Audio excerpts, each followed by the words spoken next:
What is good, people? How are we all doing? Today we're going to be talking about the different planes of existence, the occult side of the world, the things they don't teach you in school. And of course, you can only find that on this channel, so welcome. So you need to understand is that your consciousness moves through these different planes of existence, these different states of consciousness, which make up all of you. Okay? They are all interlocked planes. They are all interpenetrated into each other.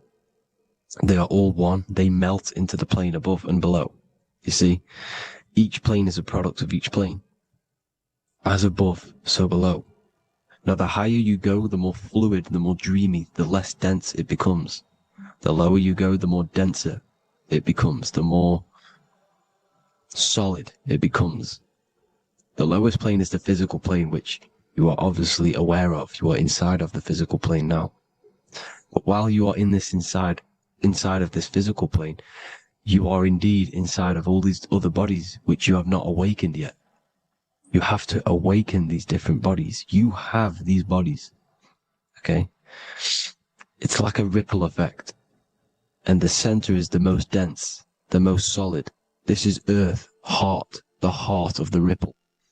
And the lower you, the further you go out from the center, the more dreamy, the less fluid, the more fluid, the more less dense it gets until you're one with the all. You see? And this is what it's like. This is what this system is. It's like a ripple effect. Now, let's jump straight into the planes.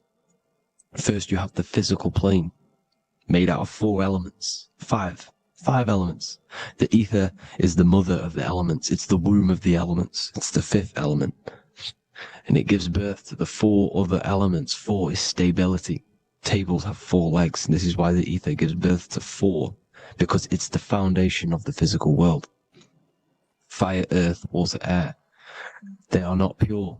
Each one of the elements melts into the other one. For example, earth and water both share cold. Water and air both share wet. You see? They compose of each other. They melt, they mold into each other based off the vibrational state of the ether. That's what it is. The 4 elements are the vibrational states of the ether. Okay? So you have the 4 physical elements making this, physical world. It's the lowest world. It's the world of effect. This world, whatever you see, whatever you experience, it's the effect. You can't change anything by manipulating this world. You got to manipulate the higher worlds to affect this world, you see? As above, so below. This is the lowest plane. It has 3-dimensional. It's the 3rd dimension. Space, height, and thickness. That's all it is. Front, backwards, upwards. You see, it's 3-dimensional. We cannot perceive the hidden side, which is the interior of this existence.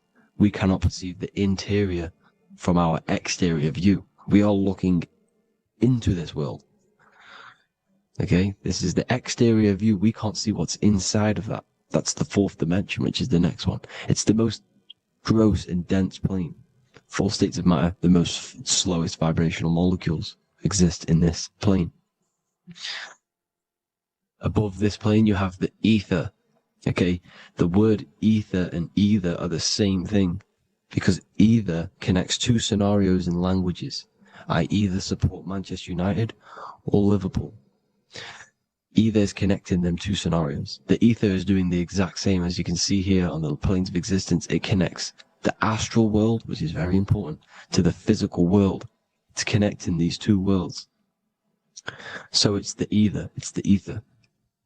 The ether is pure potential. Energy flows through the ether. It is pure energy, pure potential.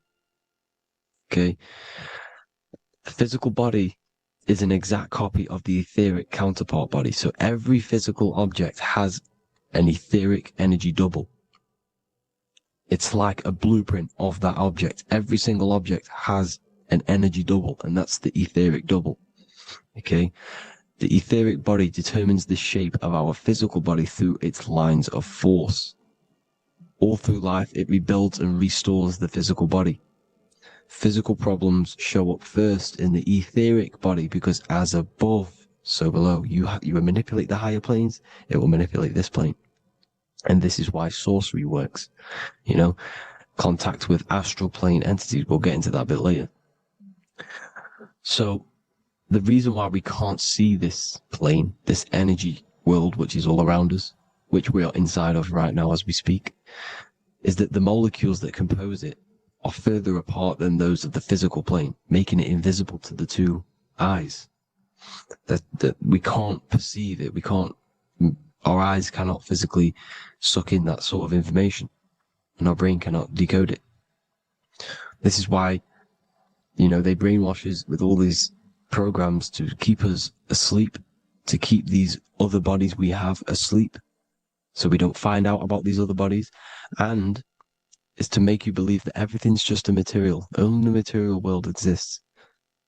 They don't want you to know is that everything that you see is a result of something you cannot see. As above, so below. There are realities within this reality. This is what I'm breaking down now, these different planes, on how this reality works.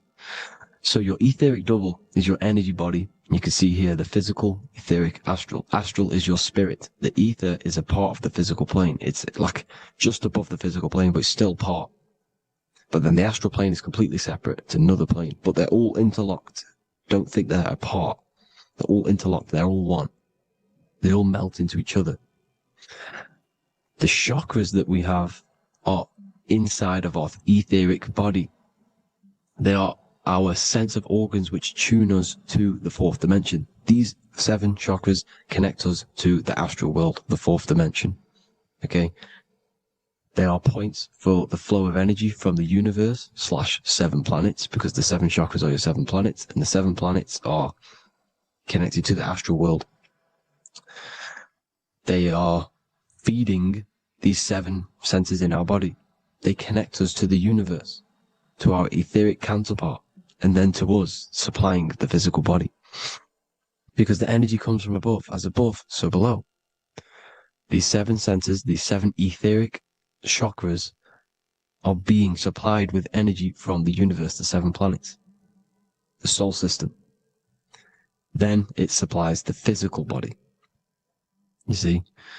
So the ether is very important. And this is, that the ancients understood the science of the ether, and they could, harness free electricity from it, because it's all around us. The ether is all around us. And this is what they were doing. They were harnessing free energy using the ether. The astral plane, the fourth dimension, very important plane. Very, very important. We've all been there. Every single one of you has been there. Okay? The fourth dimension is unseen of what we see. It's the interior of the exterior that we see. We see the third dimension, but we cannot see beyond what's making this third dimension. This is the fourth dimension. Okay? It's the dream world. This is where you go when you dream. Okay? This is where you go when you dream. It's the place of disembodied spirits or ghosts, entities, whatever you want to call them. When you hear ringing in your ears, that is not tinnitus. That is an entity around you. Okay? That is an entity around you. The fourth dimension is where thought forms exist. Mental images. Thought forms as in what you see in your mind when you think of an image, because the mind is the highest plane of existence. Mind is the highest plane of existence. And it manipulates all of the planes below. So it goes the mental plane, then the astral plane. So the thought is in the mind, the mental plane.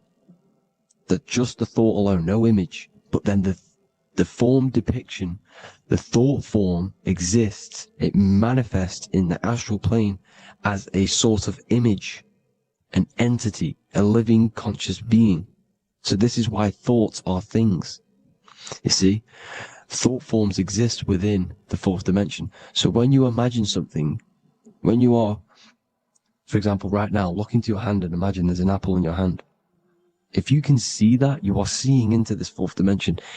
You can only see into this fourth dimension using the mind's eye, not the 2 eyes, the mind's eye. When you shut off the 2 eyes into darkness, the third eye opens. The mind's eye is open, and you can see, this is astral travel. You got to work on astral travel, and you will see this astral plane, this fourth dimension. And there are 3 different sections to this astral plane: higher, middle, or lower. So yes, there is a kind of a heaven and hell, and a mid-God. Heaven being the higher vibrational entities manifesting higher vibrational thought forms existing there, the lower vibrational thought forms existing in the astral plane. But these thought forms are beings. You can create these beings. They're called elementals. Okay? If you entertain specific thoughts for long enough, this will plant a seed and it will grow. If you keep, so for example, you have a bad feeling or whatever, what's a good example? Unforgiving someone. You keep that energy inside of you for long enough, it will manifest in the fourth dimension. You entertain that thought long enough, it will manifest. And it will create an etheric body, and it will be an entity which will harm you, that will feed off you, this low vibrational energy. Your mind is so powerful. It creates thought forms, and these thought forms can take consciousness, can take bodies, etheric bodies. Now, that's why it's very important that you master your mind, master your thought patterns. So this fourth dimension is the astral world. So when you have a nightmare, this is the lower astral plane. You're in the lower astral plane. Whilst this physical body rests at night, your consciousness, while you awaken this other body, your consciousness goes inside of this other body, whilst the physical body lays asleep. You see? So it's all inside of you. This is what you need to understand. You just haven't awakened these bodies yet. You can awaken them. You just got to awaken them. Okay? The next is the mental plane. This is the mind, the source, pure cause, pure motion, the most less dense, the most fluid. No form. There's no form to the mind. Astral plane is the first plane where a form takes existence, pretty much. The mental world has no form. It's pure mind, pure intelligence. Thoughts alone exist here without any images or manifestation. The most fluid, the most dreamy, the most causal plane. All of the rest take the effects of this plane. That's why it's mind over matter. Your thoughts they create vibrations. Each vibration is vibrating on a specific frequency, which creates mental images, creates effects down here on this physical plane. This is why it's so important to master your mind. Master what you think. Master your mind. It's the hardest thing to master. You could conquer the world, but it's probably harder to conquer your own mind than to conquer the whole world. I can promise you that, because the mind can play tricks on you. You got to listen to that inner guide within you that will constantly manifest the good things. So anyways, people, hope you learned a lot from this. Please work on trying to activate these other bodies. I will maybe do another video on trying to activate these bodies if you wish. Please comment down below if you would like to see that. And have an amazing day. Please like, subscribe, comment down below any video ideas you want me to do, any information you want me to spit. Thank you all. Have an amazing day.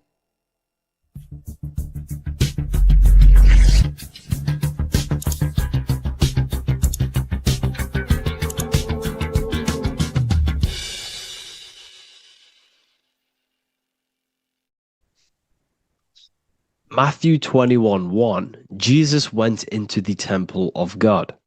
Corinthians 3:16, do you not know that you are the temple of God? Now what is this telling you? That God is within you. Hence why in Luke 21:12 it tells you the kingdom of God is within you. And the side of your head region is called a temple for a reason. Because the brain encapsulates the mind. The brain is a physical manifestation of the mind. The heart is a physical manifestation of emotion. So we have these different layers of our consciousness. We have an intellectual, communicative aspect of our consciousness, which we would call the mind.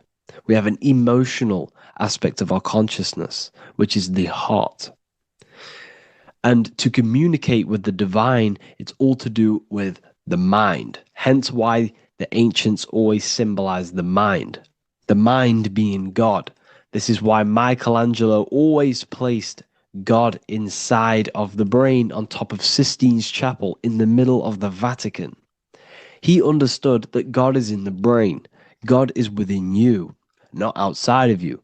The church tells you that God is in the sky because they are creating a externalization of the truth to create a business and a distraction so that you don't find the divinity within you, so that you don't find your power.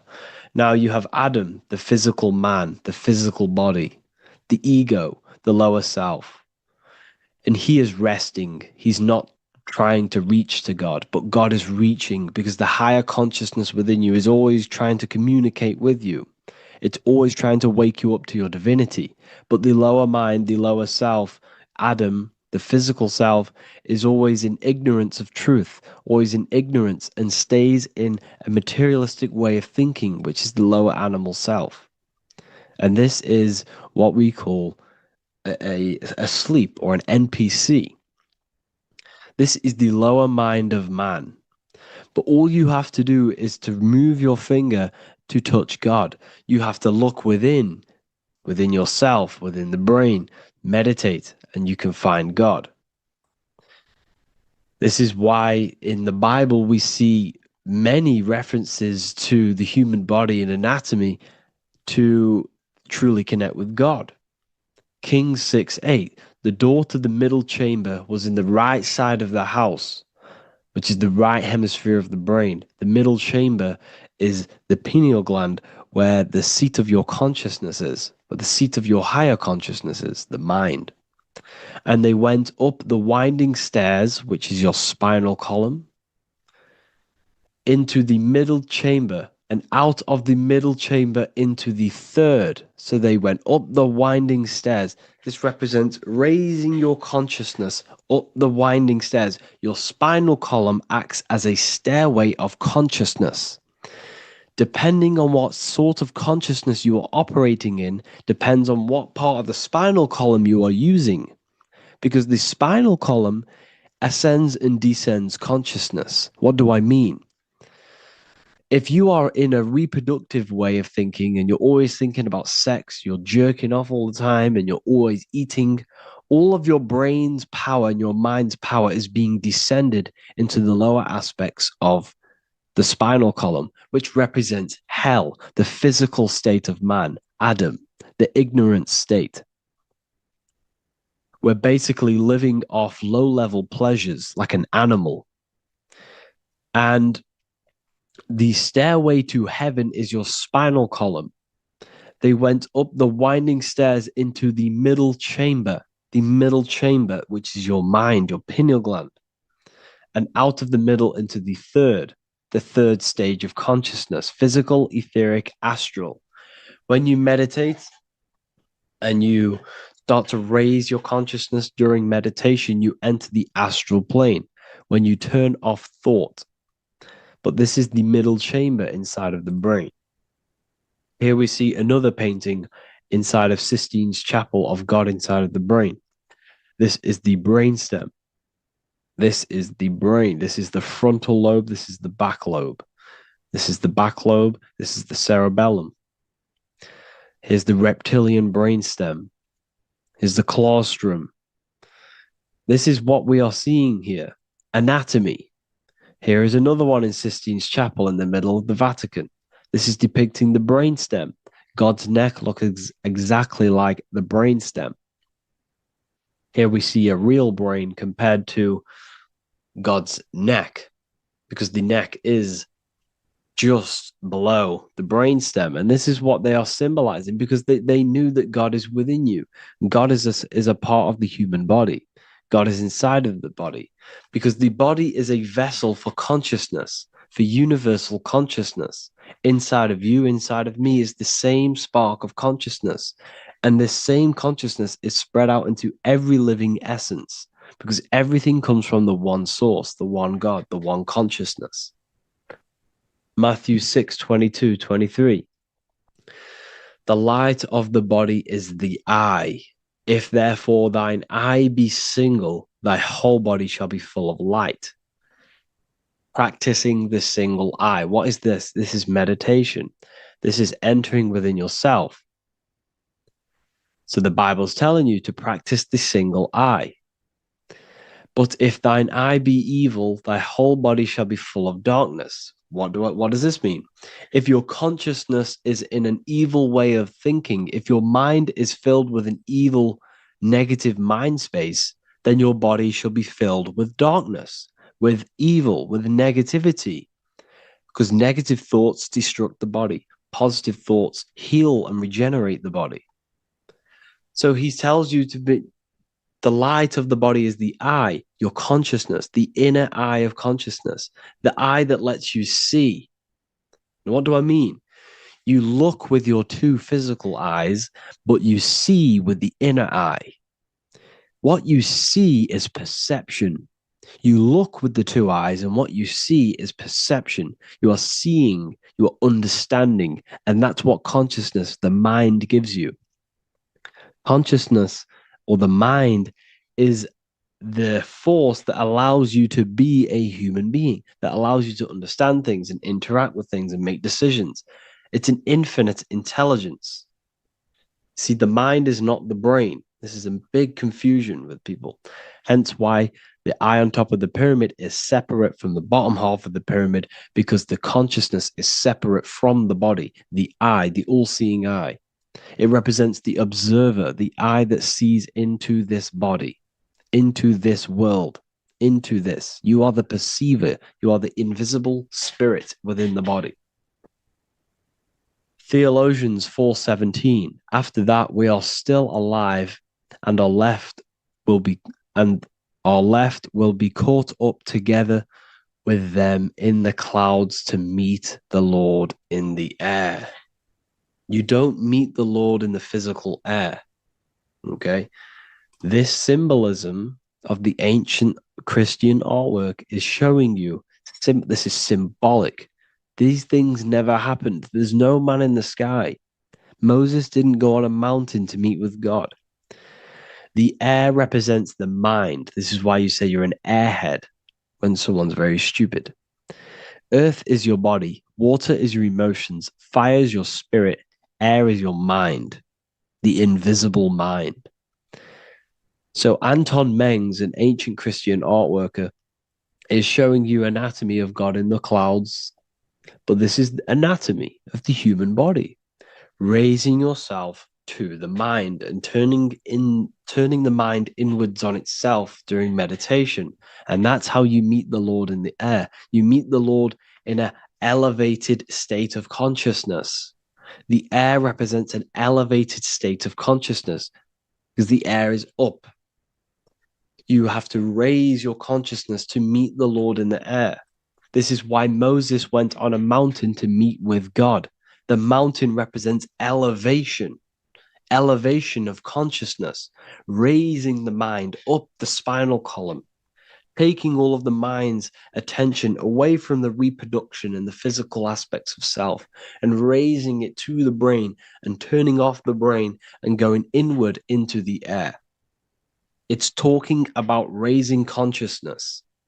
It's allegorical. It's a spiritual, metaphorical text. The side of your head's called a temple because inside that where that temple is, right in the middle of where you call the temple, is the inner chamber, the open room, the holies of holies in the Bible, or the land flowing with milk and honey, or Mount Zion. There's so many different names for the brain, or the upper room where Jesus meets his 12 disciples, the 12 cranial nerves in your brain. This is the temple of God. Your body is a temple of consciousness. It encapsulates the consciousness. It encapsulates the mind and soul. John 10:30, Jesus states, I and the Father are one. Psalms 46:10, be still and know that I am God. He's talking about the I am within you, not within Jesus. Everyone refers to ourselves as I. I am God. When you say I, you're referring to the highest aspect of yourself. The aspect that is above all thought, above all emotion, and above all things. when you say I, you're referring to your pure awareness, your pure consciousness, the highest aspect of yourself. And anything after I is egotistical. I is God. The letter I is the Roman numerals for one, because there is one God, one consciousness. The letter I is one line, just like the number one. Matthew 6:3-4, take no thought. Therefore, take no thought. Take no thought. He says this 5 times because you must turn off the 5 senses and take no thought to connect with God. Be still. This is telling you to meditate and know that I am God. The I am within you. I and the Father are one. I and God are one. You, who you think you are, is a completely wrong. The body is matter. Your name isn't you. Your job isn't you. Your reputation, your trauma, your memories, your friends, family, worries, bills, interests, dislikes, goals, passions, anything to do with the thinking mind is not you. Who you think you are is a part of your thinking aspect of consciousness. But once you remove thought, you are no longer your name. You are no longer your body. You're no longer your reputation. You are the I. You are pure awareness, pure consciousness. Pure consciousness. And this pure consciousness has latched on to this name, this job, the body, and your traumas. Your pure consciousness has attached itself to this character who you're playing in the physical world. And this is essentially who you think you are, but you are not. You are the I, you are the self, you are pure awareness. So, in order for you to detach from these things, you must learn how to detach from your name, your job, your reputation. And you do this through meditation by turning off the thinking mind. Turning off the thinking mind allows other aspects of your consciousness to open up. What do I mean? Your whole life you've been thinking, and all of these thoughts has attached you to this physical body. You haven't allowed your consciousness to open up. And you can only do this by taking no thought. That's why Jesus tells you, take no thought. When you turn off the thinking mind, other aspects of your consciousness starts to open up. Other aspects of your being can open up. And this is how you have astral project. This is how you do all these mystical things and things to do with consciousness. It's taking no thought. Imagination, emotions, thought, and memory are all to do with consciousness. These things are not physical. You can't touch thought. You can't touch emotions. You can't touch these things because they are not a physical thing. So you must turn off these things for other aspects of your consciousness to open up. Okay? So essentially, the Bible is a metaphorical, astrological, numerological, metaphysical, spiritual, encoded text that talks about human anatomy, spirituality, and the true nature of the human experience. Everything they teach you in school is to make you think that you are this body. Everything they teach you in church is the externalization of the true teachings of Jesus. Jesus was telling you to meditate. Jesus was telling you to practice the single eye. Jesus was telling you to look within yourself and find God. He wasn't telling you to pray to him. Mark 16:19, he was taken up to heaven and sat at the right hand of God, the right hemisphere of your brain. John 21:6, cast the net onto the right hand side of the boat and you shall find fish. Fish is understanding. The boat is your body, your brain. Cast your awareness into the right side of your brain and you will find understanding, because the right side of your brain is all to do with the creative aspect and the intuition and the spiritual sides of your consciousness. This is why God is here. This is why Michelangelo depicted God in the right hemisphere of your brain, because this is all human anatomy. And I speak about all of this in the brand new Book of Wisdom, Volume 2, which is now available. The start of the revolution has begun. This book is truly going to change the way people see the world. It's got so many new more topics than the last one. It's truly a revolution. It's written in so much detail. It's very practical. I cannot wait to share this one with you. I just want to say thank you for the opportunity for me to create this book, because without you, I couldn't have created this. And I just love sharing my work with you. And I thank every single one of you for the support, the watch, like the views and the likes, everything, especially the people who have joined the university and stuff like that. And for people who have joined the university, you do get a free Book of Wisdom paperback if you just go to the general chat and follow the description, follow what the instructions that I gave you in the chat, then you'll be able to order a free Book of Wisdom if you are inside of the university. Plus, you get all of my other books, 2 books, and over 45 occult books on occult and esoteric things.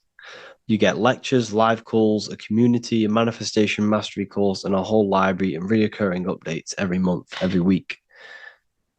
So yeah, I hope you all enjoyed this video. Thank you all. Please leave a comment to help the algorithm, and leave a comment on what videos I should make. And yeah, I'll get to uploading on the YouTube a lot more now the second book is now released. I have a lot more time on my hands. No longer using my energy to create the book. I'm now going to redirect this mental energy into the YouTube. So there will be a lot more content coming. So I need some content ideas. So feel free to comment some ideas, some YouTube videos that I can create. Thank you all, people. Have an amazing day. Welcome to Revival of Wisdom.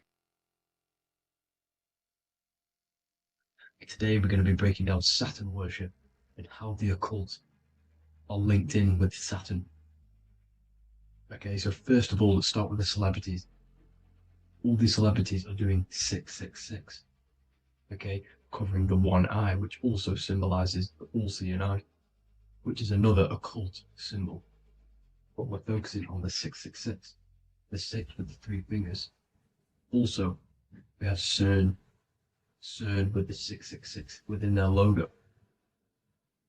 Also Disney, okay, as you can see here, 666 within their logo. Pepsi, Coca-Cola, and even Cadbury's. Monster Energy with the 666 in Hebrew numerals. Unleash the beast. So what is 666 to do with Saturn? Because on Saturn, there is on their north pole of Saturn, there is a 6-sided hexagon, okay? So Saturday is named after Saturn Day, the 6th planet. It is also the 6th day of the week, and has a 6-sided polygon on its north pole, 666. Not only that, when you create a star out of the hexagon, you will create a 6-pointed star, okay? With 6 triangles within the star, and a 6-sided hexagon, which all adds up to 666. Okay, so this is why all these symbols contain 666. So why do they worship 666? Saturn. Because Saturn is the god of time and death, okay, and order and lessons. Okay, Saturn is a very cold and dry being. That is the 6th planet from the sun. Okay, Saturn represents the winter, which symbolizes death. Okay, because all nature dies within winter because the sun's not there. So it represents darkness and death. It rules the zodiac sign of Capricorn. Okay, so in the celestial cycle, Saturn is always opposite the sun. So it's the opposite of the sun. So they're worshipping this energy which is death-like.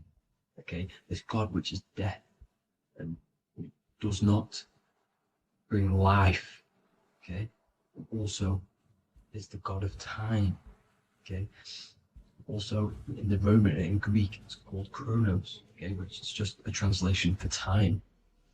It's also known as the Father Time, aka the Grim Reaper. Okay, the Grim Reaper, keep that in mind, we'll come back to this. Here are some more logos with Saturn, okay? NAG, Internet, Wi-Fi, okay? All these occult logos all worship Saturn. They are a satanic occult. They worship this death god, this evil god, okay? This is where the cube now comes in, okay? Because what colour is associated with Saturn? It's black, because it's the absence of light, it's opposite the sun. So black is the colour associated with Saturn. Each planet has its own colour associated with it. Okay, so when you make the cube, okay, as you can see here, the cube out of the polygon, it creates what? A black cube. Okay, and the Kabbalah, okay, Kabbalah means cube, Allah means the god, the cube god. These religions are secretly worshipping this cube god, the god of death, Saturn, Satan. It's the same entity behind it all. Okay, so also we have these black cubes in Australia, Denmark, all around the world, these black cubes, because this occult is worldwide. Saturn, Satan taking over this realm. Okay, also with this black cube, they walk around it like the rings of Saturn. It's around the black cube of Saturn with the rings, they walk around in circles. What are circles? Cycles. What is a cycle? Time. The time god. This is why it has a ring around it, because it represents time, cycles.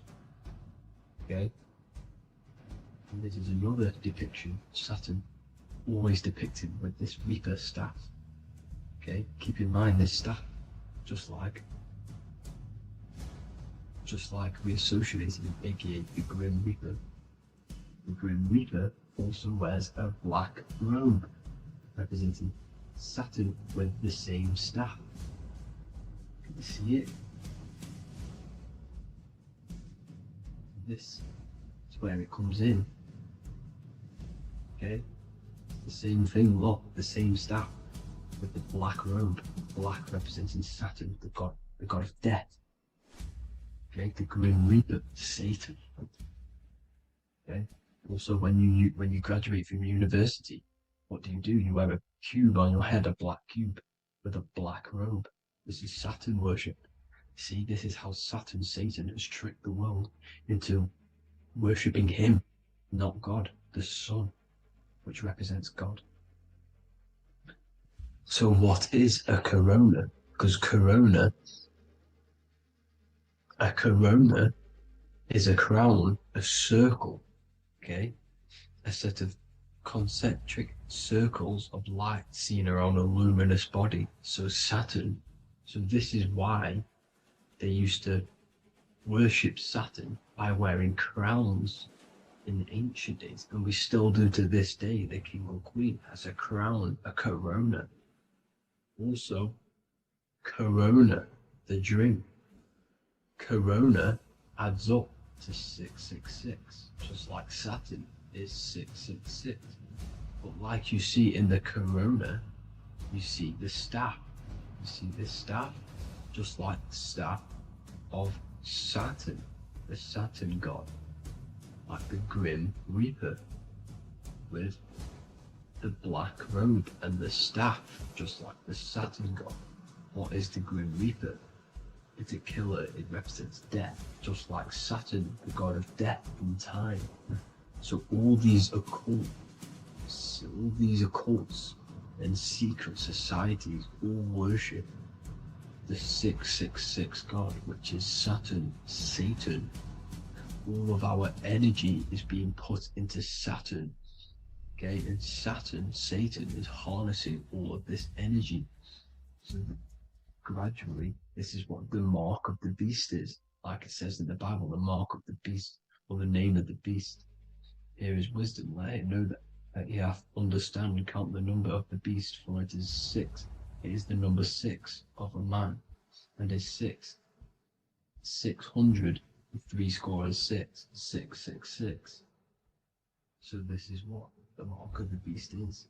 They are going to eventually put green chips, just like Neuralink, which is what Elon Musk is pushing.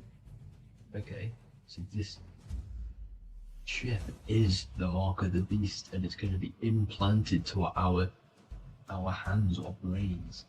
Okay, and they will manipulate our consciousness, and it will manipulate our DNA, and it will directly connect us to AI, and AI is linked in with Saturn, as the demons and the people who rule this world are in love with AI. They want to connect humans to AI. And this will control our consciousness completely and give all of our energy back to Saturn, Satan, this deity that they all worship.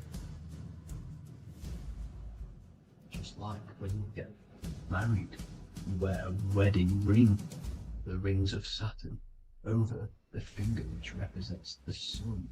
So you're basically seeing Saturn over the sun. The sun is the son of God. It represents the sun, represents God. So you are putting Saturn over the sun. So thank you guys all for tuning in. I'm going to leave you guys here. Please leave a like, comment some topics that you want me to talk about. And please subscribe for more amazing content. God bless.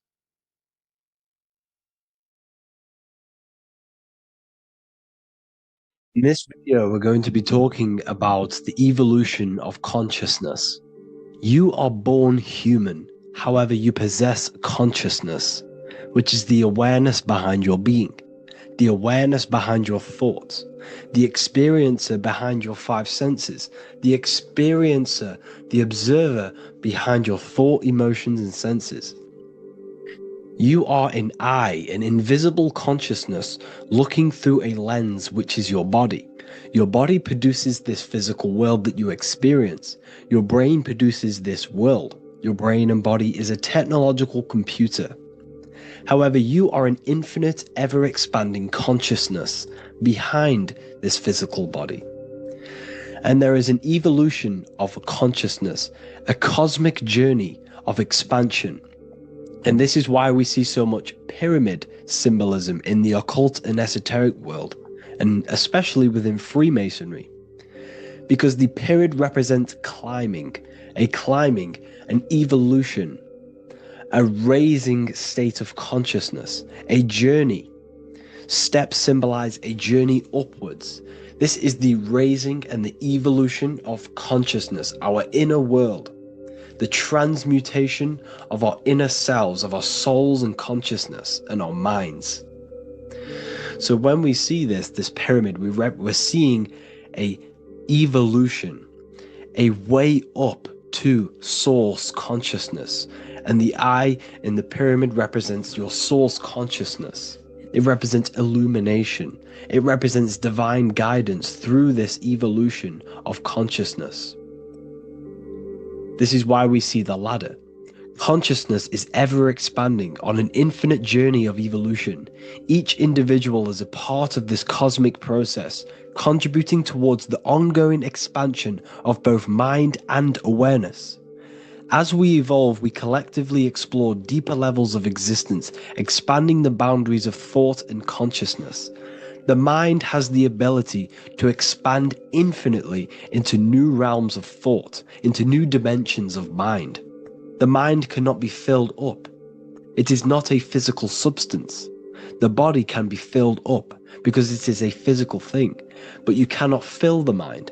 Therefore, the mind is constantly expanding, ever expanding into new fields of thought.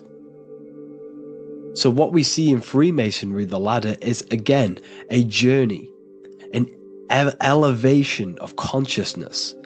When we are born with an infant consciousness, and as we gain older, we gain an adult consciousness. Our inner world, our inner mind, and our emotional intellect changes and evolves.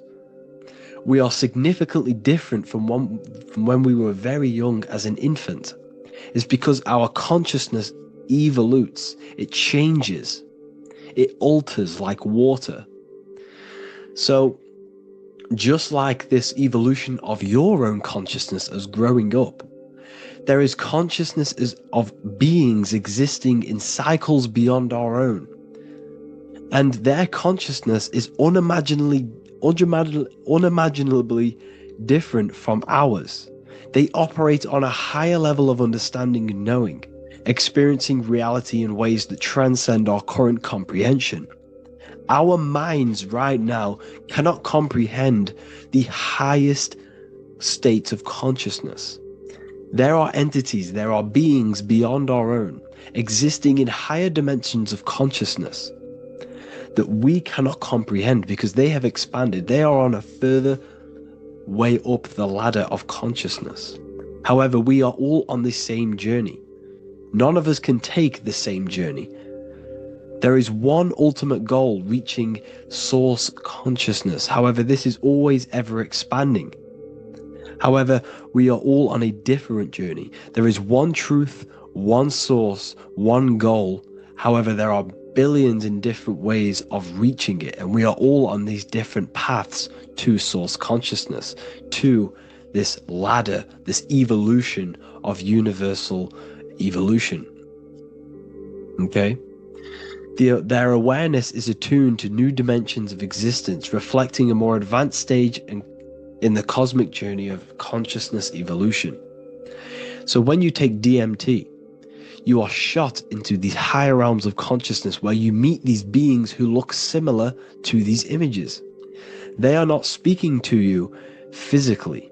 They don't speak to you three-dimensionally through vibration and words. They speak to you mentally. If you have done DMT, then you know this. And if you have met these beings, then you know this. You might have even met some of these types of beings on mushrooms or any psychedelic drugs. Because ultimately, when you take these mind-altering substances, it's altering your consciousness. It's merging your consciousness with the spirit of that substance. And you are essentially attuning your mind to higher dimensions of consciousness. That's why we say we're getting high when we take these substances. Therefore, when you meet these beings on DMT, you are essentially meeting beings who are attuned to higher dimensions of consciousness, and they speak to you mentally. They speak to you telepathically through thought, because the universe is mental. Everything exists within the mind. The way you are now, your physical existence, is a state of mind. Mind, thought creates matter. Spirit and matter are two opposing ways of thinking. If we have a very spiritual mind, we have an expanded mind, we are a spiritual person through the mind. However, if we have a very low state of consciousness where we think about food, sex, lust, and all physical things, then we have a physical consciousness. Matter and spirit are two opposing forces, two ways of thinking. The mind attunes itself to different levels of understanding in different dimensions. So, essentially, this is what we're looking at.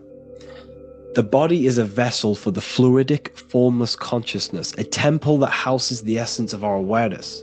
While the five senses are limited to perceiving only the physical plane, the mind transcends these limitations, capable of perceiving the full scope of reality. It is through the mind that we access deeper truths beyond the material, tapping into boundless nature of existence. Physical existence is a thin band, a thin layer of reality. It's like 0.001% of reality. And your five senses are only tuned into this layer of reality. But the five senses are, by design, only allowed to perceive physicality. But the mind has the power to expand beyond this physical five sense state. The mind has the power to expand and evolute. It is a conscious decision whether you want to take this path or not. You can stay in a three-dimensional way of thinking, or you can expand your consciousness from within. It's not an external journey. There is no God going to save you. You must save yourself. Therefore, behind every single one of these eyes is the same source consciousness. However, we are all different cells in a different journey. The organs in your body, the cells in your body are all alive. They all possess same consciousness, universal consciousness. However, we are all on a different journey of evolution. As above, so below. As the baby is in the mother's womb, when the baby becomes conscious, there is a world outside of its mother. What does it do? It presses and seeks a way out to be born in the other world outside of its mother. It is the same with your consciousness, your mind. When your mind becomes aware that there is realities beyond the immediate surroundings, it seeks a way out. And this is exactly what I'm doing to you now. I am now expanding your mind and telling you there is other ways of reality. There is other dimensions of consciousness which you can access through inner transmutation, through different ways of thinking, spiritualism, and meditating and connecting with yourself and detaching from external things. We can upgrade our consciousness. Your body is a womb. Why Jesus says you must be born again to see the kingdom of God, because you are born physically and then you must be born again spiritually, awakening your inner consciousness. So like I said, as the baby is in the womb, it's the same principle. As above, so below. You were a baby, you were in your mother's womb, and you figured out there is a world outside of your mother, so you seek to way out your mother to be born in another world. It's the same now. You must do this now. This is your spiritual evolution. This is the evolution of consciousness. It's ever expanding. When you die, this is a transition. You must learn to not fear death. This is another part of your spiritual journey. You must master death. Therefore, like I said before, the mind has limitless capacity to expand into new realms of thought, continuously exploring uncharted ideas and concepts without boundaries. The mind can ever expand. It can never be filled. It can never ever know everything. There is infinite fields of knowledge, infinite fields of thought. Your current state is just one stage on an infinite pathway. You won't remain human forever. The human experience is a crucial phase where we learn to balance polarities, master the fundamental laws of the cosmos. It is a period of growth and transformation, preparing us for the next stages in our cosmic evolution. The goal is to strive for perfection, yet the true perfection is unattainable. It's like a tunnel, and there is a light at the end of the tunnel. And as you walk through this tunnel, the light is ever moving backwards. You should forever seek to meet that light, but you will never meet that light because consciousness is ever expanding.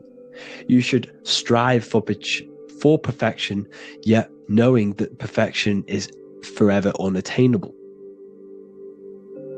The journey is endless, with each step revealing deeper layers of understanding and experience. The pursuit of growth and expansion is itself the essence of our evolution.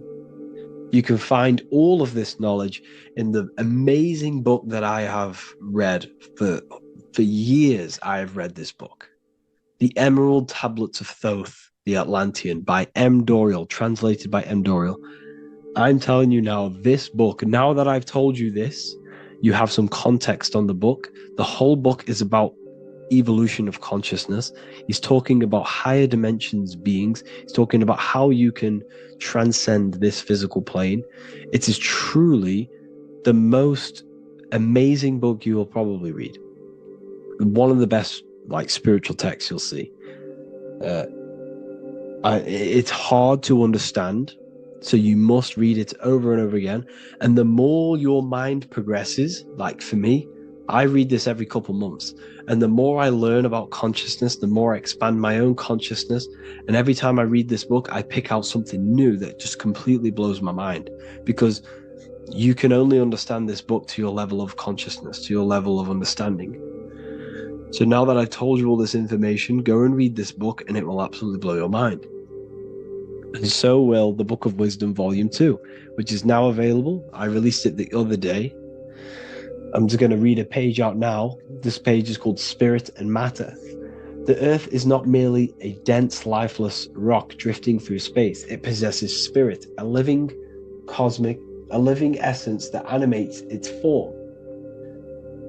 But what do we mean by spirit? Spirit in esoteric terms refers to the energy, the life force, animating the principles infused in matter. So essentially, what this page is talking about is how everything has spirit, consciousness within it. You are the middle, you are spirit and matter. You have the ability to expand your mind to the God self and raise above our animal instinct, our material self, and know the divine and expand. Animals cannot do this. Animals are not self-aware. Humans possess self-awareness. We can observe our consciousness. We can say, why do I exist? We can look in the mirror and know that we need growth. And this is what Anunnaki means. Anu means above. Anu was the supreme god of the sky, which is a metaphor. He represents spirit above, heaven. Anu came down to earth and married Ki, the goddess of the earth, which represents matter. It's a myth, it's an allegory. Anu married Ki and gave birth to the Anunnaki. Spirit came down and infused with matter and gave birth to the human, which is you. You are spirit infused in matter, Anu and Ki, Anunnaki. You are the Anunnaki. And this is just one of the teachings in my book. Honestly, this book is absolutely amazing. If you truly, truly want to expand your consciousness, give this book a read. And obviously, if you're inside the university, I give you this book for free. A paperback version. If you join the university, follow the steps inside of the general chat, you'll be able to download this book. Not download it. Order a paperback for free. All you have to do is pay for the shipping. You'll also gain amazing knowledge inside of my library, where your mind will just be overblown with the amount of esoteric books. There's over 45 rare occult books, plus you get a PDF of the Volume 1 and Human Health Guide. You get reoccurring updates where I expand on symbolism, occultism, where you will just feel absolutely amazing once you understand esotericism in yourself.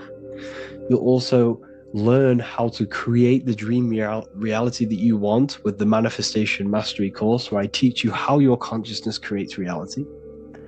You'll have a real lectures where I post lectures on symbolism, occultism, esotericism. There's a conscious community and live calls and Q&A where you can ask me questions and I'll answer your questions. I just want to say thank you to everyone who has joined the university. Thank you for even liking and watching this video. Any support I just appreciate every single one of you.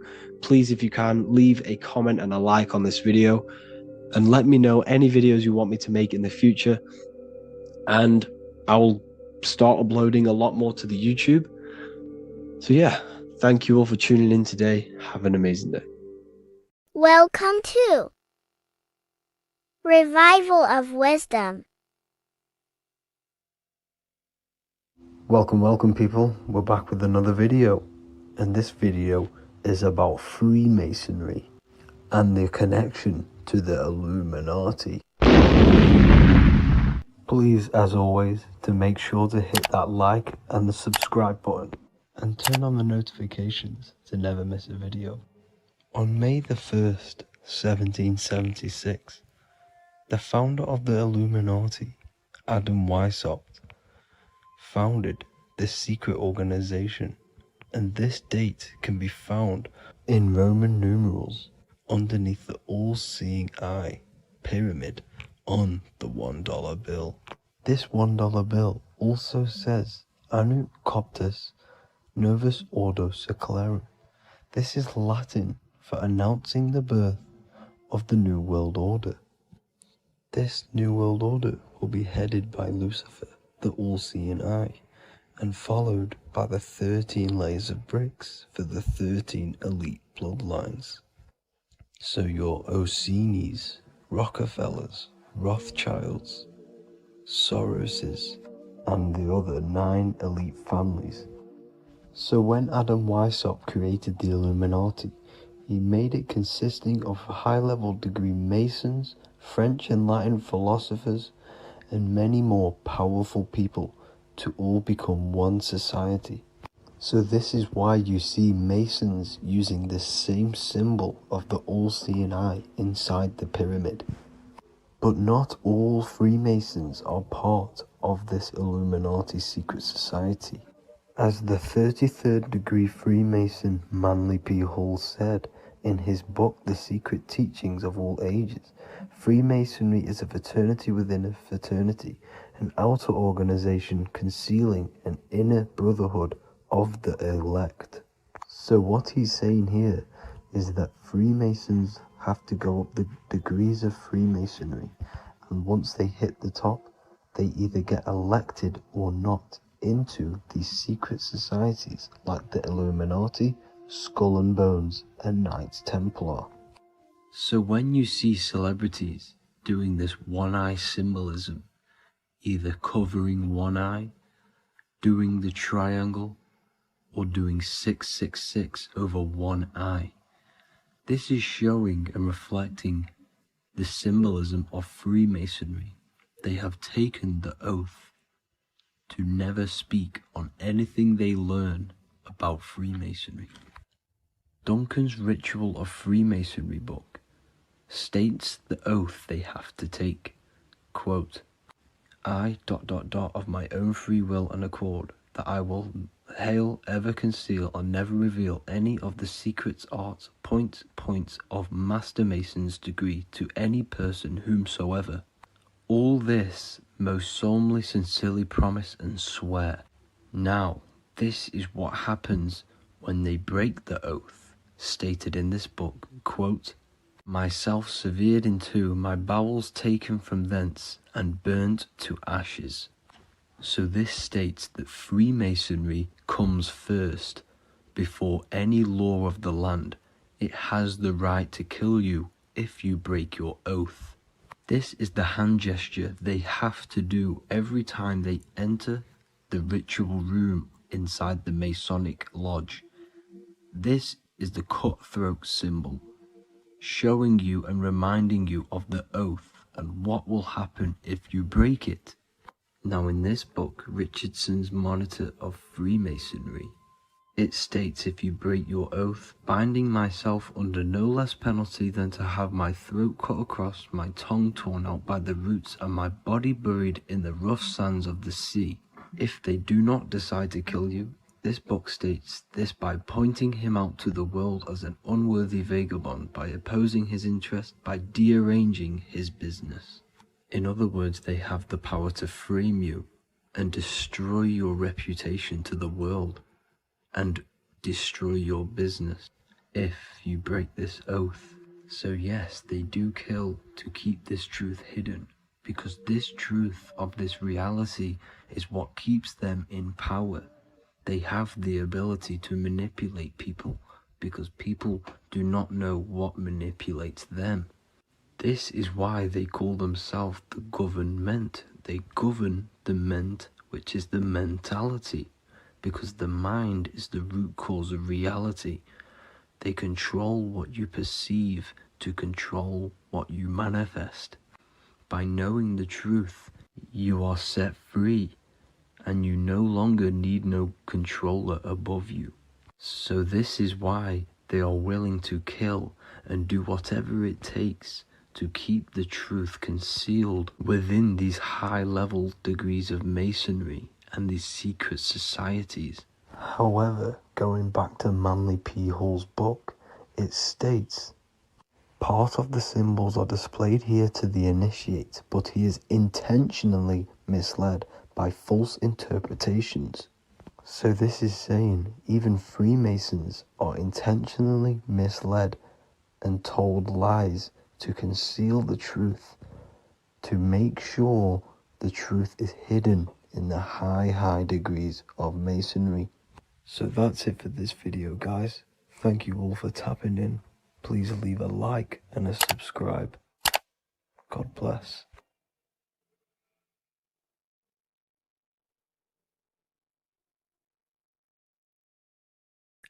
What if I told you that reincarnation is real and that there is a metaphysical, spiritual science behind this? Most people leave this world just as lost when they entered it.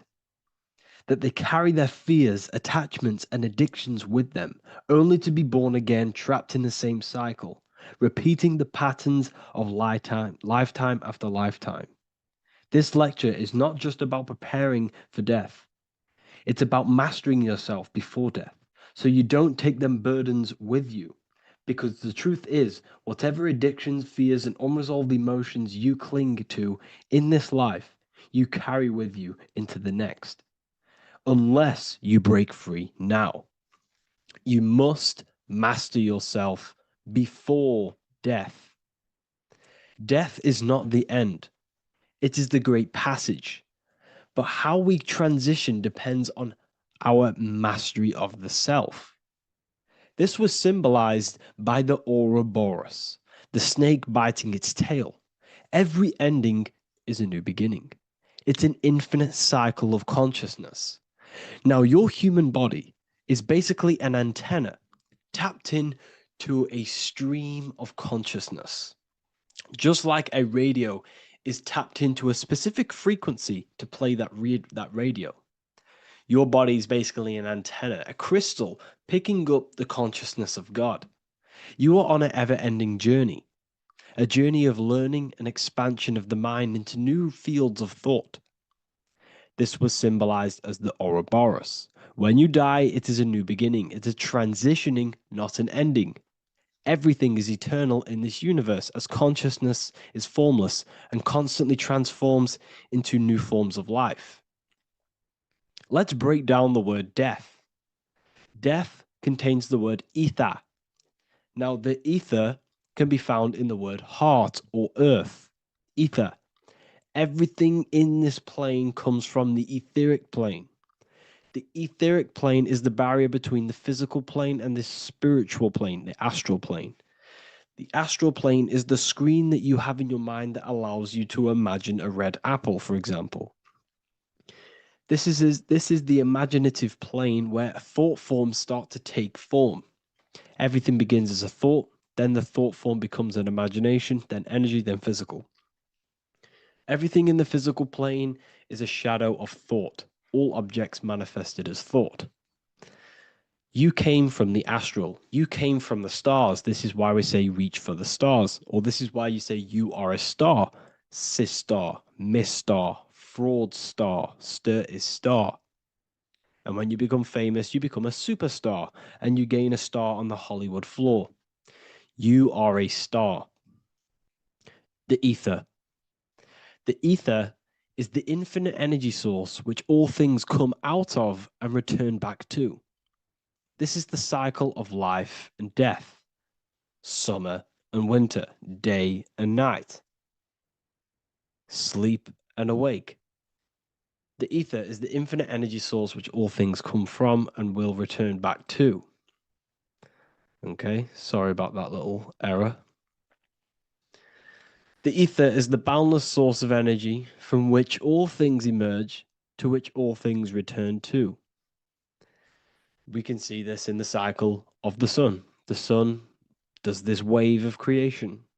It rises and it falls. We have the day and the night. The daytime represents our conscious mind when we are alert. The nighttime represents our subconscious mind when we are inside the spiritual realms. The nighttime is spirit, the daytime is matter, spirit and matter, awake and asleep, conscious and subconscious. We see this in the yearly cycle. Summer is life, winter is death. Spring is the morning, summer is midday, autumn is evening, winter is the night. Everything is a macro and a micro cycle of being born out of the ether and returning back from life and death. Life and death is manifested within the cycles of the sun and everything outside of you, as within, so without. This is why we say sleep is the cousin of death. The macrocosm is death, the microcosm is sleep. Every time you go to sleep, you are essentially it's a miniature death. You're entering into spirit and then returning back into matter in the morning when the sun rises. Everything is a reflection of the macrocosm cycles. Preparation for death. The first thing we must do in order to prepare for death, for life after death, in order to stop being reincarnated in this cycle of materialism, in order to progress as a soul, because remember, you are a soul in a body. Just like the sun gives power and life to the earth, your soul gives power and life to your body. When you say I, you're referring to the soul. And your soul can be stuck underneath layers of false identifications. Who you believe yourself to be is merely a collection of subconscious programs running within your mind. Now that's very deep. That is very, very deep. Who you think you are is a part of your thinking mind. Your name, your job, your reputation, your family, your friends. These things are not you. They're all aspects of the thinking mind. What happens if you meditate and you turn off the mind? Then all of these things do not exist. You're left with the pure soul, the pure awareness, the pure observation. If you turn off the thinking mind, you're no longer your body, you're no longer your reputation, you're no longer your friends, you're no longer your job and your labels. You are the soul. That's the true you, the observation of the mind, not the thinking mind. The ego is the echo. It's an echo of your true self. The ego is your mind's perception of itself, shaped by experiences, trauma, emotions, and beliefs. It is merely an echo of your true soul self. The ego is not you. Your mind is not you. You are the soul. And this is the true self that we must express within our life and we must connect with before we die. Because when we die under the echo, under these false layers of the emotions, the traumas, the experiences, the addictions, the emotional attachments, when we die underneath all of this, when we don't know our true self, the soul is still hidden. The true you is hidden underneath these layers of false identification. We must remove these layers of false identifications. We must remove them. We must destroy the echo. Remember, the ego, you never had an ego when you were a child. When you were a child, you were pure. You didn't, you didn't show off things. When you were a child, you were pure. You expressed yourself freely with you didn't hide anything. You didn't hide any aspect of yourself. You didn't suppress any aspect of yourself to fit in as a child, as a baby. Because the ego was not here when you came here. The ego grows with experience. The ego is a false perception of yourself while being incarnated in this material world. It's your mind's perception of itself and it's created through your experience. Remember, you are unconditioned consciousness, and your experiences, thoughts, traumas, emotions, and beliefs have conditioned your consciousness into believing you're only a physical body, but you are the soul. We have to remove these layers. How do we remove these layers? Like I said, the best thing, meditation. Meditation. There is a great meditation that you can do every single morning and every single nighttime. You can sit there and repeat over and over before you meditate. You can repeat that you are not this, you are not that, you are not this. You can label them one by one. Start with, I am not my body, I am not my job, I am not my name, and then detach from absolutely everything until you are left with nothingness. And when you start to meditate, detach from everything. Nothing matters. I am here right now. And what will be left? The only thing that will be left is the language that your mind is using. Now, this is very deep. Not many people will tell you this, but I've lingered in meditation many times. And I can tell you from experience that the only thing left once you detach from everything is the language that your mind is attached to. So whether that's English, Italian, French. Once you detach the language of the mind, that little voice in your head's using, you're left with the soul. Once the mind is switched off, you're left with the soul, and you have detached from all of these external things. You're left with the soul. That's you. That's the power. That's the source of all creation, where everything you've ever done has come from. Every thought, every idea has come from your soul. Number two, that's meant to say number two. Sorry about that. Mental addictions and emotional addictions. Okay. These two are very important. Mental addictions, this could be thought patterns. This could be the labels that we've just been talking about. Then you have emotional attachments, which is maybe you're too attached to an external thing. Maybe you're too attached to your phone. Maybe you're too attached to family. Maybe you're too attached to loved ones. Yes, I'm not saying don't love them, but what I'm saying is do not rely on anything in this world to make you happy, to fulfill your emotional needs. Everything is found within you. You must look within, and if you're looking without, if you're trying to find yourself in the outer world, you'll never find yourself. You'll constantly be looking around in loops. Because nothing, you cannot find yourself in the outer world. Nothing will long-term give you long-term validation. Seeking validation in the outer world will leave you soulless, leave you feeling empty inside and sad and depressed.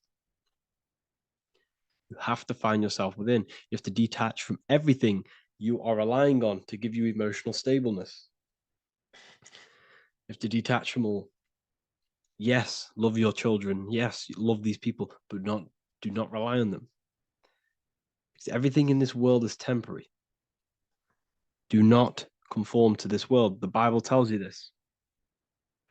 Everything in modern society nurtures the body, but neglects the soul.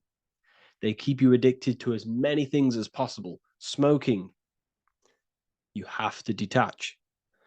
Drugs, you have to detach. Alcohol, detach. You cannot rely on anything. This is why this path is very, very difficult to walk. But I'm showing you the way. These are the things you must do before death. You have to detach from absolutely everything. If you die and your mind and soul is still addicted to these worldly things, then you guess what? You're going to reincarnate. You're going to reincarnate because your mind is still thinking about these material earthly things. And if you are operating in that vibration, you're going to project that vibration and come back here. You have to detach. You have to master the soul and master the mind. Like I said, the matrix is designed to keep you addicted to as many things as possible. Your phone, food, smoking, drugs, alcohol, clubbing, all of these things. Everything in society is made to trap your soul and reincarnate in this world. That's why it's very, very, very difficult to walk this path. Very difficult. Matrix, matter tricks. John 2:15 to 17. Do not love this world, nor the things it offers you. For when you love the world, you will lose God. Do not love this world, nor the things it offers you. Do not conform to the pattern of this world, but be transformed by the renewing of your mind. Great quote. Do not conform to the pattern of this world, but be transformed. Let this world transform you. Learn from this, expand from this, but do not be mentally and emotionally attached. Okay? What good will it be for someone to gain the whole world yet forfeit their soul? Like I said, everything in the Bible is telling you the truth. You just got to read it correctly. This is spirituality. This is spirituality. The Bible is spiritual. It's a spiritual text. We must disconnect from everything outside of us and connect with the true soul. Here we have the Egyptians showing you the soul leaving the body. Here we have the soul here. Here we have the Masons showing you the soul coming out. The soul is real. You are the soul. And when you leave this physical plane, you will go into the astral plane. That's where you came from. You came from the astral. You came from the stars. You incarnated into this physical body. Your consciousness fell into this material form to experience limitation, to experience a 3D world. So in order to ascend properly before we die, we have to let go of all the attachments. Every addiction you have, write them down, and one by one tackle them. Before you die, you have to, or else you will reincarnate. This is the teachings of Egyptians. This is the teachings of Masonry. All of these addictions contribute towards life after death. Everything must be controlled, and we must be attached to the soul. I'm not saying I'm perfect. I'm not saying I'm perfect, people. We're all not perfect. We're all under psychological operation by the government. We're all in a very difficult situation with this awakening. I'm simply pointing out what I know from my journey and what I've been learning through occultism and research and reading lots of books and many different things. I'm on this journey just as you are. Maybe I'm further. Maybe you're ahead of me. We don't know. But this is what I'm sharing with the world. This is what I'm sharing with my research. And this is what makes sense. It's common sense. Look at everything around you. Everything's made to feed the body, not the soul. So my beautiful watchers and fans and supporters, I appreciate every single one of you, and I hope this video has supported your journey. If you're feeling lost in life, if you're searching for deeper answers, whether you're seeking clarity, looking to expand your studies, or ready for personalized mentoring, this is your chance to connect with me live and receive insights tailored just for you. Start your path to self-mastery and enlightenment inside the world's best esoteric school. Your journey starts now. Tap the link in the description if you want to join Ethereal University, or feel free to check out my books. I thank you all, and I really appreciate for 100,000 subscribers on YouTube. I love every single one of you. Make sure to drop a like, a comment, and subscribe to the channel if you're new. Let me know some ideas for, lectures, anything that you want to know. I can make lectures on them. Just drop it in the comments. I appreciate every single one of you. Take care.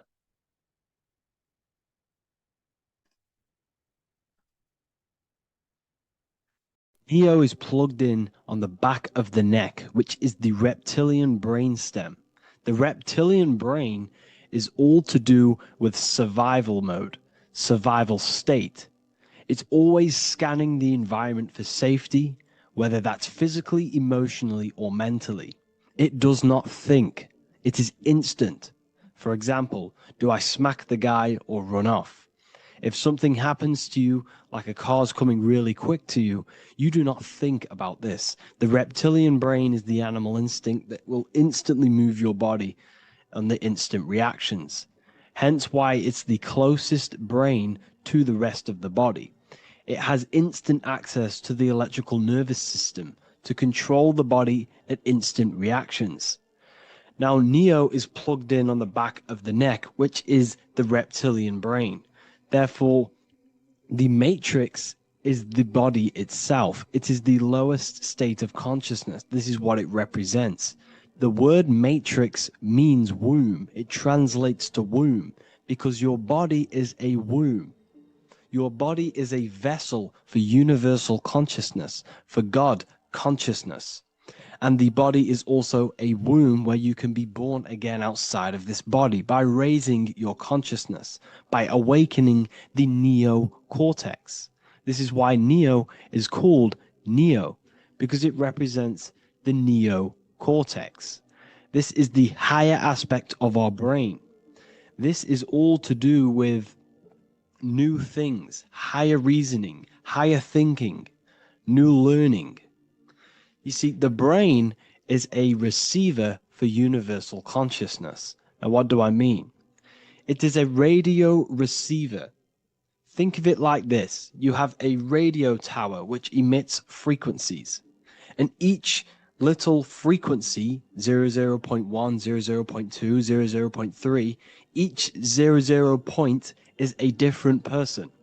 We are all the same universal consciousness encapsulated inside of a different vessel. This is why our body is the temple of God inside of the Bible. Your body is a sacred temple of the divine essence of the universe. However, consciousness is controlling this physical body. And I'll show you this diagram here. Consciousness consists of imagination, emotions, thought, and memory. All of these things are not physical. They're not made out of atoms. You cannot think with atoms.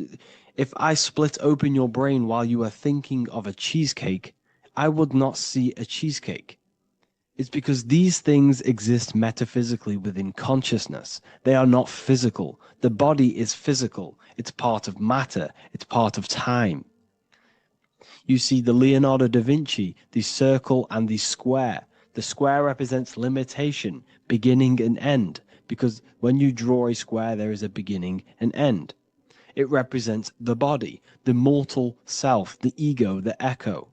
Then you have the spirit raised above, which represents spirit over matter, mind over matter. Invisible forces create physical forces. Everything physical exists in non-physical. This is also the Freemasonic square and compass, why the square is below the compass, because the compass creates the circle, which is spirit or mind. Then you have the square, which is matter. Mind and matter are the same substance. Mind creates matter through thought. Everything in this physical universe manifested through thought.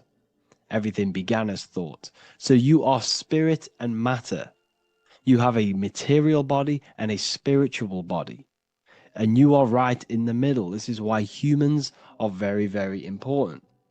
Because we have an animal nature, the reptilian brain, and a higher consciousness, the neocortex.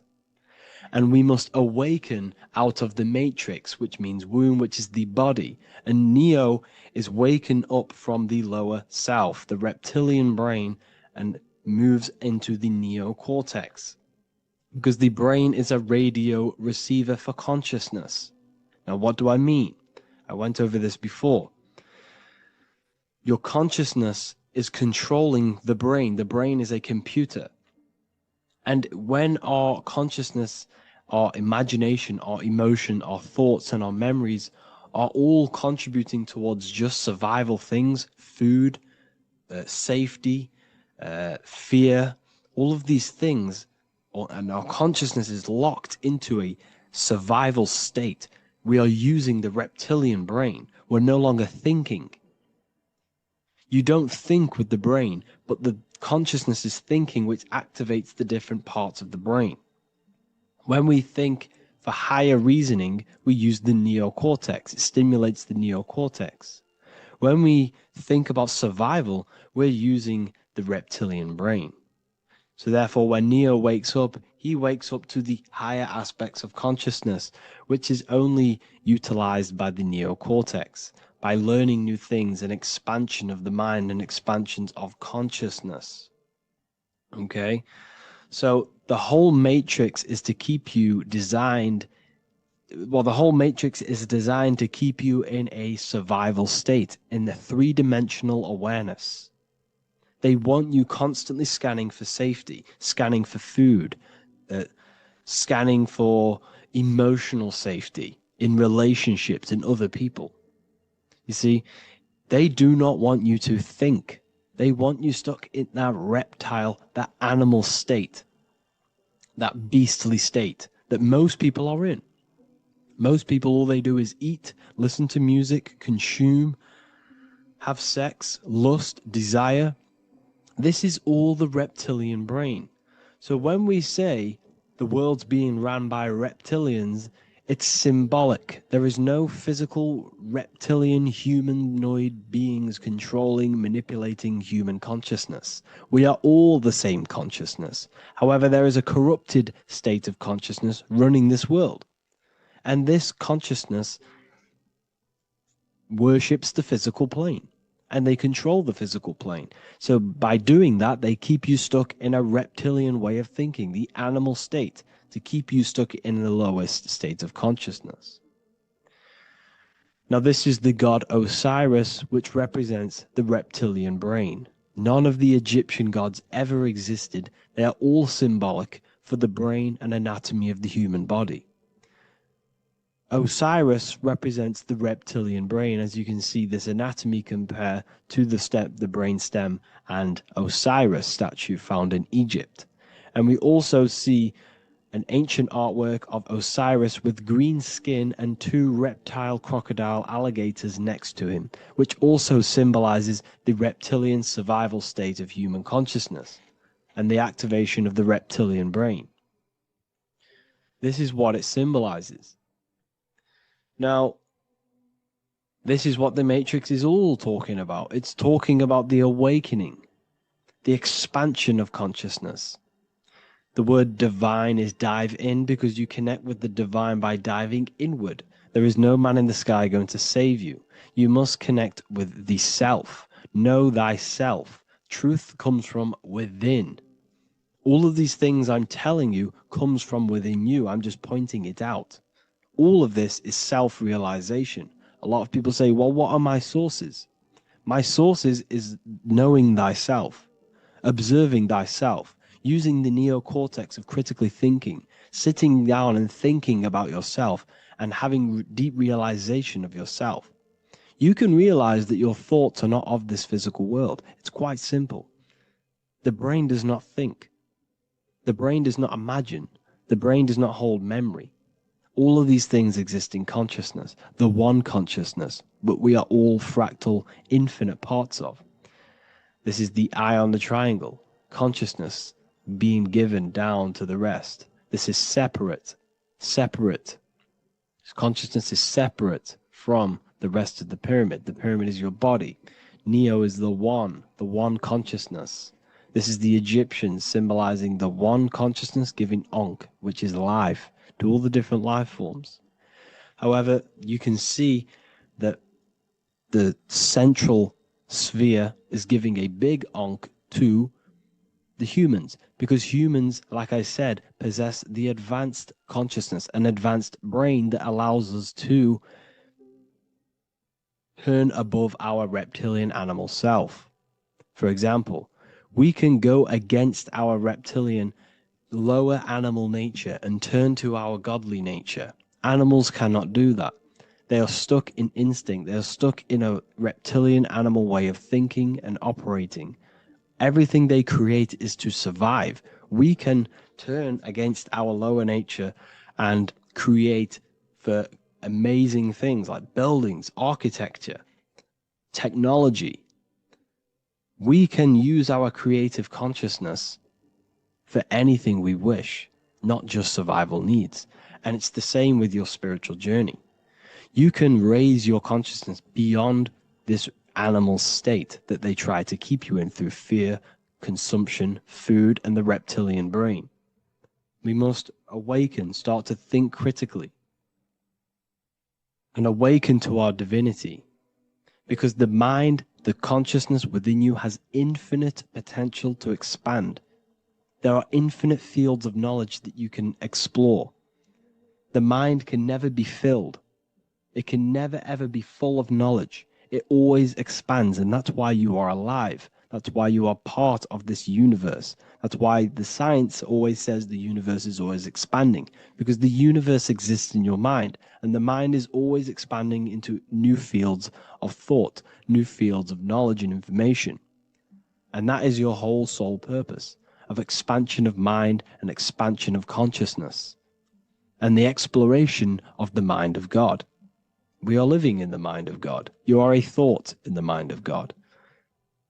You must awaken out of this body. This is why Jesus says you must be born again to see the kingdom of God. You must be born again. You must raise your consciousness beyond physical limitation and awaken to your divinity.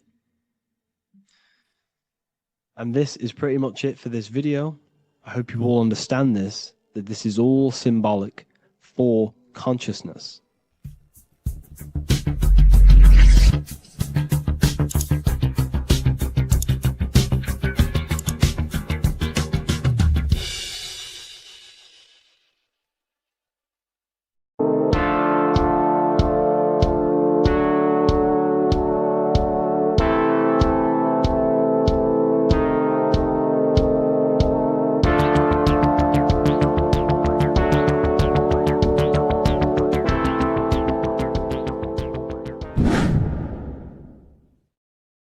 Welcome back, people. We're back with another video. Let's jump straight into this. Make sure to tune in till the end because this has got so much information in this video. So sit back and enjoy. So everything's Taurus fields. The Earth's a Taurus field. Everything's Taurus, which is electromagnetic field, electric and magnetic. The center of the Taurus field is where the two opposing forces meet in the center. And this is what creates the plane of inertia, the dielectric plane of inertia. Okay? You got red shift, blue shift, positive, negative, south and north pole, right? This is what the ancients were showing with the tree of life. As you can see here, this is the plane of inertia and this is the Taurus field. Everything consists of this. Everything is a Taurus field. A atom is a Taurus field. Okay, now the inertia is the 0 point. So this plane is a 0 point. It's the balance between two poles. Okay, now this creates matter because matter is two opposing forces in motion equalized. So these two forces coming together is what creates matter on this physical plane. And this is why we can't see the electromagnetic field, because it consists of one of the elements, which is either electric or magnetic, but when they combine together, it's what creates this physical plane, which is physical matter, which is light in motion. Now, everything is one. Don't get confused by duality. Duality is two opposing forces, but them two opposing forces are created by the same substance. It's two aspects of the same substance. So, for example, water and ice are the same thing, you know what I'm trying to say, but it's two aspects of the same substance because all is one. The whole universe is one. All goes back to the one, which is God, the creator, or magnetism, whatever you want to call it, because magnetism pulsates. Electricity has two poles, red shift, blue shift. Okay, so red shift, blue shift is electricity, and electricity vibrates, and all vibration always comes back to a standstill point. But magnetism is what pulsates. This is why your heart pulses. You breathe, which is a pulse. This is the breath of the universe, magnetism. Now, this is why the earth is green, okay? Earth can be spelled heart. If you just move the H to the beginning, it spells heart, okay? Because the heart is the center of the Taurus field, which is the heart chakra for us humans, okay? We consist of the same field, as you already know. Heart being the center, which is green, which is the center of the seven colors. The center of the seven colors. This is the most powerful chakra in your body. People think it's the crown chakra, but it's the heart chakra because it's the center of the Taurus field. You must align them all and combine them all into one, which is the heart chakra. Now, Earth is green. Nature's green. Okay, this is because we live on heart chakra, the plane of inertia. It's the center of the Taurus field. Okay, and this is what the Egyptians called Isis, which is nature.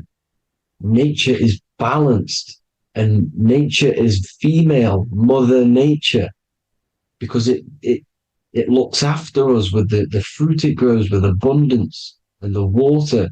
It's a female energy, Mother Nature, and this is the symbolism of an equal, balanced arms. This is the scales, it's balanced. Mother Nature is balanced. This is why the sky is blue, because what comes after the heart chakra? Blue. Sky is blue. We live in Midgard. This is what the ancients called Midgard. You don't have to take this tree literally. It's a metaphor. We live in Midgard, where both positive and negative duality here. Now, Mount Meru. Mount Meru was known as the center of the earth, okay, or known as Hyperborea. And this is the North Pole, the electromagnetic North Pole. But when I say Mount Meru, it's not an actual mountain. They weren't saying there was a real mountain in the center of the earth, a magnetic rock. No. The plane of inertia, okay, there's something called a hyperboloid. That's what it's called, a hyperboloid. And this is the center of the Taurus field. And this hyperboloid is what is in the shape of a mountain, you see? So if I go to this next one, they say Hyperborea on this map. Why did they call it Hyperborea? Because this is the hyperboloid in the center of the Taurus field. And this is the electromagnetic mountain, a metaphor. Mountain, what they're metaphorically saying, this is the electromagnetic mountain at the center, the double vortex, the center of the Taurus field, which is the North Pole. Pole of electromagnetic energy. So this is why they call it Hyperborea. It comes from the word hyperboloid. And the center of the earth is so sacred. And they symbolize this with, obviously, the North Star, which is Polaris. And this is where the swastika comes from, because it's the 4 seasons moving around the North Star. This is the Big Dipper constellation moving around the North Star, which is Polaris. There's that pole again. Pole. Magnetic pole of the Taurus field. And this is where the green, emerald green, aurora borealis comes from. It comes from this center hyperboloid at the center of the earth, where the most electromagnetic energy is stored. The center of the plane of inertia, the center of the plane of inertia. This is the all-seeing eye as well. As you can see, they got the sun, the moon. This is the Masonic cosmos, the sun, the moon, and the all-seeing eye, because the eye is Polaris, the eye of the stars. It's all the big eye. Now, the eye means a lot more as well. It's not just that. There's different ways you can interpret symbols. Now, this is the emerald tablets. Deep in Earth's heart lies the flower, the source of the spirit that binds all in its form. Okay? The flower of life is thine own place of thine spirit, and stream through the earth as thine flows through thy form, giving off life to the earth and its children, renewing the spirit from form unto form. This is the North Pole. This is what he's talking about. He's talking about the aurora borealis. Aurora borealis. It's the Earth's aura. Emerald green. Heart chakra. Plane of inertia. Green. Earth. Heart. You see? All related. Now, there's many symbolism of this. So much symbolism of the ancients. The 7 layers of heaven. 7 layers of heaven, which are the 7 planets. Okay? These planets are the solar system. It's the solar system because we are the soul. We are the sun, the soul. And we're inside of a solar system, which is the 7 planets. That's why there's 7 layers of heaven. Okay? The rings of Saturn, the rings of the planets are moving around us. Okay? So this is what the ancients were depicting in their cosmology. Now this is the Hebrew cosmology of the earth. This is the Mayan cosmology of the earth. You see, it's all an enclosed system. We live inside of a giant Taurus field. All is atum. It's what the ancients said, ancient Egyptians said. All is atum. Atoms are Taurus fields. Don't be tricked by the modern science today with the current model of an atom. It's completely wrong. They're hiding the Taurus field. They're hiding the electromagnetic field, which is in everything. Absolutely everything is in motion, and motion comes from this field. And you see, this is upside down, but this is I think it's pretty sure it's candles, but the 7 candles, the 7 planets, the 7 Elohim. You see, it all goes back to the stars and the heavens. Now, this is how the earth really works, with the stars on the outside of the cosmic egg, and then the Taurus field spinning around the sun and the moon, the positive and the negative charge. The sun gives you energy, the moon takes your energy. The moon controls monthly cycles. Moon is mon. This is etymology. Mon, month, money, demon, monster. Stir is star, moon star. We are all stars. youngster, minister, superstar, a Hollywood star. We're all stars. We come from the stars, which is heaven. Our soul comes from the stars. You see? We are the universe, the image of man is made in the universe. We are a microcosm of the universe. The universe is a macro. We are micro. We consist of everything. The body, mind, and spirit. The sun, the soul. Moon, the mind. Earth, the body. Body, mind, and spirit. We have 12 systems in the body, which are governed by the 12 zodiac signs. Starting at the Aries, which is the ram of God, all the way down to Pisces and Capricorn, kneecap. It all goes back to the stars. We are the stars. We are the universe. Everything is inside of us. Everything. Like I say, the Temple of Solomon, the temple of the soul and man. The soul, the temple is the body. The soul is the soul, and the man is the mind. The temple of the soul and the mind. Body, mind, and spirit. We consist of the 5 elements: air, spirit, water, earth, and fire.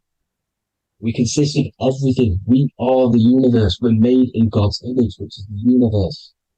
You see?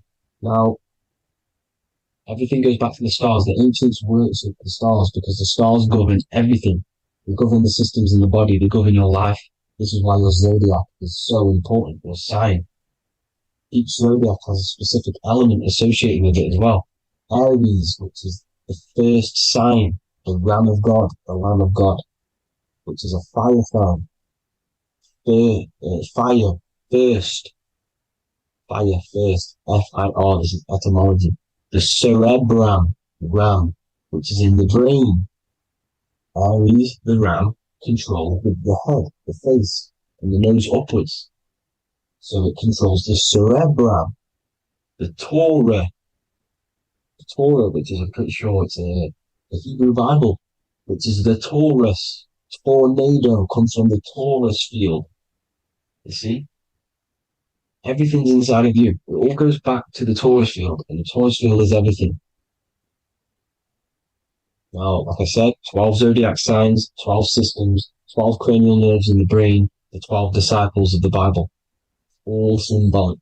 Have to read the Bible properly. Now, this center, at the center of the earth, right? This is what's stirring the ether. And the ether consists of the 4 elements. Because there's 5 elements. Spirit can be called ether. People call it spirit or ether. Ether is pure potential, pure energy. It's what connects the astral to the physical. It's the dimension between the physical realm, which we're on, and the astral. So it has pure potential. It's pure energy. This is why we say I either want to go there or there.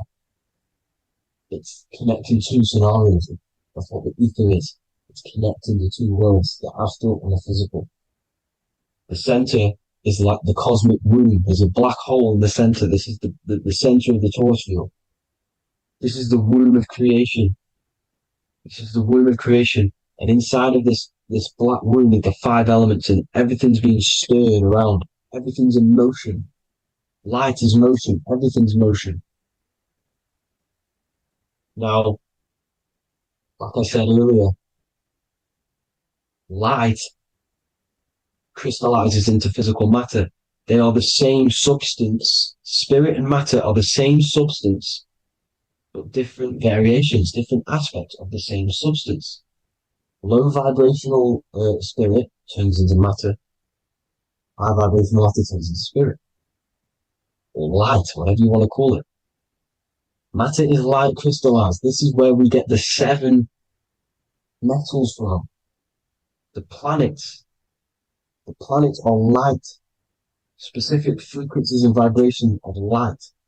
When these lights, or the planets, materialize, material metals materialize, they turn into the 7 metals.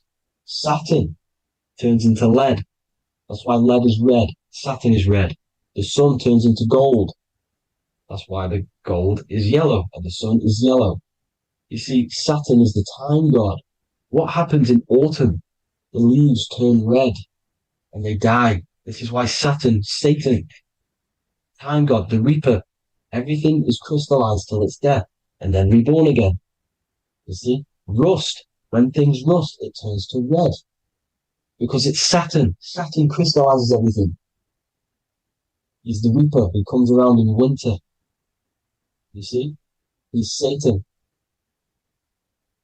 Jesus and Satan, the Sun and Saturn. They say we live in a solar system. The solar system. I think I've already just broke this down. The 7 planets are the 7 chakras. Everyone already knows this. But I'm going through it anyway. But this is where we get the 7 planets from. And the 7 metals. You see, all the ancients knew it was an enclosed electromagnetic system. It's not a spinning ball in the middle of space, people. They want you to believe this so you get stuck in this material world. Because if you believe everything's material, you can never affect this plane effectively. You can never create your life effectively if you don't understand the planes of existence. Because the mental plane is a higher plane. And it breaks down and it controls the planes below it. The mental plane, hold on, I've got it here for you. The mental, the astral, etheric, then physical. Etheric connects the physical to the astral, but the mental is what's above them all. You see? Now, it's important to understand this. It's important. However, the ancients always talked about the enclosed system. Only NASA, which is introduced around the Roman times, not NASA, but the globe Earth was introduced around the Roman times. Okay? By these Masons. These Masons introduced this because they wanted to take over the minds of the masses and control them. These people worship the physical realm. They know how it works. They know the ins and outs of it. They know how to do the magic. They know how to do it all. They understand it all. That's why Masonry have to take the oath. The oath of not speaking. You're not allowed to speak about anything you learn about in Masonry. Because they're discovering the truth about your mind and how it creates reality and stuff like that. So, this is the Masonic cosmology. The 5-pointed star, the 5 elements. The checkerboard for duality, positive and negative. The 2 aspects of every substance. This is another ancient painting depicting the firmament. The stars inside the firmament. The sun. You see, the ancients worshipped the sun because it's so important for sustaining our life. It's the only reason we're alive is because of the sun. But then people think it gives you cancer today. They brainwash you to think the sun gives you cancer when it's the #1 source of all life. They want you to believe it's a big, spinning, dangerous ball in space. It's not. It's here to give us life. It's God's Son. That's why Jesus is known as God's Son. It is the Son of God. God created that to sustain us. You see? So it's important you understand the true cosmology of where you are. Because if you don't know where you are depleted of all of your morals. You're depleted. You're demoralized. You're lost. You don't know where you are. You don't know where you exist. Okay? Once you accept the globe model, the heliocentric model, you will subconsciously think that you come from nothing. This is why they implemented the evolution theory just after the globe model was introduced by Charles Darwin. Charles Darwin came in after the globe model. He's a Mason, he was another Freemason, and implemented evolution where we came from monkeys because they want you thinking less of yourself so they can manipulate your mind. You see? They want to manipulate your mind, and they have done since you got here. Since you came through that portal, you were manipulated from that day to believe this, believe that. The true cosmology, the truth will set you free. You'll understand things better. You will feel better in yourself when you know the sun is here for you. You'll feel better in yourself that you know that you didn't come from a monkey. You were created as a human, a manifester, a creator. You're so intelligent. Your mind is amazing. You can manipulate matter, mind over matter. See? Thank you all people for tuning in. Tap in with yourself. Love yourself. Find the truth. Spread the truth. Nothing dies. Nothing in this creation dies. Everything's energy. Everything's light. Light can never die. You're a light being. That's why it says Q. Q man. Q is light in Hebrew or Latin. You're one of the two. You are light. You're a light being. You never die. Ever, ever, ever die. Ever. Stop thinking you're going to die. This body will die because it contains electricity. And electricity always goes back to a standstill point because of vibration. Electricity vibrates. You are pure light. You will never ever die. Thank you all people. God bless. Make sure to like, subscribe and share.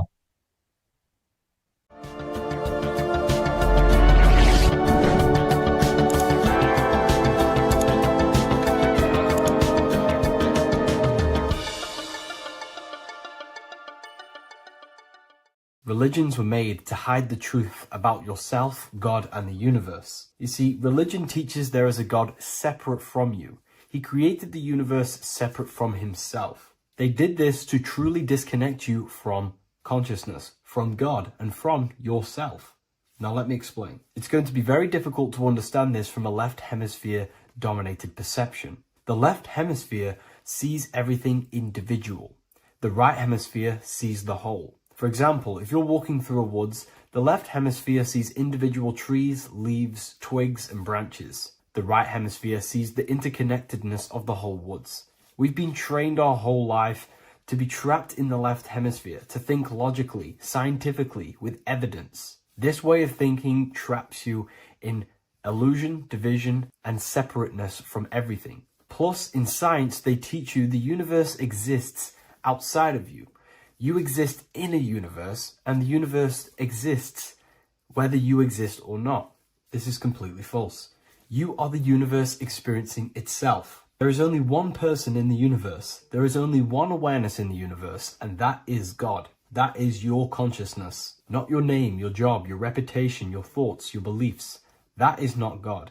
God is the infinite awareness that you are, the alertness, the essence of life.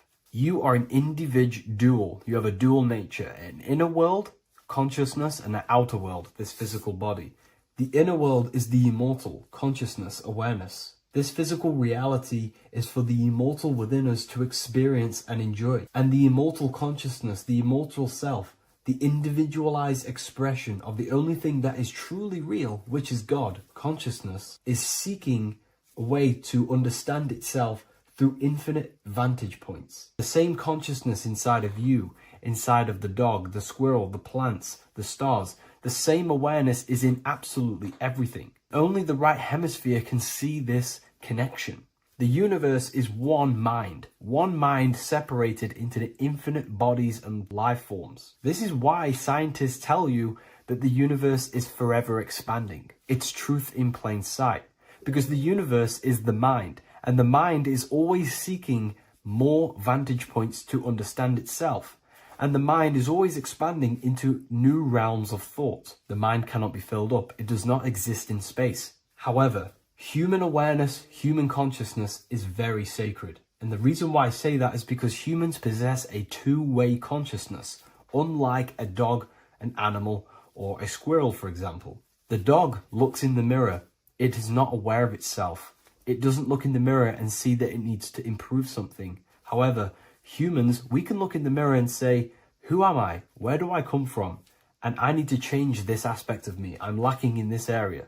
Dogs do not have this awareness. They function only on their immediate surroundings, on survival and instinct. Human awareness is special because we have the ability to reflect on the self. We can question our consciousness. We can question, who am I? Where do I come from? And where am I going after this? The human mind has no limitation. We can surpass our animal nature and rise to a godly nature. This is the whole purpose of reaching Christ consciousness, which is just an ideal consciousness where we have control over self and we know who we truly are. Humans have been given the tools to awaken. Our five senses are locked only to perceive the physical world, but the mind holds the gateway to understand the unseen aspects of reality. The mind holds the secrets to the universe and consciousness. We just have to study ourselves to understand God.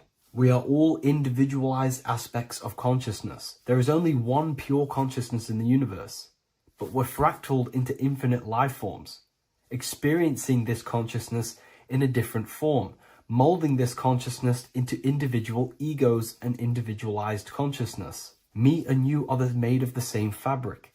However, I have thought different things, believed different things, experienced different things, which has conditioned my consciousness to be my own individualized aspect of God.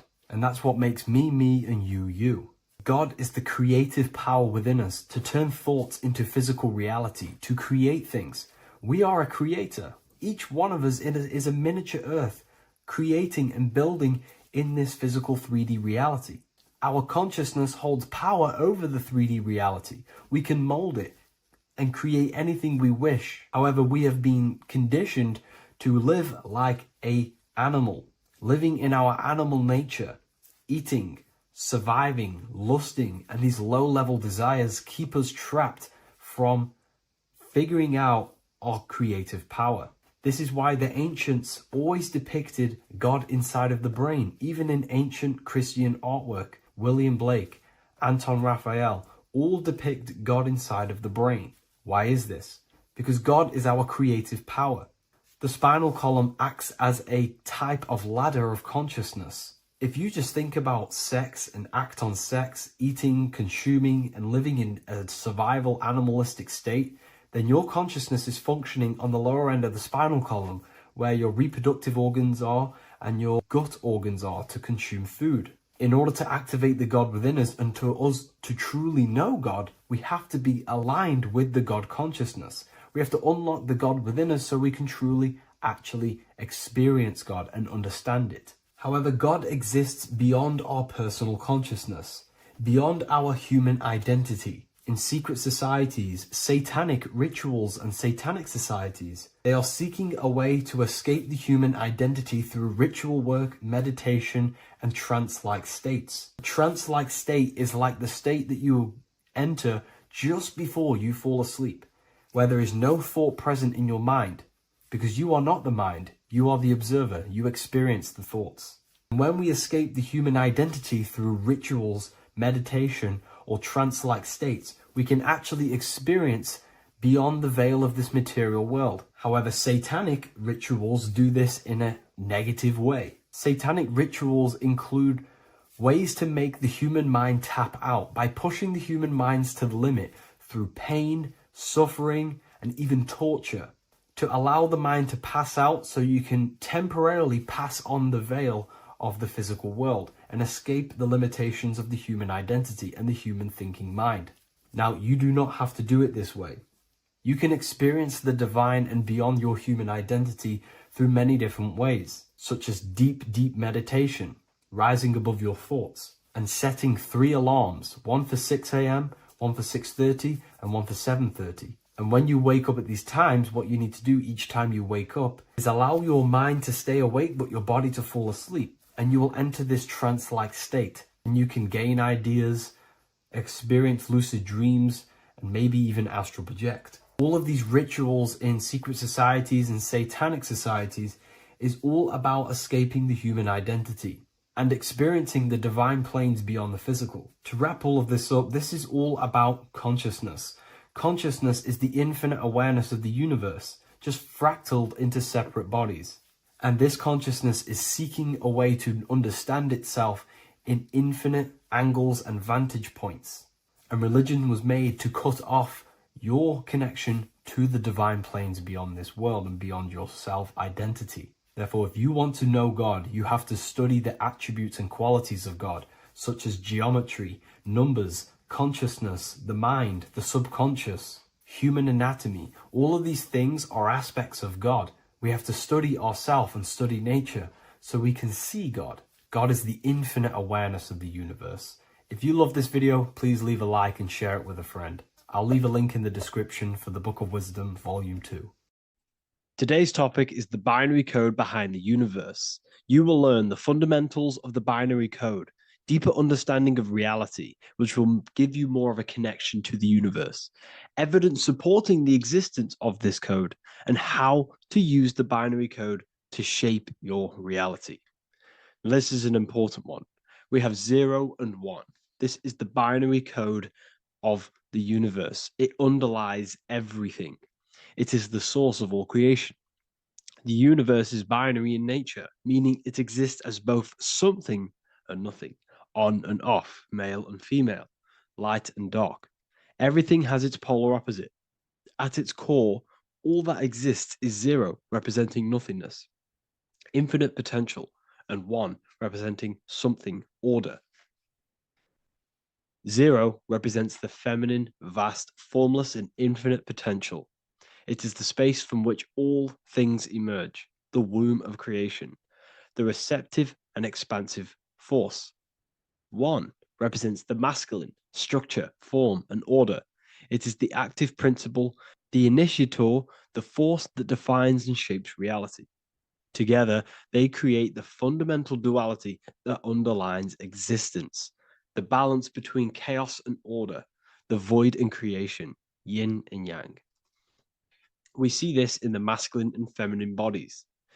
This is deeply encoded into the fabric of reality. And once you see this, you will never unsee this. So please leave a like on this video if you love my content and you love the wisdom that I share with the world. So we see this with the masculine genital areas. Remember, this is the genital area. This is all to do with creation. These are the generative principles, the generative organs in the body that allow creation to continually outfold into new life. The genital areas are all to do with the code. The male is the 1, the action. He's the initiator. The feminine is the 0, which is the infinite potential, the womb of creation. 0 and 1. This is why we have 10 numbers. 0 and 1. Masculine and feminine. We even see this in the bodies. The feminine body is made out of curves, which is 0, curves. And the masculine body is made out of lines. So please leave a like and comment if you love this. And if you have any lecture ideas, feel free and I can make a lecture on any suggestions that you have. So look at the word masculine. Masculine, line. Line is just one line, which represents order. 1. Feminine. 9. 1 and 9 equals 10. 0 and 1. The binary code of all creation. Why is feminine? Why the number 9 for feminine? Because the moon has to go around 9 times to create a human in the feminine's womb. And look at this image of nature. All nature is zeros and ones. Now you can tell. The stick is a 1. It's a line, and here we have curves. It's curves and lines. Curves and lines create reality, creates matter.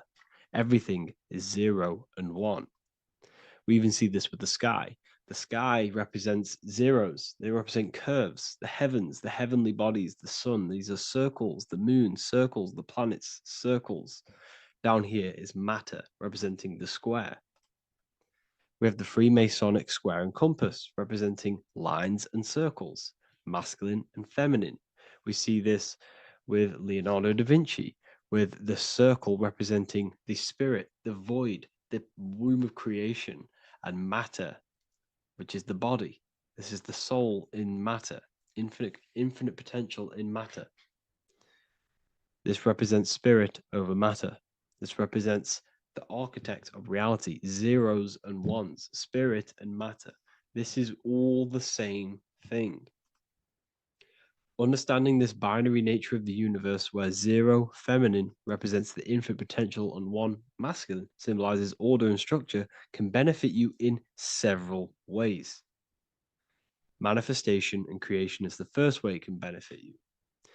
Now that you understand this, you understand that everything comes out of infinite potential. 0, infinite potential. 1, action, equals manifestation, equals creation. So you must pull things out of infinite potential. If you have ideas but don't take action, too much, zero, nothing materializes. You'll never materialize if you sit there imagining all day, visualizing all day. You have to take action. They both come hand in hand. If you only take action without tapping into intuition and creativity, too much one, your actions may feel hollow and misdirected. Using both effectively leads to greater success in life, work, and relationships.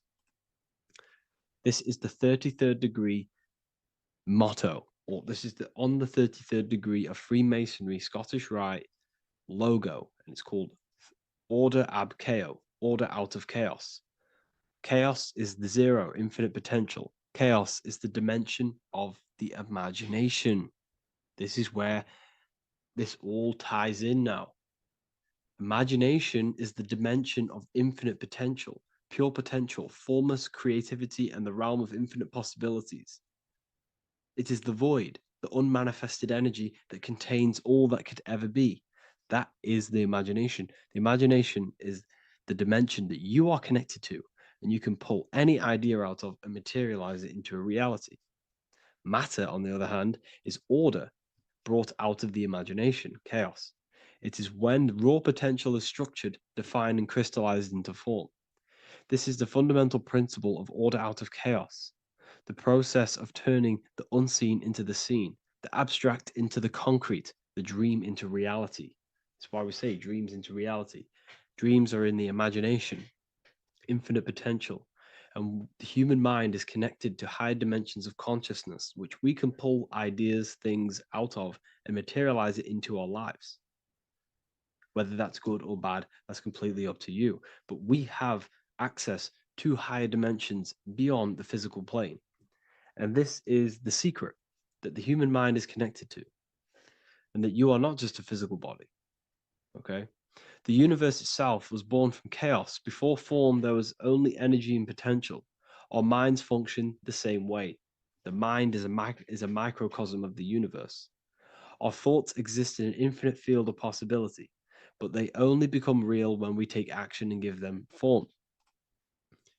If your inner world is filled with chaotic thoughts and impulsive emotions and negativity, then creating order within is essential for balance, clarity, and growth.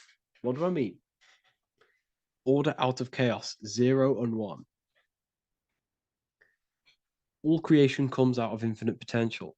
The mind, the imagination, is the infinite potential. The material world is the order. It's the effect. Therefore, if your material world has chaos, if your room is messy, if your body is out of shape, if you do not look after yourself, everything in the physical world is just a reflection of what's going on inside of you, what's going on inside of you. So if you have a messy room in a messy house, this reflects as a messy mind, a chaotic mind, and we must create order in our mind. So this applies to all realms of your life. This applies with your mind. It applies with your emotions. It applies with your manifestation. It applies with the physical world, with the masculine and feminine. 0 and 1 is heaven and earth. It's everything. It's duality. It's on and off. It's everything. So it applies to all realms of your life. Okay. So in order for this to benefit our lives, we must, one, have awareness and observe the chaos. Step back and observe your thoughts and emotions without reacting to them. Recognize that you are not your thoughts. You are the observer of them. You are the soul. You are in between them. You are the midpoint between the left and the right, the 0 and the 1. You are the soul. Journaling or meditation can help you identify patterns and negativity and impulsivity. So it's important that we recognize these patterns. We recognize the chaos within us and we transmute it. 2, implement structure, mental discipline, mindful practices, meditation, breath work, and slowing down your reactions. Cognitive reframing, replace destructive thoughts with constructive ones. This is so important. For every negative thought that you place attention to, place your attention onto 5 more positive. Never think about something that you don't want to manifest. Because whatever you're placing attention on inside that mental field of consciousness, you're giving attention to it, which then can manifest into your action, and that will materialize into your world. Routine and ritual. Create daily habits that anchor you. Morning routines, exercise, or creative outlets bring stability. We must master the inner world of thought and emotion. We must bring chaos into order. In order to create anything in your life, you're turning chaos into order. Order out of chaos. You're turning 0 into 1. This is the binary code. All things underlie it. 0 and 1. So it's so important that we master our minds, we master our emotions, we master our inner world so we can produce effect in the outer world.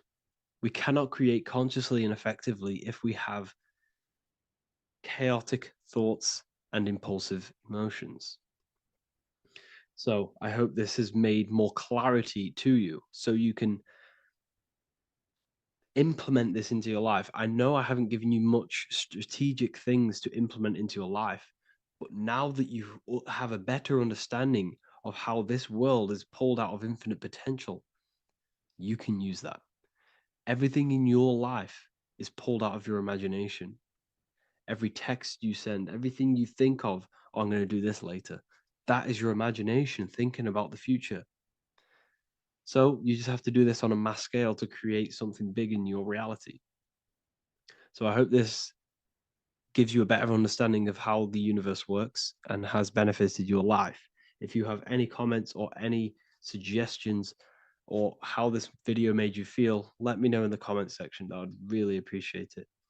And I'll see you all inside of the Symbolism Masterclass on March the 8th. What if I told you you don't have one body? You in fact have 4.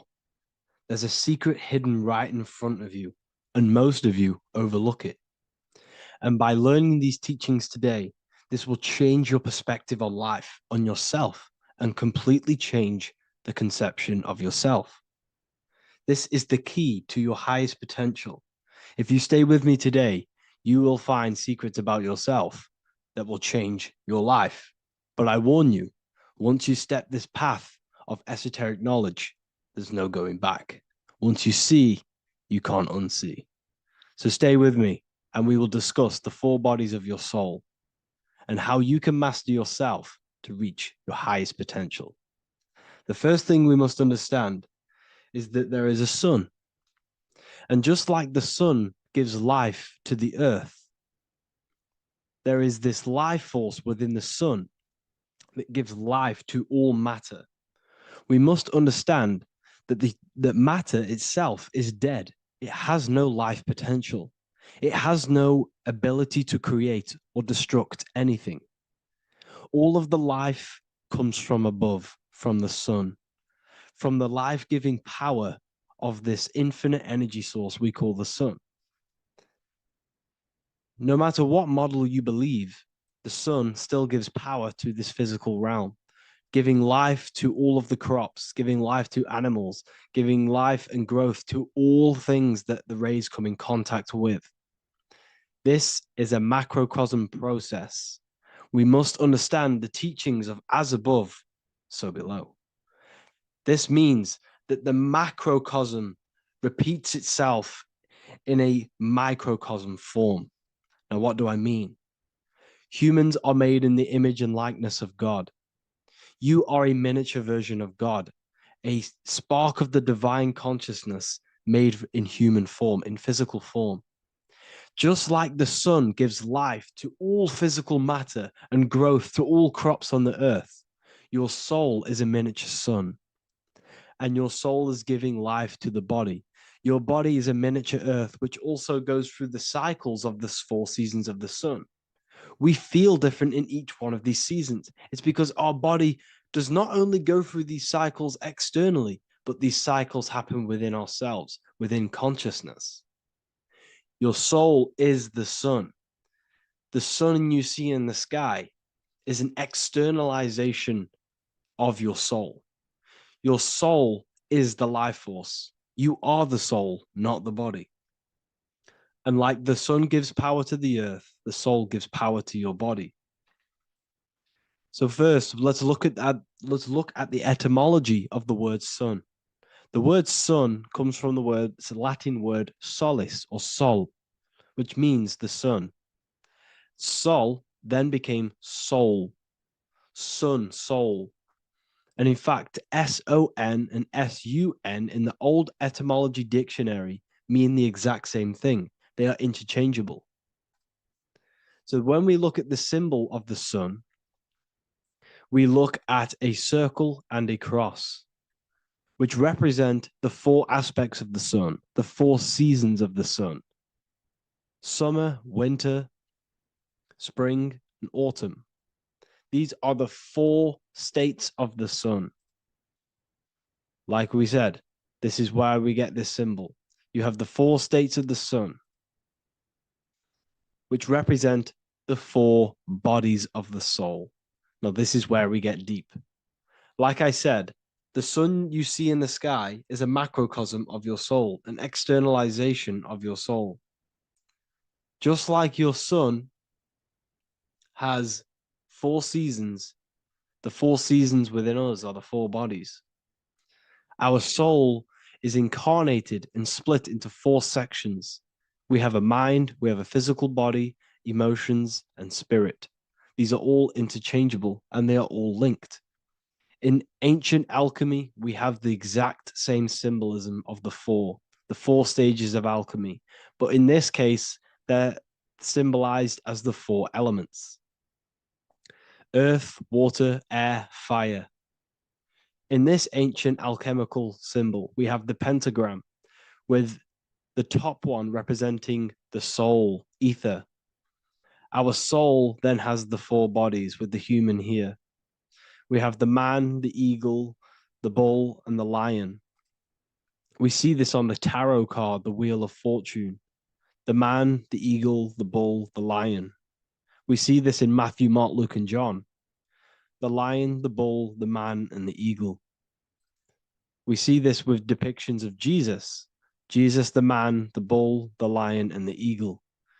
These represent the 4 fixed signs of the zodiac: Taurus, the bull; Scorpio, the eagle. Scorpio was symbolized as an eagle. It's an ancient symbol. Now it's been changed to a scorpion, of course. Leo, the lion; Aquarius, the man.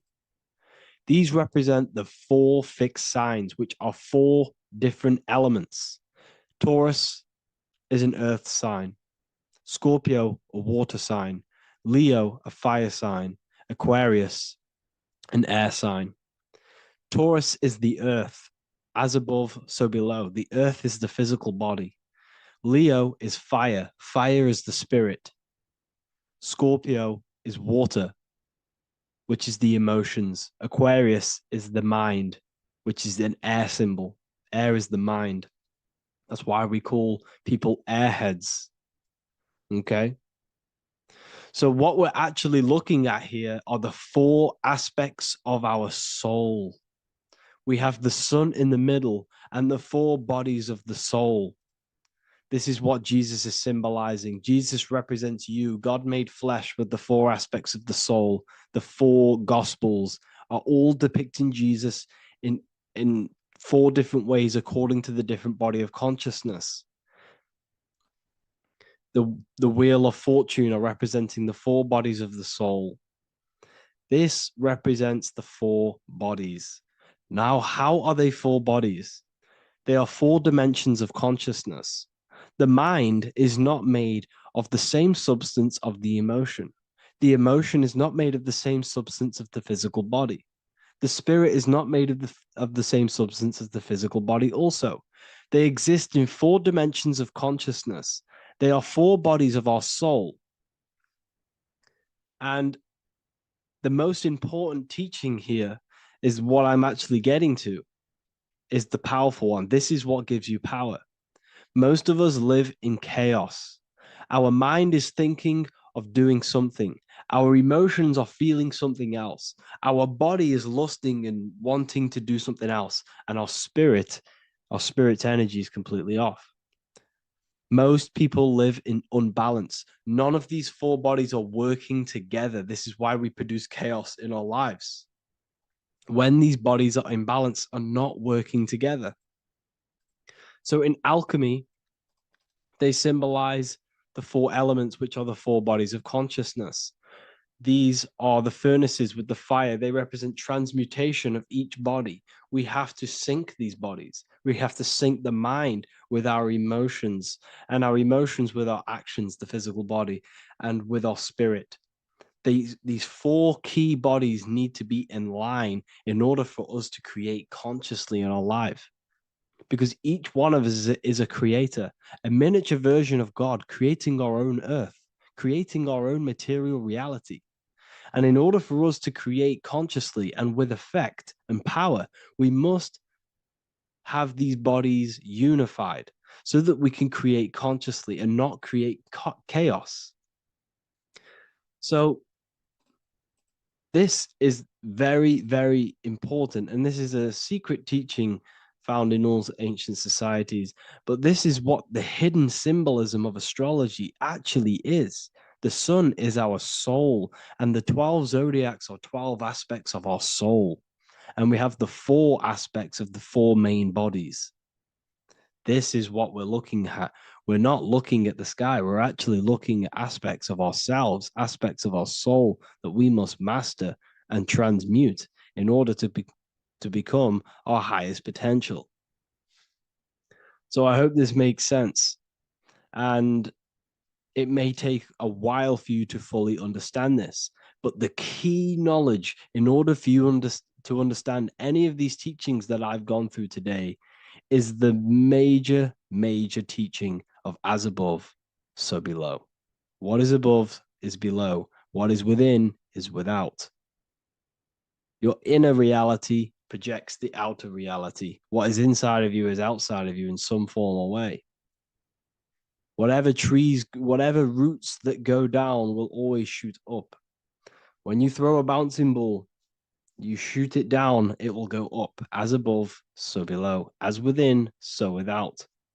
God did not make a creation separate from himself. We are all extensions of the divine made in physical form. And we are incarnated into four sections. Our soul is separated into four sections. These are the four corners of reality. These are the four pillars of reality that we must control. So in order to access our soul in meditation, we must turn off these four things. Turn off the mind, the emotion, the spirit, and the body. And then we access the soul. So I hope this video helps today. And you can learn all about this in the Book of Wisdom, Volume 2. This book is a revolution in consciousness. I do not recommend everyone reads this book. This book is only for people who are serious and want to transform their lives. This book is a book that will change the scope you see reality. It will change your perspective on yourself because you will resonate with this. This book does not just give you information. It gives you a sense of well-being. It gives you truth, and you will find your power from this information. This information is not just information, it's a key to your path of enlightenment and transformation. So you can find this book in the description of this video. And if you are part of the university, I will see you on the live calls. Thank you, everyone. Please leave a like, subscribe, and a comment, and let me know whatever videos you want me to make next. Anything that you fail to understand or have any confusion with, I can make a video on it. So let me know in the comment section any reviews or anything I should do. Thank you all, people. Have a great day. Welcome to Revival of Wisdom. This video is going to be about the flat earth and the breakdown of the whole cosmology. We're going to be digging very deep. I've got a lot of pictures and images to show you, and a lot of dots to connect. So let's start with the Freemasonry art. So this artwork we have here is the Freemasonic cosmology, as they know and believe. So what is it symbolizing? Obviously have to start off with the 4 pillars representing the 4 corners of the earth. The 4 corners with duality. You see, there's everything on earth. There's good and evil. Good, evil, positive, negative. Good, bad. This is the checkerboard. This is what it symbolizes. Okay. Obviously, we have the sun, the moon. The sun gives you energy. It's the anode. The moon is the cathode. It's the opposite. It takes your energy. So therefore, you become sleepy when the moon comes out. You see, everything on earth, everything in the universe is balanced. There's complete balance symbolized by duality. There's always 2 opposites. We have the all-seeing eye, and obviously 7 stars representing the 7 planets, but not planets as in we know planets. They're not physical spinning balls of gas. They are energies. They are lights emitting from the realm above this realm. They are lights through the firmament, through the electromagnetic field. So let's go through that again. The 4 corners, duality, positive and negative, cold, dry. Everyone on earth has an opposite. Everyone, there's 2. Okay. And then we have the sun, the moon, the 7 planets with a 5-pointed star. What's the 5-pointed star? Of course, it's the 5 elements: spirit, water, earth, fire, and air.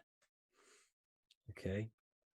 That's what the 5-pointed stars symbolizing, the 5 elements of earth. And then most importantly, we have the compass. The compass is very, very important, hence why it's in the center. The compass is symbolizing many, many things. And one of the most important things, but we'll get into that after. We have a boat with water outside of the earth. So we have a boat on water, symbolizing the waters separated by the firmament, the waters above, separated by the firmament from the waters within the firmament, the earth. So this is what it's symbolizing. So the compass, what's the compass? This is where the compass comes from. The Polaris, the most important star there is, because it's in the center of Earth, the sun, the moon, and the black hole, black sun. Because all creation comes from center, the seed center. Okay, but we'll get into this after. But also, this is a very important Masonic symbol because they use this symbol a lot. This is one of their main symbols, hence why Neil Armstrong has the Masonic ring with the compass on it. The people who supposedly went to the moon, which obviously they faked to push this globe model, because the globe model is based upon fear. Because the globe model, if they can sell you the globe model, they can sell you anything then. You don't know where you actually are. The globe model is to push fear upon the masses, because the globe model means there's not enough resources. There's also risks of asteroids hitting the planet. There's also risks of space, extraterrestrial invasions, global warming, asteroids. You see, this is all the fear that they can gain off selling you the globe model. Okay, because they don't want you to know that this is an intelligent design. And also, they're hiding God, the creator, the source. This is why they are satanic. They are opposites. They are lefty, Lucifer, right, righteous, godly. Hence why they do the symbolism on their eyes. 666. This is another famous, famous astrologer, astronaut. This is another famous astronaut doing 666, showing that he's in the alliance of the occult. But even look at their 10th anniversary stamps. They have a Masonic compass on there. Also, the Order Out of Chaos. Order Out of Chaos, double-headed eagle. Okay, the Order Out of Chaos ring, which they wear. So all of these astronauts are in the occult. They are lying to you.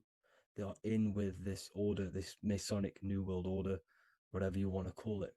So let's break this compass down a lot more. Because as I showed you here, the center, okay, this is what the compass is symbolizing. Let's go into the North Pole map. This is from 1595. This is a rough estimate of where this map came from. It's from around the 1500s to the 1600s, maybe 1400s.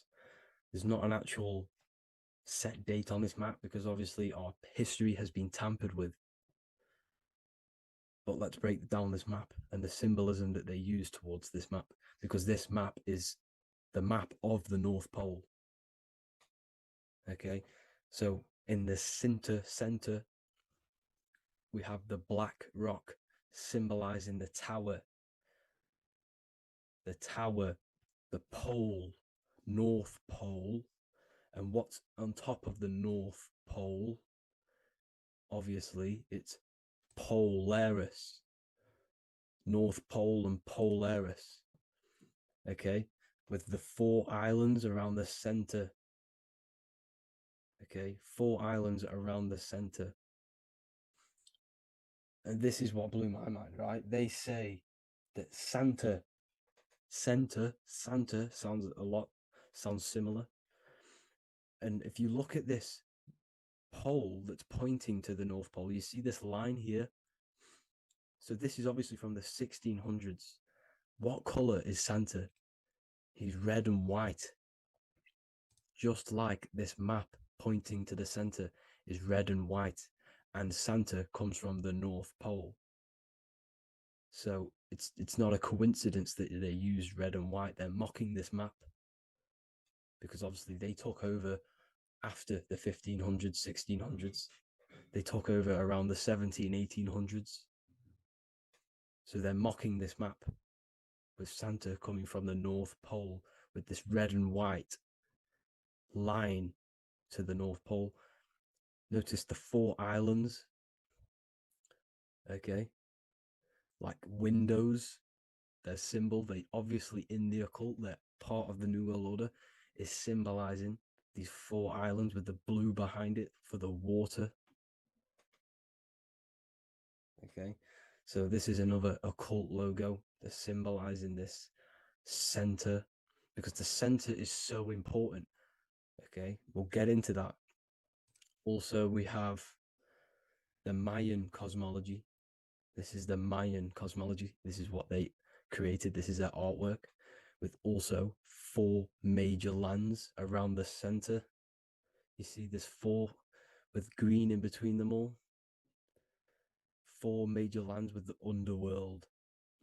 You see this underworld is also symbolized by the Masons with the coffin of the skull and bones, the deceased, the dead. Okay, so this is also mentioned in the Book of Enoch. Okay, and it's called Sheol. Sheol, the underworld. Okay, and in the Book of Enoch, it says all spirits of the dead go to these hollow places, that they are wait until their appointed time of judgment. And it also says in the Book of Enoch, there are 4 hollow places underneath. 4 as above, so below, representing the 4 islands. As above, so below. That's where that could link in. Okay. The Book of Enoch is very important because it was found in a cave thousands of years ago. And has a lot of truths about this realm and about this world we live in. So let's go back to the Mayan cosmology. So the ancient cosmology, they all must have had some sort of communication. They must all be in peace, at peace with each other, because all of their cosmologies linked together. See, the Greek, Babylonian, Indian, the Celtic, okay, they're all linked in together. They all knew that they were in an enclosed system with an underworld and obviously a firmament. Okay, so this is what they all knew. They all must have had some sort of communication. They were a lot more advanced than us. They knew the center of the realm. Okay, and obviously the United Nations flag also symbolizes their center. You see how it has like a grid with a circle around the center. It's symbolizing that center of the realm, because that center of Earth is so important. The United Nations flag, all have it.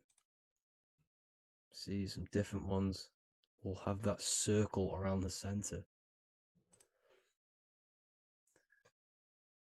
because the center is the seed. All things come from a center. So the Taurus field is so important because it is the spark of life. It's the building blocks of the universe, this creation, because all things have a Taurus field. Just like an apple with what's in the center of an apple, a seed, because the center is where the energies hold, is where the energies meet, and it creates that spark of life. Just like your heart is the center of your body, and it has an electromagnetic field, because the center, all things come from the center. So this is why the North Pole is so important, because this is why it's so important, because this is where the creation sparked from, the center. This is where the most electromagnetic energy is stored. So this is why the northern lights come from the center. It's electromagnetic energy. This is what the northern lights are. It's being emitted from this black hole in the center. Okay, and obviously what else is on the center? Polaris. Polaris is the center star. Okay, so the center star is what sits on top of this North Pole, Polaris, because it's a pole of electromagnetic energy, symbolized as a black rock, a black hole, pole. You see, because all creation comes from void. Light is born from darkness. Without light, darkness can't be born from light. You see, but light can be born from darkness. This is why darkness is so important. And this is why there's a black hole in the center of our realm, like the black sun. The black sun, the Polaris star, the North Star. You see, so this is this North Pole, Polaris. This is what they're talking about. And this is why compasses are an 8-pointed star, because Polaris is symbolized as an 8-pointed star. This is where a compass will point you to. It will point you to that center.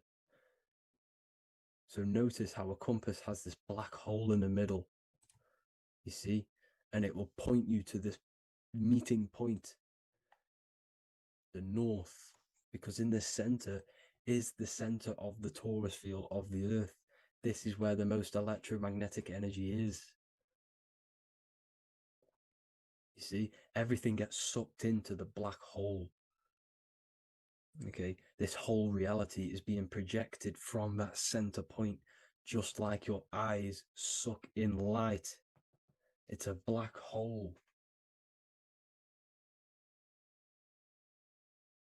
Your eyes suck in the light of this light being emitted from this center place, this electromagnetic energy at the center, which is the seed of everything, of everyone.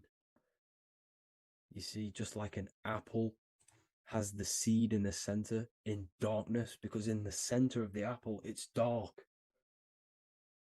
It's black. It's pitch black. But that's where the seeds are. That's where the life is. But Polaris is so important because it's that center star which lines up. It is the pole, it's the top of the pole of the Taurus field. So Polaris would be here at the very, very top. And this is where the compasses point you to. And this is why the Star of Ishtar, the 8-pointed star of the Sumerians, also talked about this 8-pointed star, and it's called the Star of Ishtar. Okay, and who is Ishtar? Ishtar is the goddess. Okay, so she's not a male, she's a female, because every creation is brought through a female, a womb. Every single human on earth is brought through the womb, the sacred feminine energy. And the womb is pure darkness. There's no light in a womb, just like the center of our realm. It's a black hole. Okay, and guess what? She's the god of fertility and sexuality. She is responsible for all life. Okay, so the Star of Ishtar is the Star of Polaris, which is symbolizing the responsibility for all life, the center of our realm, the black sun, the black hole. Okay, so this is what that god of Ishtar of the Sumerians is talking about, the goddess, the womb, the seed of creation. So this would be the portal, more than likely the portal in and out of our realm, because it's the top of the Taurus field. And what's above this realm is the heavens. So this is where you get sucked in from the heavens. Your soul gets sucked in and brought onto this plane of existence called Earth. These are some space NASA symbols. Look how much Polaris symbolism there is. And notice how it's at the center. You see this circle? This is like a half circle. And at the center is an 8-pointed star of Ishtar. It's the same thing. It's Polaris. It's at the center. And notice on some of these, look, this one is a bear holding the key and an arrow pointing to the Polaris star, so that they hold the key to Polaris. Another one with like a demon holding a key to the what? Polaris on top of him. Also an eagle, which is a Masonic symbol, the eagle holding a key on top of the center. You see, and notice how there's an arrow going up to the Polaris and an arrow down, as above, so below, to Earth. So you can go out of Earth and into Earth through Polaris, and the eagle holds the key. You see? The eagle holds the key, just like this. This demon dragon holds the key to Polaris. And look at this one, Earth, with an arrow up to Polaris, the 8-pointed star. So Polaris is more than likely that portal which the Anunnaki used, the Sumerian gods used, because the Anunnaki symbol is also an 8-pointed star. Okay, and like I said, that center is the seed of creation. The center is the black hole. Okay, just like your pineal gland is at the center of your brain. The pineal gland is at the center of your brain, and that's what connects you to that spirit realm, to the source. That's it for this video, guys. Thank you all for tuning in. I hope you all learned something today. Please leave a like, a comment, and please subscribe to the channel for more content. God bless you all. Hey everybody, welcome back to Living Life with Miss Faye. And today I thought I would talk about the Book of Wisdom, because to me, this is information that should be in every household. And you really shouldn't pass this by, because information like this may not be out here forever. But this information is so important, especially for you today, because so many things have been hidden from you about the world, about our living in the world, about our own existence. So many things have been hidden. And these books, the Book of Wisdom, this is book 1, and this is book 2, and they both are jammed with hidden knowledge. Now, I realize, I have been promoting this material for some time, because I wholeheartedly recommend that this material should be in everybody's home.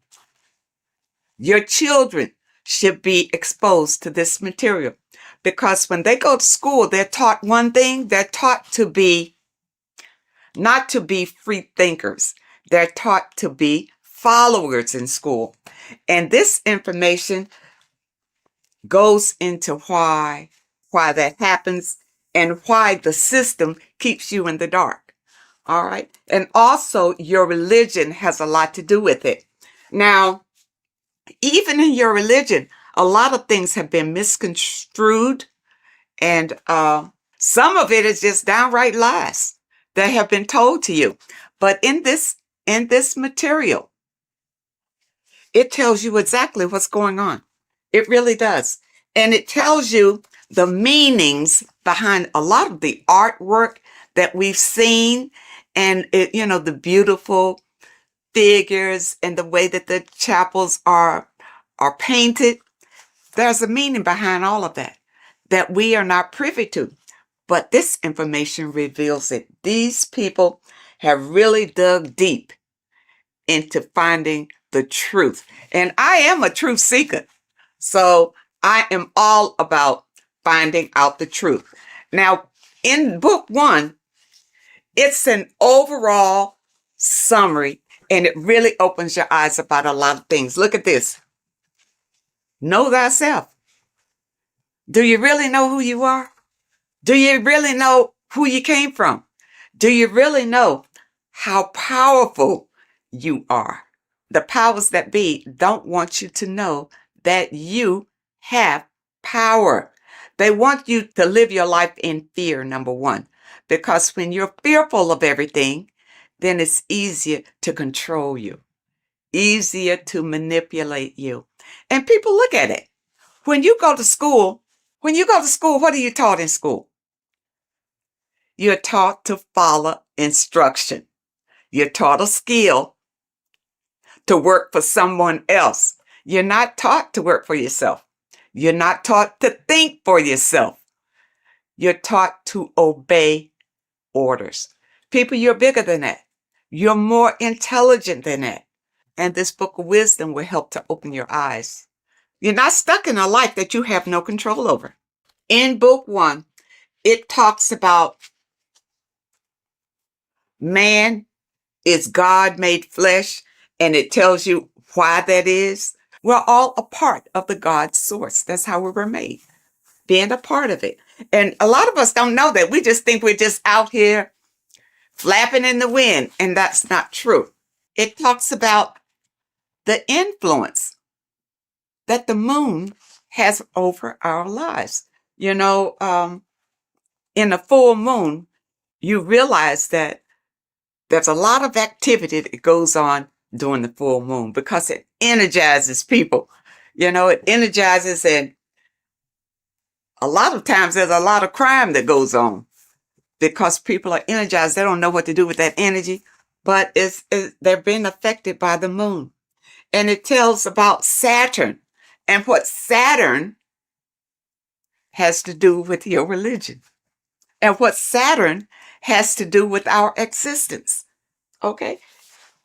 This book goes into all of it. And what it does, like I said, book 1 is more of an eye-opening summary of it all.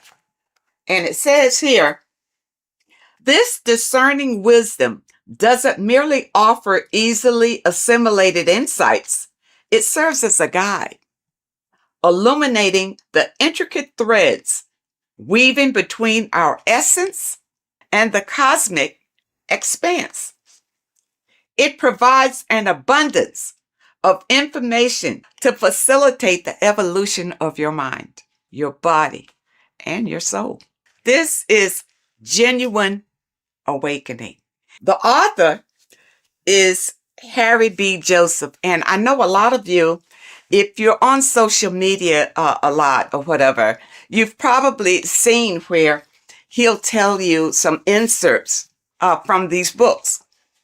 And volume 2 is a more in-depth look at it. So if you want to go really deep, then you want volume 2. Now, one thing in volume 2 that I thought was interesting, of course, everything in here is eye-opening. But I wanted to bring this one to you because it's about the significance of sex. It says sex is a sacred ritual that transcends the physical realm and also takes place in the astral plane. So, you know that saying, as above, so below? Everything that happens here on this plane happens in the astral plane. So when you have sex with someone, you have bonded with them in the astral plane. And that's why you can't just walk away from a sexual experience and not have the energies from that person, because you have shared energies during this sexual ritual. And really, that's why it's better to wait until you are married to have sex and not have casual sex with all sorts of people. Because even here it says, casual sex, often driven by superficial desires such as greed, lust, and monetary attraction, tends to vibrate at a lower frequency on the astral plane. Now, what does that mean? If your casual sexual experiences are vibrating on a low vibrational astral plane, well, what's in a low vibrational astral planes? Demons, low entities that will attach to you, because that's where you are. They will attach to you and make your life miserable. You see, that's one way how we get these entities attached to us like parasites, because of casual sex. You got to be careful of that. And the only way that you can break the tie from a casual sex is through a spiritual awakening. See, when you have casual sex, these entities feed off of that energy. That's why they attach to you so easily. This is what you need to be aware of. And a lot of you don't understand why your lives are in the toilet. It's because of the things that you are doing and the people that you are interacting with. And if you had this material beforehand, then you would be aware and able to guard yourself from a lot of heartbreak and disappointments in your life. Because once these entities attach themselves to you, they're not bringing you any good. They're going to bring you harm. Okay? And devastation. You don't want that. When sexual activity is engaged from a place of love, deep passion, and high vibrational energy, it fosters a protective and positive atmosphere. Protective and positive. When you engage in a sexual experience and you both love each other, it's genuine love. Okay? That's what you get. Not when somebody's fooling you and tricking you and making you think that it's love. And as soon as you've had sex with them, now they disappear. Now they have nothing to say to you. Now they'll tell you that they didn't want to get involved. You know, they're not looking for a relationship, that sort of thing. But no, that's still low vibrational because you didn't wait until you got to know the person. Just had sex with them. Don't do it. And when you have a love-based connection, elevates the energy, creating a shield against negative influences and ensuring that the experience aligns with higher spiritual principles. Okay? And that's what you want. See, this book goes into everything. And it goes into the foods that you should be eating, the foods that you shouldn't be eating. And it goes in a lot of Masonic symbolism because the Masons have been ruling for a long, long time. And we're not aware of it. It just passes us by, you know, because we are in survival mode. And the powers that be have put us in survival mode. We hardly have time to just enjoy our lives because we have to work for the elites. Work hard for the elites, you see. But if you have knowledge and understanding about how they maneuver and how they manipulate and control you, it will help you to improve your own life. In this book, you will discover more than just knowledge. You'll unlock the mysteries that lie beyond the veil of the ordinary.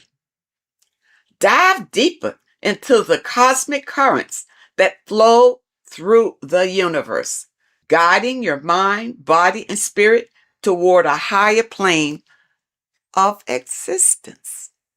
People, you don't realize how powerful you are because you have been dumbed down from the time you got here and made to believe you don't have any power. There's an external God that you must pray to for forgiveness of your sins, for anything that you desire in your life. You pray to that God, and that God will deliver it to you. Now, has it happened? Have you received all that you desire from the God that you have been worshiping? If not, maybe you need to know the truth about things. Maybe you need to look deeper into things.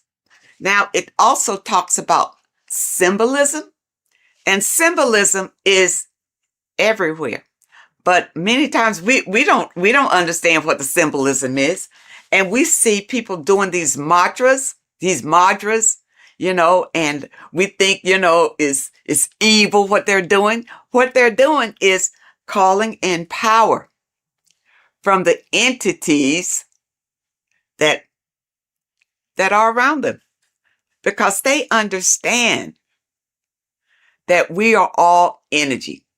And they do these mantras to bring in energy, whether it's for confidence, whether it's for strength, endurance, or whatever. That's why you see a lot of celebrities doing these mantras that you think is evil, because you don't know, because your mind is closed and you're living in fear of everything. You don't understand, but you see them progressing and doing better and better and better and doing all these evil signs. These signs are not evil, number one. They're not evil. They have learned how to manipulate energy to their benefit. And you don't know how to do it. That's why you need the information. You need the information to learn how to manipulate the energy that's already here to better your life. The first book will open your eyes to it. When I first got this, I tell you, when I first got this book, I was so impressed by it. I bought my people a book, sent them a book, whether they can understand it or do something with it or what. But I think it's so important just to have it in your home, because somebody is going to pick it up and this information will resonate with them and put them on a path of enlightenment. And those of you who have your book, spend a little time every day reading and understanding, because there's so much information, even in the first book, that it will take you a while to go through, where you can understand what it's saying in every page. The advertisement on social media talks about this book. He goes through some key points, but don't think that he's covering all of this information. It's too much information to cover in a 1 or 2 minute stint, but it's information that can change your life. This is the thing, people. It's worth every penny, even if you don't have much. If you don't have much, you need to save enough to get these books. Get both of them. You see, I got both of them. Start with this one. If you never dug into this kind of information before, start with this one. This tells about the black cube. These things are in the world today that you don't know what it means. You don't know anything other than what your leaders have told you about it. But who's to say they're telling you the truth about what it is? Okay? It's all here. Okay? All here. It talks about the scam. It talks about scams in here. And what this one is, you see NASA right there? You remember the moon landing? All of this is to deceive you. And this information brings out the truth, the absolute truth. And volume 2, you see volume 2 is thicker than volume 1 because it goes deeper. It goes deeper. And even if they come out with a volume 3, I'll be ready for that one too. This one opened my eyes to so many things that I had questions about, as far as heaven, hell, the gospel, the Bible. For a long time, I just rejected the Bible totally. I rejected it because the stories in the Bible didn't really make sense to me. It really wasn't logical. Going through this material, I realized that the Bible is written in parables. All right. It's like morals to a story. It's like lessons that you learn from the stories that they tell. Okay. Because think about it. In the Bible, it says that, the apostles wrote these chapters in the Bible. During those days, those apostles couldn't even read or write. So how they write that? Okay. But from whichever documents that they pull certain information out and put the Bible together. All right. But the Bible, and I'm going to use this little slogan that I heard that I really like. The Bible is basic instructions before leaving Earth. It's not for you to take the stories literally. It's to take the meaning behind the story and apply it to your life. And because many of us have not read the Bible, and many of us have. The Bible is written in a way it's hard really to understand. That's why you go to Bible study, so somebody can tell you the meaning of it or what. And most of the times when you go to Bible study, they don't know any more than you do. They haven't ventured out into research to know exactly what those scriptures mean, in this information, it goes through it. It goes through your scriptures and tell you what it really means. Okay? And it leaves no stone unturned, really. And it opened my eyes so much to the Bible until now I can embrace it. I can embrace the Bible because I understand that these are stories for you to learn from. But you got to understand the meaning and what it means. For instance, water is emotions. Okay, it's not just water. It stands for something. It stands for your emotions. The light is the Christ energy. The Christ energy is light. And we all want to embrace the light. All right, so people who follow the Bible, understand the Bible, understand what the Bible really is. Don't be deceived by the interpretation of the stories. Many of the interpretations that you are given is to put you in a subjective role, a slave than a master. Puts you more in a slave role if you take those stories literally. And that's why you're not encouraged to go out and look for other information, especially in your religious institutions. They don't encourage you to venture out for other information because they'll tell you the information. Just keep coming here. We'll tell you all you need to know. You see, but I understand about religion because I was raised Christian. And the thing about it, even when I broke away, it took some strength because your mind, you have a mindset about it. Being raised as an infant in the church, that's all you know. Every Sunday, you go to church. Yeah, you go to church. Your body is used to going to church. But then when you decide, well, no, it's not working for me. I'm not, my life is not changing. My life is the same. You know, I just come here on Sunday maybe to be entertained and maybe not, but it's really not worth it. And then you listen to your pastor or whoever is delivering the message, and what he's doing is giving you the spiel that was given to him in theology school. That he's doing. He's giving you the interpretations that he was given. That's all he's got, because he hadn't done any research on his own.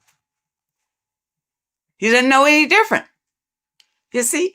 And there are many people out here who feel like ignorance is bliss. I know you've heard that. Ignorance is bliss. No, it's not. Especially in today's world with so many changes coming down the pike, and fear is leading it. Fear is right in front, leading all these changes down the pike. And fear is leading it so that you won't buck against it. So that you will be so afraid, you'll just hold on tight and hope that you come out okay on the other end. But if you get this material under your belt, it will give you strength and a way to grab the power that you have inside of you so that you won't feel desperate and you won't feel afraid. You'll feel empowered. And that's what we all want. That's why I feel like everybody should have this material in their home. Everybody. And your kids should grow up reading this before they go to school, and their little minds be manipulated to believe whatever the system wants them to believe. Because really, they're just grooming them to be little worker bees. To be worker bees. You see? People, you have the right You have the right to be the master of your own reality. But if you don't know the information, you don't know where your power comes from and how to use the power that you have, doesn't mean anything. All you got to do is open yourself up to new information. That's all it takes. And your life could change drastically by just the information that is revealed in these pages. And I tell you, it's funny because years ago, I guess I was, I was in the Christian faith when I ran across information from one of the folks who contributed to this material. And when I heard him talking about it, it resonated. Something he said resonated in me. And I never forgot it. And then when I found this material again and I saw his name, I think his name was Santos Benucci or something. I don't want to destroy anybody's name, but I know he is referenced in some of this material. This is it. When he talked years and years ago about it, and now here it is in printed form. People, do not let this pass you by. This is your life right here. You think your Bible is? The Bible is great, but it's in parables. You can't understand it the way it should be understood. Okay? But with this being your companion, it will open your eyes like they've never been opened before. And I know a number of you out there have purchased the book. Leave us a comment and tell us how you feel about it. But take your time. These are not fast reads. Either one. And the thing about it is, I keep going back to them. It's not the kind of material you read one time, put it aside and forget about it. You put this on the coffee table and read a little bit all the time because it reinforces your soul and helps you to manifest the life that you desire. Okay, people? I hope that you understand and I hope that it helps. And of course, I will leave a link in the description where you click on the link and you can get either one. You can get book, this volume 1, or you can get volume 2. And the volume 2 is in hardback.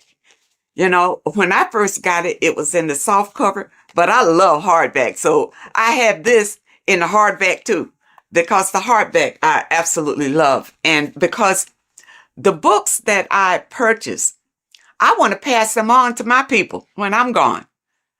They mean something. Stop wasting your money on stupid magazines and crap that doesn't mean anything. You buy a book, buy one that's going to change your life.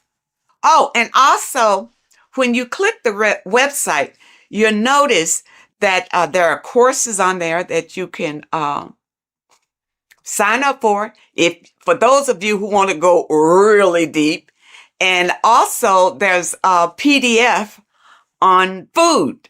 And I'm waiting for them to come out with the book on that. I don't want a PDF. I want the book. And once they come out with the book on foods that you eat and foods that you don't eat, I will be the first one to get that one. So I encourage you to add these to your library. This is the best material that I have found to date that opens your eyes to what life is really all about, and also opens your eyes to who you are and the power that you have to create your own reality. I thank you so much for joining me today, and I really hope to see you next time.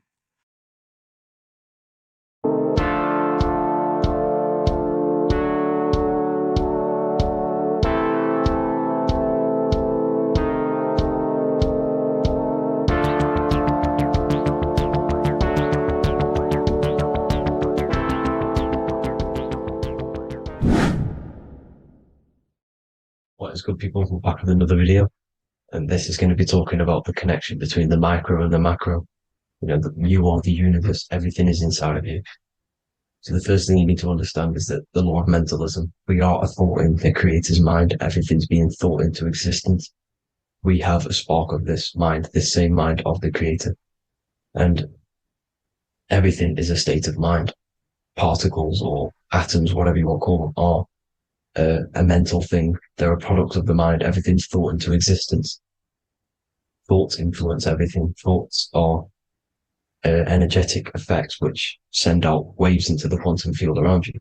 And your consciousness is actually the universe experiencing itself, expressing itself, and viewing itself. So we are the creator, but viewing itself in separate bodies. And this is why they call the material world the world of illusions, because everything's separate here, but we all forget that we are all one. We've all been brainwashed to think we're all separate, but we're all one. We're all the same mind, the same consciousness, everything. So everything's created out of toroidal fields. God created the toroidal field. That's the only thing that exists because atoms are toroidal fields. And it's the basis behind all creation. As you can see it in the owl's eyes. It creates the infinity symbol. And this was the apple. That apple is a toroidal field. And the toroidal field is made out of dielectricity, which is ether. Ether is black light, and this is counter space. This is another realm. This is what creates God to be omnipresent, to be everywhere at one place at all times. He is everywhere because ether is everywhere. And ether is infinite potential. It connects everything together, and that's what energy moves through. It moves through the ether, and that's black light. Everything is light, as it says in John 4:2. God is light. Everything's a vibrational state of light. So the Taurus field is made out of dielectricity, ether, black light, magnetism, which is white light, which is the center of the toroidal field. And magnetism radiates, it has no vibration.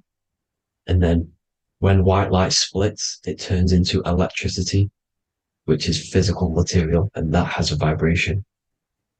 This is the Holy Trinity, the sun, the moon, and Saturn. Saturn, the god of materialism. If you've watched my videos on Saturn, you know that Saturn is crystallizing everything into physical matter. And that's why his old name was El. The ancients called him El. And this is why we get El electricity. This is where El electricity comes from. Because El electricity is only a product of the physical world, which is redshift, blueshift, Adam and Eve. And this is what creates the redshift, blueshift is what is a product of magnetism. When magnetism, white light splits. And this gives us vibration. And this what creates the toroidal field, which is the basis of all physical creation. The sine wave is created out of the magnetic wave and the electric wave. The electric wave is the blue wave, and the magnetic wave is the straight wave, which is radiation. This is vibration frequency. So the magnetic wave is straight, and then you have longitude and amplitude, which is depth, which is dimension. You see how the electric wave has depth and a dimension. This is why you get the cross. This is the cross of Earth. This is the symbol of Earth, of bondage, of physical matter, because it consists of magnetic wave and depth, which is electric wave. And this is where you get the sun cross or the earth cross, whatever you want to call it. It's the cross of physical matter, and the ancients knew this. This is why they used that symbol. Redshift, blueshift, which is the toroidal field, is the basis of all creation, physical creation. And this is why you have the police siren is red and blue. The Matrix movie, red pill, blue pill. You have red blood and blue blood in your body. The Democrat and Republic, the two parties, red and blue. Like your taps on your taps, you have a red and blue tap. One's generative and one's destruction. Fire, destruction, water, generative. So this is the basis of all things. And electric wave has dimension, like I've already said, depth, material, and it's measured in hertz. It's measured in hertz because it hurts you. It decays because the electric wave has a vibration, and vibration always has to go back to a standstill point. This wave cannot go forever, but the magnetic wave will go forever. It's radiation. Magnetic is radiation. It radiates forever. It pulses. But the electric wave will at some point come back to a standstill point, and that's why it hurts. It decays. That's why our physical bodies decays, because we contain of electricity. this body is an electric body, and it will return back to stillness like a guitar string. If you vibrate a guitar string, you pull it, it will vibrate, make a sound, and then go back to a standstill point. It's the exact same with every single toroidal field within the body. It will decay, and this is why our bodies decay, and everything in creation decays. So we're born into sin, the sin of Eve. The sin of Eve is us biting into the tree of knowledge of good and evil, which is the, you know, the systems in the body. And the sin of Eve is biting into the sine wave. We bit into the sine wave. The sun moves in a sine wave. Our DNA is a sine wave. Time is a sine wave. Everything in this creation is a sine wave. This is why the dollar bill is a sine wave. Magnetism and electricity and electric waves in one. You know, and this is the sun doing its sine wave, which creates, you know, when you go bowling, it kind of creates that pin that you hit over. That's the pin of the sun. The zodiac sign is a sine wave because the zodiac sign is an expression of the toroidal field, because magnetism unfolds into 12ness. And that's why you have 12 zodiac signs, 12 systems in your body, 12 cranial nerves in your head, in your brain. So if you can imagine this, see where my pointer is. Always starts with Aries. Aries is the head. It's the first thing that's created in the womb. And this is Aries, the ram. And this is why it's called a cerebrum in your brain, which is the first thing that creates when you're in the womb. And what's the element of Aries is fire. Fire is the first element. F-I-R, first, because it's the first thing on the wheel, the first expression of energy. As you can see here, my pointer, this is the center of the toroidal field. It would go Aries, Virgo, Capricorn, Pisces, Scorpio, Cancer. Then we go back to Libra. Libra would be center. But you see how the toroidal field is the expression of the 12 energies. That's what the constellations are, the energy expressions of the toroidal field. So it would go outward, starting from Aries here, all the way back to Pisces, which is beyond the bottom half. But Libra would be the center. That's why Libra is the equinox. It's the equinox. Libra is when it goes from summer over to autumn. It's the equal. It starts to transition into the winter side. Equinox, equal, which is Libra. And that's why Libra has the two scales. It's symbolized with the two scales. That's because of, you know, the sun moving over. It's being judged. It's equal now, but then it's going to tip over into the winter. That's why Libra is here, the center of the sine wave. And like I said before, magnetic energy unfolds into 12ness. Magnesium is number 12 on the periodic table. It's the sacred number. And this is why the scientists are trying to, well, NASA is trying to bring in another constellation to destroy the holy science of astrology. So Aries rules the head, which is Mars. Taurus rules the neck, the lower head. Gemini, the two twins, which is your lungs, your two twins, your arms, two twins. Cancer, the breasts, or the chest area. Leo, the heart, which is the sun, which is fire, the center of the toroidal field. Virgo, the belly, which is the intestines. Libra, the kidneys, the two scales, the kidneys, balancing out everything. Scorpio, the sex organs. Sagittarius, hips and thighs. Capricorn, I've missed that out, which is the kneecaps. Capricorn, kneecap. Aries, which is the ram, which is the cerebrum in your brain. And then Aquarius, the calves and the ankles. And the Pisces, the two fish, the 2 feet. So everything corresponds, as you can see here. This is an ancient way of depicting it, of the folded human. And this is everything. Each constellation rules that part of the body, gives energy to that part of the body, makes you do certain things. So magnetic energy unfolds into 12ness, electricity unfolds into 7s. That's why when you get electric, the light spectrum that we see, it consists of 7 colors. Why we have 7 planets. The 7 planets give us our 7 metals and the 7 solfeggio scale frequencies. So the rotor, this is the rotor. And rotor is an anagram for Torah, the Torah, which is I think it's the Hebrew Bible. Don't quote me on that, but it's one of the holy books, which is the Torah, the Taurus. Everything goes back to the Taurus field because it's the basis of all creation. So the chief cornerstone, it says in the Bible that the builders rejected the chief cornerstone. The chief cornerstone You are the builder. You decided to incarnate into the physical world, into the electric world, the world of Saturn.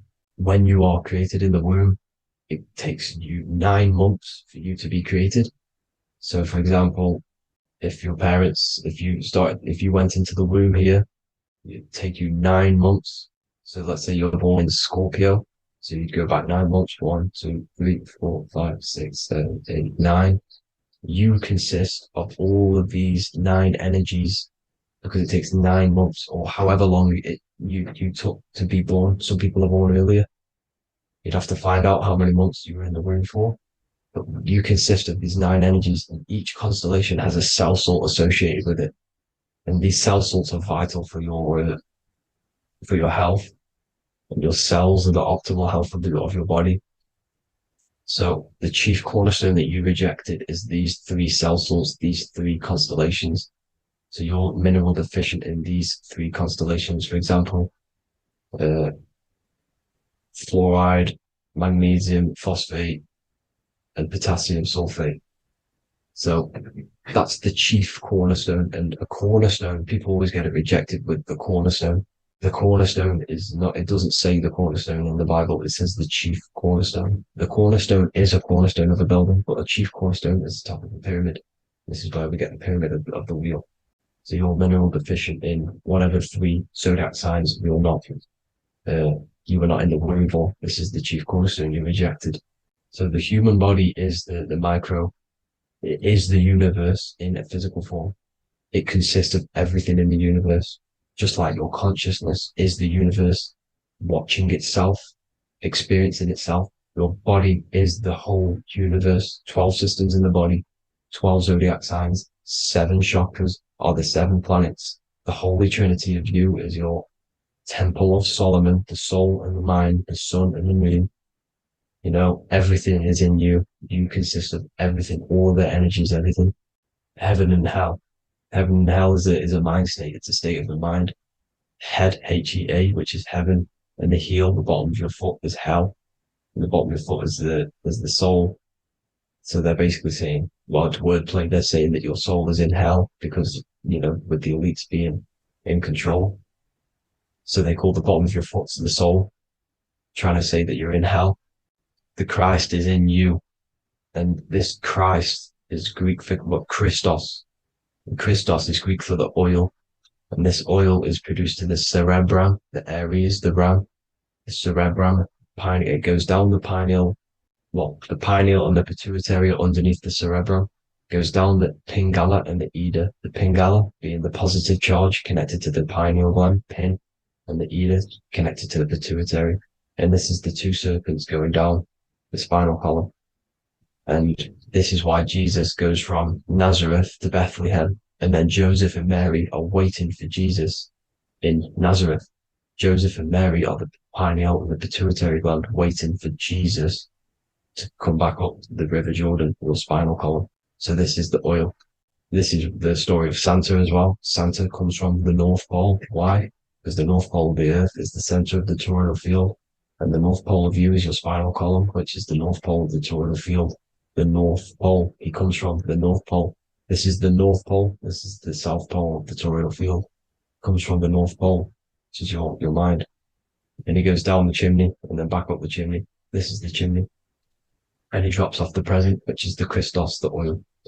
And this is why Jesus is crucified at 33, because he crosses over the vagus nerve at the top of your spine. When this oil comes back up the 33 vertebrae, these are your vertebrae here. When it goes up to the 33 vertebrae, it gets crucified at 33 because it crosses the vagus nerve, and he's crucified on a cross at 33. This is the story behind Jesus and Santa.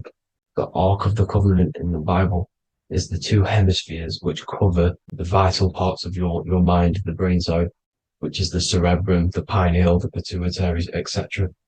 So the 2 hemispheres are the 2 angels, the Ark of the Covenant. This is the Ark of the Covenant covering the 2 vital parts of your brain. So these are the optic thalamus is another part, and it protects the Christ oil, which is inside at the center of the brain. See, the Bible is all a massive metaphor about yourself because you are the universe. You are a microcosm of the universe. Your consciousness has experienced itself, and the universe experiencing, and your body is the whole universe.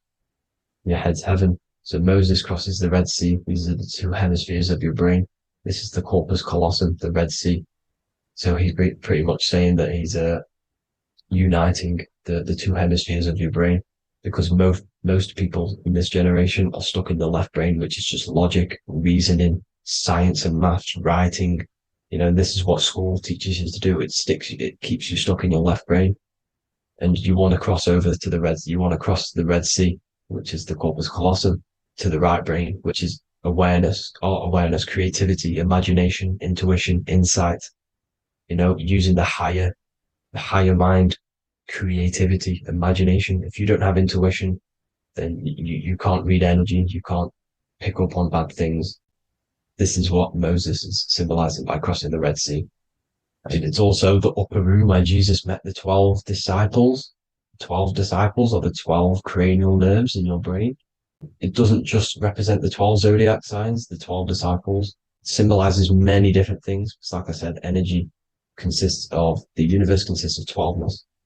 So you have 12 cranial nerves in your brain, and that's the 12 disciples as well. And they want you stuck in your left brain, which is the five senses, materialism. So they say in the Bible that Satan blinds the mind. Satan is Saturn. If you've watched my videos, Satan is Saturn. And you consist of the whole trinity, which is the sun, moon, and earth. The soul, moon, the soul being your sun, the solar, the moon being your mind, the earth, your physical body. And Satan blinds the mind. Why? Because we enter a soul system. This is a soul system, not a solar system. And Saturn is the Lord of the Rings, which is the outer ring. When your soul enters the soul system, your soul starts to materialize. It hits Saturn. Why? Because Saturn starts to materialize you. You take on the 7 virtues, which are the 7 planets, which are your 7 chakras. And to get out of this soul system, you must get out of your lower nature, your animal nature, which is lust, desire, greed. The number of the beast, 666, which is Saturn, Satan. So you enter the soul system, you take on the 7 energies, which you turn into physical matter. And this is your descension from heaven to say hell. And then you must raise back up from matter to spirit. They say Satan blinds the mind. Why? Because your mind gets materialized. Your soul and mind get materialized. And when you get materialized, it's an intense experience. You lose the divinity within you. You forget the divinity. So Satan, which is the first planet, the first energy you take on, the material body, he blinds the mind. He makes you forget everything, your divinity. Then you must ascend up Jacob's ladder, the 33 vertebrae, to heaven. And this is a microcosm of the macro, because you will ascend back up to heaven if you do this, when you leave your physical body, when your body decays. So when it talks about in the Bible, completely destroy them, the Hittites, the Amorites, the Canaanites, all the ites, this is what God says to the Israelites. It says completely destroy them. It's basically symbolizing saying destroy your lower nature. The Canaanites, cannibals. We're under a Canaanite system now, which is cannibalism. And this is flesh eating, lust, greed, all the demonic stuff, all the lower vibrational stuff. The lower nature, eating, sex, and survival, the lower 3 chakras. You must get out of these lower 3 chakras and return back to spirit, which is heaven, which is spirit, love, being holy, being truthful, being passionate. Going back to Satan blinding the mind, all of the planets are made out of these 3 symbols. Satan blinds the mind, and that's why Satan's symbol, this is the symbol for Saturn, Satan, the symbol of Saturn is the cross, which is physical matter, the earth, over the moon. The moon is your mind. So the Saturn symbol saying matter over mind. He blinds the mind. Satan blinds the mind once you enter the soul system. And you must remember, in the Bible, it talks about the Genesis, which is Eve, the sin of Eve, which is biting of the tree of knowledge, with the serpent, which wraps around the tree. It says the serpent placed himself on the tree. Well, the serpent is the spinal column. It's the serpent telling you eat from the tree of knowledge of good and evil, which is your nervous system. And eating from the tree of knowledge of good and evil is doing bad things. For example, over sexualized, overeating, eating the wrong food. That's eating from your nervous system. It's decaying you, and it's preventing you from achieving the God self, the God consciousness. This is the symbolism of, the tree on the serpent, telling you to eat from the left brain, with the left brain being the sinister. Sinister is Latin for left. That's sin. Sin is left. And left is lefty Lucy, Lucifer, right, righteousness, right, God, godly. The tree of knowledge of good and evil, which is your nervous system, because it determines good or bad. That's the only thing you experience in this world is your nervous system. And then the tree of life is the cardiovascular system, and the Garden of Eden is your body. So that's it for this video, people. I hope you've got a greater understanding of how you are the universe and everything is inside of you. Just keep in mind you are the universe experience in itself, and your body is a reflection of everything. The 12 constellations, the 7 planets, everything's inside of you. This world is an expression from the inside outwards. You can't affect the outside world to manipulate reality. Everything's inside of you. I hope you got a greater understanding of this. God bless.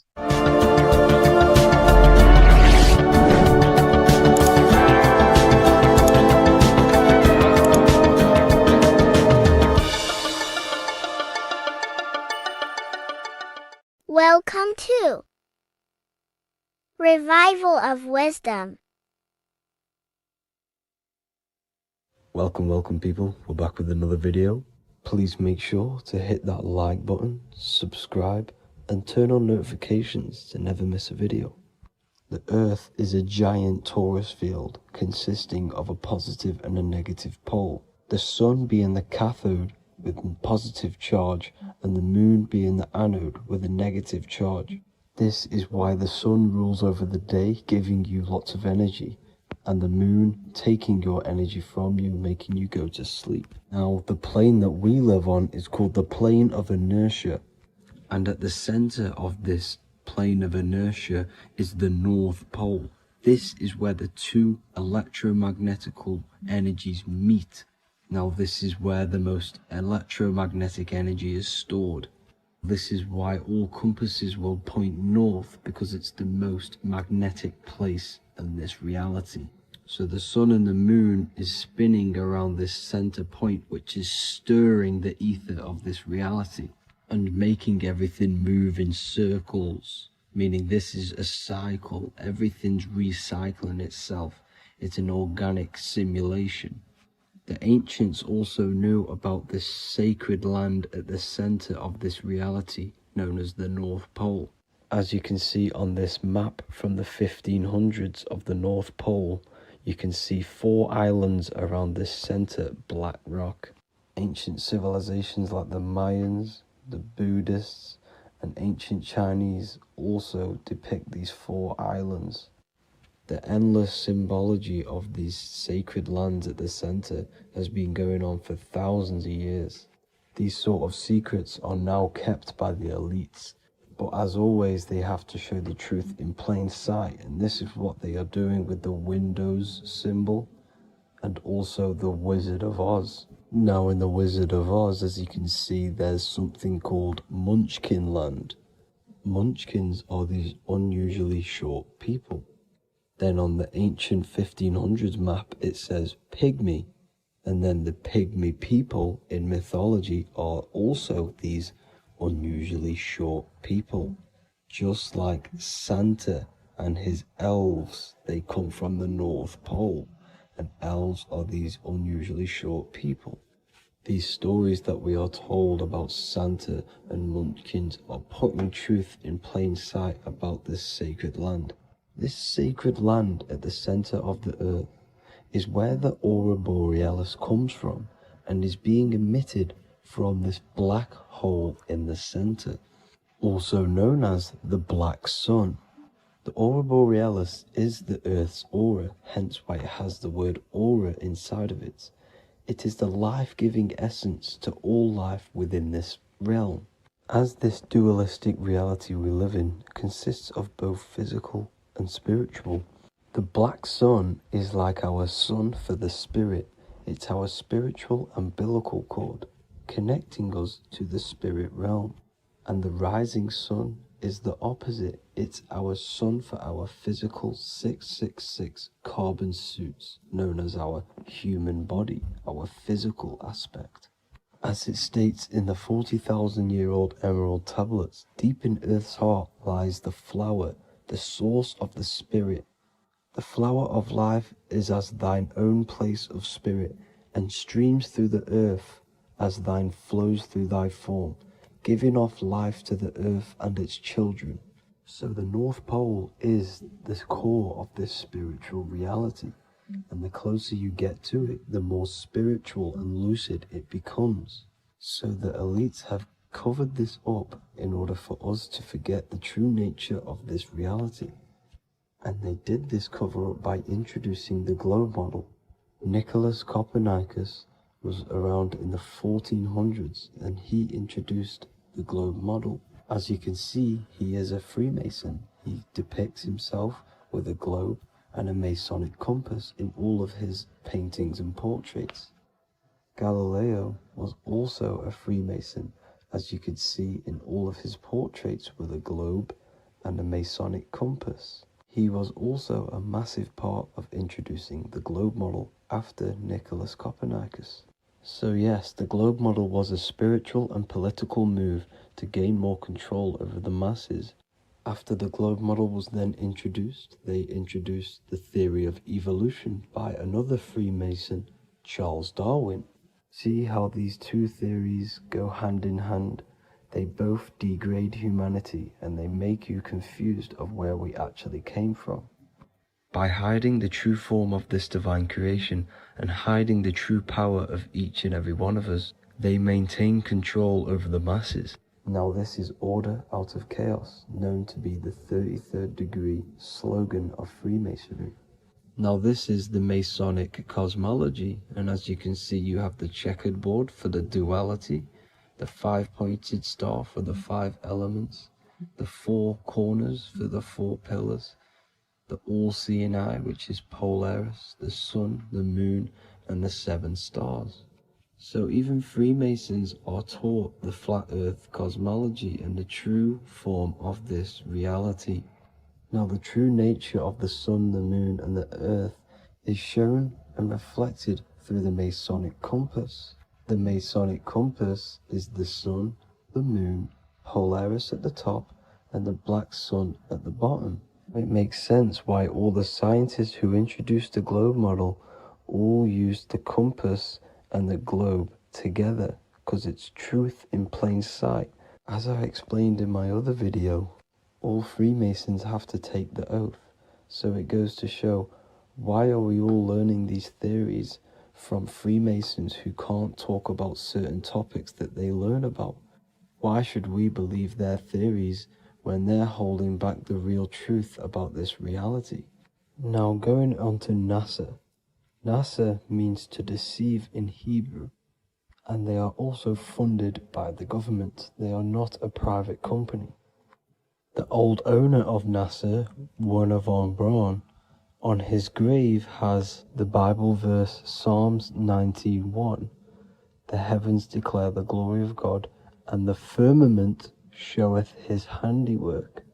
Now why would the owner of NASA put this on his grave? Seems a bit suspicious to me, alongside with the NASA astronauts are all Freemasons. And not to mention the countless mistakes they've made on their live videos in space stations, the moon landing, and the CGI footage of the Earth, which is obviously photoshopped. Just by tricking the masses that they live on a spinning ball, the elites gain the perception of the masses. Not only does it hide the divine creation we're inside of, it hides the divine spark within you. It hides the creator, the source. And by believing in space and we live on a spinning ball, It makes people come to the interpretation of that we are a coincidence and we do not have any purpose. And of course this is false. When you come to realization that we are all a divine creation and we can create our own divine life in this reality, life becomes more sacred and you start to enjoy little things. The elites want you to believe everything exists only in the five senses. They want you constantly looking outside of yourself because they know that will keep you on lower states of consciousness. Now this brings me to our next point. By tricking the masses into the heliocentric model, the elites started to advertise aliens in the movies, in cartoons and magazines in the late 1940s. Now this is subconsciously programming us about aliens and extraterrestrial threats, which then they can use to their advantage. And this is something called Project Bluebeam. They are more than likely going to fake an alien invasion to push this 2040 agenda, which is for one government and one ruling currency. That's it for this video, guys and girls. Hope you all enjoyed. Please make sure to leave a like and a comment. God bless you all. The Freemasonic square and compass is not just a symbol that represents Freemasonry, a lodge, or a secret society. It is a symbol of gaining your own personal power. Now in this video, I'm going to be breaking down this symbol in the most detail I can possibly go into. Most people live in a state of illusion. They live their life impulsively, acting based on their five senses, tasting. They want to feel a certain thing like an orgasm, or they're basically just slaves to external things and their five senses, which leads to a very dark path where you will never actually become a conscious creator and you'll never actually be internally happy. The Freemasonic square and compass reveals some deep wisdom about this. Now let me break this down. If you want to gain your personal power, listen up. The Freemasonic square and compass is a compass which is used to create circles. Now if you notice something about the circle, they have no beginning, no end. You can't tell where it begins and ends. It's eternal, which means this represents consciousness. Now, if you don't know what consciousness is, if you close your eyes, you have an internal world. You have thoughts, emotion, visualization. This is all consciousness, spiritual. Then we have the square. The square creates squares or lines, which represent matter. It has a beginning and an end. You can quite see where the beginning of the end is, right? So we can even link this to Leonardo da Vinci, the Vitruvian Man. We see the man in the square with the circle. The circle is the eternal consciousness and the man is the square, limited to the physical world. But consciousness is not limited, that's why it's outside the square. This is eternal, the body is mortal. The body will die, consciousness will never die. If we look even closer at the symbol, we notice in this particular symbol, we have the compass overlapping the square. This is very, very symbolic. This represents spirit over matter, also known as mind over matter, consciousness over matter, the circle over the square. Like I mentioned earlier, most people are slaves to their senses. They go through their day and all they do is chase validation and feelings. They eat all day to feel good, which means they're a slave to their taste. They're slaves to their feeling. They masturbate, which means they're a slave to orgasms and external things. They're literally being governed by the external world controlling their internal world.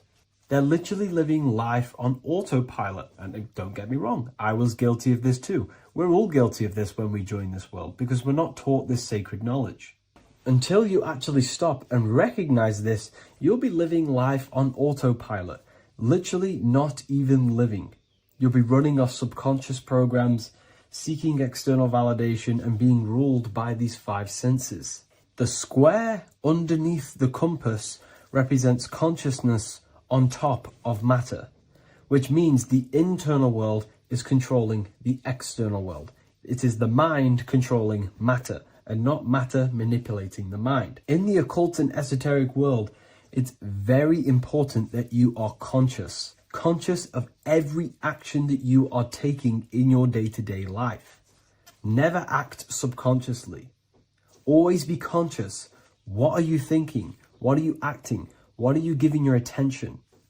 All of this is contributing towards creating, because you are a creator. Consciousness is a creative force. You need to make sure that the compass is on top of the square, that your inner world is controlling the outer world and not the outer world controlling the inner. As I've mentioned in many videos before, the internal world of consciousness is what's producing the external world. Your life is just a result of every thought and emotion that you felt in the past. Everything you own, everything you possess, your friends, are all reflections of your consciousness. They're all reflections of what you are thinking about. When you change your thinking, your external world starts to rearrange itself. On a basic level, this symbol represents the combination of spirit and matter. You are a spiritual being and a material being. You are heaven, the sky, and earth, the ground. You are heaven and earth, spirit and matter infused into one. You are a bridge between the divine and the earthly worlds. And you can bring down these higher realms of consciousness, thought, imagination, and emotions into a physical, tangible reality. To do this consciously, we need to make sure the external world is not manipulating the inner world.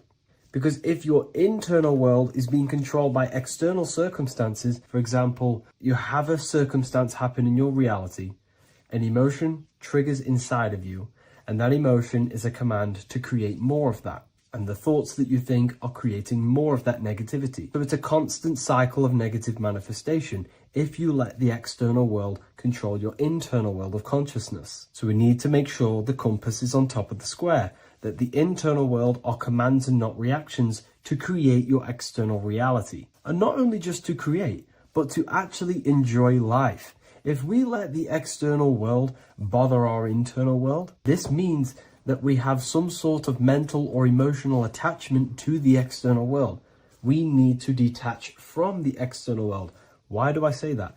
Because it's temporary. It's an illusion. We are going to die one day, and none of this will matter. You need to understand that everything in this world is temporary. You have to be okay with losing things, losing family, losing things in this world, because it's guaranteed to be temporary. We need to make sure the internal world is order and not chaos, commands and not reactions. Now, at the back of the Book of Wisdom, Volume 2, the book that I've wrote here, I go over the different meanings of the different arrangements of the square and compass. Sometimes we see the square overlapping the compass, which is the opposite of what we've just broken down. Or sometimes we see one leg of the compass on top of the square and one leg of the square on top of the compass. These are all highly symbolic. When we see the square overlapping the compass, this pretty much represents the beginning of the Freemasons' journey, when their internal world is being controlled by the external. They have a lot of spiritual growth and a lot of learning and inner work to do. Now, when we see half and half, one leg of the square on top and one leg of the compass on top, this represents the Masons' gradual emergence from the material realm into the spiritual. This interplay of symbols reflects the process of gaining greater light and knowledge as the Masons ascend from material concerns towards spiritual enlightenment. And of course, we've just broken down what this means. This represents spirit over matter. They're not chasing external physical things anymore. They're actually chasing and gaining validation and happiness from spiritual growth, more knowledge and deeper understanding of consciousness and themselves. Most people chase external material things, which actually don't make you happy in the long run. You could be given £1 million today. This isn't just spiritual fluff. Your words are vibrational commands that teach your subconscious what to believe and what to create in your reality. Now, I'm not going to sit here and tell you how words are these vibrational things that create reality. In fact, they are. However, the power of words does not hold in the vibration of the word. Yes, it has a little effect on plants. Yes, every word is a vibration that speaks to every cell in your body. However, this is not the main power of words.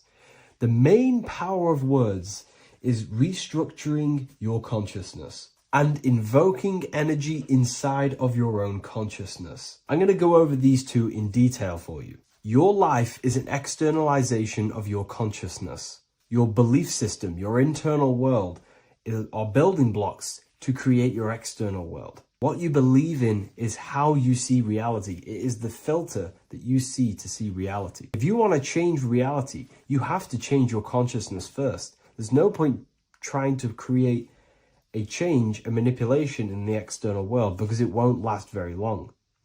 You have to restructure your inner temple, your inside world of thought and emotion. For example, your external reality is an externalization of every thought you thought in the past. Your life circumstances are just a result of every thought you thought in the past.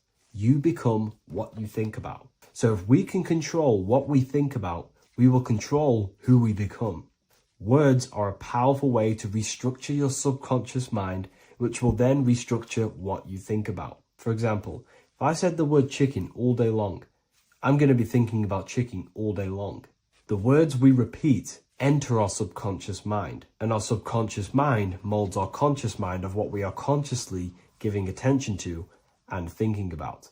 And that becomes our emotion. Our emotion becomes the energy, the charge behind our action. And all of this creates who you are and your reality. If you want to create a change in your external world, you need to repeat the end result as in an affirmation. I am abundant. I am disciplined. For example, if you're trying to stop a certain addiction, don't say, I am going to stop smoking. Say, I am disciplined. By saying discipline, the subconscious mind accepts the word discipline and not the word smoking.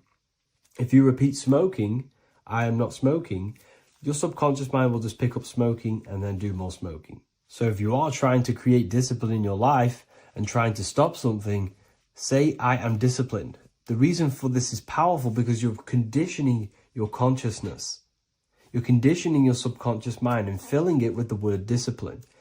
And I'm not going to say do this a certain amount of times a day or do this in the mornings.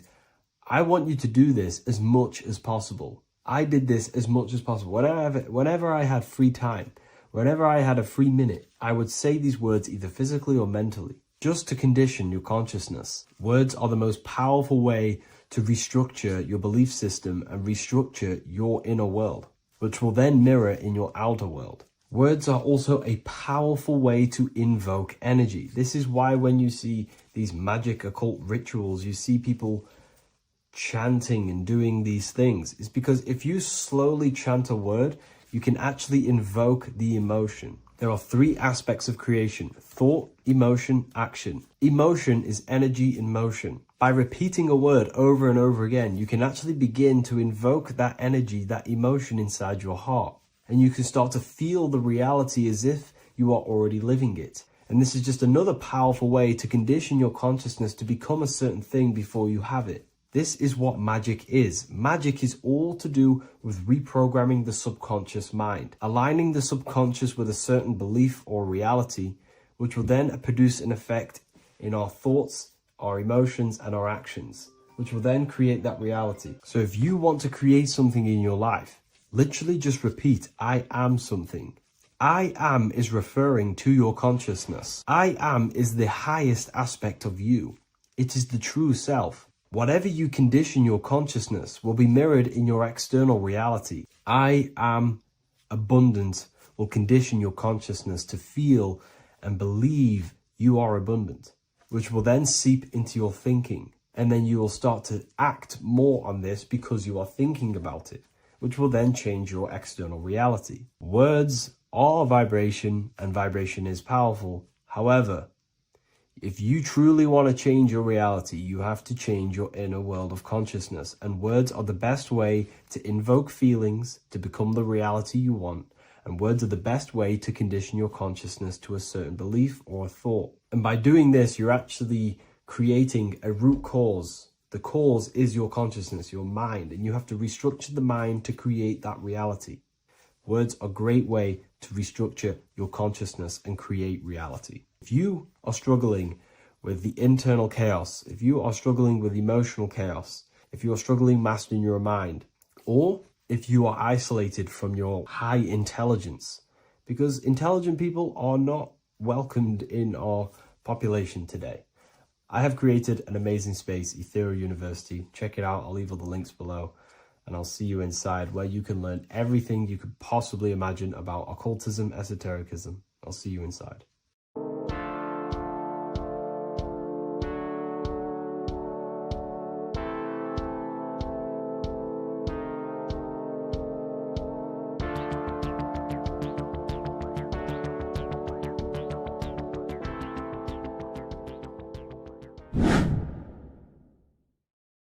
How are we doing, people? It's Revival of Wisdom. We're back today talking about sun worship. Okay? And please enjoy, sit back and enjoy the video. First thing we need to understand is that the sun is the risen savior. It's the light of the world. Without the sun, we have nothing. Now, the sun is the Son of God. We didn't make the sun. No one owns the sun. But who created the sun? Obviously, the Creator created the sun. Therefore, it is the Son of God. And that is what Jesus is symbolizing in the Bible. The Bible is a metaphorical story. That's why it's called the greatest story ever told, because it is a story about the sun, the zodiac. It's about you, the systems in the body. It's about everything that is sacred in this creation. Now you can see the suns behind Jesus' head in all of the ancient portraits, even the ones that are more modern. You still see a sun on the back of his head because he is the sun. He's the light of the world, our risen savior. And this is what Christians are lost because they don't realize it's a symbolic story and they think Jesus was a historical person. He's not a historical person. Okay, this is what we need to get out of our mind. This wasn't a historical person. It's the sun, our risen savior. The sun is the soul. It's the soul of this creation.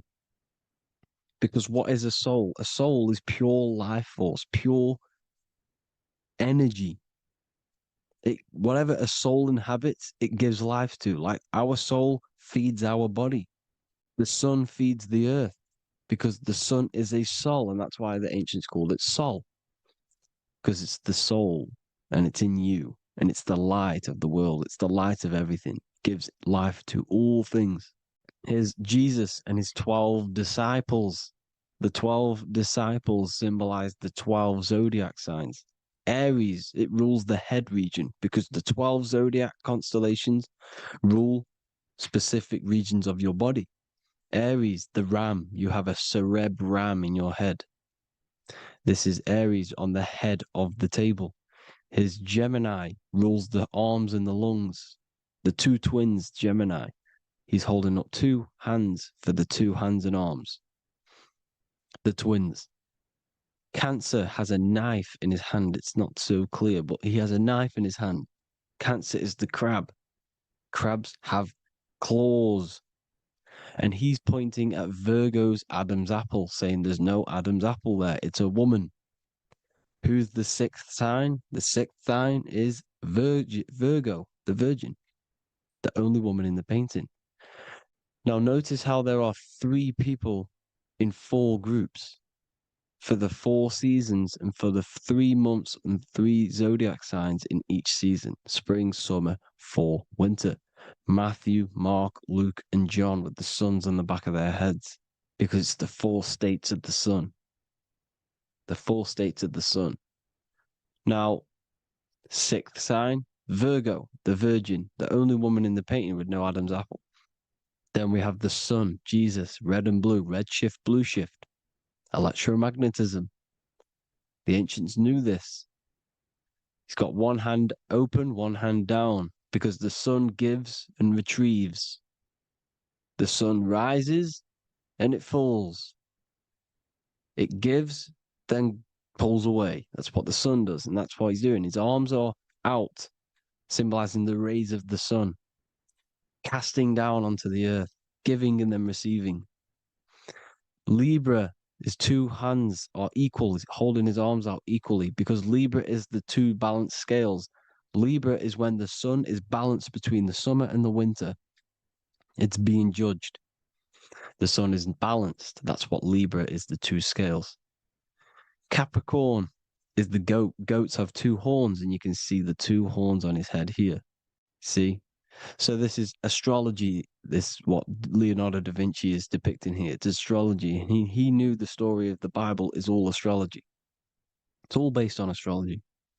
The Son of God, the real sun. Now here are some Bible verses. I am the light of the world. Obviously, that's the sun. What other light is there that lights up the world? The moon can't do it. It's the sun, the one and only sun, our risen savior. Because if the sun didn't rise, we'd all be dead. So it's our risen Savior. And it dies for our sins every night and then gets reborn every day. Now, Jesus calms the storm. Mark 4:35-41. The disciples are all on a boat and there's a heavy storm. But Jesus is asleep. The disciple says, Jesus is asleep. We need to awake him. They wake up Jesus, and Jesus got up and rebuked the wind and said to the waves, quiet, be still. Then the wind died down and it was completely calm. Well, when Jesus was asleep, this is the sun not being risen. It's not risen yet. Because in the night times, that's when the storms happen on the sea, in the ocean. And when they awake Jesus, Jesus rises because he's the sun. He rises and everything calms. Because when the sun comes, the storms go. You see? So it's the sun. It's all about the sun. Here's another, Luke 22:10. A disciple asked Jesus, when will we know it's the end times? And Jesus says, as you enter the city, a man carrying a jar of water will meet you. Follow him to the house that he enters. Well, this is clearly talking about astrology, the topic that Christians think is satanic, when they don't realize the whole thing's based on astrology.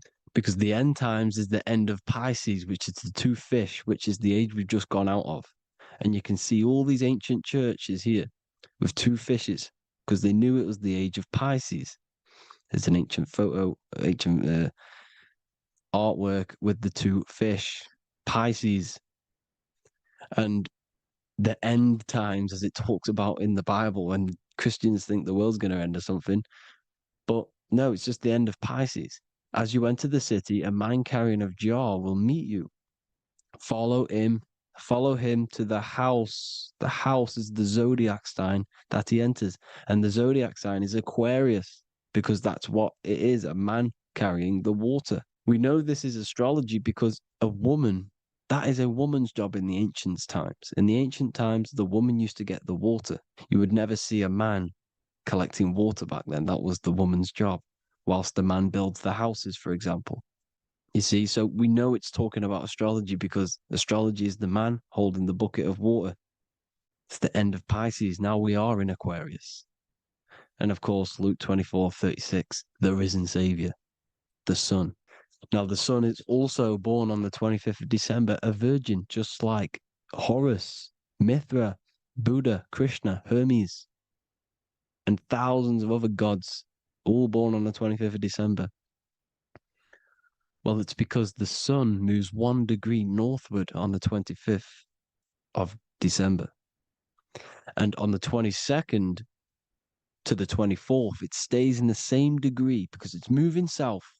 But then on the 22nd, it stays in the same degree on the Southern Crux constellation. And the ancients called this the sun dies on a cross, because the cross is the Crux constellation, the Southern Cross. And it stays on that same degree for 3 days on the cross. The sun dies on a cross, and then on the 25th, moves 1 degree northward, bringing back the summer, the light, the warmth, the growth of crops. And this is the sun being reborn again, a virgin, because it's pure.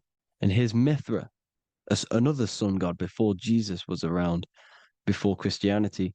It was Mithraism, and Mithra, Ra is Ra, the sun god, Egypt. It's all about Ra, the sun. You can see the crown of thorns on Jesus's head, symbolizing the rays of the sun. And here are the rays of the sun on the back of Mithra's head. Krishna, the sun. Buddha, the sun. Horus, horizon. All born virgins, all did miracles, all resurrected. Dead for 3 days. Well, here he is, dead for 3 days on the cross. And resurrected, because it's the most ancient religion ever been on the face of the earth, the worship of the sun. And we should worship the sun, because without the sun we are nothing. The sun feeds us, feeds the earth, feeds everything. Without the sun we are nothing. It's been reversed, and now we're worshipping man, when we're worshipping a man called Jesus was never real. It's all about the sun, the Most High, the most powerful, potent celestial body in the sky, the orb that feeds us every day. It dies for our sins and rises every day. It's the sun. Now on the Holy Communion Day, it's the worship of the sun. They give out mini suns. Is Jesus holding a sun, and they raise the sun on Sunday because they go to worship their sun god on Sunday, not Saturn Day, not Moon Day, Monday, but on Sunday when the sun is exalting. And they hold suns up above their heads because the sun rises. They're symbolizing the sun rising above their heads as savior. It's the sun. It's the Holy Communion Day. And here's Jesus giving a piece of himself to the children. It's the sun, the light. Judas was known as a backbiter, a backstabber, because he stabbed Jesus in the back. He betrayed Jesus. Well, this is just another astrological story about the constellation Scorpio, because the Scorpio is the J, looks like a J. J for Judas, the scorpion, the backbiter. Scorpions backbite, they bite with their back. And what does Judas do? He betrays Jesus by kissing him to let the warriors know who they need to get. So he kisses Jesus and Jesus gets stabbed in the back. Well, when you get stung or bit by a scorpion, they leave like a kiss. So Judas kisses him and gets betrayed. Well, this is because the sun, when it hits Libra, it's balanced. The sun is balanced because it comes through summer. Now the sun's starting to die. The sun's starting to die. It hits Libra. And then as soon as it hits the Scorpio, it gets betrayed because now the sun has to fall to winter and Saturn is there waiting to take over the darkness of the winter. So he gets stabbed in the back by Scorpio, Judas, the scorpion, the backstabber. You see, it's an astrological story. Here's Mary. Mary means marry, which means pure. The sun is pure. No one gave birth to the sun but the God.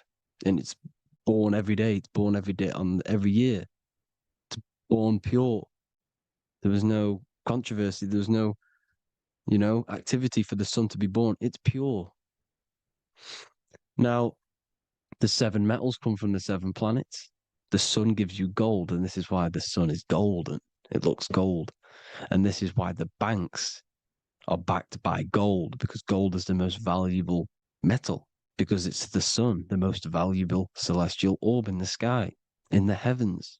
Well, here's Jesus, another ancient symbol of him being crucified on the cross with the big sun, the Southern Crux constellation. The sun dies on the cross constellation. And if you go to the old etymology dictionaries, you will see sun and son is the same word. They come from the same etymology roots. You can use them for no matter what, but they've been confused today. But if you go back to the old dictionaries of etymology, they are interchangeable. You can use them. Son, sun, sol, it's all the same thing. The 12 disciples, 12 brothers of Joseph, 12 tribes of Israel, 12 breastplates on the stones, because it's all the 12 astrological signs. They could have used any other number, but there's 12. Because 12 is the mind, which is God. 7 is the number of matter, which is man. 7 energy centers in the body. 12 cranial nerves in the brain, because it's the mind. 12 is the 12ness. The zodiac is literally the mind of God, the signs of God. Now here we see here, Job 38, 31 to 33. Can you lead forth a constellation in the season?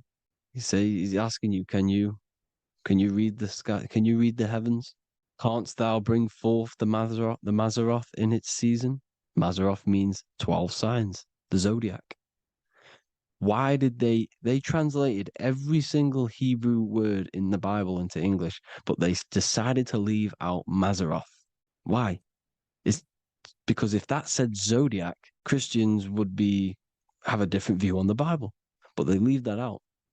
But Mazzaroth actually means the 12 signs, the zodiac, and the stars means sign. The word stars means sign because the stars are signs, things to come, which is off. in Hebrew, which means sign, things to come. You see a sign on the road, it's something coming. But God is saying, no, what does he say? To qualify as a director, a judge of man's life on earth, one must be able to govern the heavenly bodies that rule the earth. It's telling you to read the heavens. We need to read the heavens. Astrology, the 12 zodiac signs, the mind of God. It's telling you, read the Mazzaroth, read the zodiac, because they are things to come in your life. They are signs. It's not satanic, it's made by God. God said, let there be lights in the firmament of the heavens to divide the day from the night, and let them be for signs. Signs are things to come. The 12 zodiac signs. It's all about astrology. Here's Mary holding the sun. His son, her son. It's the sun in the sky. The one and only, the most high. The soul, the solo because it's on its own. The most powerful, Ra, radiance. Here's the Pope holding the sun.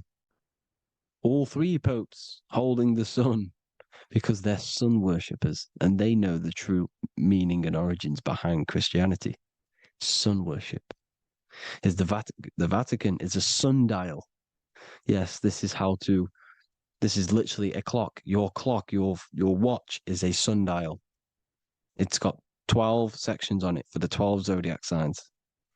12 hours, 12 Horuses. Now here you see Jesus walking on water. Well, it's the sun, and here's the beard of the sun. Here's the pyramid of the sun, the illuminated one, the all-seeing eye, the sun. Here's the Ankh. The sun creates these symbols. The ancients knew this. Now, when you see these headdresses, these are actually the days of precession of the sun. Aries, Cancer, Libra. It's all about the sun. Here's some more sun worship going back to Egypt. Ra, Horus, Osiris, and Set. Jesus and Satan is Horus and Set. The sun and Saturn. Saturn rules the winter, Satan. Jesus, the sun, the light of the world, rules the summer, rules the day. Satan's the night, Saturn's the night, the sun is the day. The evil brother, Satan. Well, Horus this is where we get the word hours from. There are 12 Horuses. The sun moves in 12 Horuses, 12 hours. Where's Horus? What hour is it? Where's Horus? His Ra, 12 noon, Ra, radiates, powerful, the most high sun. That's why he has a sun on the top of his head. These are the 4 states of the sun. Set, sunset. This is why we say sunset, because the sun is setting. His sunset, his Horus, horizon. The Horus is rising, Ra radiating, and the sunset. Then midnight is Osiris. Here's another ancient symbol for the sun, the scarab. Ra, the sun, scarab. It's got the word Ra in it because it's the sun. And here's the sun on top of the scarab with the wings. Because scarabs roll dung up hills, and then they'll let it fall down the hill to gain more matter. To gain more bigger, like a snowball effect. And the ancients saw this as a process of the sun, because the sun climbs up the hill and then it falls. So they used the scarab to symbolize the process of the sun. The sun climbs and falls. Here's an ancient Egyptian cat cutting off the head of the serpent. Well, the cat is cutting off the head of the serpent, symbolizes the sun cutting off the nighttime. When the sun rises, it cuts off the nighttime. It cuts off the serpent. The serpents represent darkness or evil. There's some more symbology of the sun and the heavens, the arch, the royal arch, the firmament, the sun inside the firmament. These are all ancient churches, and they all depict the firmament with the sun inside. Is the ancient cosmology, you see, because it's all about the sun. Everything's about the sun, because the sun is our orb made for us to sustain life and this inside of this creation, inside of this Firmament, the royal arch of heaven. Here's the Freemasons depicting it.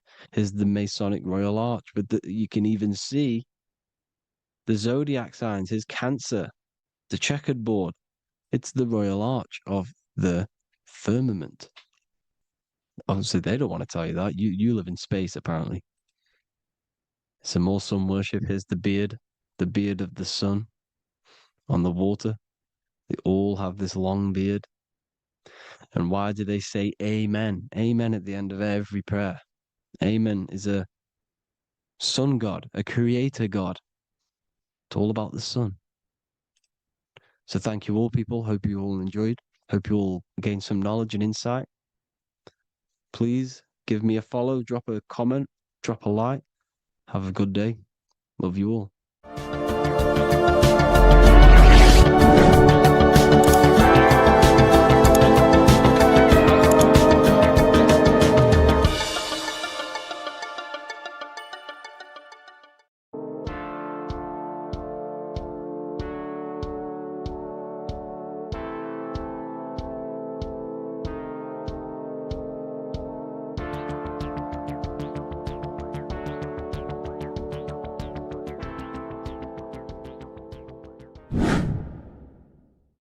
Earth has become a realm in order to trap souls within so that they can harness our electricity, our energy.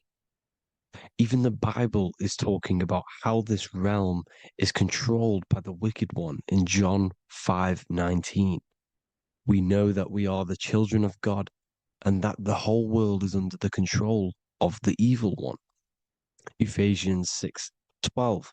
For our struggle is not against flesh and blood, but against the rulers, against the authorities, against the powers of this dark world, and against the spiritual forces of evil in the heavenly realms.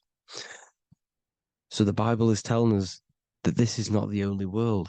There are other worlds, there are other realms that we can go to, considered as heaven. Heaven being a higher realm where there is no evil, no darkness. This is a midpoint realm where there is good and evil. Now, we're going to explain how the soul trap is how it's working and how your soul is being harnessed for its energy and how you are tricked to come back to this realm after death.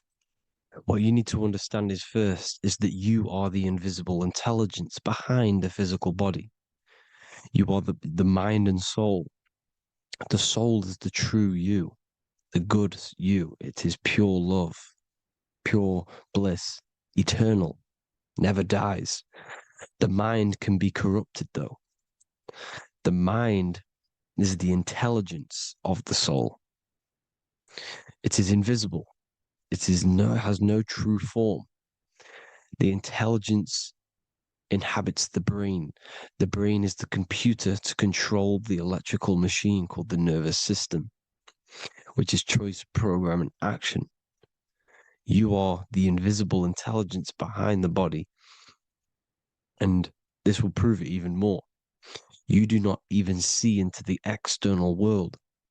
You are seeing an image produced by the brain because the light is being sucked through the retinas of the eyes. The image is produced in the visual cortex at the back of the brain. What does this mean? This means that we are the consciousness in the center of the brain, in the pineal gland, that is experiencing the program being ran by the central nervous system in the brain. This is the sigil of Lucifer. Lucifer in Latin is Lucy. Lucy is light in Latin. Lucifer is known as the light bearer. This is how the eyes work, people. It's not a demon or a devil. The sigil for Lucifer is how the eyes work and how the left eye is controlled by the right brain. The right eye is controlled by the left brain. There is a crossover. It's the same with the body. The left side of the body is controlled by the right brain. The right side of the body is controlled by the left brain. There's a crossover with our hemispheres in the brain.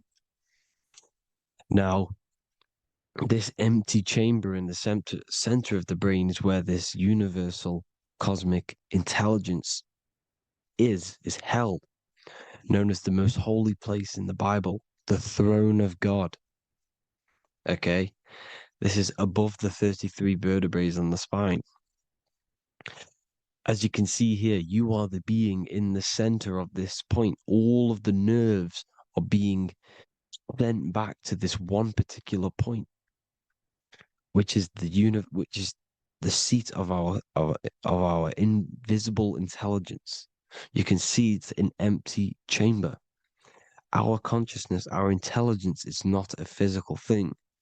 This intelligence is the true voice inside of your head.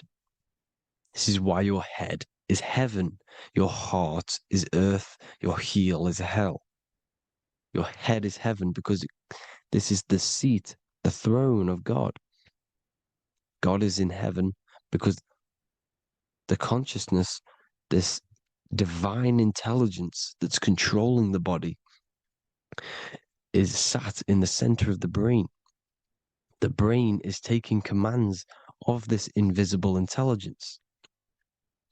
When you close your eyes, you can feel your awareness, your consciousness, your intelligence is all in the brain. Your awareness is not in the feet, the heart, the legs, the arms. It's all in the center of the brain. Now, if you meditate deeply, you will find that you are beyond the mind. You are the being observing the thoughts. You are the soul observing the thoughts. Now, with this being said, you are the consciousness experiencing the program being ran by the central nervous system in the brain, because you're not seeing into the external world. It's an image, it's a simulated image produced by the brain and the central nervous system. You do not experience the external world. You do not feel the external world. You feel electrical impulses on your nervous system. Your nervous system is decoding what you are feeling. So the only thing that you truly feel is the electrical impulses on your nervous system. This is why the nervous system is the tree of knowledge of good and evil, because it gives your invisible intelligence, your mind, the knowledge of good and evil. It can detect good things, it can detect bad things. If it's hot, if it's warm, if I need to go, the nervous system is doing this. It is the tree of knowledge of good and evil. Okay? Now this universal intelligence is symbolized as the single eye. Okay? Matthew 18:9. It is better for you to enter life with one eye than to have two eyes and to be thrown into the fire of hell. What does this mean? It's symbolic, it's metaphorical, people. It is metaphoric. Your universal intelligence is the single eye, the one eye. It's the balance between the two poles, between the left and the right, the good and the evil. It knows the right thing to do all the time. This is our inner guide. The inner self is the inner guide. And when you are operating your life off duality, using your two eyes, you'll be thrown into the fire of hell, lower states of consciousness. Because you're split. You need to live in oneness, even, balance. Matthew 6:22, the light of the body is the eye.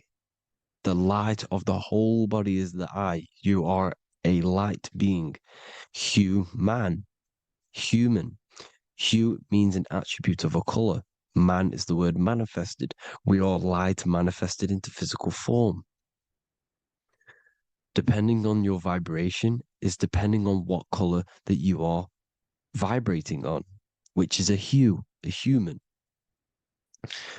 If therefore thine eye be single, thy whole body should be full of light. Again, it's talking about the single eye, oneness, completeness. When you balance the hemispheres of the brain, we'll go over that later. But anyways, the body is the earth. This is what we need to understand, people. The body is running the simulation, the program that our consciousness is experiencing. So when we leave the body, during death and astral projection, we leave the earth. This is how it works. The body is the vehicle for the earth, for this realm. Everything exists within our mind. You have the soul, mind, and body. The soul is the observer, the watcher, the true being. This is why she has many different heads, because the soul inhabits different bodies. This is the serpent, which means knowledge, which is the mind, wisdom. And this is the body, soul, mind, and body, Brahma, Vishnu, Shiva. The mind is the bridge between the soul and the body. So what do I mean? When you astral project, you are using your mind to project your awareness, your observing consciousness outside of the physical body. The mind is the projector, projecting consciousness. By using your mind, you can project your consciousness outside of the body, which is known as the astral realms, which is known as walking on water. Jesus was never walking on physical water, people. It's metaphorical. Believing the physical body. The water is the ether, which is the veil between the physical and the astral realm. It's a fluid substance. It's on either side. It's physical and astral. The ether is the fifth element that they hide from us. Why? Because they're trapping you in the physical. They are hiding all of these realms. Etheric, astral, and mental. People think their mind is their brain. It's two separate dimensions. These are completely different dimensions. The mind is way more intelligent. The mind is formless. There is no form to the mind. You can think anything you want. You can manifest anything you want within your mind. It is not a physical object. The physical realm is being controlled by the mind. Everything's being controlled by the mind. Everything exists within the mind. This is why the Egyptian says the universe is mental. So when we project our consciousness outside of the physical, we go to the astral. The ether is the water that Jesus is walking on. This is the veil between the physical and the astral world. The word together has ether within it because it joins the two worlds together, together, the astral and the physical. The word either is ether because the ether is on either side, physical and astral, physical and spiritual, physical and non-physical. In the astral realm, the mind can manifest anything we want. We incarnate to restrict our minds. This is why Saturn, if you go and watch my video on Saturn, how Saturn is this simulation, okay? Our minds can manifest anything we want in the astral plane in the click of a finger. However, when we incarnate in matter, we now have to labor for our manifestations. This is why Saturn's known as the great teacher in astrology, because he teaches you a lesson. When your mind incarnates into matter, it's teaching your mind a lesson, the knowledge of good and evil. This is why the Bible says, you shall be gods and know the knowledge of good and evil. When you incarnate here, you have to know the knowledge, you need to know the knowledge of good and evil to become a god. Okay? Now, the square is the physical plane, the triangle's the ethereal plane, the circle's the eternal plane. The circle has no beginning, no end, it's eternal. The physical plane is the square, it's limited. The square is limited. The cube is the geometric shape which gives rise to matter. Now, the term think outside the box has truth in plain sight. You have to think outside the box to project your consciousness, use your mind to project your consciousness outside of the box, the physical plane, into the astrals. The astral realm is the realm of the stars. Above us is the stars. Through the stars is the astral plane. This is why astral has the word star within it. The devil is the de-veil. When you sell your soul to the devil, quote unquote, it's metaphorical. The devil exists in the physical plane. It's the lowest state of consciousness.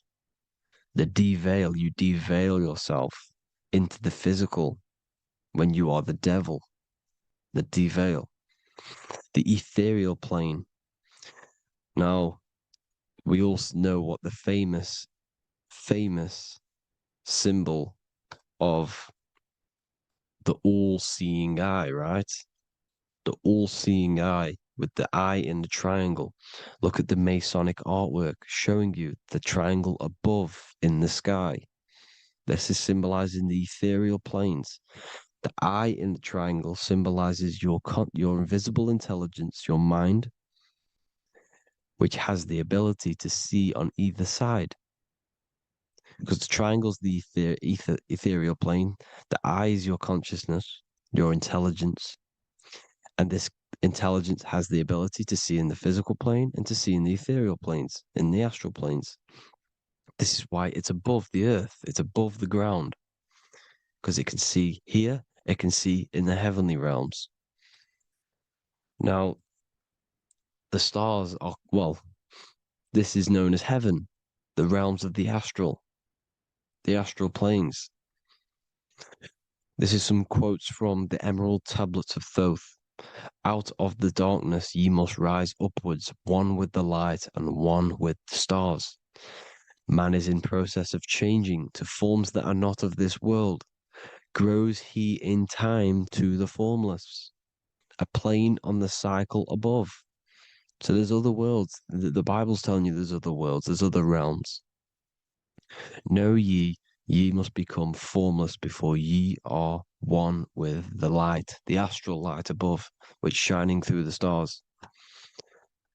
Not of the earth are ye, earthy, but a child of the infinite cosmic light. You are the invisible intelligence controlling the physical body. The body's not you. It's the vehicle that your soul lands in when your mind projects your consciousness into that realm. Free from the body, I flashed through the night. Unlocked at last for me was the star space. Wow, that's powerful. The star space, the astral planes. This is what it's talking about. We are all a star. We descended from the astrals, which is the star. We are all a star. Look at the ancient paintings of Jesus' birth.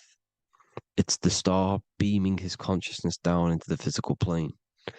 Here's another one. Here's some Freemasonic artwork showing you, again, the ether, that invisible intelligence, the eye, manifesting itself inside of here, in the physical realm, where the people are. You see? It's the same here. This is Jesus. Here's the bird symbolizes the Holy Spirit, your invisible intelligence, descending into the waters, the ether, the ethereal, everything. The ether is the base of all physical matter. Here's Truth in Plain Sight. Mr. Bean, the famous TV program in England, in the UK. He begins the program like we all begin the program from falling from the stars. He falls down with a beam of light. And this is Truth in Plain Sight. This is false. The aliens don't exist. They're a lie, alien. But this symbolizes the star beaming our consciousness. And when we die, this star will suck us back up. Just like this UFO is doing. It's Truth in Plain Sight. So, this is some more Freemasonic artwork. Going from duality to singularity. Sun, moon, masculine, feminine. Right hemisphere, feminine, left hemisphere, masculine. The consciousness in the center, the balance point. Here's another more Freemasonic artwork. The two pillars, left and right hemispheres, and the invisible intelligence between the left and right hemispheres, the light of the body. This is why light's coming off it. Because it's light, it's pure light. The blazing star. The stairs go from the checkered board, the duality, up to oneness, in between the sun and the moon, the masculine and the feminine. This is symbolizing going into oneness. What did the Emerald Tablets say? You've got to become one with the stars, one with the one with the self, balancing the two hemispheres so that you can gain, because when the two hemispheres are balanced, you can gain a more deeper connection with your invisible intelligence. Same with the chakras. When the chakras, the seven seals in the Bible, these are seven seals because when you conquer the seven chakras, when you balance the seven chakras, you then gain a more deeper connection with your internal self because your mind is not filled, it's not being ran, it's not being dominated by these seven deadly sins, the seven seals, the seven chakras. These are seven energy centers which are concealing our true form. Balance makes us have a stronger connection with our true cosmic intelligence. Heaven is even. This is why Jesus is pointing at the heart. The even point is the heart. You got to balance the chakras and live from the heart because the heart is the earth. You're in good and evil. The body manifests the lower and the higher self. The higher self is in the higher parts of the body. Wisdom, intuition, expression. The lower self is in the lower parts of the body. Sex, food, and power.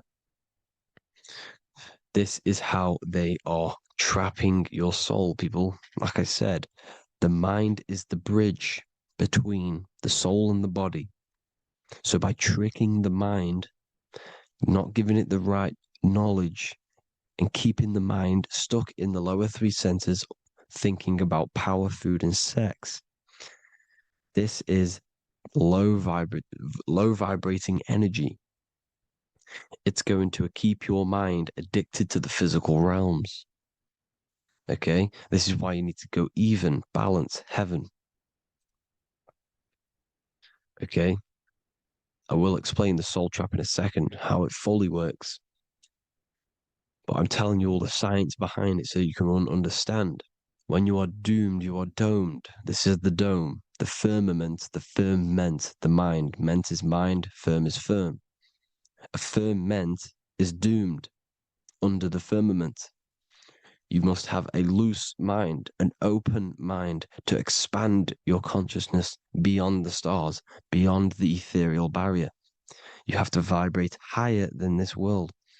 Your consciousness must be expanded more than the physical plane.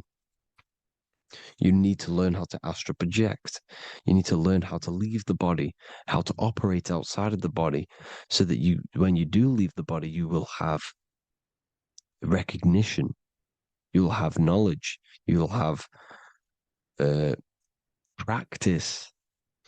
But this is as above, so below. The woman's belly is the earth. It's as above, so below. It's a microcosm of the macrocosm.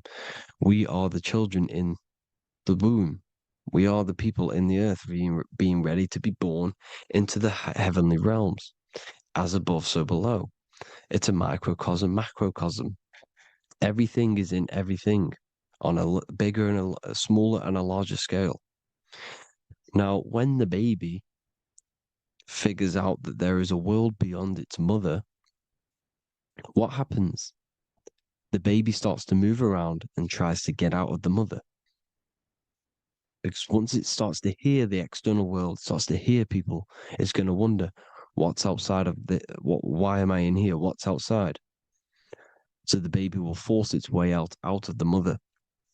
It's the same with our minds, as above, so below. When our minds figure out that there are other realms beyond this world, we will seek a way out. This is the womb, the mother earth, mother nature. It's the mother. We're in the womb. We can be born out of this world, which is being born again in the Bible. When you are doomed, you are domed under the dome, under the firmament, the firm mind. The firm mind will keep you under the firmament. Due to the law of polarity, there has to be other realms. There has to be. Because the law of polarity works in this world, and it will work on every scale possible. It's universal laws. These are universal laws. The law of polarity means that there are other realms polarizing this realm. There is a hell, there is a heaven. There is a midpoint, which is Midgard, which is the one we are in now. Earth, heart. Earth is the heart. Heart is the center, good and bad. The balance between good and bad.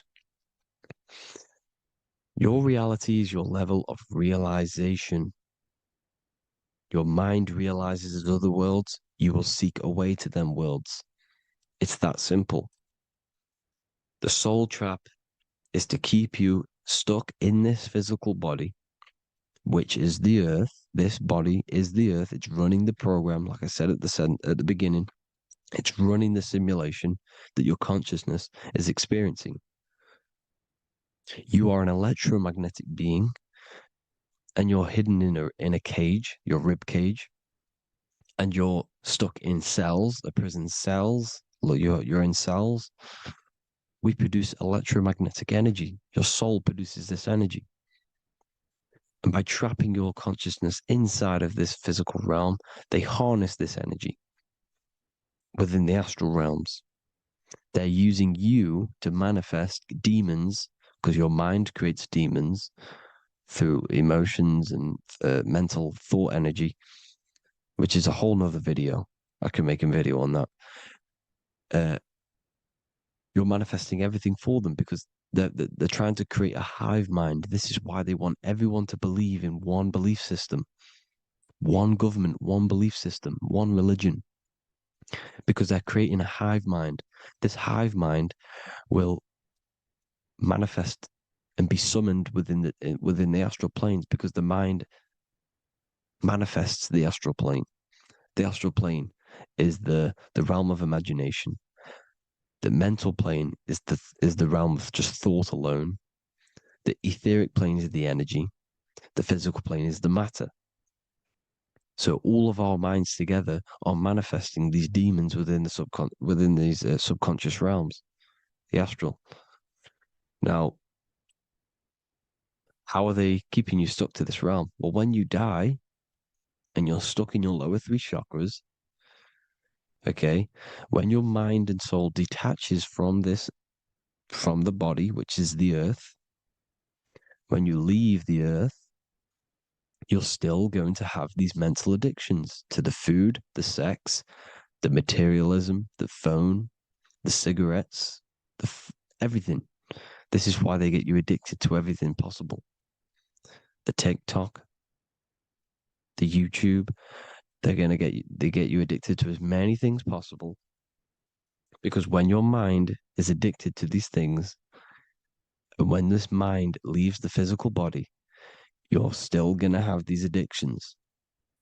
Okay? You're still going to have these thoughts. And you will be manifested into the lower astral realms because you're thinking materialistic, you're thinking negative, because your level of realization was your reality. You were manifesting hell on the earth. When you leave the body, you're going to manifest hell in the astral planes, which means you'll be vibrating on the very low, which will put you in the lower astral realms. So guess what? You're going to come back. You're going to come back into materialism. You're going to reincarnate. Because you haven't prepared for life after death. You must detach from the external world. Okay? Moon is mind. The sun is the soul. The earth is the body. The moon is the mind. This is why we say lunatic. In your mind, you have a specific mood. Moon. Money, M-O-N, is the moon. Money exists in the mind. They get you addicted to the money. The Bible's telling you this. Do not conform to the pattern of this world, but be transformed by the renewing of your mind. It's telling you. Of this world, but be transformed by the renewing of your mind. Who knew that the Bible was this deep? Matthew 16:26, what good will it be for someone to gain the whole world yet forfeit their soul? James 4:4, Don't you know that friendship with this world means enmity against God? Therefore, anyone who chooses to be a friend of this world, of the world, becomes an enemy of God. John 4:4. Dear children, are from God and have overcome them, because the one who is in you is greater than the one who is in the world. It's talking about the invisible intelligence. It's greater than the physical world. John 2:15. Do not love this world, nor the things it offers you, because this world will create you to, if your mind has attachments to what this world offers, sex, money, and power, pretty much, you will reincarnate here. You will come back here, because when you leave the body, your mind will still have these addictions. Do not love the world, nor the things it has to offer you. All of this is in my newly published book. The paperback versions are now available. Finally, for all the people who have been waiting, the Book of Wisdom. All of this knowledge is inside of the Book of Wisdom. The paperbacks are available. There's worldwide shipping. You can get it anywhere, pretty much, any country. My new website, it's amazing. There's going to be some amazing products coming on the new website. But I thank you all for the support. Before I leave, I need to explain what is going on with the soul trap. Like I said at the beginning, the mind's the bridge between the soul and the body. The body's the realm. By tricking your mind with false knowledge, they are keeping your soul stuck to this realm. They get you addicted to all the physical things, and that is it. As soon as you're addicted and you die, you're going to come back. So by tricking your mind, which is the bridge between the realms, they keep your mind stuck within this body. They keep you in physicality. They deveil you, the devil, the deveil. Thank you all for the support, people. If you do want to join the Academy, all the links will be posted below this video for the book, The Academy. Thank you all for the support and have an amazing day.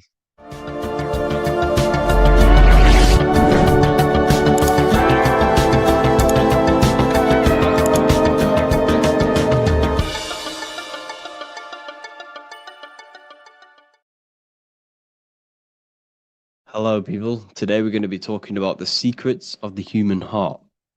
Everything they told you about the heart is a complete lie. There are secrets behind it, and you're going to find out why. And it's very important that you understand that the heart is not a pump. It's not a pump. They lied about this. The lungs is a pump. The lungs is what pumps the blood around the body. It's the oxygen. Oxygen is reacting on the blood. Now, what do you use to use a pump? You use air to pump things up. That's what your lungs are. They use air, oxygen. Now, oxygen carries magnetism. If you pour liquid oxygen between two magnetic magnets, you find an attraction, as you can see here. So this attraction proves that there is magnetic principles within oxygen, liquid oxygen.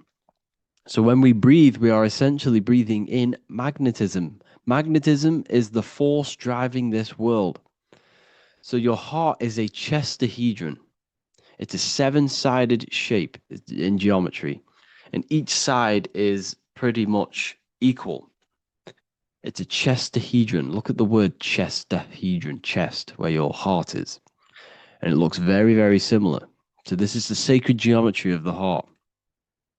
And when a chestahedron is placed in an angle, when it's placed in a box, a cube, it sits at an angle of 36 degrees off center. This is the same angle which the heart sits within the chest. That's why it's called a chestahedron, because that's what the heart is. It's a chestahedron. And when you place a chestahedron into water, it causes a spiral. It causes a vortex motion, because your heart is essentially a vortex generator. So the heart is not a pump, it is a valve. This is where blood goes into. And when the blood goes into the heart, this is what causes it to vortex, because the heart is in a shape of a vortex. Look at the tissues, everything's wrapped around, everything's spiraled. See this here? This is the spiral of magnetism. So all of the valves and the cords and the fibers are all wrapped around each other. It's a vortex. And if you take off the tissue of the heart, you would see this. Kind of looks like the Holy Grail. And this is essentially the vortex spiraling of the heart tissues. And if you unraveled the heart, because your heart is one tissue, it's one muscle. Look at it here. This is a heart unfolded. And it's just spiraled together to create this. That's what the heart is. So the heart's tissues is spiraled here, and the heart itself is all wrapped around each other in a vortex, in a spiral. Because all spiraling is all to do with magnetism. So the heart is a vortex generator. The heart takes blood, so blood enters the heart. The heart charges this blood. It reacts with the heart. The blood is turned into the heart moves through the blood moves through a vortex motion within the heart and then goes back out of the heart. So there is something going on inside the heart which is very, very crucial that we might be missing. So the heart is spiraling blood, and there's a reason why it's doing this. When you spiral something, it gives it more energy. It gives it more frequency, more energy, more force behind it. So by spiraling the blood, it's turning blood into plasma. That's what the heart is doing. It reacts with the heart, it turns it into a vortex and turns the blood into the fourth state of liquid, or fourth state of matter, which is plasma. Okay? Plasma is proved to be in the blood. Plasma is a part of the blood that carries platelets and red blood cells and white blood cells around the body. Plasma makes up approximately 55% of the blood. So plasma is a state of matter, which they'll never tell you about because they try and hide plasma as much as possible. It's ionized gas. And that's what's going on in the heart. The heart is a vortex energy generator for the blood. And the blood and the body is being fed by plasma. Plasma energy, the fourth state of matter. And if you go and read the Emerald Tablets will tell you this exact same thing. Emerald Tablets of Thoth. They're supposedly thousands of years old, or it was supposedly written by M. Doriel, who was an occultist. Apparently, he translated them. Either way, he was an occultist. So it's either written by an occultist or it's actually 100,000 years old. In the physical are these channels, the blood which moves through the vortical motion, reacting on the heart to continue its beating. So what is that telling you? The blood moves in vortical motion. It's a vortex. Reacting on the heart. What's it reacting with? There's something in the heart that turns blood into plasma. It reacts with the blood, reacts with the heart. Then it says magnetism, which moves through the nerves paths, carrier of energy to all the cells and tissues. So your body's being fed by magnetism, people. They'll never ever teach you this in school. That your whole body is running off magnetism and plasma. You're literally you are an energy being. When you understand this, you are made of energy. You're running off spiritual, etheric energy that you cannot see. They just teach you in school that you're running off blood and oxygen. It's way deeper than this. We're being run by magnetism. Magnetism is the driving force of all creation. Magnetism, which moves through the nerve paths and carrier of energies to the cells and tissues. Akasa, which flows through the channels, subtle yet physical, completing the channels. Personally, I think Akasa is plasma. Okay, plasma is Akasa. completing the channels, each one of the three attuned with each other, each affecting the life of the body. So all of these three things, okay, the heart, magnetism, and akasa they're all working together to create the body, to create the life. Form they the skeletal framework through which the subtle ether flows. So it's telling you ether is real. Ether is the substance that connects the physical and the astral. It's your etheric body is where your chakras are. So your chakras are your etheric energy body. And these energies, these 7 energies, is what gives life to the physical form. They feed energy into the physical form. So the ether, subtle yet physical, is charging the body through the skeletal framework. So it's telling you this, and even the word heart has ether within it if you just rearranged A and the E. Put the H on the beginning of, put the H on the end of heart and you get earth. Because what the heart is actually doing, it's taking the energy of the electromagnetic field around us, which is everywhere, that everything is filled with magnetism and electromagnetism. The earth is a giant electromagnetic Taurus field, and all of this energy from the center is feeding directly into your heart. Because the center of this earth is the heart of the earth. The center of you is your heart. And the center of the aurora borealis, whatever you want to call it, this energy that's emitted from the center of this earth is feeding directly into you, and your heart is transmuting this energy from the earth to react with your blood, and your blood is then feeding your physical body through plasma. That's what's going on.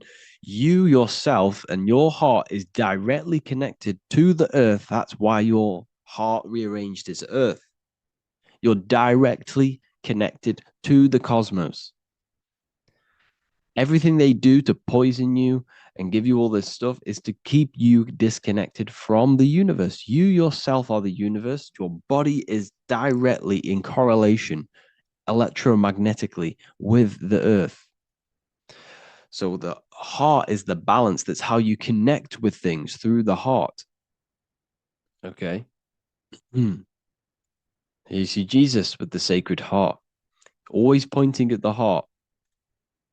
Matthew 6:21, for where your treasure is, there your heart will be also. What's that telling you? What's your treasure, your goal, what you're doing in life? There your heart will be also, because your heart is a guide through this lifetime. Your heart has an intelligence. Every single organ in your body has consciousness, and you think with it. You can think with these different organs. You can think with the brain. You can think with the heart. You can think with, the reproductive area. That's why, everyone always says you're thinking with your penis. For if you're a man, you know about this. People say that. That's just a saying, but it's true. You think with these body parts, people, and your heart is a guide. It knows everything that's right. It knows the things that you need to do. So that's why your heart is called a chest, because your treasure chest is in the chest. Sorry, your treasure is in the chest. And what's the treasure? Your heart. All of the wisdom, all of the understanding, all of the guidance is inside of that heart. And you need to follow your heart. That's why we say follow your heart, to find your treasure in this life. Find your purpose. That's what your treasure is, your purpose in this life. So the heart is also producing your electromagnetic field around your body.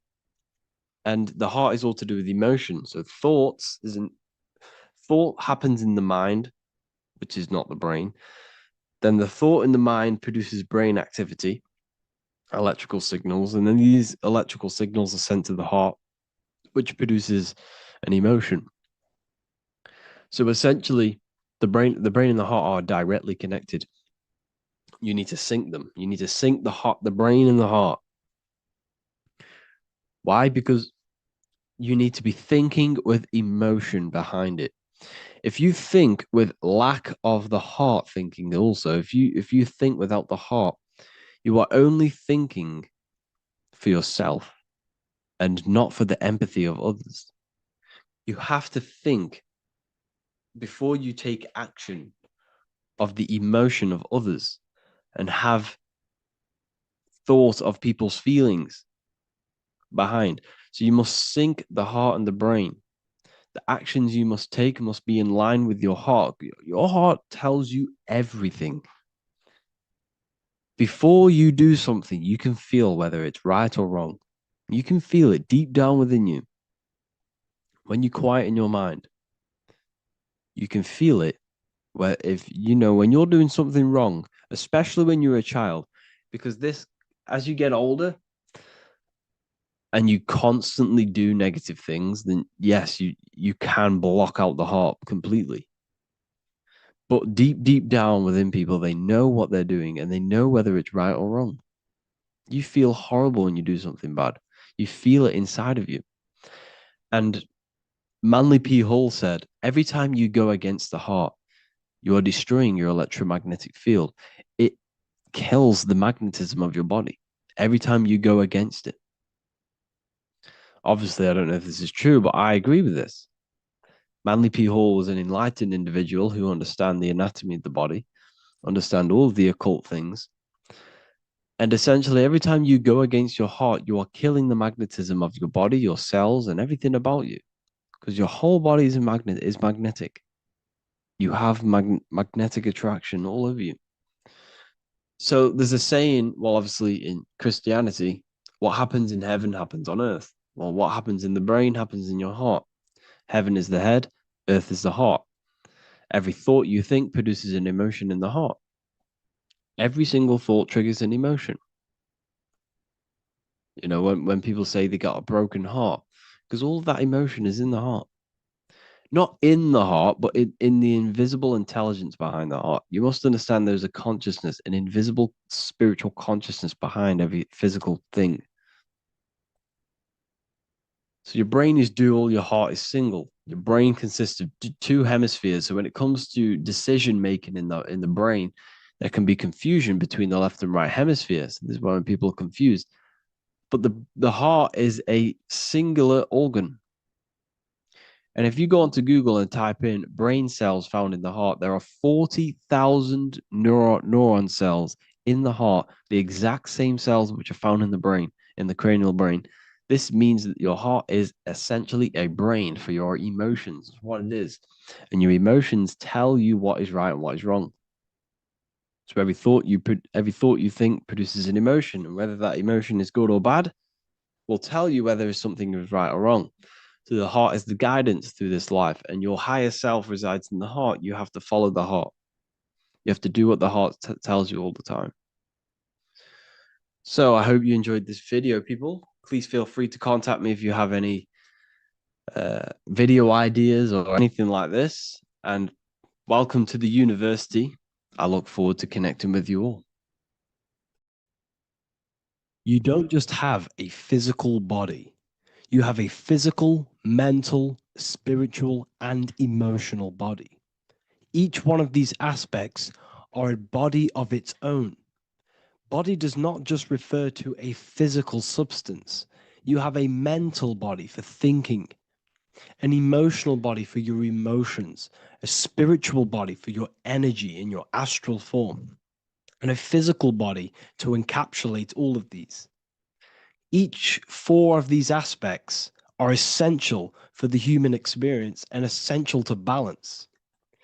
Now, today we're going to be syncing the four aspects of your consciousness with the four seasons and the four elements and how this ties into the Bible.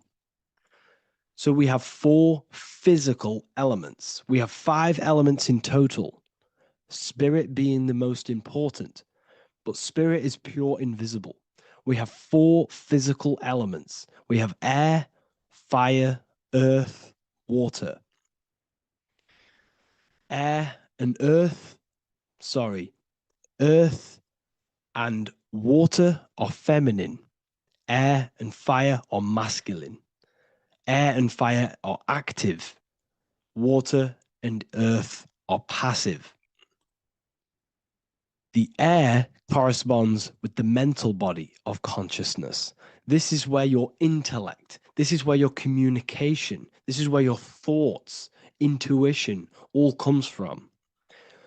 This is the mental body of consciousness that allows you to think, allows you to process, figure things out, and have intellect and gain knowledge. This is your intellectual aspect of your consciousness, located in the head region.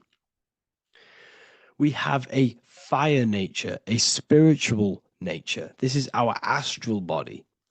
Our astral body is all to do with the subconscious realms, the higher realms of consciousness. This is the body that allows us to be free from the physical body. Our spirit is more of our energy. Our energy. Water is our emotional body. This is what allows us to feel things, that allows us to gain intuitive feelings of conscience. So emotion allows us to understand what is right and what is wrong. When we feel something bad, we know that this is wrong. When we feel something good, we know that we are doing good. Emotions are a creational force that allows us to feel certain things to bring them into existence. Our emotional body is a creational force and should not be reactive, and they should be controlled. Most actions are stemmed from emotions. Actions bring thought into physical existence. Emotions are the driving power. They are what drives your actions. The thought, then the emotion, then the action. Earth is your physical body. This is your physical state that allows you to take mind and emotion into action, into fruition, into physical matter. This is what your physical body allows your consciousness, your soul, to interact with the physical world and bring things into physical existence. The physical body, the physical world, is an outcome and an effect of the thinking mind. All physical substance comes from the thinking mind. The pen, the phone you're holding, the microphone I'm speaking into, all began as a thought in the thinking mind, then it was brought into physical reality. Earth is the most dense. So it goes in this order: body, emotions, spirit, mind. The higher you go up, the more lucid and fluidic it becomes. The lower you go down, the more dense and dull it becomes. Air is the mind, fire is the spirit, water is the emotion, earth is the physical body. So this is why you are a microcosm. You have these four things within you. You contain of these four elements, which correspond to the four bodies of your consciousness, the four bodies of the soul. You are the soul. You are the spirit. So this is why in Theologians 4:17, it says, caught up together with them in the clouds to meet the Lord in the air. You don't meet God or the Lord in the physical air, in the clouds. This is clearly a parable. A human being cannot go up to the clouds and meet a mystical man in the clouds. This is obviously a parable, a metaphor. The air is your mind. You must raise your consciousness beyond the body, beyond the emotions, beyond the spirit, and enter in the mind during meditation, turning the mind inward to connect with the Lord. The Lord is the highest aspect of your consciousness, the one that exists beyond the physical body, beyond your emotions, beyond the thought. So you meet the Lord in the air, in the mind. The mind represents the air. This is why in America there's a saying called an airhead. You're an airhead. This means that you are stupid, or you don't think, or you have nothing in your mind. You have nothing in your head. When someone's very stupid, you call them an airhead, because air represents the mind. The air is elevated. The air is invisible. The mind is totally invisible to the human eyes. It is a metaphysical substance. In fact, it's not a substance at all. It's so fluidic, it's everywhere. The mind can be everywhere at all times. It can be anything. Nothing is impossible within the mind. Now, this is synced with the 4 seasons. The 4 seasons represent the 4 aspects of human consciousness, the 4 bodies of your consciousness, the 4 bodies of your soul. The sun is your soul, okay? And the sun travels around 4 seasons. Summer, when the sun is the most hottest point. Autumn, when the sun starts to move away from the hottest point. Things start to die. Then it goes to winter. This is when everything dies. This is when things enter in within itself. This is when darkness occurs. Then spring. This is the reignition of the sun. This is when the sun starts to bring back the warmth back to the summer. You have 4 seasons, which correspond to the 4 bodies of consciousness. Fire is the spirit. This is when you are passionate. This is when you are taking action. This is when you are fiery. The sun is blazing. You're taking action. You're very passionate. You're very spirit. You're in the spirit. Autumn is water, emotion. This is when you start to become very reflecting. This is when you start to feel emotional. Because in autumn, there's lots of water. This represents the emotional body of consciousness. Winter is the mind. This is air. Winter, what happens in winter? Everything enters within itself. The leaves die. The trees die. Everything dies and goes within. This is the mind.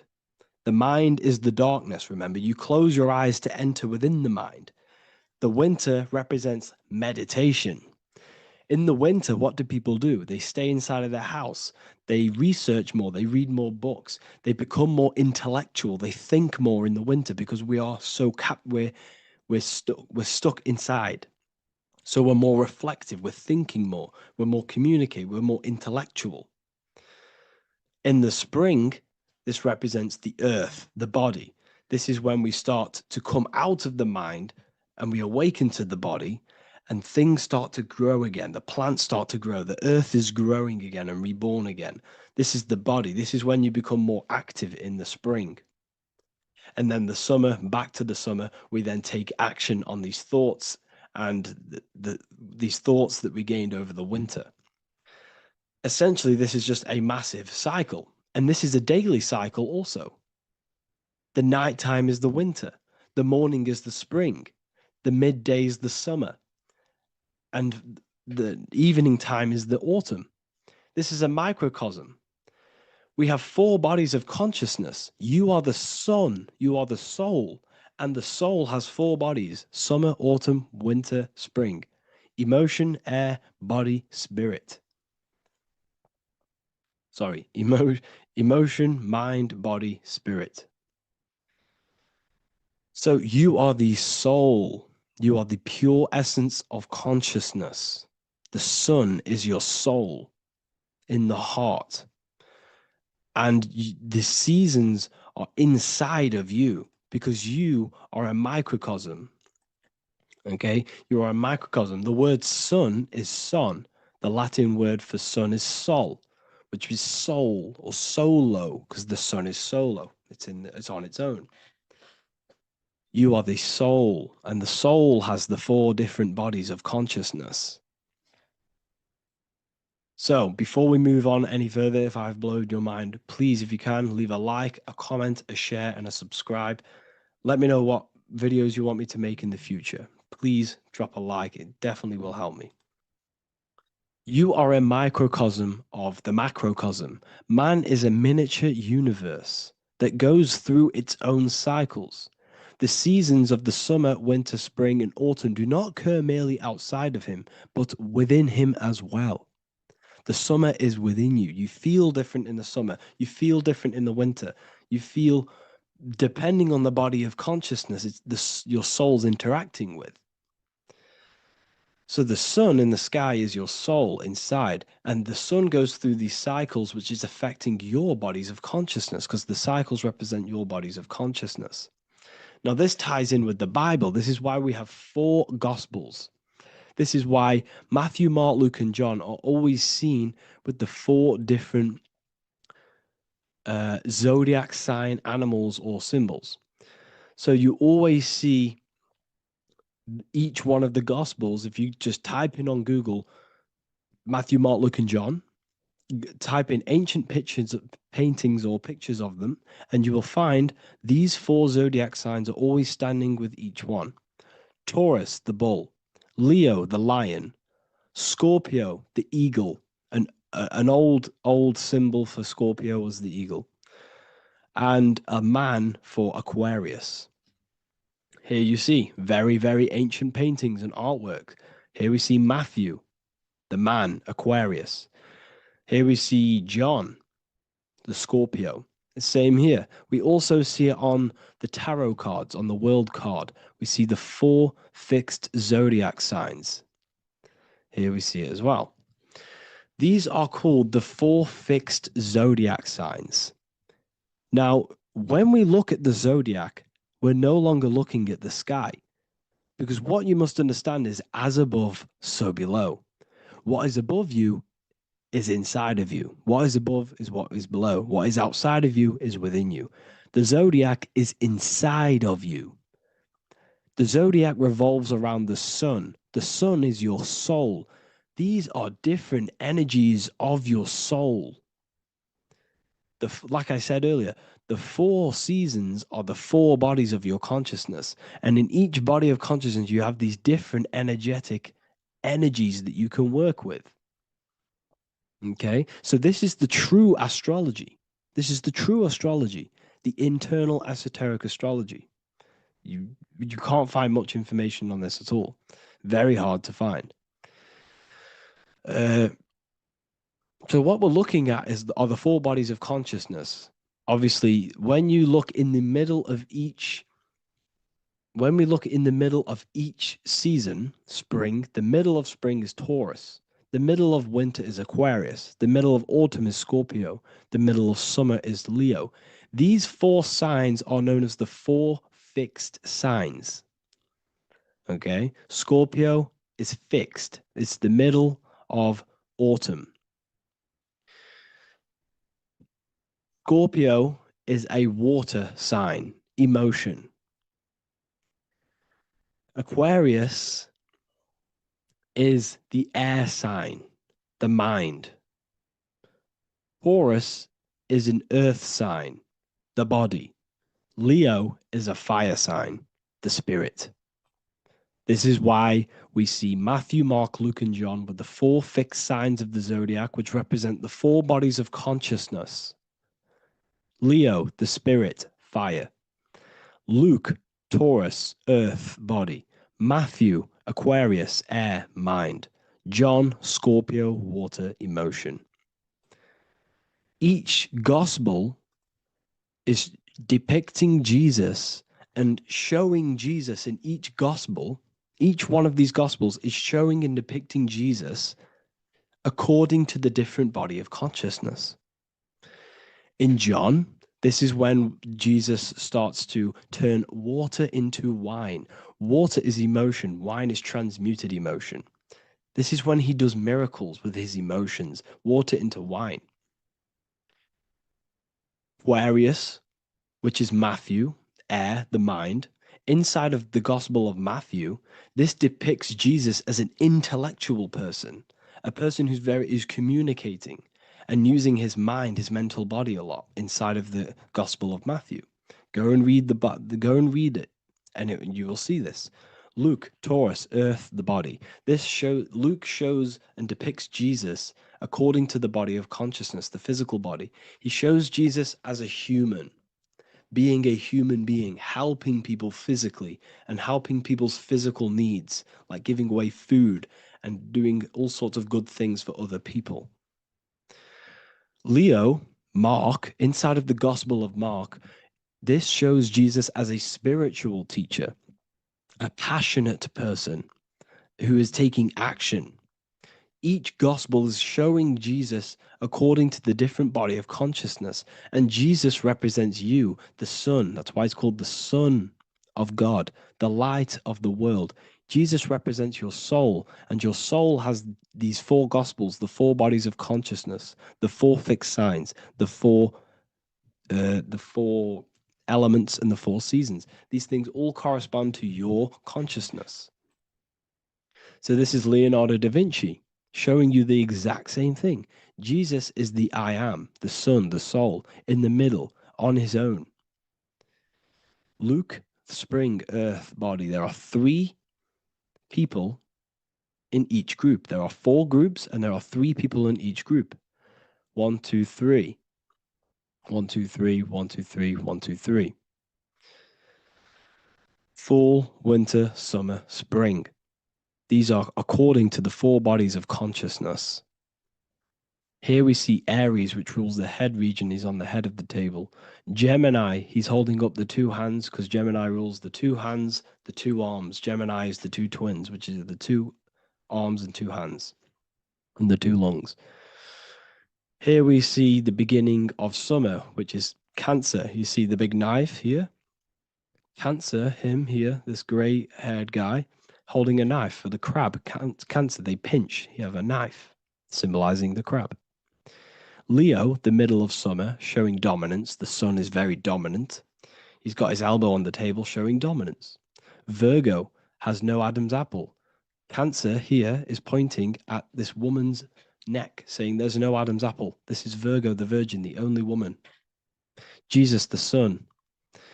This is Libra, the balancing. He's holding his arms out, balanced, showing the balancing of the sun, because when the sun enters Libra, the sun is balanced between winter and summer. So it's balanced. This is all astrology, but this is internal. Okay? This is Ezekiel's vision. Ezekiel had a vision in the Bible, and he saw the face of a man, the face of a lion, the face of an ox, and the face of an eagle. The eagle is Scorpio, the ox is Taurus, the lion is Leo, and the man is Aquarius. He saw the throne of God, and he saw the different bodies of consciousness. This is all symbolic for the different bodies of your soul. So when we look at the zodiac, we are actually looking at a map and the energies of our soul, and the energies of our bodies, and the energies of our consciousness. This is what we are looking at. Each zodiac is an aspect of our consciousness and an energy that we can work with and that we must purify. Balance and purification is essential. Imagine playing a brand new video game. Let's say a brand new video game came out and you had to play it. What happens when you play that game? You don't know the controls. You cause chaos in that game. You can't really run properly. You can't do anything properly. You're getting destroyed by other people who are playing that game. It's the same with your physical body. When you are born, you must learn how to play the game. You must learn how to balance the mind, learn how to balance the spirit, the emotions, and the physical body. We must balance and purify each body of our consciousness, which we must look after our physical body with our physical health by eating physical, electrical food like fruits and veg. We must look after our minds by being conscious of what enters our eyes, enters our ears, enters everything. Whatever enters our five senses is affecting our mind, our mental health, our environment, mental. We need to look after our thoughts.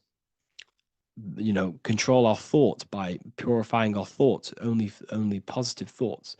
Then we must purify our emotions, feeling only gratitude and love and not feeling these negative, dull emotions.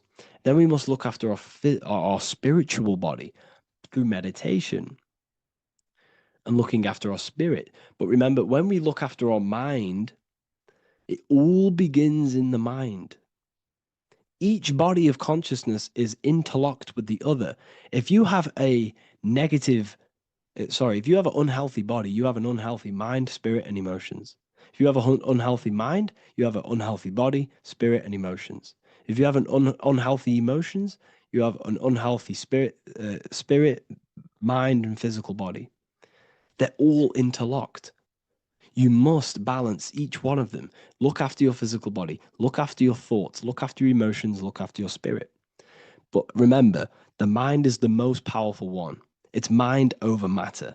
Once we look after the mind, because once we start to control our minds and control every thought we think, this will then turn into discipline in our physical body. Because once we learn how to discipline the mind, we learn how to discipline what we eat, we learn how to discipline what we feel, we learn how to discipline our spirit. This is all interlocked, but work on the mind first. Work on the mind first.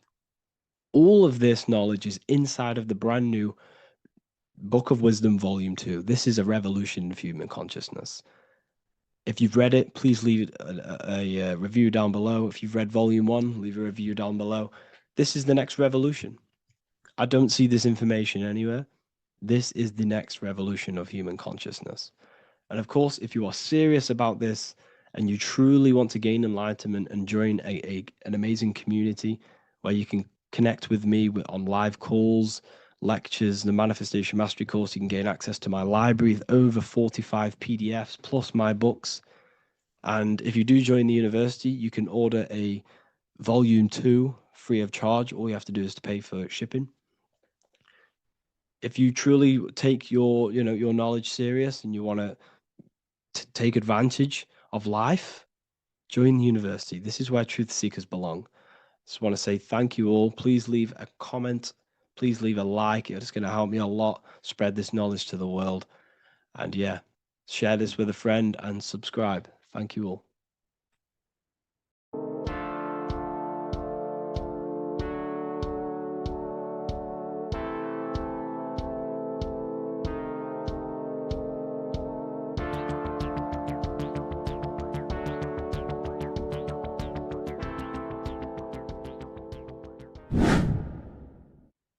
How are we all doing, people? It's Revival of Wisdom from the Wisdom Academy. Today we're going to be breaking down God, consciousness, and the higher and the lower self, and how to overcome the lower self. Now, the first thing you need to understand is that you are the invisible intelligence within the brain, within the body. This invisible intelligence is known as the mind. But you are not the mind. You are the observer of the mind, which is the soul, the invisible entity. The mind is your intellect, your intelligence. Now, the mind is, it's hard to put this in words, but the mind is something that gives you the ability to explore the universe. And this inner self is the I am. It's the quiet, the inner self, the voice you see in you hear in your head. This is why within spells high twin, inside, internal. The I is also the number 1, which is one line. Because the one and only, is the inner self, which is the I am. This is why you say, my name is Harry. You are not Harry, you are the I, the inner self, the intelligence. Okay, this is why Jesus in French is I am. You look with the 2 eyes and you see with the inner eye. I and I, the same thing. Okay, because the I inside is what gives you the perception of what you're looking at. So when someone's trying to explain something and then you catch on saying, I see now, it's because you're seeing with your inner eye, the one that gives you perception, gives you intelligence, gives you the ability to understand things. This is the internal I, the invisible self, which the physical body is nowhere near as complicated as this inner self. Is in infinite potential. God, G-O-D, generator, operator, destroyer, soul, mind, and body. Brahma, Vishnu, Shiva, the Father, the Holy Spirit, and the Son. They're all, the reason why you see God is always a triad is because it represents yourself. Your invisible intelligence is God. Me and you are the same invisible intelligence. We are the invisible intelligence experiencing the program being run by the central nervous system and the brain. I always say this in my videos, but I have to, in order for you to understand the things that I'm going to say later on in the video, you need to understand this concept, is that you are the consciousness experiencing the nervous system, the tree of knowledge of good and evil, which is you here. You would be in this invisible intelligence right here in the center of the brain. Now, this is why the ancient Christians show God is in the brain. This is the brain stem. This is the brain. This is also the brain stem and the brain. The brain stem and the brain. It's all depictions of the brain, because the brain's the computer, the electromagnetic computer, which decodes the demands created by the invisible intelligence, the I, the inner self, you, your true self. The person if you observe what someone moving, this is going to sound, but if you observe someone walking, it's not the body. The body is moving, but the thing telling it to move is the invisible intelligence. Before you kick a football, a decision is made within your invisible intelligence, your mind. And this consciousness, this invisible intelligence, is either stuck between the lower self and the higher self. Okay? When the invisible intelligence, meaning the true self, identifies itself with the physical body, it will trap its mind within physicality. This consciousness that we have is either operating in the lower self or the higher self. It's either feeding the material body or it's feeding the spirit. Okay? But because we are physical and spiritual, we need to be even. We don't want to be meditating all day long, because we do have a physical body as well whilst we are here. We are playing a game in physical matter. Okay? Now, the reason that you incarnated here is to learn a lesson, because the mind can manifest anything it wants within the astral planes, within the world of imagination. It can manifest anything it likes, but it incarnates into matter, into this game, so we can understand labor, because anything in matter you have to labor to manifest. But in the astral, you can manifest at the click of a finger. You come here to learn the knowledge of good and evil. And your consciousness, I came out a bit off topic there, but your consciousness is experiencing the lower or higher self. The lower self is manifested in the lower parts of the body. Sex, food, and power, the lower three energy centers. These centers are like mini brains. You are literally thinking with these centers. And when your mind is stuck within these lower centers, you'll think, have you ever heard the term of thinking with your penis, or thinking with your, you know what, as a man? Even females maybe, but mainly this is a boy saying, you're thinking with your penis. This is a truth, it's truth in plain sight. You think with these energy centers. When you're living off the lower three centers, all you care about is sex, food, and power. Eating, sleeping, and greed. Power's kind of like greed. Now, when we move up to the higher parts of the body, when we live our life within the higher parts of the body, this is considered heaven. Love, expression, intuition, and wisdom. This is what we need to be aiming to do, moving out of the lower half of the body and living our life within the higher self, the higher parts of the body, thinking with the higher energy centers, thinking with love, expression, intuition, and wisdom, spreading love, expression, intuition, and wisdom to others. Heaven is even. This is why Jesus is pointing at the heart chakra, always pointing at the heart. Earth rearranged his heart, because in earth you're manifested as a physical being. You're in the heart, good and bad. You need to be balanced between the good and bad. Because love can be a demon too. That's a whole nother video, but love can be a demon. Now, the seven chakras are known as the seven seals in the Bible. When the Lamb opened the seventh seal, there was silence in the heaven for about half an hour. This is a verse from the Bible.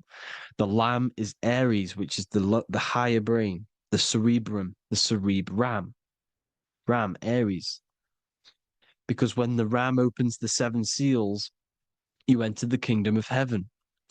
Because these chakras seal your invisible intelligence. They seal your true self. You are behind these seven seals, your true invisible self, your true consciousness. Because behind these seven seals, you do not think about anything materialistic. Your intelligence is not material. It's not physical. It's not from the physical world. It does not desire the physical world. The body is the beast. The body's the animal, the lower self, which can corrupt our intelligence. It can corrupt the intelligence. Okay? Now, we need to balance these chakras so that we gain a deeper connection between this intelligence and the brain. Because when there's a strong connection between the brain and the intelligence, your body and the intelligence, you have a strong connection. Therefore, you can manifest what the intelligence is saying at all times. Meaning, when, for example, your higher self, this is intelligence, the higher intelligence is always speaking to you. It's always guiding you. It's always telling you the right thing to do. You can feel it when you're doing something wrong. You can feel that you're doing something wrong because this higher self, this intelligence knows what it needs to do here. And when there's no connection between the body and this our intelligence, our true self, when we strip away, when you close your eyes for long periods of time, you will figure out you are this invisible, infinite, creative being. There's no words that I can't describe what it is, but it's the voice inside of your head that you can feel when you close your eyes. You are this being inside of the heaven, because this is heaven, this intelligence. And when there's a strong connection between the body, you can manifest everything it's saying. When everything is balanced, when you're no longer thinking with the lower centers, when they're all balanced, you're not thinking in particular with every center, you balance them all, you can manifest everything it says. Your body will act out what the intelligence is always saying. This is God in the brain, the intelligence, trying to touch Adam, representing the lower self. This is why they're not touching.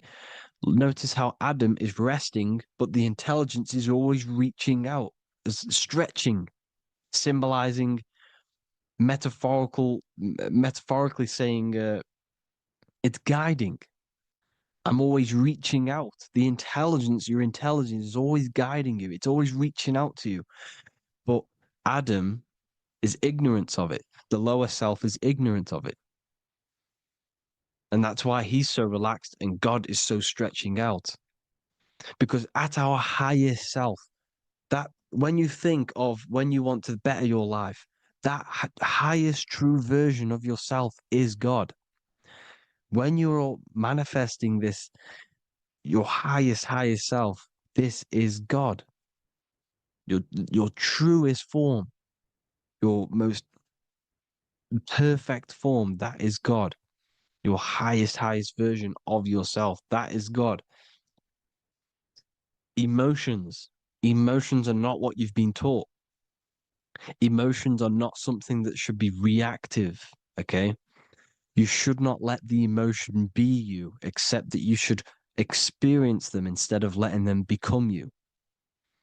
You need to understand there's a separation in our consciousness.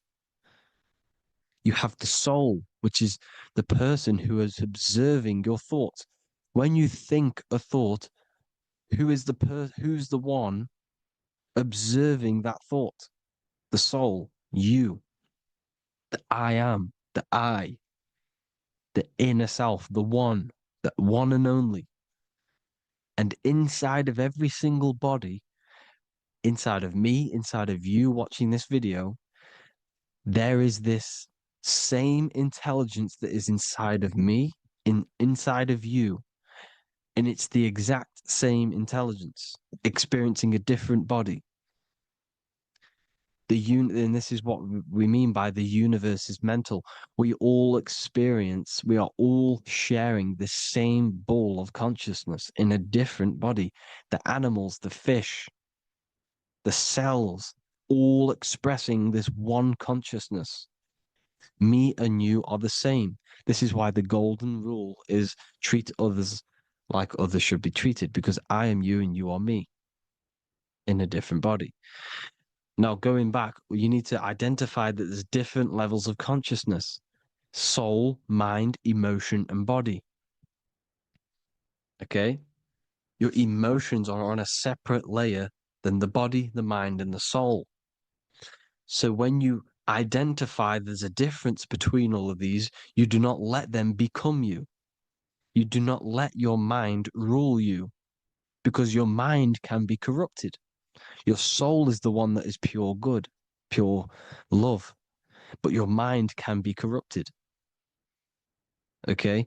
Your emotions can be corrupted. The body can be corrupted, but the soul can never be corrupted, only layered on top. You can only throw piles of programs within the subconscious, layering the soul down, but deep, deep down inside of every single one of you, there is a loving being. Because love comes from the heart. Love is the universal emotion, expression. Now, your thoughts can become bondage, your emotions can become bondage. Now, what do I mean by bondage? By conquering the lower self, we need to conquer our own mind, because the mind is what's manifesting the lower self.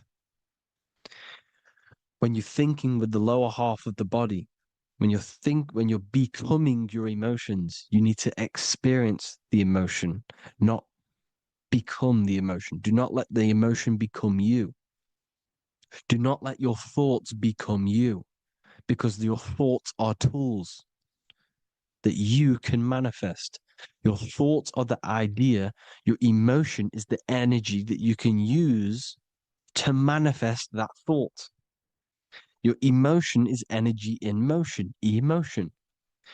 You use emotion to manifest, to feel as if you already have the thought. Therefore, you become that vibration. Therefore, your emotions are actually a creational force that is given to you to manifest things, because you're a human, a manifester. You're here to manifest things. You're a creator. You are a god. Your inner self, your intelligence, your I am, the one and only inside of you, the inner self, the quiet one, the one that's deep, deep down, the invisible intelligence, is it's creating things all the time. All the time. Speak no evil, see no evil, hear no evil. This is the astronauts, they're Freemasons, but they understand this, because thinking, seeing, and hearing can corrupt your mind. And when you have a corrupted mind, you'll have a corrupted subconscious. The subconscious will manifest into the body, because 90% of your behavior comes from the subconscious mind. So you got to speak, see, and hear no evil. But sin, what is a sin? To overcome our lower self, to overcome our lower self, the 7 deadly sins are not something that goes against an external God. A sin is something that goes against your inner guide, your inner conscience, the inner self that is always speaking to you. It's always telling you the right thing to do. A sin is something that goes against this inner guide. And this is why you can feel something where you can feel you're doing something wrong, because the inner guide is speaking constantly. And when you commit these 7 deadly sins, which are 7 internal states which keep your invisible intelligence bound to your physical body. Because evil, right? Evil love bondage. This is why they stay in this realm and they control this realm, because they love the bondage of the body. They like matter. They want to stay in matter for eternal life. They don't want to ascend back into the heavenly realms where you do not have a physical body. You can explore the universe within the astral planes. They stay bounded to the body, bounded to the 3D construct of the physical world. They have greed, lust, envy, gluttony, wrath, sloth, pride. They want all of this. And if you want that, that's okay. But deep, deep down, you don't want that, because your soul is always telling you the right thing to do. Your soul knows what to do to get out of here. It needs to detach from the external world. Detach from all of these 7 internal states which bound you to your lower self, your lower centers. That's what a sin is. You know, you have a left and right brain. The left brain is always analytic. The right brain is metaphorical. So the right brain is producing a holistic view of reality. Now, what do I mean? And not view, perception. When you see, because your eyes are parts of the brain, so when you look at something and you look, that image is produced in the back of the brain in the visual cortex. And then the right brain produces a perception, a holistic, it breaks down what you're seeing into a holistic image, a holistic perception. So, for example, if you're in a woods, the right brain sees the whole woods as one big woods. The left brain is breaking that perception down into individual trees, branches, and leaves. So the left brain's to do with duality, the right brain's to do with wholeness, unified. The left brain's dualistic, analytic. This is necessary so that we can pick things up and manipulate them and break things down. We need the left brain, we need the right brain. I'm not saying any of them's bad, but the left brain, sinister in Latin, means left. Because when you're left-brained, you see everything in dualistic. You see everything is dual, when everything's actually one. We need to be focusing and strengthening our right hemisphere. I'm not saying sit in the right hemisphere all the time, but we need to be strengthening our right hemisphere. And this is why left is sin and right is right. Because when you focus on the right hemisphere, you see the holistic perception of creation. The right hemisphere sees humanity as one unified consciousness. The left hemisphere sees everyone as individual persons and egos. Because the left hemisphere is dualistic. And this is why the Bible says, cast the net onto the right side of the ship and ye shall find. John 21:6. What does that mean? Cast your energy, cast your perception into the right hemisphere of the brain, and ye shall find unified consciousness. You shall find your higher self, the one and only. If then you have been raised with Christ, seek the things that are above, where Christ is seated at the right hand of God. Wow. Powerful. What does this mean? Seek the things that are above, where the Christ is seated at the right hand of God. God is your consciousness, your invisible intelligence between the 2 hemispheres. The right hand of God is the right hemisphere. Seek the things that are above the heart. Love, intuition, expression, and wisdom. Seek the things that are above the heart, the higher self, the higher part of the body. Because when you seek the things of love, expression, intuition, and wisdom, you create a strong aura. You attract the same frequency. And this frequency is heaven, God. This is the Sumerian. This is the Sumerian artwork showing the lamb. This is a step symbolizing stepping upwards, raising up. He's stepping over the lamb up to the bird. His hand is going to the bird. The lamb symbolizes the lower self. Okay? The bird with the wings is in the sky. It represents the higher self. This is why angels always have wings, because it represents the higher self in the sky. The lamb is a ground animal, symbolizing the lower self. He's stepping over the lamb to the bird, his higher self, his invisible intelligence. Horus and Set, Jesus and Satan. Look, Horus has an evil brother, Set, just like Jesus and Satan. Horus is a bird, higher self.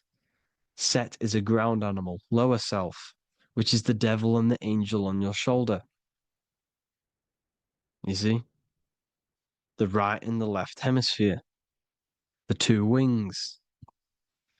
So, the devil and angels always speaking to you. The higher and the lower self. It's the battle between the higher and the lower self. Between the invisible intelligence and the physical body, because the body's the one that wants the sugar, it wants the pleasure, it wants the sex, it wants the porn, it wants all of the materialistic things, it wants the 7 deadly things. Okay, it wants this. There's a battle between the higher and the lower self, your intelligence and the body. This is why you need to become balanced, so that there's a deep connection between the body and the invisible intelligence, that I am.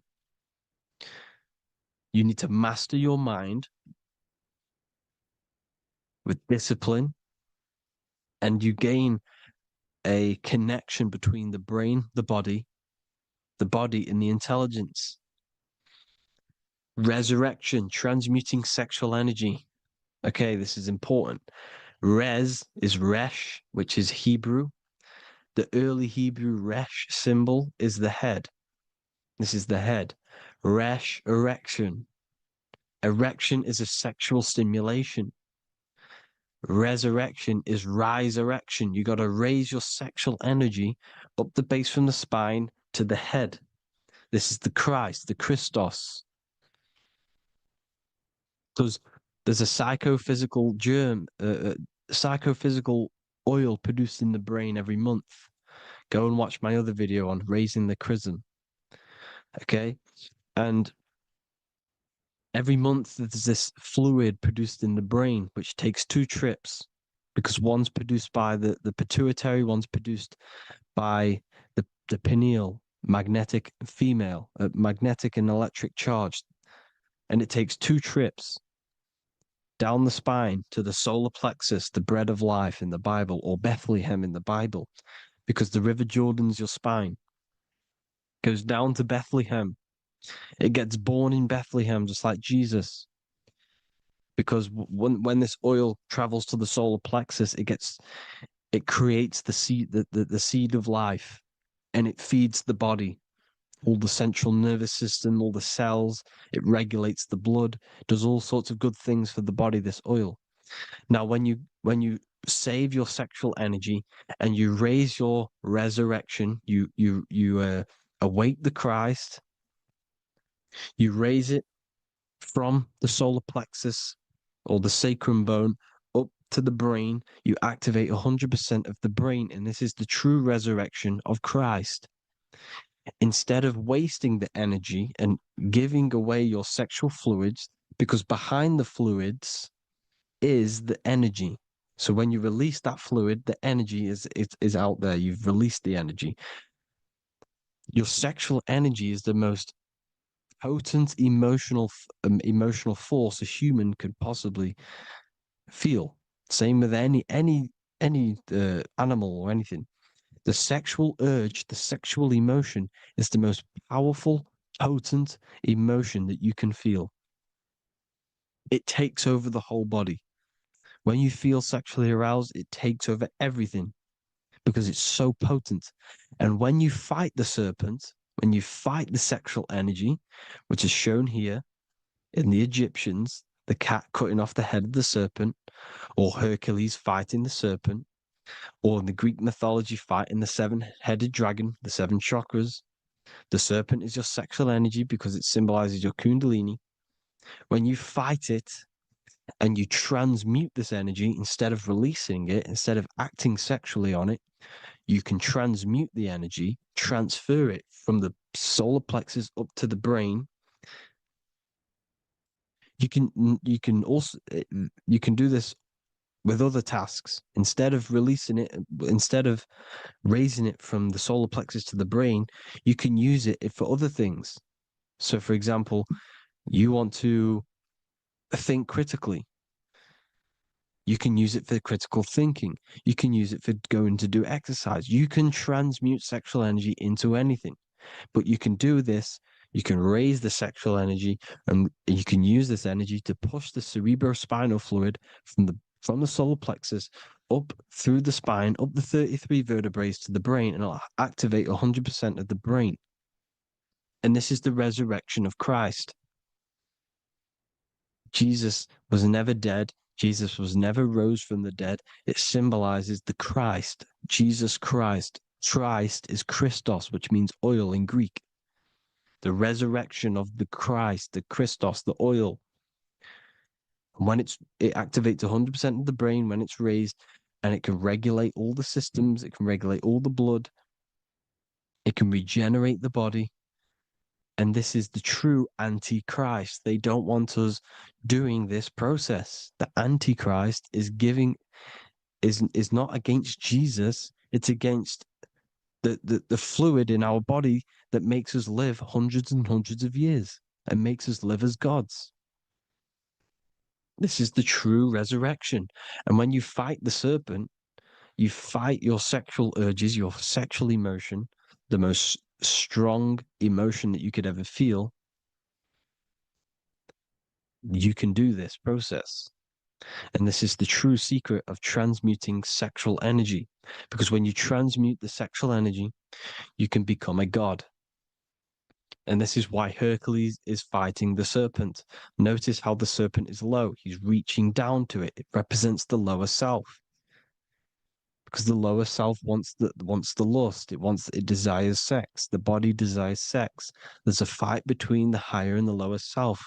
But when there's balance, there's even. Heaven is even.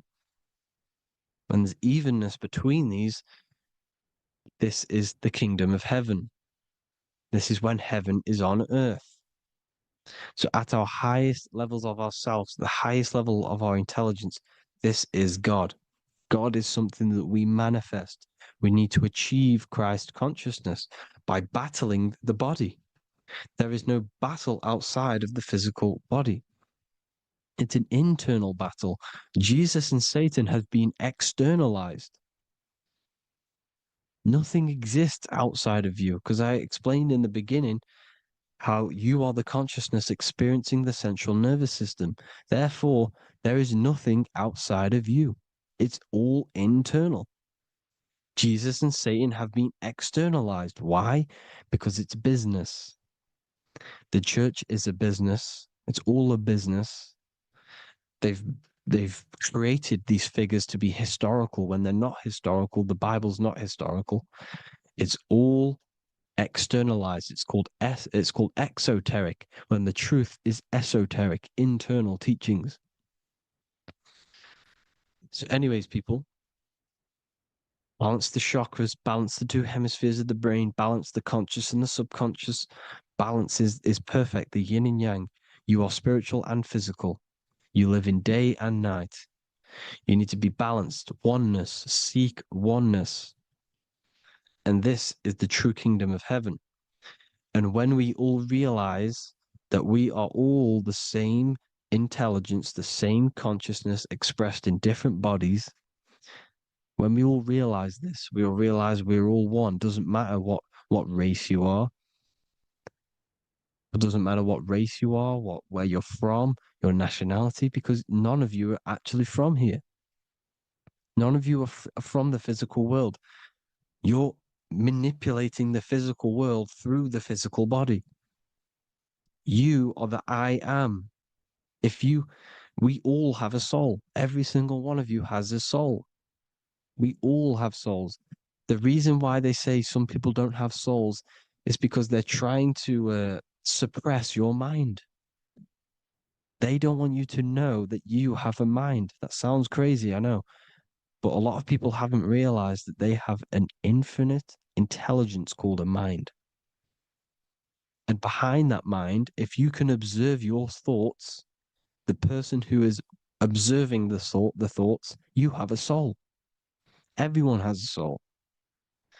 Don't listen to all these people saying some people don't have a soul, some people do. We all have a soul. Every single one of us. So anyway, you need to break the lower nature of yourself. At our highest levels, we are gods. Our intelligence, our universal intelligence, the I am, the intelligence that's inside of the brain, is God. Our minds are being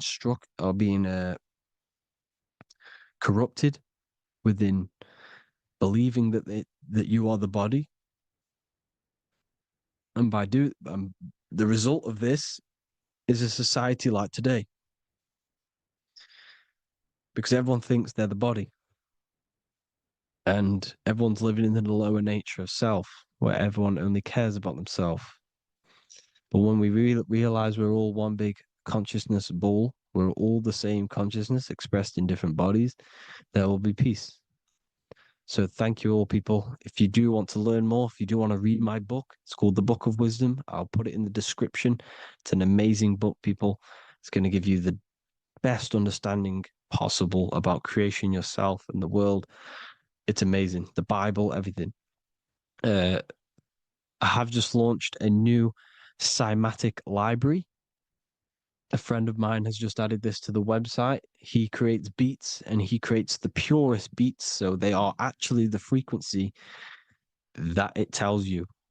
Most of the stuff on YouTube and Spotify and Apple Music it says it's a certain frequency, but we know these major platforms are all playing with the frequencies of the app. So if you want a real binaural beats, solfeggio scale frequencies to meditate on or listen to throughout the day, join the Occult Library. You can get a 2-day free trial.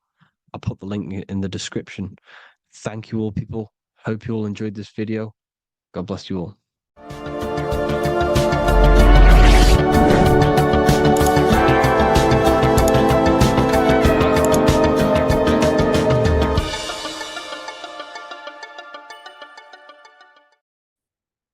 What if I told you that you are under a spell, and this spell is controlling you in every aspect of your life, and you don't even realize it? Spells are not what you've been taught. They're not fantasy magic wands that are casted over you. No, no, no. Spells are much, much deeper. A spell is a belief system that is installed into your subconscious mind, which holds power over you. Okay? If I install a belief into your mind and that belief holds power over you and controls you, that is you under my spell. A spell is a belief that someone has installed into you. Okay? You have a subconscious mind. The subconscious holds power over 90% of your daily basis behavior, thought patterns, and overall emotional state. Because the subconscious is the back end of our mind, the mind that we don't really have access to. It's the shadow self, where all of our programs, all of our memories, all of our traumas, all of our everything that we've ever experienced is recorded and kept in this vast database called the subconscious. Now, the subconscious is the 90% of our mind. We are only aware of 10% of our mind, which is the conscious mind, which is what you're using now, what you're consciously aware of. But there is a subconscious mind that holds power over your conscious decisions, and you don't even realize it. For example, as a child, you had a very, very traumatic event happen. Let's say as a child, you were not loved enough by your parents.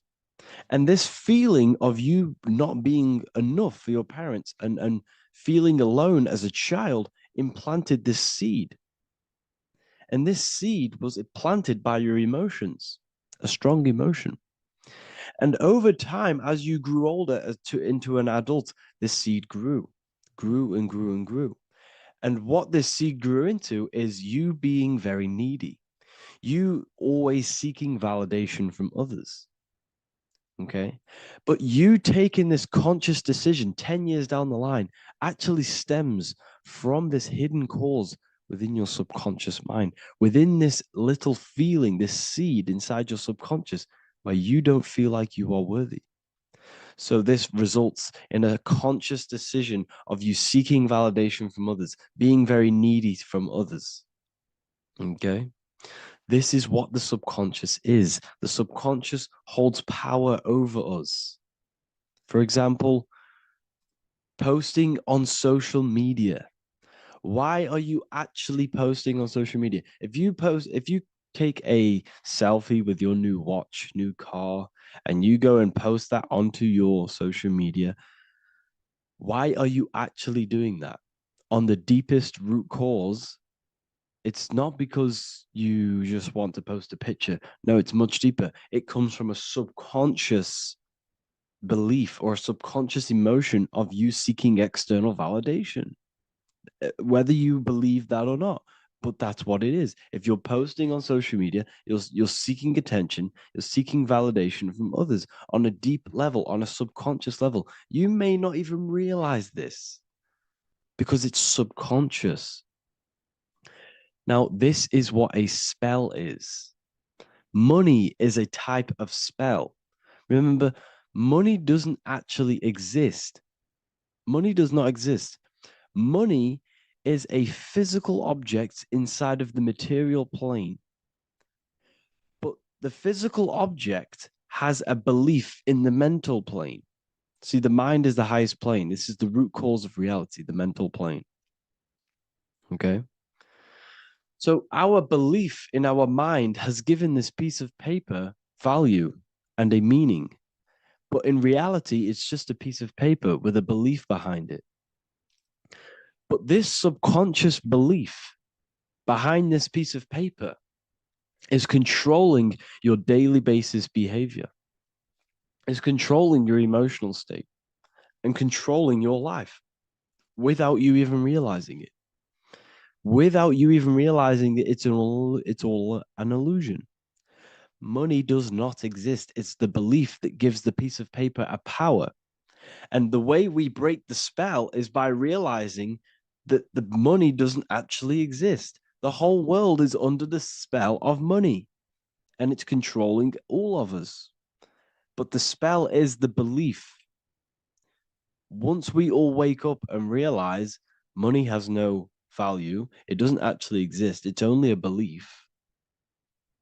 There is no actual money. That's how we break the spell.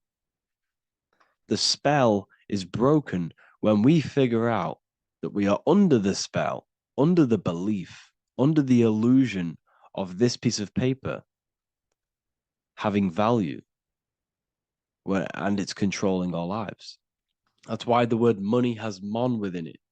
Mon is moon, and the moon represents our hidden aspect of our mind, our subconscious, and the sun represents our conscious mind. So you have two versions of yourself. You have the self that you show to everyone, the conscious mind, and you have a shadow self called the subconscious, which is the hidden aspect of you. For example, do you really love your partner who you're with, or are you just with them for, is there a subconscious fear of being alone? Do you really want to be with this person, or is it stemming from, are you staying with them because it's stemming from this fear of being alone, of being lonely? Or are you just with them because you have a subconscious sexual addiction? And all of your conscious decisions are actually coming from this little seed of wanting sex or not being alone. You have two versions of yourself, the conscious mind and the subconscious, the shadow self and the self that you show to everyone else. Okay? And the subconscious is what's holding power over you. When you drive your car, You don't consciously have to think about changing gear. You've done it that many times. It's on autopilot. That's the subconscious doing it. You can be walking down the street. Your conscious mind can be thinking about what you're going to cook for tea later, but your subconscious mind is controlling your body and walking your body. You don't have to think about moving the body. You just do it because you've done it that many times. It's a program. It's a belief in the subconscious that's giving this movement power. You see, the subconscious holds a lot of power over you. Our beliefs hold power over our daily basis behaviors and actions. Okay, like I said, posting on social media, this is seeking external validation. There's a subconscious stem, there's a subconscious urge bringing this desire into conscious reality. So we must break the spell of our emotions controlling us, our traumas from a child controlling us. For example, another example of this, let's say you were in a car crash years ago, and this car crash led you to having a very traumatic event, very traumatic emotion you felt in that car crash. You felt a lot of pain. That was impressed into your subconscious. And even to this day, you're probably scared of going into trains, going onto cars, going inside of vehicles. And you might not even be aware that it's actually stemming from this event that happened 10 years ago. That's the spell. That's the spell that's holding power over you. And you don't even realize it. You realize the spell when you realize you're being controlled by this old belief, this old trauma. That's what a spell is. A spell is not something I cast over you with a wand like Harry Potter.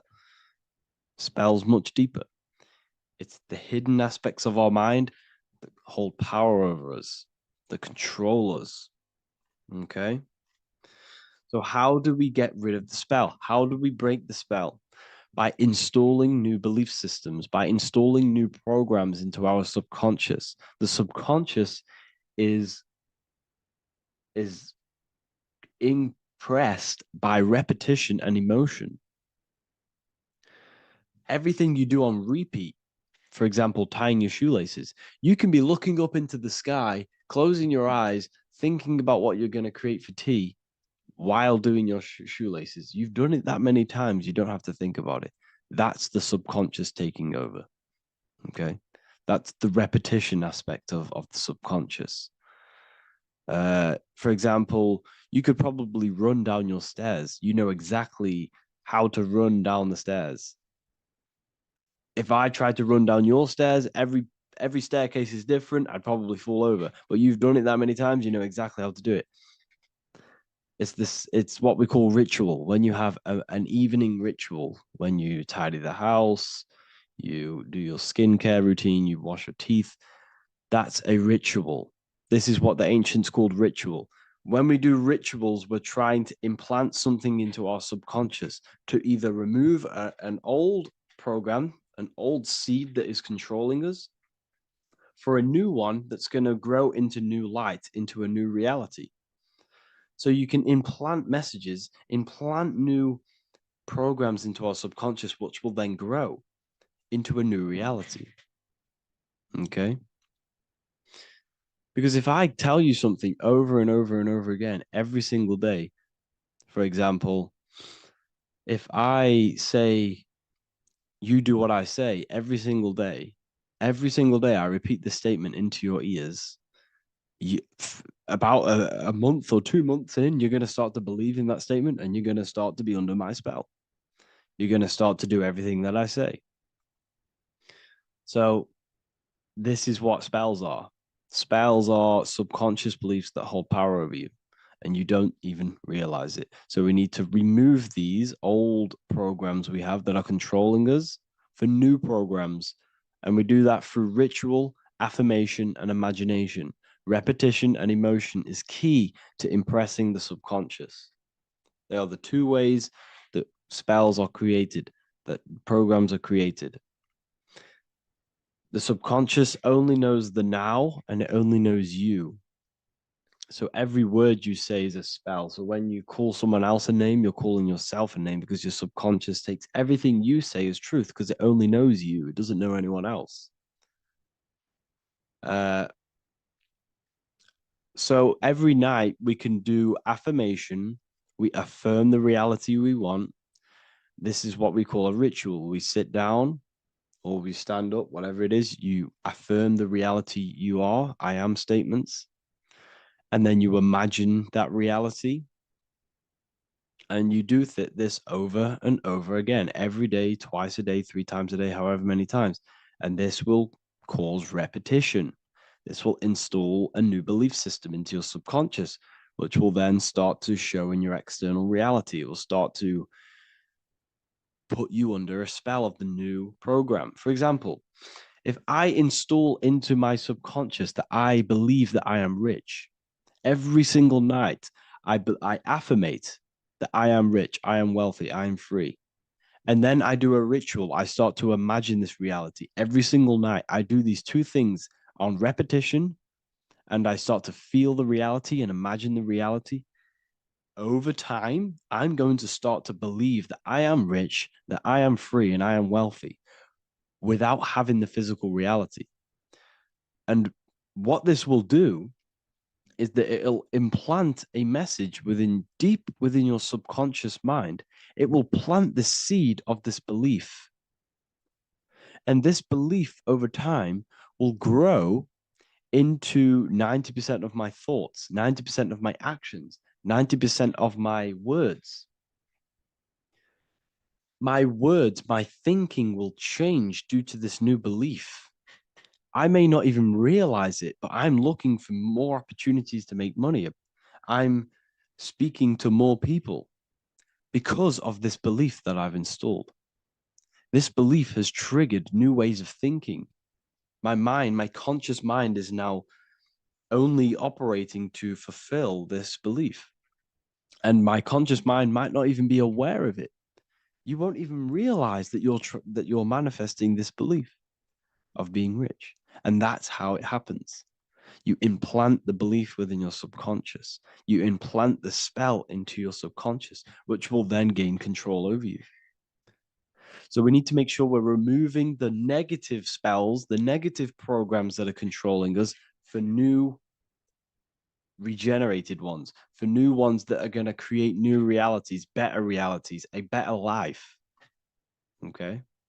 You don't want negative traumas, negative seeds controlling you and growing into your life. If you don't cut them off, they will continue to grow and grow and grow. Your anxiety will get bigger and bigger and bigger. Your depression will get bigger and bigger and bigger. But it's all actually stemming from one belief system or one trauma. Okay? So this is important.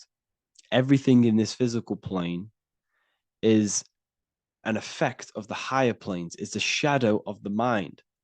Everything we think, all physical objects, began as a thought, then an imagination, then energy, then a physical reality.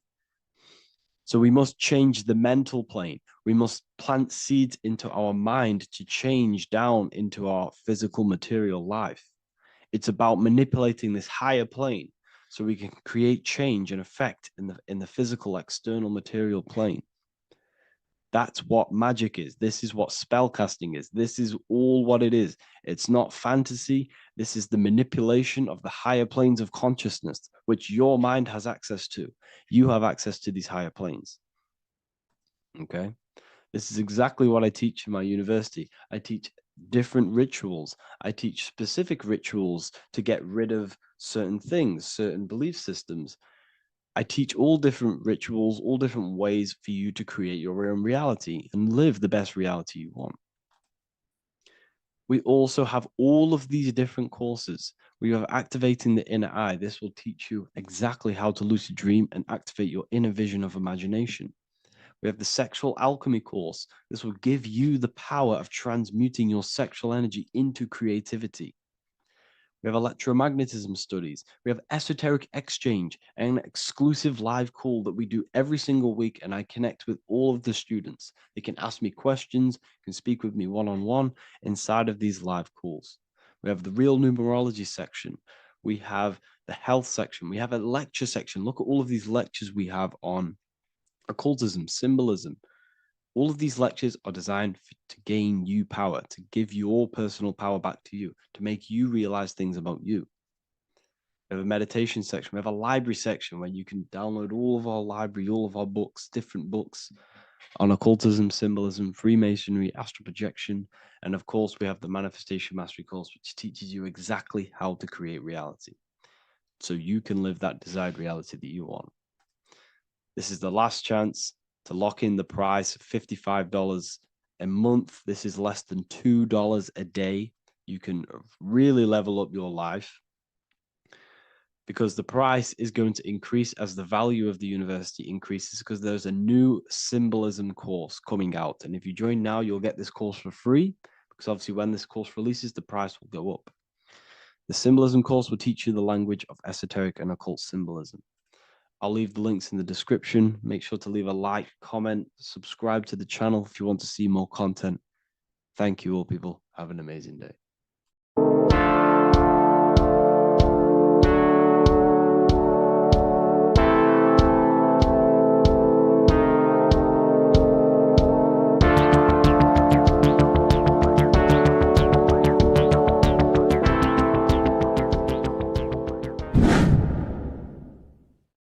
What is good, people? We're back with another video, and today we're talking about the chakras.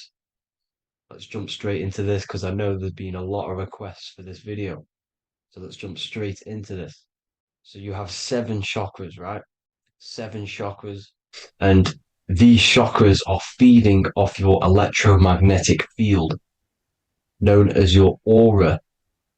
This is both positive and a negative pole, male and female, right? This electromagnetic field is made out of electric and magnetism, and together they come as electromagnetic. Now, your chakras, the word chakra just means wheel, spinning wheel, because that's what they are. They are spinning wheels of energy. They do not exist on this physical plane. They exist on the etheric plane. Okay. Now, these energy centers are known to regulate your emotions, and each energy center controls the organs and cells in that particular area of the body. So, for example, your sacral chakra will control the cells and organs of your sexual reproduction area. Okay, the navel chakra or solar plexus will control the digestion in your body. Same with the heart, same with the throat, right? So they are like mini brains for each center of your body. They run along up the spine, but notice the crown chakra exists outside the body. It's just above the head. Now, this process of the chakras is obviously the 7 colors of the rainbow, starting from red, which is the lowest vibrational color, all the way to violet, which is the highest vibrational color. This, like I said, these energy centers are feeding off your electromagnetic field. So if these chakras are unbalanced, they are taking too much energy from your electromagnetic field, making it weaker. Now, this is the North Pole. As you all know, the Earth is flat, and we live inside of a giant Taurus field, and the North Pole is the Earth's heart chakra. And this is why the aurora borealis, or the northern lights, whatever you want to call them, that's why they are green, and they are being emitted from this center point of the Earth, because it's symbolizing the heart chakra, which is green, right? Now, you do work your way up to these. However, this is a Taurus field. You are a Taurus field. You have different layers of this Taurus field, right? And you need to balance all of these chakras, but you can't move up these chakras until you open the one below it. So it's like a stairway. You can't go to your solar plexus without going through your sacral. You see? So you have to work up these. However, you have to work up these and then live from the heart, because the heart is the center of the Taurus field. It's the balance between male and female poles, positive and negative poles. So you have to balance all of these chakras and then bring them all into one, which is the heart chakra. Now, they exist on the etheric plane. They exist on the etheric plane, and the etheric plane is a layer of the material plane. It's the one higher than the material plane. And then after the etheric plane, it melts into the astral plane. So they exist just between the physical and the astral aspect. Now, this is the yin and yang matter, which is the lowest root chakra, physical matter, and then to spirit, because high vibrational matter turns into spirit, low vibrational spirit turns into matter. So they're interchangeable. This is the yin and yang. Now, when you see ancient paintings with the halos, you see this is like a toroidal field coming out the top of his head, you see, with a halo. This was symbolizing in the old days, in the ancient days, that they've aligned their chakra, they've reached Christ consciousness, which is God consciousness, right? Now, this electromagnetic field is the apple that we bit out of in the Bible, because you see that apple is a Taurus field. So they were metaphorically or personifying the Taurus field. That's what the Bible is. It's a massive personification. It's all metaphors. You have to read it properly. It's got a greater meaning behind it. Now, when we bit from the apple, we ate from the tree of knowledge, which is good and evil. Our lower mind took over, so we materialized to feed our physical bodies. We materialized through Saturn. That's what Saturn does. Now, if you don't understand that, go and watch the video previous to this one called Occult Secrets of Saturn. And that will show you how Saturn is the materializer. Now, this is one of the secrets behind the Masonic compass, electric and magnetic, male and female, duality, positive and negative. Now, like I said, they teach you about the Taurus field, about a magnet in school, but they don't teach you about your electromagnetic field. Everything alive has a Taurus field. It is the building block of this creation. Absolutely everything has a Taurus field. There's not one thing without it. And as you can see here at the center of the apple, that's where the seed is. That's where the life is. The reproduction of that organism. As you see, this is where the most electromagnetic energy is stored, in the center, because this is where the two duality, this is where the field meets at the very center. This is why the seed is at the very center. Now, your spine is a elongation of the brain. The brain is heaven, and the bottom of the spine is hell. So this is Saturn, which is the root chakra. The 7 planets are associated with each chakra. Moon equals mind. Okay. Now, Saturn is physical matter, as I've just explained. This is the lowest vibrational color. And they want you trapped down here, which is your hell state, your animal nature, your physical nature. They want you to identify as the physical body. They don't want you to reach these higher states of consciousness. Okay? Now, in the brain, you have 12 convolutions. Now, this is what they were symbolizing in the Bible with the 12 disciples. And obviously in the Bible, it says the upper room where Jesus met with his disciples. This is heaven, the brain, the higher states of consciousness. Now, this is your North Pole. This is Jacob's ladder. Okay. This is why you have 33 levels of Freemasonry, because it's symbolizing the 33 vertebrae, which are these little things here on the back of your spine. Because once the Kundalini energy from the bottom of your spine rises to the top. This is when you get enlightenment and opens your third eye.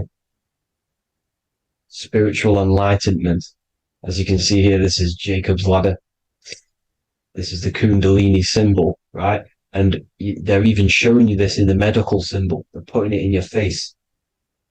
The serpents are wrapped around the spine. Now, the serpents symbolize how the energy moves around the spine because it's a Taurus field, you see?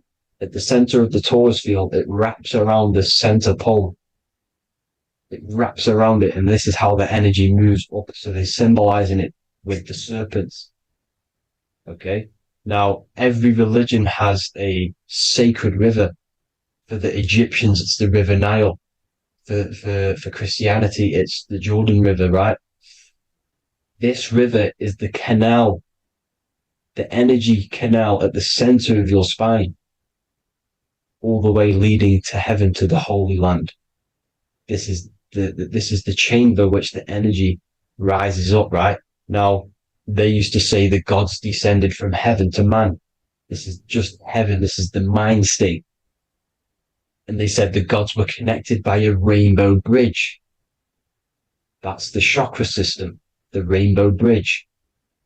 Okay. Now, the ancients called this place Midgard, Earth, where both evil and good live, right?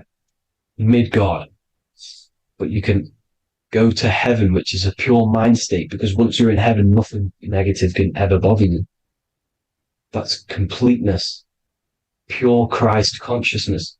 Now, this is why Jesus dies at 33. He didn't actually die, but it's symbolizing the death of the physical body. Not the death of the physical body, but his consciousness rising above the physical body to, as I said here, matter to spirit. Matter died off and he came spirit consciousness. This is symbolized by the 33 vertebrae, which is obviously the 33 levels of Freemasonry. And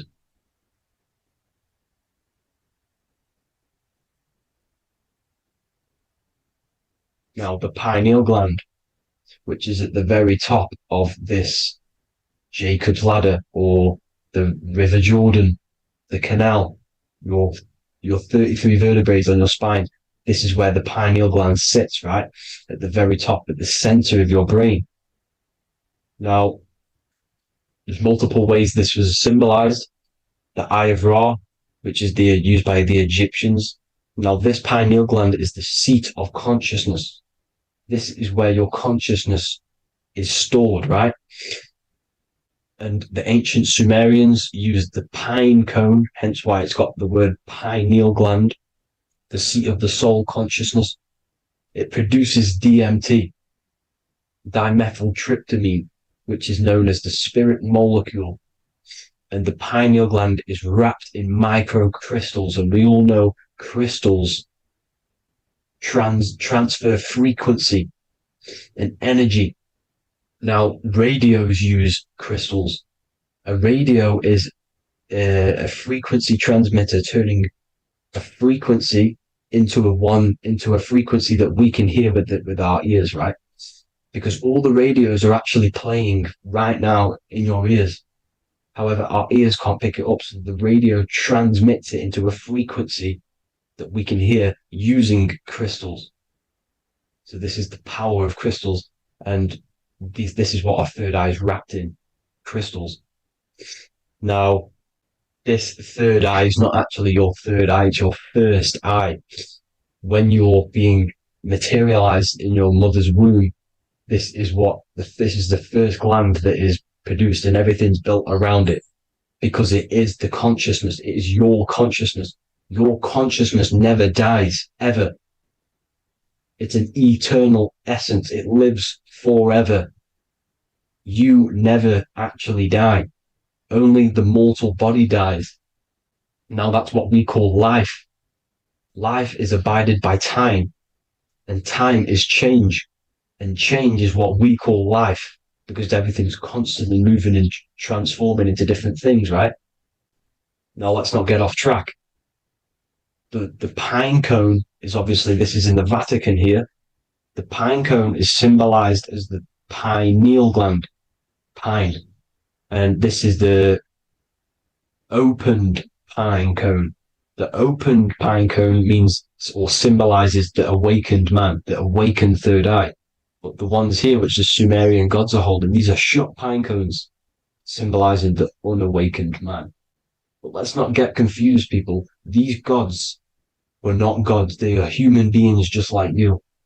They reached Christ consciousness. They are nothing more special than you.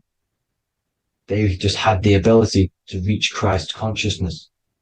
And obviously their knowledge was far more intelligent than ours, far more advanced than ours. They knew the truth about this reality to the depths. Now, the ancient Hindus had a goddess called Kundalini, which is said that she descended by the means of a ladder or a cord from heaven, which is symbolizing the spinal cord. Now, this is what hickory hickory dock, the mouse went up the clock and came back down. This is all these stories, like Santa as well. Santa comes up and then down the chimney. This is symbolizing the Christ oil. There's an oil which is produced in your pineal gland, right? And this oil travels down the spine. And once it's down on the spine, you must have to raise your consciousness, just like I said, with the chakras. You have to raise your consciousness, raise your vibration to heat up this oil and turn it into a gas. And it travels back up the spine through like the serpents up the spine, and this awakens the third eye once it's coming back up the spine and hits the pineal gland. This is the secret behind Santa and hickory hickory dock, because Santa comes down and feeds the presents and goes back up the chimney, and he lives in the North Pole, the positive pole. This is the North Pole, people, and the presence is your sacred oil. This oil, your physical body is the furnace. It's the spiritual furnace, which you have to heat up this oil by raising your frequency and turning it into a gas to rise up this chamber, the River Jordan, to your third eye, right? Now, this is an alchemical process. Your body is the alchemical furnace. It says in the Bible, if therefore thine eye be single, thy whole body shall be filled with light. I shouldn't have cut that out, but that's what it says. The light of the body is thine eye. If therefore thine eye be single, thy eye shall be filled, their body shall be filled with light. This is symbolizing the pineal gland, enlightening the body, the spiritual body, filled with light. Now, as I said, they want you kept down here, which is the root chakra, which is your animal nature, which is obviously mind, matter over mind. This is the symbol of Saturn, right? As you say, we're built of body, mind, and spirit, the Holy Trinity. That is the sun, moon, and earth. The sun's your soul, solar. Moon is your mind. Earth, which is the cross, which is your physical body, the 5 elements, right? So body, mind, and spirit. So the Saturn symbol is actually made out of the cross on top, which is the earth, and the moon on the bottom, which is symbolizing matter over mind, because earth is physical matter. You don't want to be matter over mind. You need to be mind over matter. See, they want you identifying as your physical body. They don't want you to realize you're an eternal consciousness. You're an eternal essence of consciousness which never dies. They want you trapped in your animal nature. And this is why the Baphomet has a goat head, because it's symbolizing your animal nature, which is evil. Not evil, but you're more likely to do evil things, right? Which brings bad karma. That's your animal side. This is why the Baphomet has an animal goat head. As you can see here, he's got the Kundalini energy here. So when you see the inverted cross, the cross is your body, as you can see here. The inverted cross means your chakras downwards, down here. Your head's down here. Your mind is down here. But your mind needs to be up here, which is the upwards cross, which is Christ consciousness. And as we all know, 7 colors of the rainbow, 7 planets, 7 chakras. Red light is low frequency and long range. This is why Saturn is the slowest moving celestial body, and it's the lowest chakra, because it's low frequency, long range. The moon being the crown chakra, which is high frequency, this is why the moon moves around the quickest. The moon is your crown chakra, which moon in mind. See, so there are multiple ways of your chakras becoming blocked. Now, each chakra has a specific intelligence. It has a specific thing that it's doing for the body, right? Now, this can be overused. It can be abused. For example, masturbation. That keeps you down here in your sacral chakra, because you're abusing the energy center. You're abusing your sexual energy, which is then becoming unbalanced.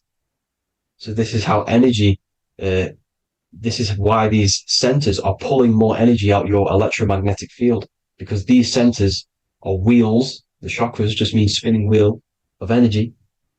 So when you're abusing these certain centers, you're pulling energy out of your electromagnetic field, which is making your field weaker, which is making your frequency lower, which makes you prone to diseases, prone to lower negative energy, right? So you need to align these chakras.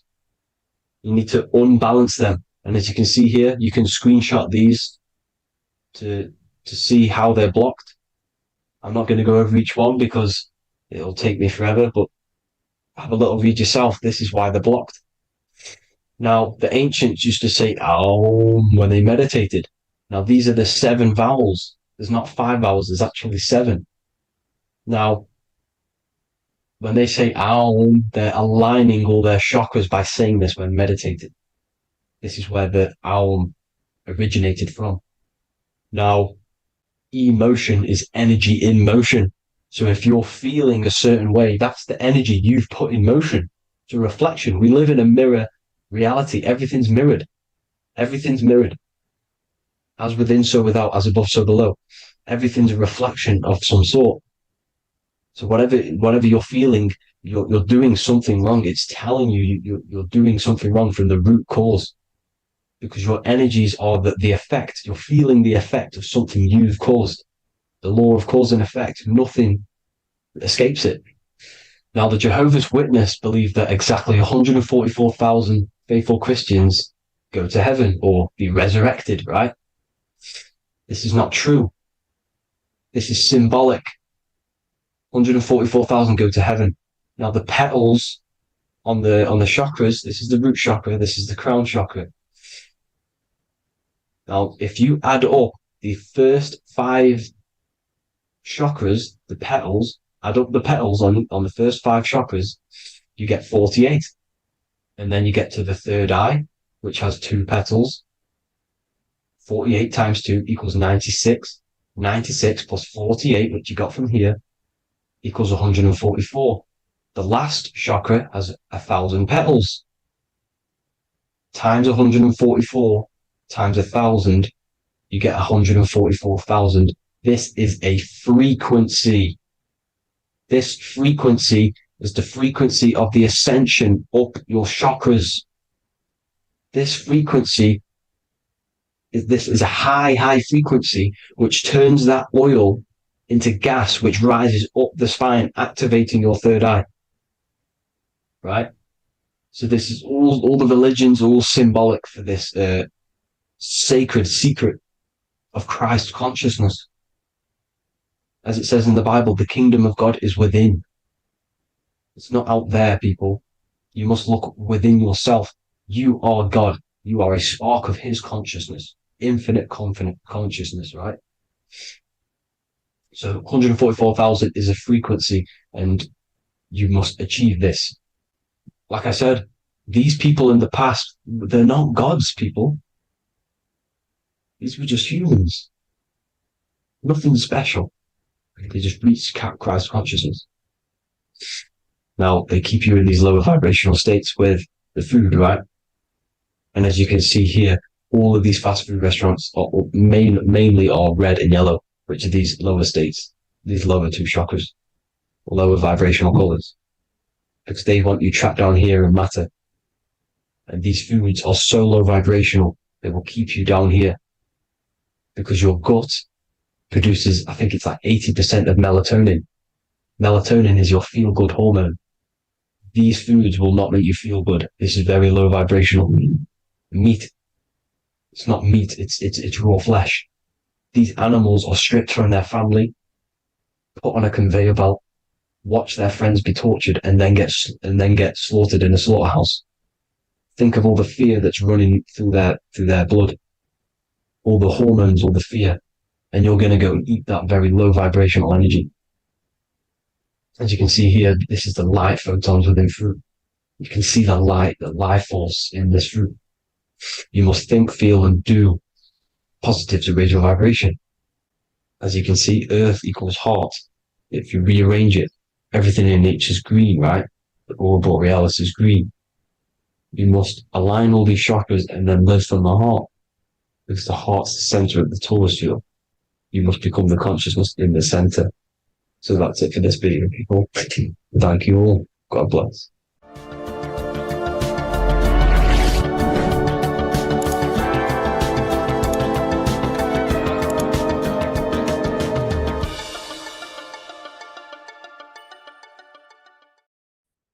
You are not breathing correctly. 98% of people only use a third of their lungs capacity, which is shallow breathing, which ages you, lowers your brain capacity, and also lowers your state of consciousness. So it's essential that you breathe consciously on a day-to-day basis, because this is what truly elevates your consciousness. I am going to give you the key for you to raise your consciousness just through breathing alone. Such a simple thing, but yet the most effective way for raising your state of consciousness and becoming more spiritually and mentally advanced. So tune in for this video, and I'm going to show you exactly how to do it and the symbolism behind breathing. Air is more than just air. It carries electromagnetic energy. So now I'm going to give you the science behind this spiritual truth. This invisible force is what sustains all physical life, providing the life force energy essential for existence. Electromagnetism. Everything is fed off electromagnetism. Your body is an electromagnetic battery. Now, we can prove that air carries electromagnetism just by doing a simple test, a simple scientific experiment, by getting liquid oxygen and pouring it between a north and south magnetic pole, two polar opposite magnets. We see that the liquid does not fall straight through it. It is sucked, it is magnetically attracted to these two opposing forces, opposing magnets. This is proof that air, liquid oxygen carries electromagnetism. When you are breathing electromagnetism, the essential life force behind all living beings. This is known as energy or prana, chi, ether, or spirit. This is all the same thing. Air is not just empty space. It is energy. It is prana. It is life force. It is spirit. It is ether, chi, prana. You are an electromagnetic being. Your consciousness is in direct correlation with your electromagnetic aura or biofield around your body. Your state of consciousness is mirrored within this field around your body. Now, your breath, when you breathe in, you're breathing electromagnetism or life force. Breath is the vital link between the physical and the spiritual, bridging the body with the soul. Through breath, we connect with both tangible world and deeper, the unseen realms of energy and consciousness. Breathing deeply and properly elevates our consciousness, enhancing the brain's functions, heightening the sensitivity of our five senses. It also brings a profound calmness to the mind, creating a state of clarity and inner peace. Like I said earlier, breathing properly is the fastest way to elevate your consciousness. It is the fastest way. Because breathing, when you stop breathing, what happens? You lose physical consciousness. Your body will shut down if you do not breathe in this vital electromagnetic energy in the oxygen. If your body does not get this for 5 minutes or however you can last without breathing, this makes you lose physical consciousness. Your body will not survive without this essential life force energy. Therefore, air is one of the most overlooked things. This is why we see the symbolism of Buddha having a big belly. Why does he have a big belly? Because it's symbolizing breath work, proper spiritual breath work, the certain teachings of breath work, of when you breathe in through the nose, you have to breathe in through the nose. You don't want to breathe in through the mouth because the nose acts as a filter which catches dust particles and filters out the air before it enters the lungs. The mouth does not do that. The nose is for breathing inward. We breathe in through the nose, and when we breathe in, we breathe into our belly, not our lungs. When we breathe into our belly and our belly expands outwards, we are then moving this energy down from the nose down the spinal column. And when we breathe back out, the belly goes in, which is raising the energy up the spinal column, back out through the mouth. This is the true way of breathing, because when we breathe, we are moving energy. We are moving electromagnetic energy. When we breathe in through the nose, the energy travels down the spinal column. And when we breathe out, we are raising this energy back up the spine, some of it going out the mouth, and some of it reaching the brain, activating dormant brain cells in the brain. But when we breathe, we need to make sure we are using 100% of our lungs' capacity, because the lungs is what transforms this special energy into consciousness, physical consciousness. So this is why Buddha has a big belly. It's not because he was fat. It's not because he was overweight. It's symbolism. It's symbolism of breath work. So try this. Do this for 2 minutes while you watch this video. Breathe in through the mouth as hard as you can until you no longer can fill any more air into your lungs and belly. Breathe it into your belly, not your lungs. And breathe out through the mouth. Do this for 5 minutes or 2 minutes, however long. I promise you, breath affects your consciousness. You will notice the difference. If you do it quicker, the quicker it'll affect your consciousness, and you might go lightheaded. But that lightheaded is you activating your spirit, your energy body. So try this just when watching this video. When you breathe consciously, you are renewing both your energy body and astral body, aligning your consciousness with a higher state. This practice feeds new life force energy into the body, revitalizing and enhancing your overall well-being. Like I said, your brain requires the most amount of oxygen. When we have shallow breathing, this is reducing the brain's capacity. Because when we are not breathing properly, which 98% of people are only using a third of their lungs' capacity, we are essentially only using a third of our consciousness, because your breath is directly correlated to your consciousness, your state of consciousness. When you breathe in through the mouth, out through the mouth, out in through the nose, out through the mouth, consciously and deeply for 5 minutes, you will notice that your senses are more powerful and sensitive. Your brain is quicker.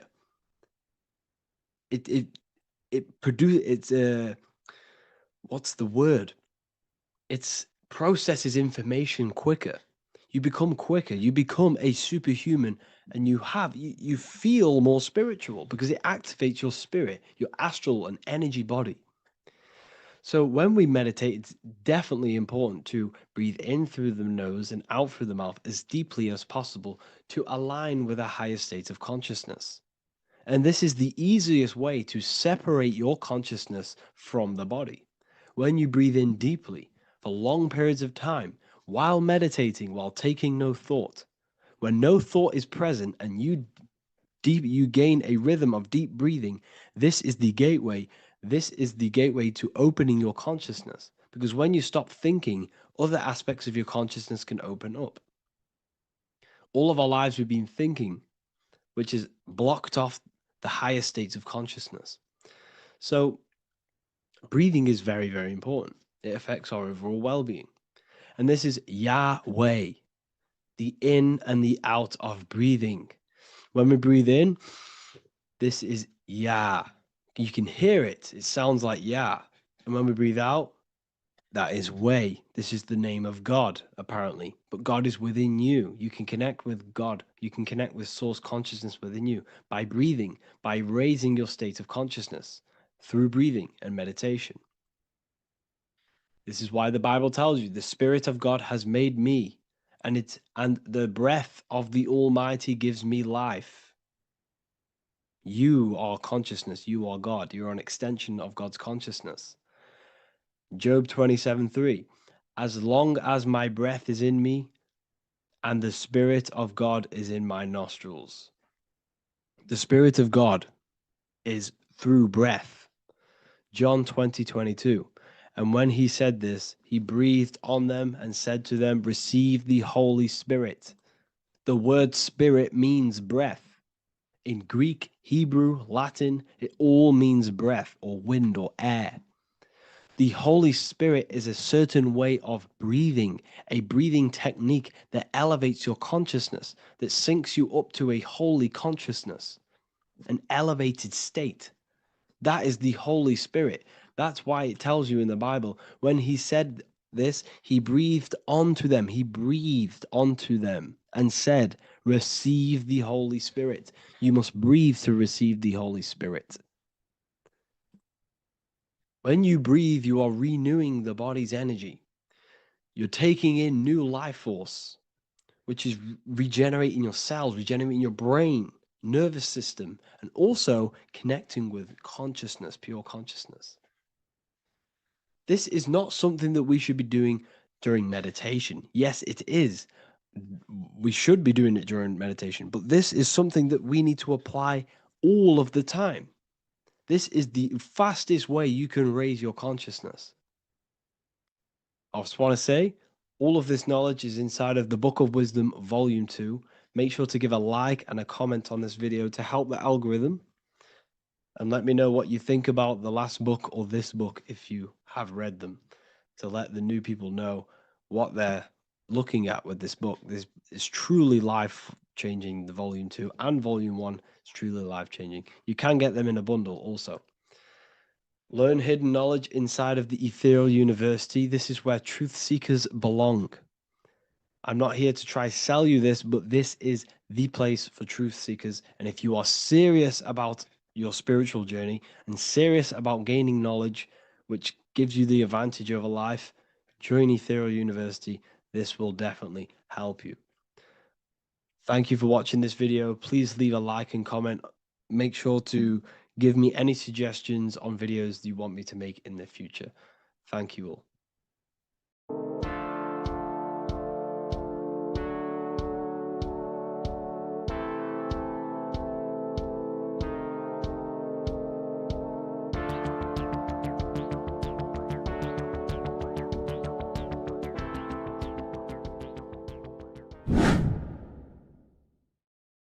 What are we all doing, people? Survival wisdom. Today we're going to be breaking down the Bible and its real, true metaphysical meaning. All of these slides within this video is taken from my book, The Book of Wisdom, so you can get all of these slides. So the Temple of Solomon, you are body, mind, and soul, which is the Holy Trinity, the moon, sun, and earth. The sun is your soul because the sun is its infinite source of energy. It is its own source of energy. And that is what your soul is. It's its own source of energy. The moon is mind. This is why you call people a lunatic. You're a lunatic. Luna means the moon. And inside of your mind, you have a specific mood. Mood is moon. And mind in German is Mond. And the word Mond means moon. And Earth is your physical body because your body contains of the four elements, the four physical elements. Well, the temple of Solomon is the temple of the soul and the mon, the soul and the mon, the soul and the mind. And it's the temple of the Holy Spirit in the Bible. Everything leads back to one singular point in the center of the brain. The brain is not the mind. It's mind over matter. Okay? The brain is the physical manifestation of the mind. The brain is the electrical computer which decodes the light waves given to it by the mind. This is why everything in the body leads back to one singular point. And we'll go over this in a minute. But this is controlling the physical body. This is the within. If you rearrange within, it spells high twin because within you is your twin, your true self. And it's just an entity in the center of the mind. And if you shut your eyes, you can feel it. Your awareness is in the center of the brain. So there's just an empty chamber in the center of the two cherubs, the two brains. They are two separate brains. They're two hemispheres. And the empty chamber, when scientists chop it up and see it's just an empty chamber, well, because you can't see in that plane of reality, you cannot see the mind. You cannot see thoughts. It is invisible to the human eyes, to the visible light spectrum, to the two eyes. The reason why we call it the third eye in the center of the brain, it's not the third eye, it's your true self. It's the mind and soul. It's an eye because it does see. It's the all-seeing eye that you always see here. There's some Masonic artwork showing the two pillars, the two cherubs, the two hemispheres of the brain, and the inner eye. This is the eye that sees all things. What do I mean by seeing all things? Not physically. It sees the mind. It's what, because your soul is watching the mind. You can observe the mind. You are not the mind. And if you meditate deeply enough, you can go beyond the mind.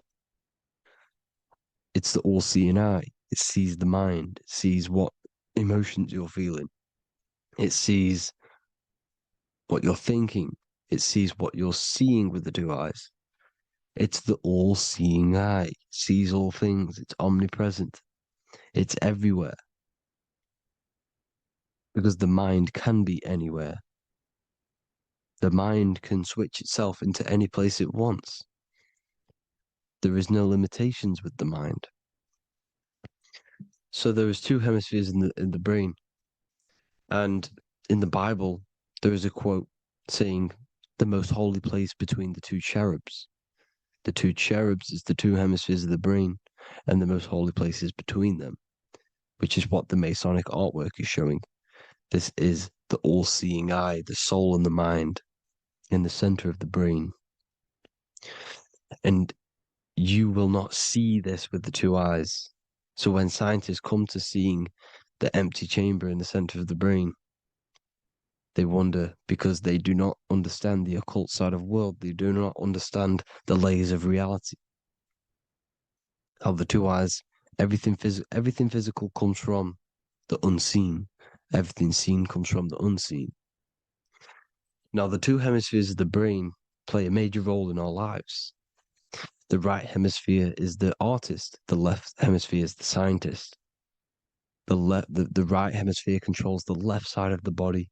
The left hemisphere controls the right side. So there's a crossover. Now, the right hemisphere is to do with your feminine energy, creativity, unification, metaphors, visualization, intuition. The left hemisphere is to do with sequencing, facts, materialistic details, language, and logic. So they keep us normally trapped within the male aspect of our mind, which is the left hemisphere.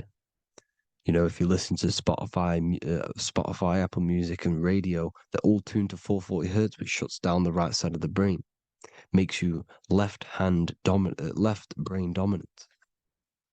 And we learn, well, 90% of people learn to write with their right hand. They're taught to learn with their right hand, which is to do with the left brain. You see? So we are being trapped within this left side of the brain, which is all to do with logic, thinking logical, not creative. Very analytic. But the right side of the brain is to do with your creativity. So the right side of the brain is perceiving reality as a holistic perception. Now, what do I mean? If you're riding through a woods, for example, if you're riding through a woods, your right hemisphere is seeing the whole woods as one unified woods. The left hemisphere's job is to break down the perception given to it by the right hemisphere and break it down into individual trees. So what am I saying? The right hemisphere is seeing humans and everything in creation as one unified consciousness. The left hemisphere is seeing individual egos. This is why the left hemisphere is the place of the ego, the right hemisphere is to do with the higher self. They're both needed, though. I'm not saying one's better than the other. It's balance. Now, they don't want you to see the unified picture, perception of creation. They want you to think everything is individual, everything doesn't come from the one, because all things come from the one. And we experience the two in this reality, dualism. In order to understand the one, we have to experience the two to advance. So, anyways, let's get away from the two hemispheres. The right hemisphere, like I said, is to do with the higher self. And this is why in John 21:6, it says, cast the net onto the right-hand side of the boat and you will find fish. Meaning, cast your energy, cast your perception into the right hemisphere of the brain, and you will find God, unification, and higher self. You will see things from a unified perspective. How we are all one. Because we are all the same consciousness. The same spark that is in me is in you. This is why I am you and you are me. We are all the all-seeing eyes of God, just split up into individual bodies. We are all made up of the same essence, consciousness. And that consciousness, that mind and soul, is in the center of the brain. You are just in different avatars. And until we see this, we'll forever be divided and conquered. Until we figure this out as a collective consciousness, we will forever be divided and conquered and ruled over. This is why the Bible says, ye are gods. You are the sons of the Most High, because we are. We are the Word made flesh. We are God made flesh. Mark 16:19. So then after the Lord had spoken unto them, he was received up into heaven. Head is heaven, H-E-A, and sat on the right hand of God. God is the consciousness in the center of the brain. Heaven is the head, and the right hand of God is the right hemisphere of the brain, meaning he sees things in unification, creativity, intuition, the higher mind, the higher brain. When Moses crosses the Red Sea is the corpus callosum, moving from the left to the right hemisphere of the brain to see unified perception of reality. Head, H-E-A, heaven, same root word. This is why the ancients always depict God in the center of the brain. Here you see ancient Christian artwork showing God in the center of the brain, the light. Here you see it here. Here you see Ganesh, an Indian god, which is the brain. Here you see the Father, the Son, and the Holy Spirit in the dome, the brain. This is the brain, because you are God made flesh. That's what consciousness is. The upper room where Jesus meets the 12 disciples. It's the upper brain on the upper room. The upper room is the chamber, the empty chamber in the center of the brain. That's the room. And the 12 disciples are the 12 cranial nerves in the brain, which pretty much rule the body, all the cranial nerves. The tree of life, the cardiovascular system. This is why in Genesis it says the tree of life was in the midst of the garden. Midst meaning middle, because the middle of the body is the cardiovascular system. which is controlling all of the systems in the body. The tree of knowledge of good and evil is the nervous system. It's the spine and brain. This is what's detecting good and evil.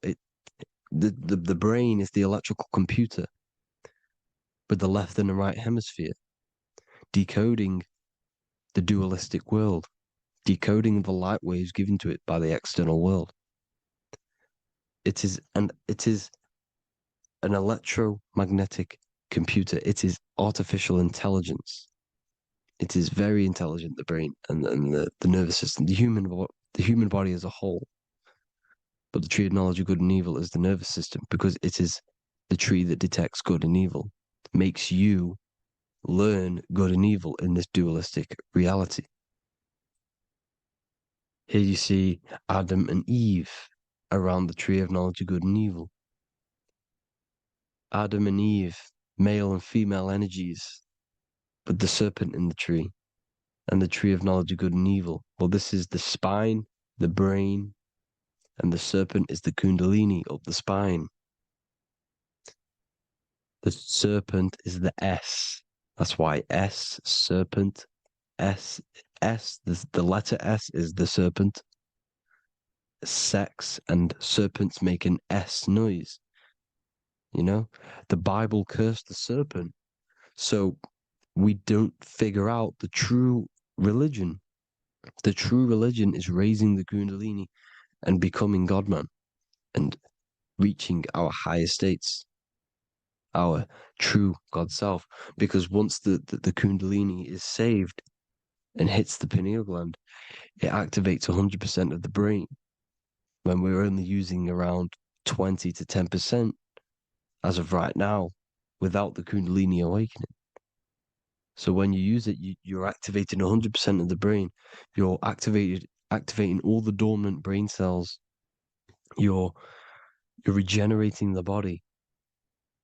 And this is the serpent in the tree of knowledge of good and evil. This is the spine, brain. This is Adam, Eve, the male and female energies. The light of the body is the eye. Therefore, if thine eye be single, thy whole body should be full of light. Matthew 6:22. This is the single eye in the center of the brain. It is not the pineal gland. It is what's inside the pineal gland. You have to go beyond the physical world, and there are no words to describe things that are not physical, metaphysics. And the whole body should be full of light. Well, this light is the same pyramid that you see. You are the pyramid with the all-seeing eye on top. This is why the ancients built the pyramids with the stairs in the middle symbolizing the spine, because once you open all the chakras and balance them and raise the kundalini, you activate all of the brain, which gives enlightenment. The word enlight in ment. Ment means mind, light in the mind. Enlighten the mind. And this is enlightenment. We are the temple. And Jacob called the name of the place Peniel, for I have seen God face to face. Within spells high twin. Within you is the God self, which you need to manifest into the external world. And he's seen God in Peniel, the consciousness. He's seen his true self, consciousness, in the pineal gland. Genesis 28:10, Jacob's ladder. Jacob, he took a rock there and laid his head on it to sleep. Jacob had a dream. He dreamed there was a ladder that was on the ground and reached up into heaven. Head is heaven. The rock he fell asleep on is the sacrum bone, because he's symbolizing the oil that comes down the spine, hits the sacrum bone and rests there, falls asleep, and it looks up and it sees the ladder to heaven. Because when you raise this oil, you become God-man. You become God in heaven. You can leave the body at will. Do you not know that your body is the temple, that your body is the temple of the Holy Spirit? Corinthians 16:19-20. Or do you not know that your body is the temple of the Holy Spirit within you? Your body is the temple of the Holy Spirit, the soul and the mind within the center of the brain, the temple of Solomon, temple of the soul and the mind. Romans 8:10, Christ is in you. It's not external. When you give where attention goes, energy flows. When you give your energy to external things, your attention, your worship to external things, you're giving energy, meaning it's draining you, and you're feeding something within the astral plane, a mental thought within the astral plane. So with you realizing that the Christ is in you, that you don't have to worship anything outside of you, this means that you're internalizing your energy. You're not giving your energy, because where attention goes, energy flows, which means you become more present. You become healthier because you're not giving off all of your special electromagnetic energy that's charging you. This is why the religions run by the Vatican is all external. They're exoteric. Exoteric means external teachings. The esoteric is the internal, the hidden teachings.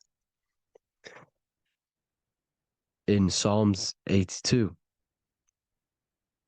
I have said, ye are gods, and all of you are children of the Most High, because we are the Most High, split up into individual bodies. That's what consciousness is. Consciousness is the Most High, and we have to raise ourselves to the Most High.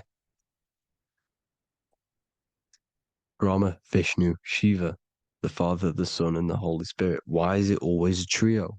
It's a trio because it symbolizes us, the soul, mind, and body.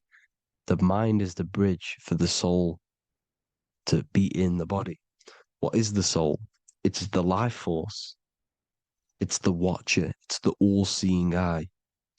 The soul sees into different realities, and it gives life to the body of every reality it goes in. This is why you always see light around the all-seeing eye, because it is the energy, the life force, the light, life, L-I.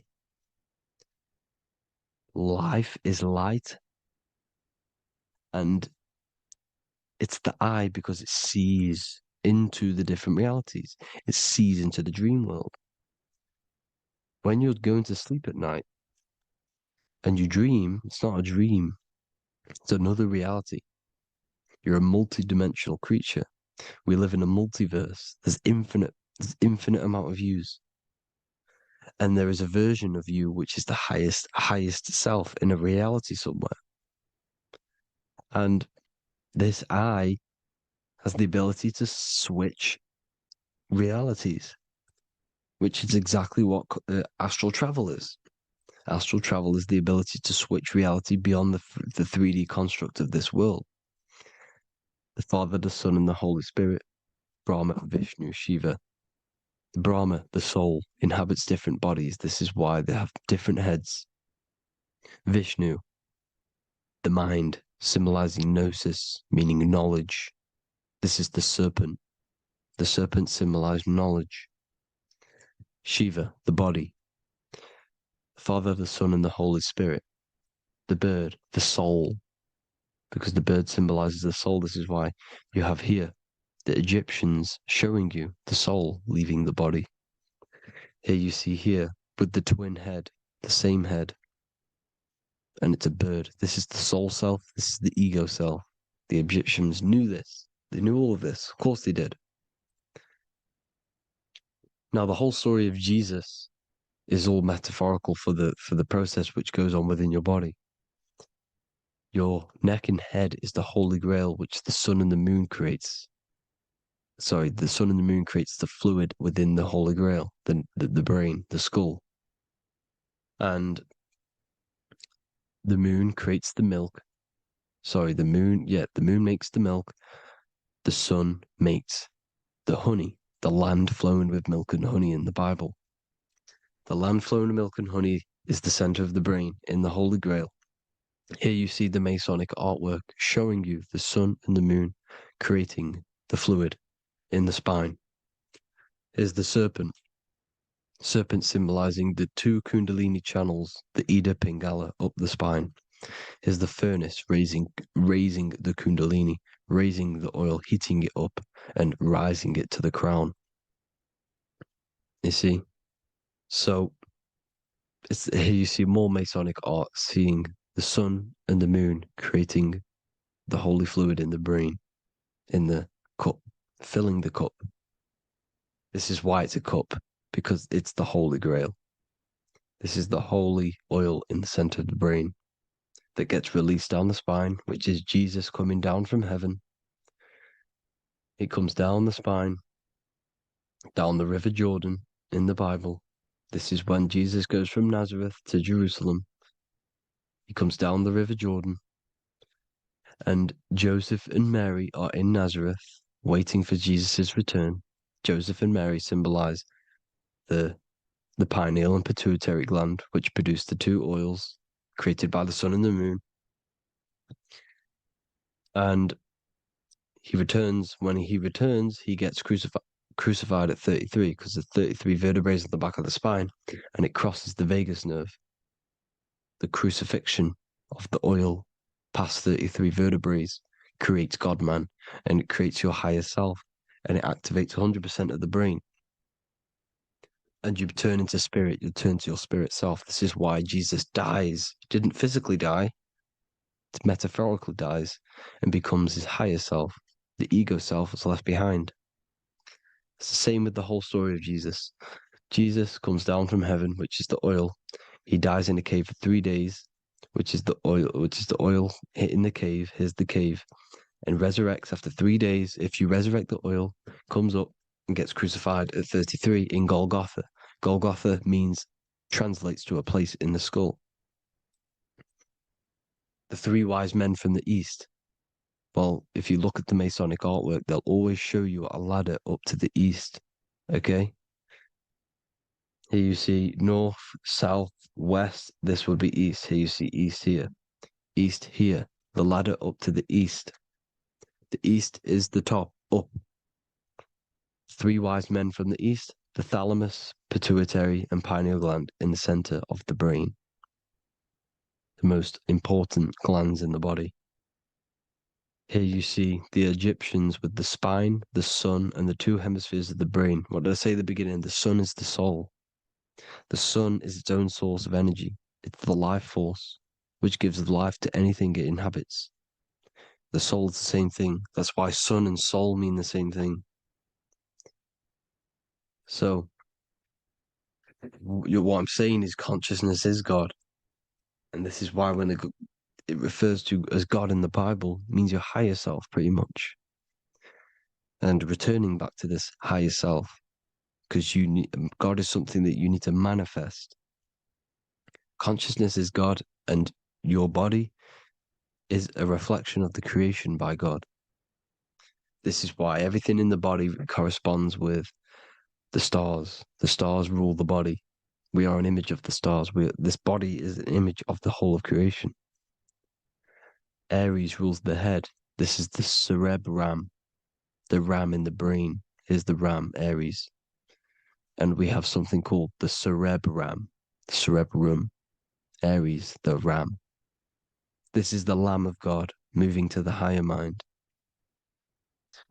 Taurus, which is the lower brain and neck, the cerebellum, the bull Taurus, the lower mind, and the cerebrum and the cerebellum, the ram and the bull, is what makes you ramble on. Ramble meaning walking. The higher mind and the lower mind working together makes the body ramble.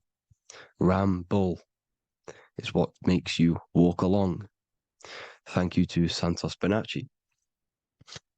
Gemini, the two twins, rules the two arms, the hands, and the lungs. These are the two twins of the body. Sagittarius, the horse, which rules the hips. Hips means hippo. Hippo means horse. Hippopotamus means water horse. Hippo means horse, and this is why we call them hips, because horses have massive hips. Capricorn, the kneecaps. Pisces, the two fish, the 2 feet. Then they make us swim. We are an image of the stars, people. Well, the body is anyway. Consciousness is God, and the body is the image of the whole of creation. It's a reflection of the whole creation, as above, so below. 12 systems in the body, 12 cranial nerves for the 12 constellations, 12 cell salts. The body's made out of 12 cell salts. So, this is where it gets kind of deep. This is where we get deep.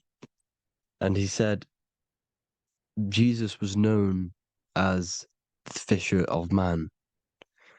And fisher of man, meaning man does not mean man as in the male. Man means mind. He's the fisher of minds. So the Bible is not patriarchal. It's not patriarchal. Man just means mind, pretty much. So the fisher of mind, man, because he was fishing minds out of this reality into the higher realities. He was teaching people how to leave the body when he walks on water. Walking on water is the physical, etheric, astral, and mental. These are the different planes of reality. The ether is the either, because the ether is the substance that's on either side, astral and physical. It's the 5th element, is ether. And the 5th element is the water. The same water at the beginning of the Bible when it says, let the firmament divide from the waters above from below. The water symbolizes the ether. It's the base of all physical matter. And the ether symbolized is known as the water. So when you're walking on water, you're walking on the ether, meaning you're leaving the physical body. So when Jesus walks on water and he's teaching Paul to walk on water, Paul becomes scared and falls back into the water. Well, when you astral travel and you become scared when you're projecting, you'll fall back into your body. So he's pretty much saying walking on water is leaving the body, and walking on the ether, because the ether is the veil between the astral, and that's what devil means. Devil has the word veil in it, because the devil is trapping you between one veil, which is this world. They're trapping you in this world, this thin layer of reality. Your dreams are different veils. The ether, the astral, the mental are different veils. Devil is deveil. Deveil. You need to escape being stuck in one reality and live in between realities.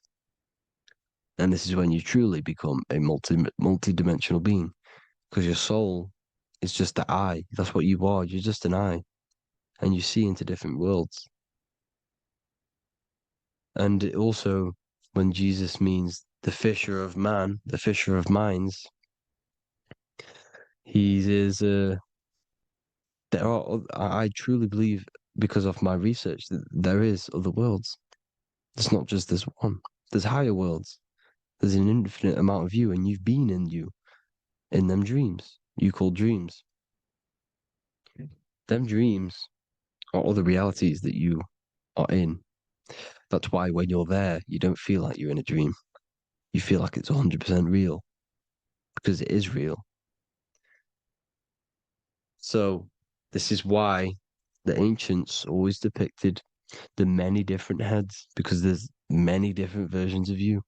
And this I, the soul, the watcher, is switching itself into different bodies at all times. Well, when you sleep, when you astral project. And this is what the ancients were doing. They understood the multiverse, and they could switch bodies at will. And this is what the 7 seals are in the Bible, also known as the 7 chakras. These are literally portals within us to these different worlds. We're in the heart at the moment. Earth, rearranged spells heart, meaning middle. This is where good and evil exist. It's the middle point, the midpoint of realities. So, I hope you all enjoyed the video. All of this knowledge that I've give you in this video is inside of my book, the Book of Wisdom. The Book of Wisdom gets updated every single month with new pages. It's a one-time payment for a lifetime worth of research and knowledge by me. So if you do want to get it, the link will be in the description. But I hope you will gain some amazing insight. Please like, comment, and share to help the algorithm, and drop a subscription. And for more lectures, every 2 days, I drop lectures and knowledge within the Patreon. If you want to support the channel, join the Patreon. Everything's in the description because we are not monetized on YouTube. Thank you all. Have an amazing day.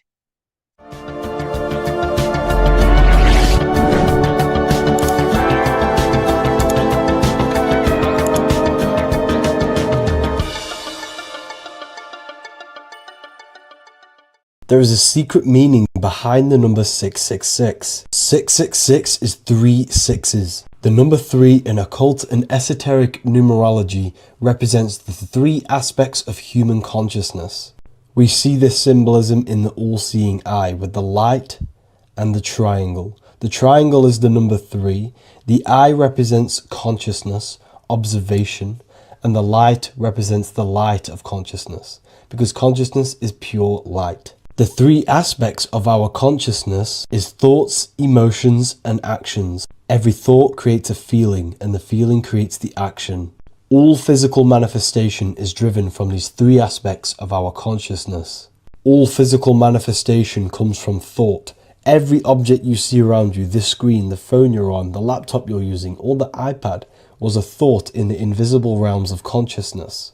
Then it was brought into physicality through feeling and action. This is because man is made in the image and likeness of God.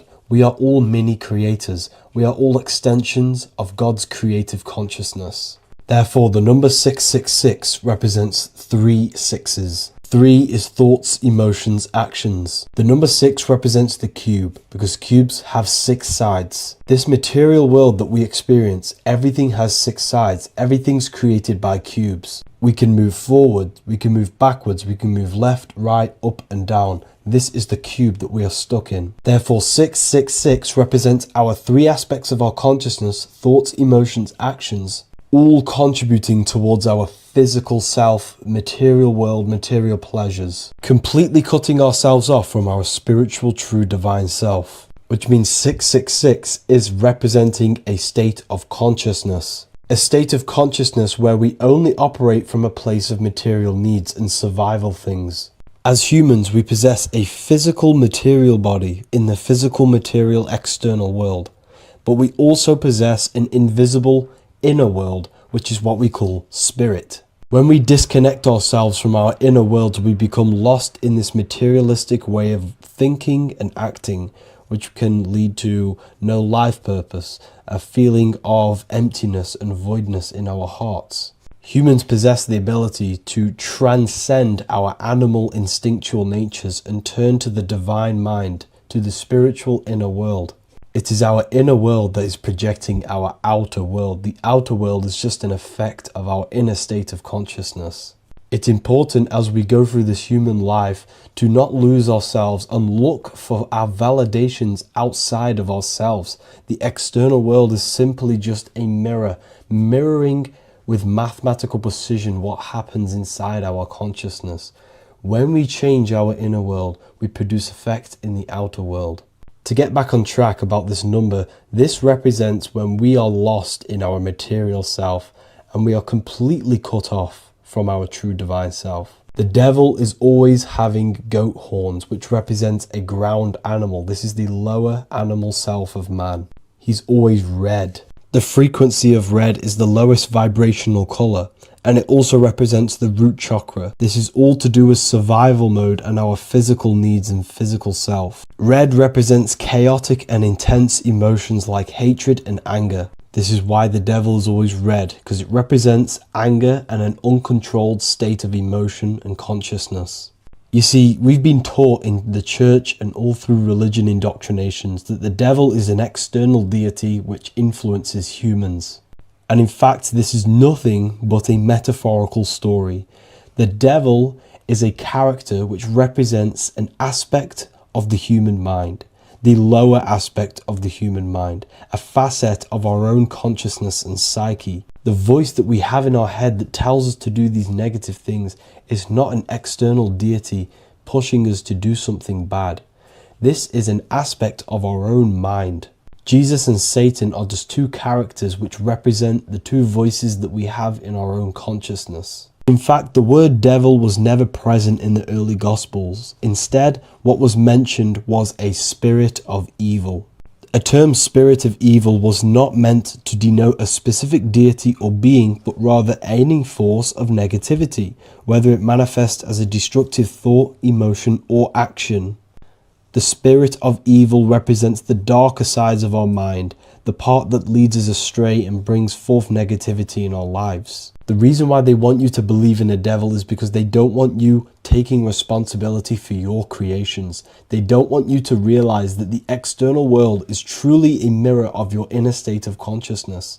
Instead, when something bad happens in your life, you blame it on some external devil or Satan who tempted you. Everything is your creation in your life. When you realize this, you take full control and you begin to reshape your external world by changing your inner state of consciousness. As above, so below. This is one of the most crucial teachings within esotericism, occultism, or what we like to call it today, spirituality. I don't like calling it spirituality because it's not spirituality. I teach human consciousness. I teach the science of you and your consciousness alone and your being. And in order to fully understand you and this world around you, you must understand this number one principle of as above, so below. There is many misconceptions of this and there is many simple teachings of this, but I'm going to break it down today from the most simplest to the most complex, and you will see the connections between all things. This is the most important lesson you could ever learn, and I'm going to teach it you today. So what you must understand is with the term as above, so below, it applies with everything you see in this world and about yourself. We have something called the macro, which means the bigger scale.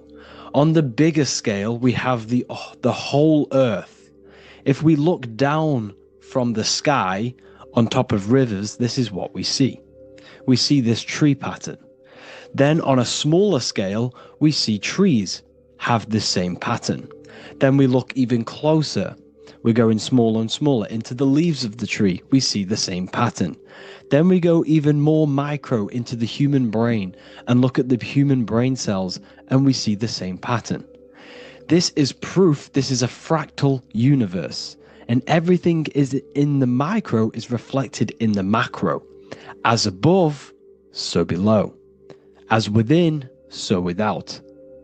On the macro is a reflection of the micro. So now that you understand this, we can go a bit further. A yearly cycle of spring, summer, fall, winter is a macro. A micro is a daily cycle. So a day is a mini year. The summer is the midday. Autumn is the evening. Night is the winter.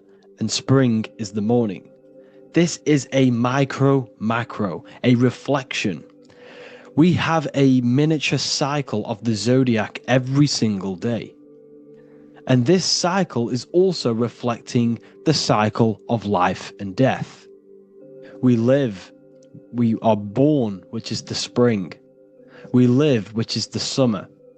We then age, which is the autumn. And then we die, which is the winter. And then we are reborn again. This is the cycle of life and death. And you do this every single day. You see, death is a macrocosm of sleep. This is why we say sleep is the cousin of death, because you die every single night. You do this process of life and death every single day. As above, so below. What's in the micro is in the macro. So when you go to sleep, you are essentially dying. And then in the morning when you wake up, you are then born again. This is a fractal cycle that we live in. Everything in this whole world is fractal. Everything applies to as above, so below. We have the sun, we have the moon, we have the day, we have the night. We have the life, we have the death. We have the conscious, we have sleep. As above, so below. We have the conscious mind, because now we're diving into as within, so without. As above, so below more refers to the external world. As within, so without is referring to your inner world and the outer world. What you must understand is about yourself. You exist in two realms. You're an individual. The dual nature of you. You exist in two realms at once. You have an inner world of your thought, emotion.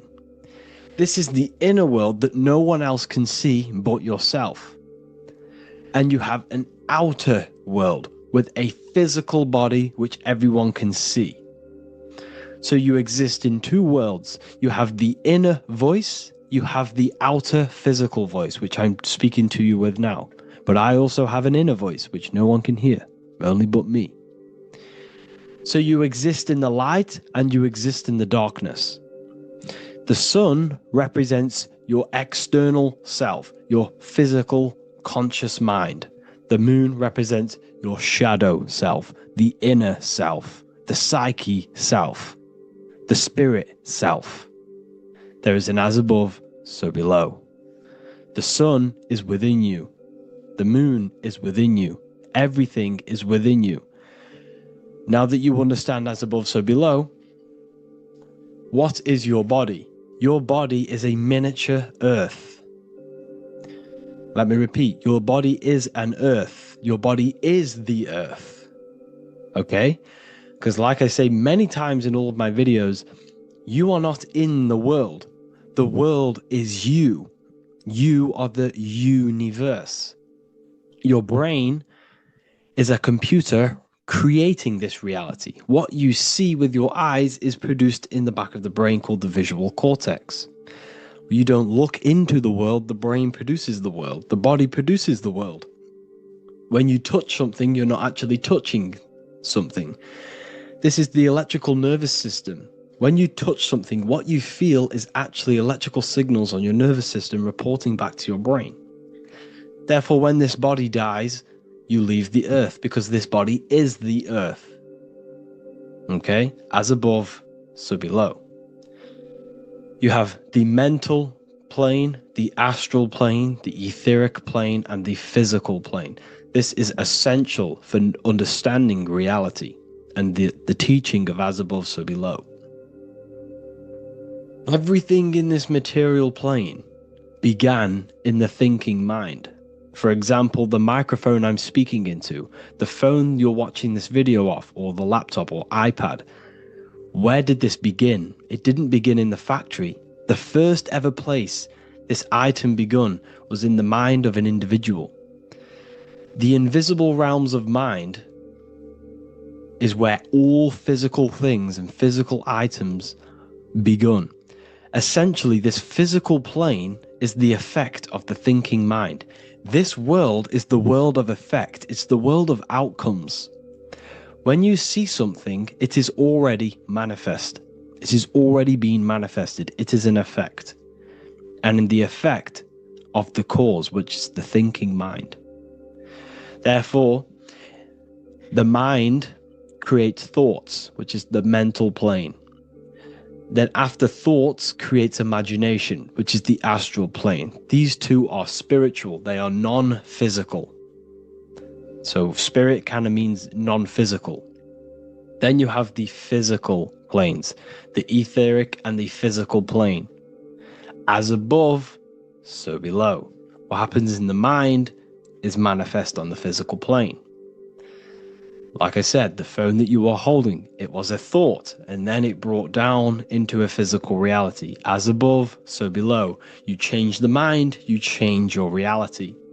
Your environment, the word environment has ment in it because your environment is mental. So now that you understand this, so what is the world around you? The world around you was created by the mind of God. It was manifested through God's thought. So you are living in the mind of God. You are a thought in the mind of God. God thought you into existence. But like I said, we are all fractals. Everything is fractal. If God exists, this means that you are God. As above, so below. God created you through the thinking mind, and he gave you a thinking mind. So God created the macrocosm. God created the macro, the whole world. He designed the whole world, the sun, the stars, the moving. He designed this. But then he gave you the thinking mind to design your own life and create your own life in his world. You are a microcosm of God's macrocosm. Just like God thought you into existence and the whole world into existence, you are a microcosm thinking your world, your reality into existence. You see this now? Everything is a reflection. Everything is a mirror. Everything is fractal. So in order for you to change your reality, you must change these higher planes. Your thought and imagination are the two key aspects of creating physical reality. Every object you see around you was begun in these higher planes of the non-physical, and they were brought out of spirit into physical matter through the thinking mind and physical action. So now we're going to get a bit deeper. The brain is not the mind. Now that you understand, we have spirit and matter. As above, so below. You have a non-physical side of reality and a physical side of reality. The mind is the spiritual brain. The brain is a physical manifestation, a physical effect of the mind. The mind uses the brain to operate in the physical world. And it's the same with the heart. The soul manifests itself physically through the heart. The heart is a physical manifestation of the soul, of the emotion, thought and emotion, the mind and the soul, the brain and the heart, heaven and earth. So you have the inner world and the outer world, the spiritual, non-physical, and the physical. So we are all on this process of awakening, an expansion of our minds into new fields of thought, into new fields of awakening ourselves. Because essentially we are born into this world. But you are born many, many times. You can be born physically and you can be born spiritually. Like I said, everything is fractal. So just like when the baby finds out that there is a world outside of its mother, what does the baby do? The baby seeks a way out of its mother, and then the baby is now born into a new world, a world outside of its mother's womb. It's the same with you and your spiritual process. As your mind becomes aware that there are other realities beyond your physical body, it then seeks a way out. And this is why you are probably watching my YouTube, because you are now on the path. Something within you has guided you to this path of knowledge, truth, enlightenment, and expanding your consciousness. And it is your soul who brought you here. Your soul speaks through emotion, a guidance. Emotion is the language of the soul. When you feel very bad, this is your soul telling you you're not in the right place. You're doing the wrong things. Because the soul is always unfolding its purpose, which is expansion and learning. That is it. The mastery of the self and the learning of the mind is the only thing that counts in the end after this life. So you are on a journey of expansion, of learning, creating, and spiritual rebirth. As above, so below. What does this body tell you? When I see someone overweight, I don't see the overweight. I don't see the body. I see the mind. I see an undisciplined mind. I see a mind that lacks self-control. I see a mind that seeks external validation. That's what I see when I see an overweight person. I don't see his body. I see the result of his mind. Because what does the Bible tell you? You shall know them by their fruits. It's the same saying as above, so below. You shall know them by their fruit. The fruit is their manifestation.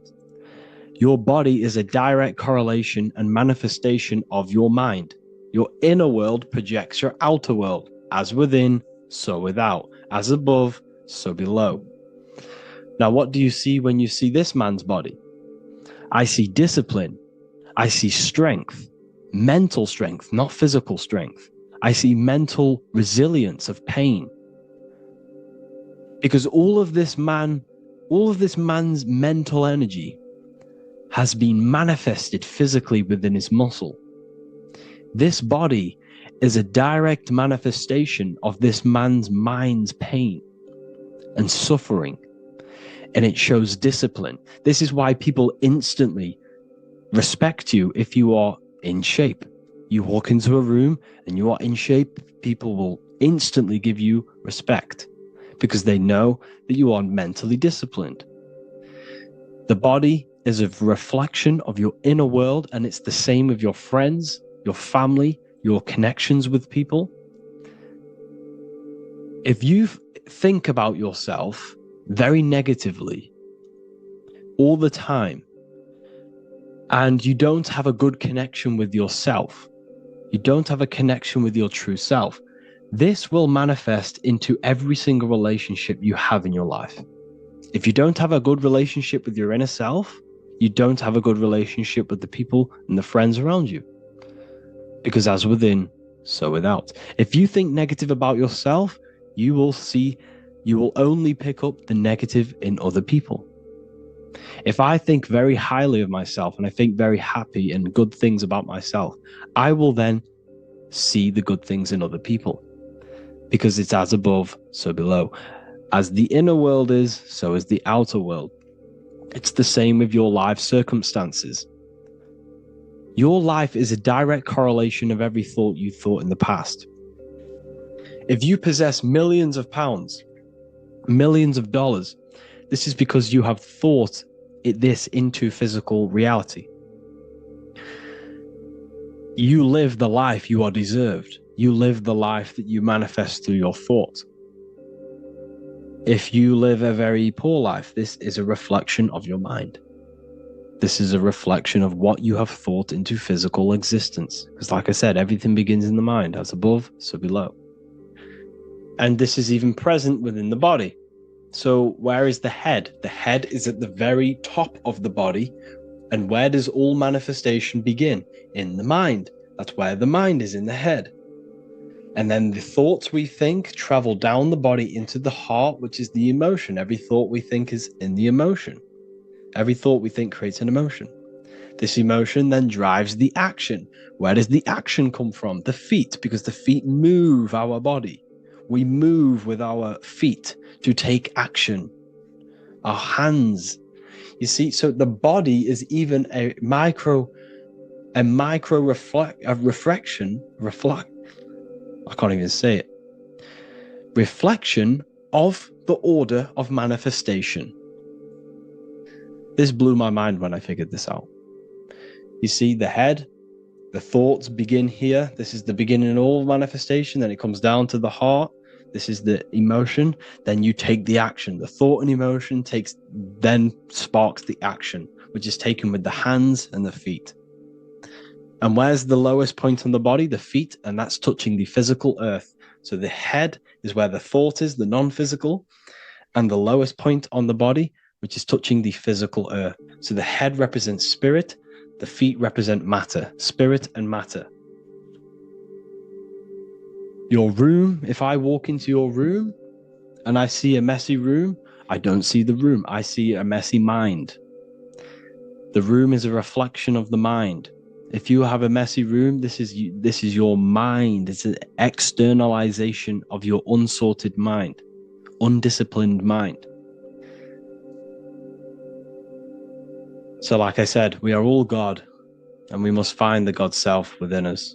And I teach all of this inside the Book of Wisdom, Volume 2. This is not just a book, this is a revolution. This is the beginning of a new age with this book. If you have read it, I congratulate you. You should feel very proud of yourself if you have an open mind. You should feel proud of yourself for watching these videos, because not many people have an open mind. Remember this, people. You are special if you're watching these videos. You have the mind. You have the ability to see through the illusion. And I take my hat off to you.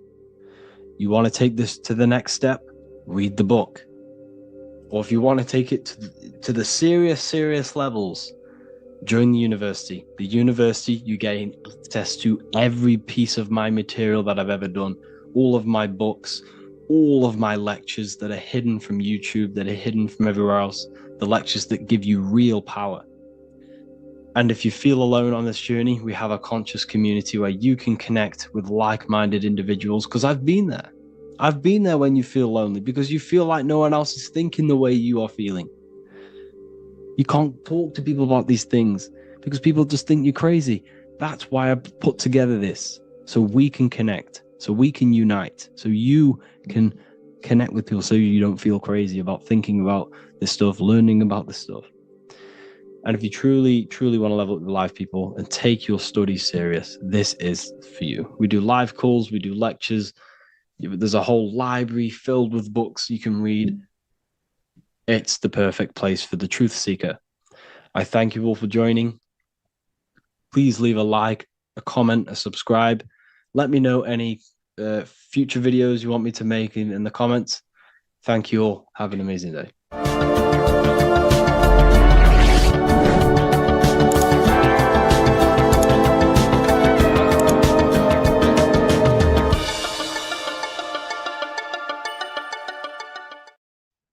Hello everyone, today we're going to be discussing the esoteric and occult meaning behind the story inside of Genesis, the story of Adam and Eve. This is a widely known story, but not many people know the true esoteric meaning behind it, okay? So today we're going to be breaking this symbolism down. Before we get into this, please leave a like and a subscribe on the channel. I would greatly appreciate it. And please comment below any lectures or anything you wish to know, and I could maybe make it in the future. The first thing we must understand about the Bible is that it is an esoteric and occult book. It is written in allegory. It is written in such a way that we understand the book compared to our level of perception. Now, what do I mean? If a child read the Bible, they would gain a standard meaning and story behind it. They would gain a normal interpretation of the book, of being good, praise God, and be a good person. However, me, who have studied the occult and esoteric and symbolism for a very long time, when I read the Bible, I see a deeper meaning. I can read between the lines of the allegories, which means the Bible is written in such a genius way that it speaks to your level of intelligence. Depending on how advanced you are mentally and with knowledge will depend on how you decipher this book and how the parables inside the book can speak to you in your personal life. Okay? So the Bible is the greatest psychological book ever written in history. This is why it's known as the greatest story ever told. It's a story. What we must understand with the Bible is that the Bible creates on the surface a logical way of thinking, which is what we call religion. We read the Bible and if we think logically and we take that book literally, then we gain a religion. But if we look beyond the surface, this is what we call esoteric, metaphorical, symbolic. You can read between the lines using our right hemisphere of the brain in deciphering this book and what it truly means to us and the evolution of our mind, body, and soul. What this book actually reveals between the lines is instructions and stories which teach you how to level up your consciousness, how you can sync the mind, body, and spirit and the soul all together so you can live like a god. This is what the esoteric is. It's the purification of consciousness. Now, when it comes to Adam and Eve, okay, what we must understand is that this is the beginning of creation. This represents the beginning of your life in an esoteric way. This is symbolic for the beginning of your incarnation into this physical world, okay? And we have Adam, masculine, Eve representing feminine. These are the two masculine and feminine energies which create the whole material universe. Okay. And as we are born with a pure consciousness. We are born with pure consciousness. Well, now, what do I mean? As a baby, we have no knowledge. We are pure essence of the soul. You know, we don't gain the knowledge of good and evil. We are pure. Yes, we're not happy all the time as a baby, and we're not sad all the time, but we have no ego. This is what I mean. Our consciousness is not split.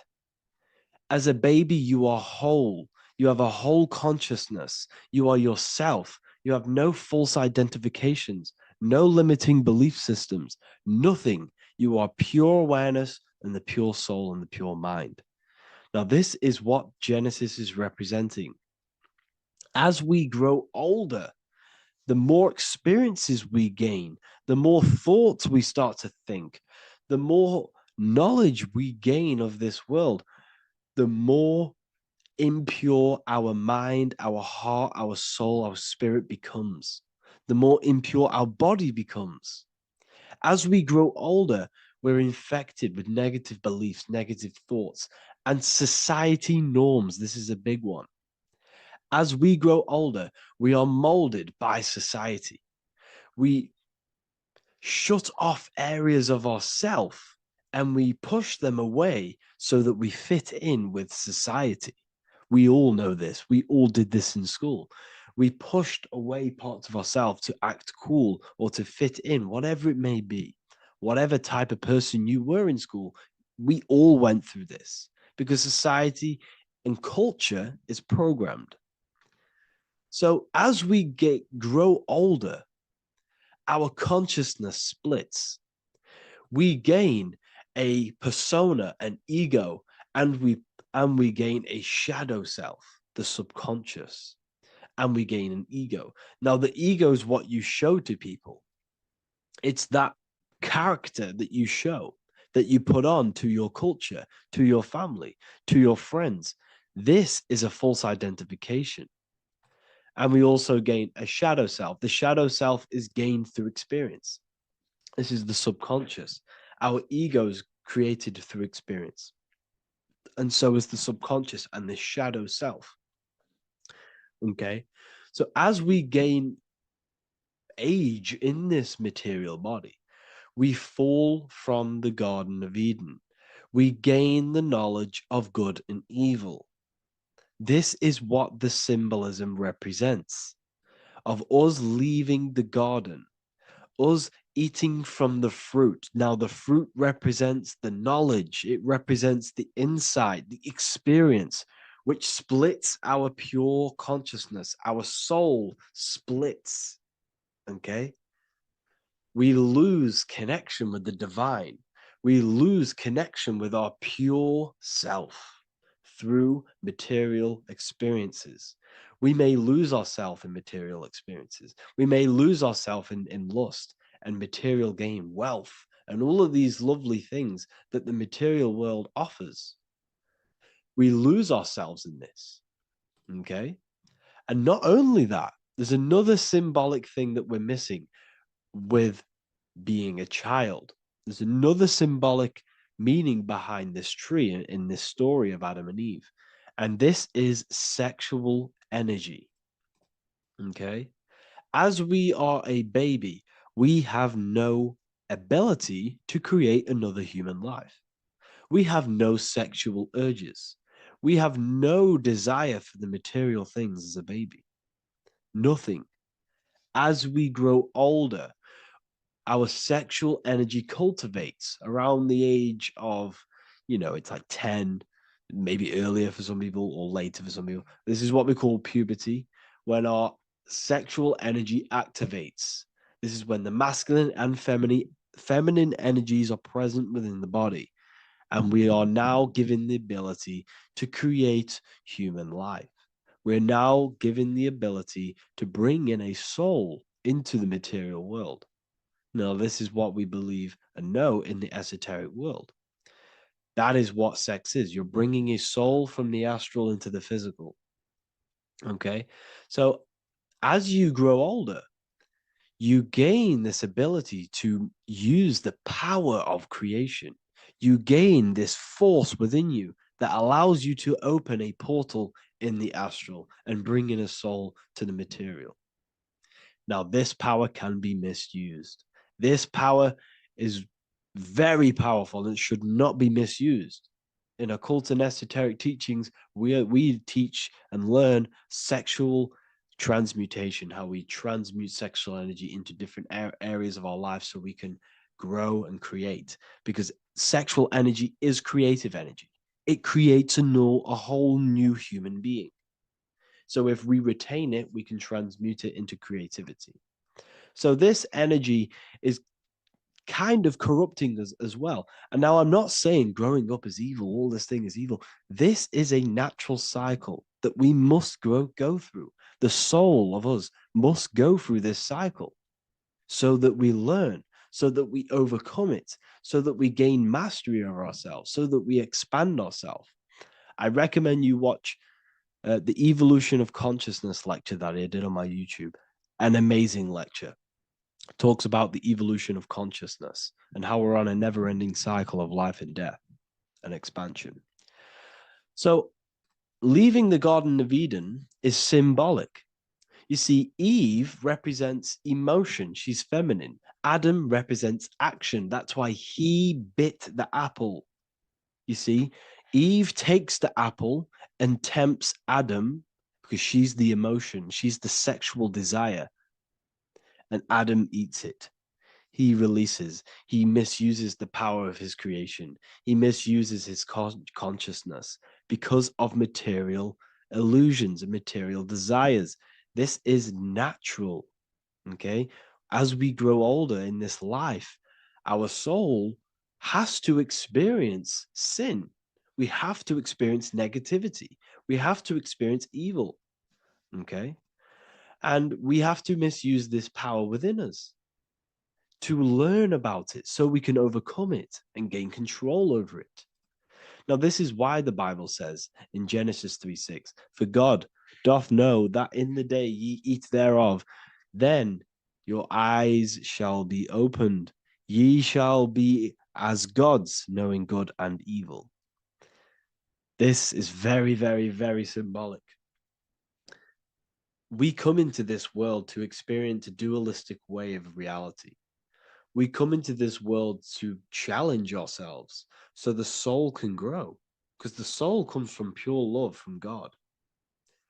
But we come into this world so the soul may know what it's like to be evil. You see, we are like a seed. Our soul's like a seed. And when that seed grows, Okay, and it's planted. Them roots must grow to hell in order for the top of the tree and the roots to grow to heaven. In order for the soul to reach the highest states, it must descend down into the lowest states. Good and evil. This is the story of good and evil.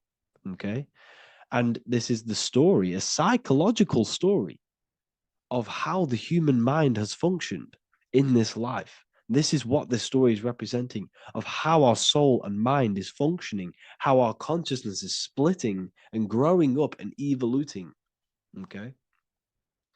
Like I said, snakes represent sexual energy. They represent, snake, when you've been snaked. This is why we say you've been snaked, because it represents a temptation of sexual energy. This is why the Kundalini is symbolized as a snake. This is the serpent within us that we can rise to activate dormant brain cells in our brain. Now that's called the Kundalini awakening. I'm not going to get into that into this video, but this is what it symbolizes, the tree and the knowledge of good and evil, because our body is the tree. Our central nervous system is the tree.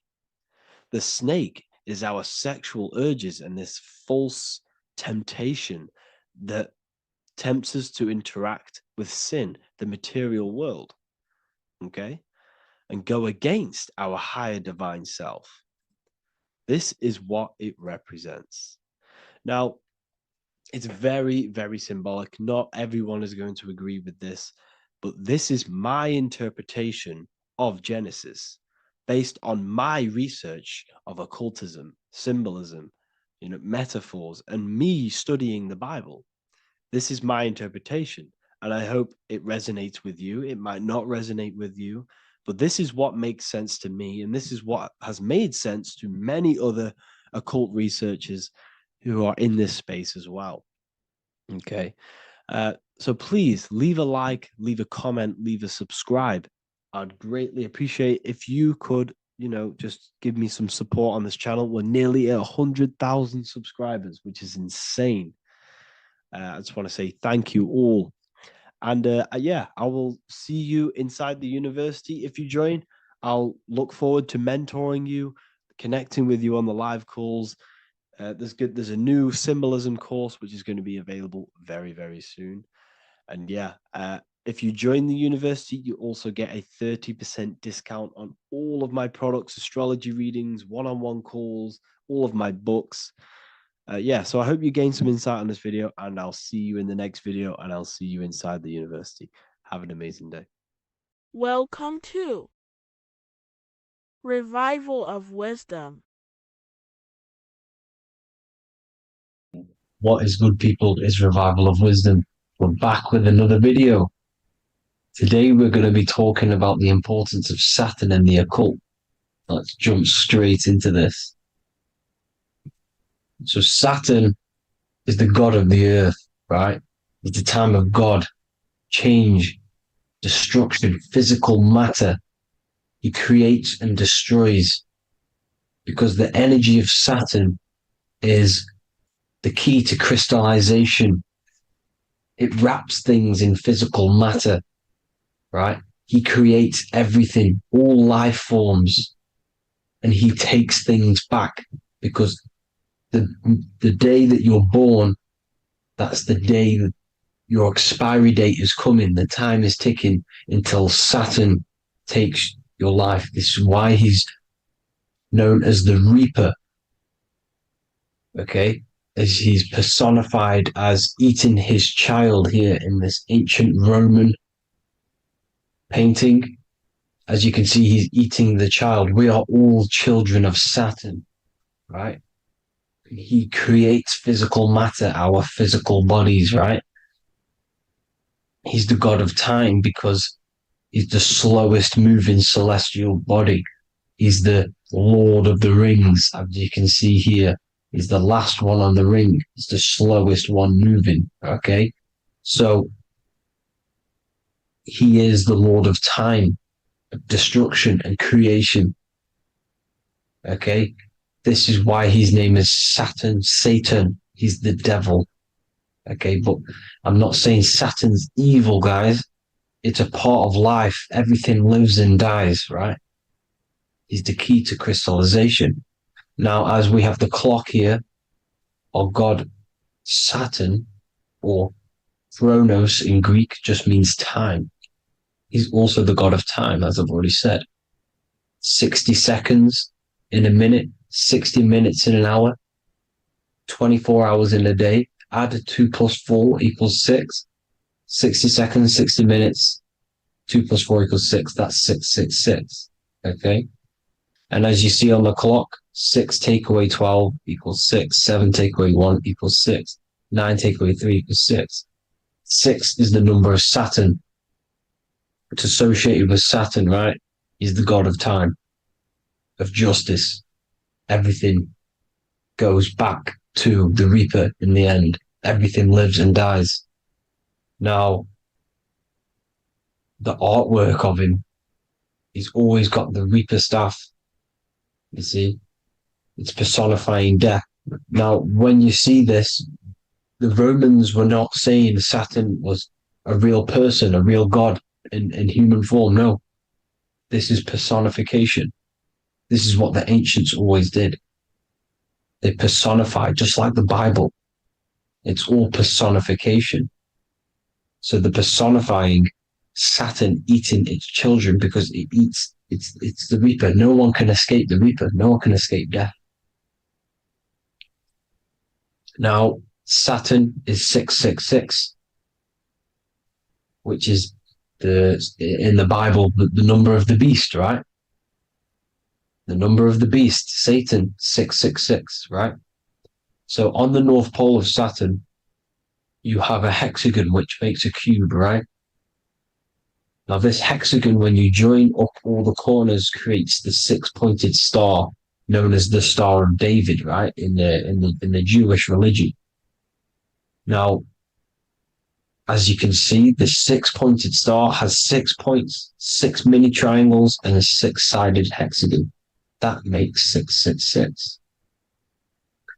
And also, your Saturday is named after Saturn, the 6th planet, the 6th day of the week, and has a 6-sided polygon on its north pole.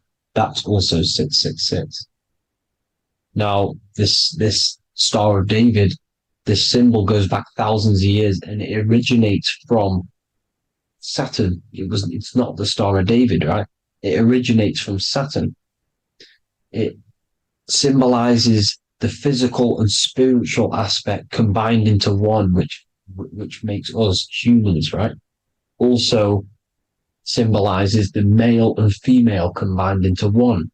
These two sacred energies create the human. We consist of both male and female energy, also known as the Seal of Solomon. And we all know if Solomon was a real person, he talks about communicating with 72 demons. He could apparently, in the text, he could communicate with 72 demons, and this is sorcery. This is black magic.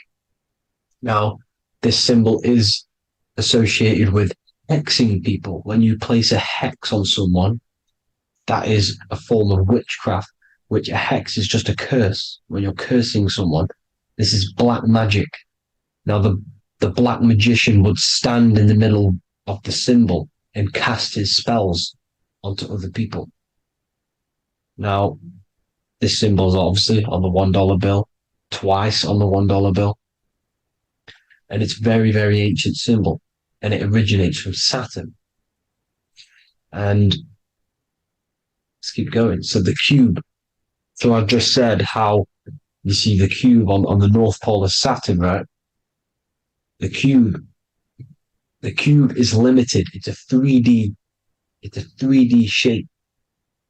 It symbolizes limitations to the physical 3D dimension, the third dimension, the physical realm which we are in.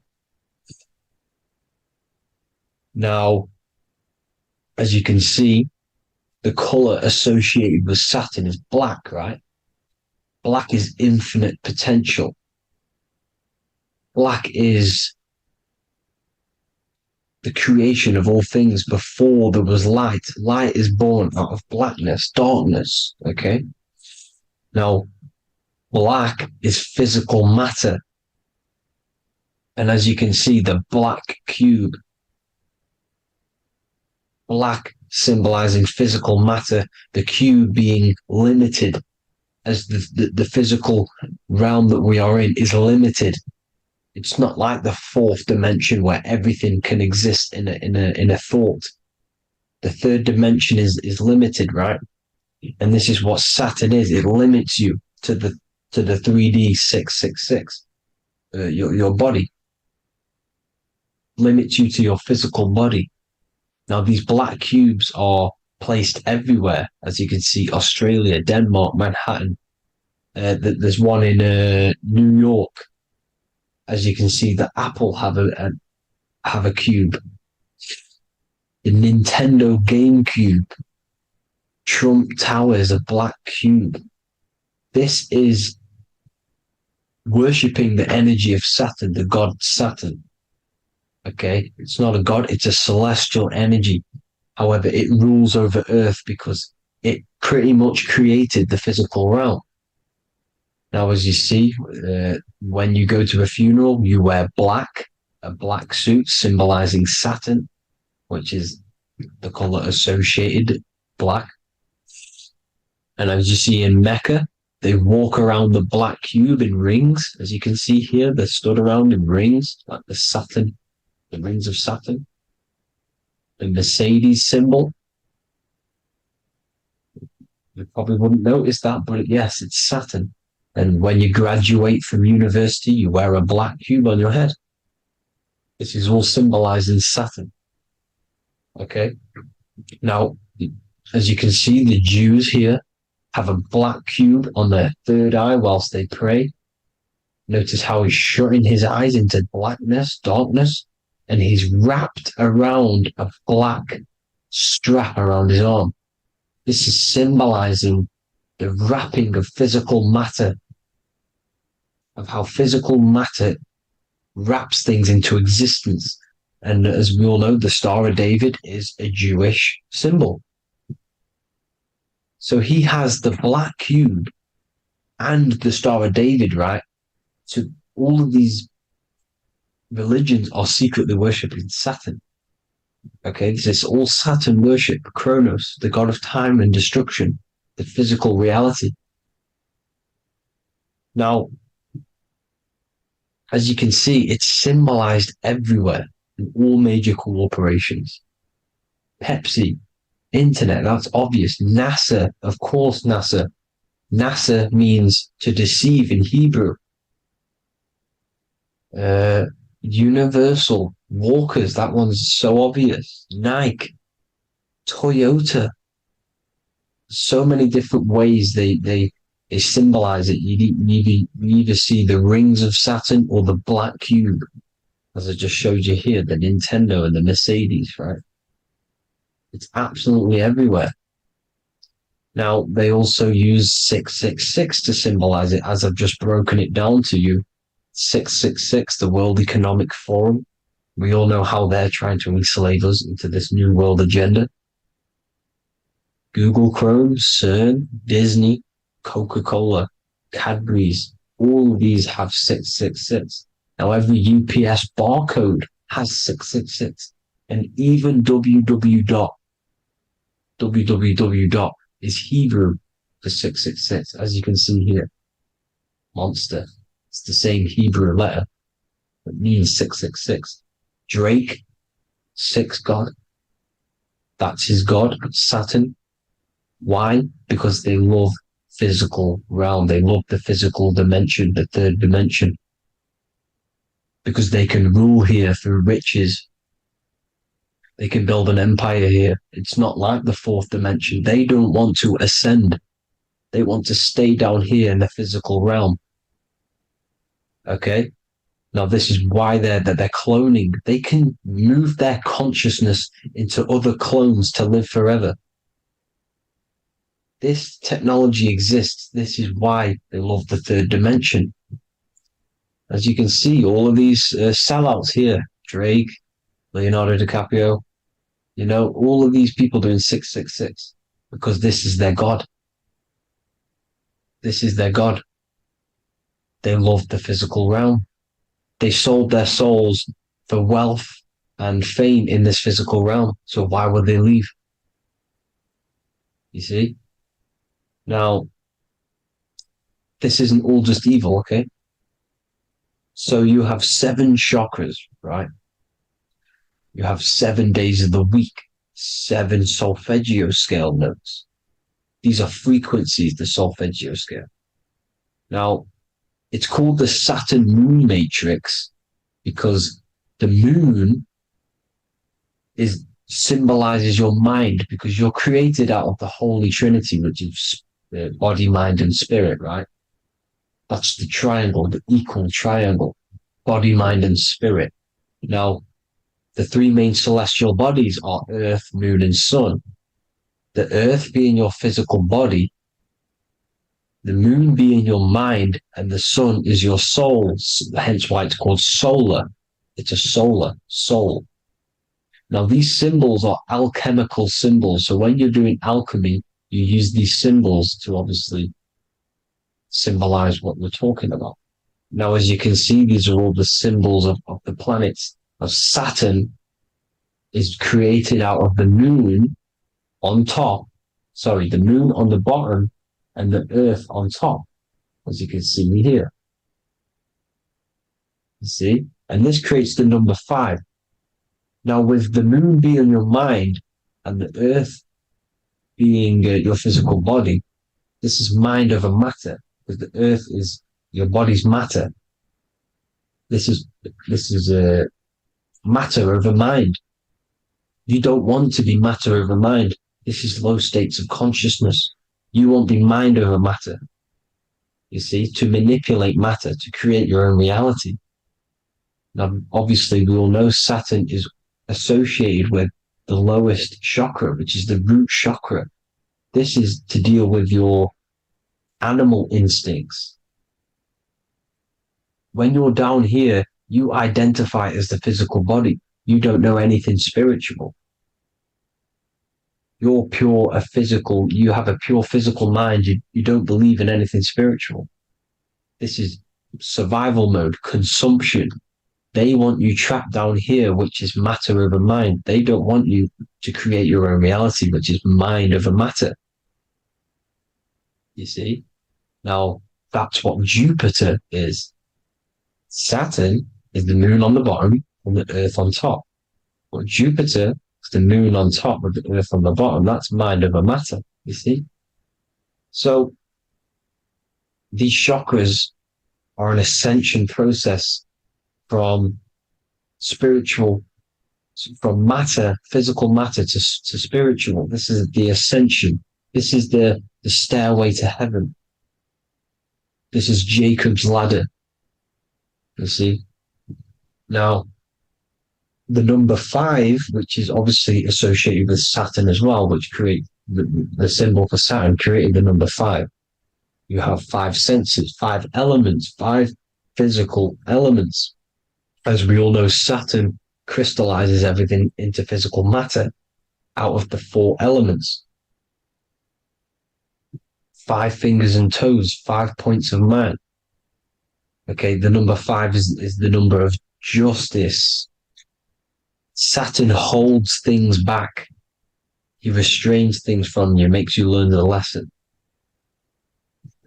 Now, 666 is not all evil. 666 is the atomic structure of the carbon atom. 6 protons, 6 electrons, 6 neutrons, right? We are carbon-based life forms. All life forms are based on the bonding properties of the element carbon.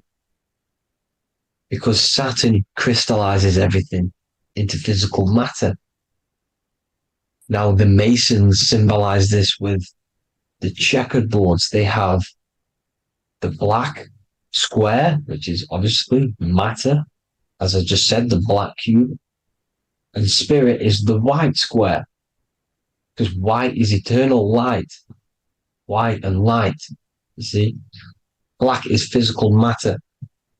Now, this is what we are. The point of our soul is to transmute from matter to spirit, but these are interchangeable.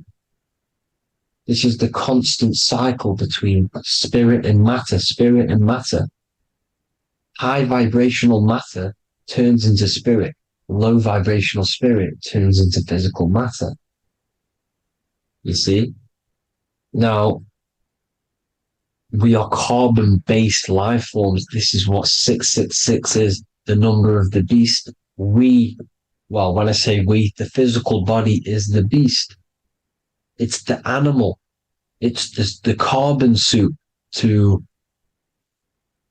operate in this physical dimension, in this physical realm. See? It's the vehicle used to operate in this physical realm. But your mind isn't from this physical realm, you see? The brain is the physical manifestation of the soul. Okay? So, as you can see here, the spine is an extension of the brain. Everything goes back to the brain. This is literally what your physical body is. You see, this is the nervous system, and everything reports back to the brain, and everything's controlled from this control center. And this spinal column, at the top of the spinal column is your third eye, which is known as the pineal gland. And this is the seat of consciousness. It's the center of consciousness. That is your true self, pure consciousness. This body is just a physical body. This body is mortal. This body runs out, but your consciousness lives forever. They don't want you knowing this. This is why they keep you down here in your lower chakra. They want you to believe everything is just physical. They don't want you to believe in the spiritual side of reality. Because this way they can manipulate you, right? They want you matter over mind because they know your mind creates reality. They know your mind is the root cause of reality. You manifest your own reality from the inside out. So this is why they control your perception of reality. They control your information in order to manifest their new world order. You, who are ignorant to knowledge and wisdom, you who are ignorant are manifesting their agenda because you accept their information and their perception of this reality. Now, this is why they tell you the globe model, the heliocentric model, to trap you into physical matter. Now, if you understood about this true form of this realm, you'd understand that there's a spiritual side behind everything. The spiritual side, something has to exist. The root cause of reality is higher planes of existence. It happens in the mind before it happens on the physical plane. You see? They don't want you knowing this. They want you matter over mind, which is the symbol for Saturn. Moon over Earth. The Holy Trinity.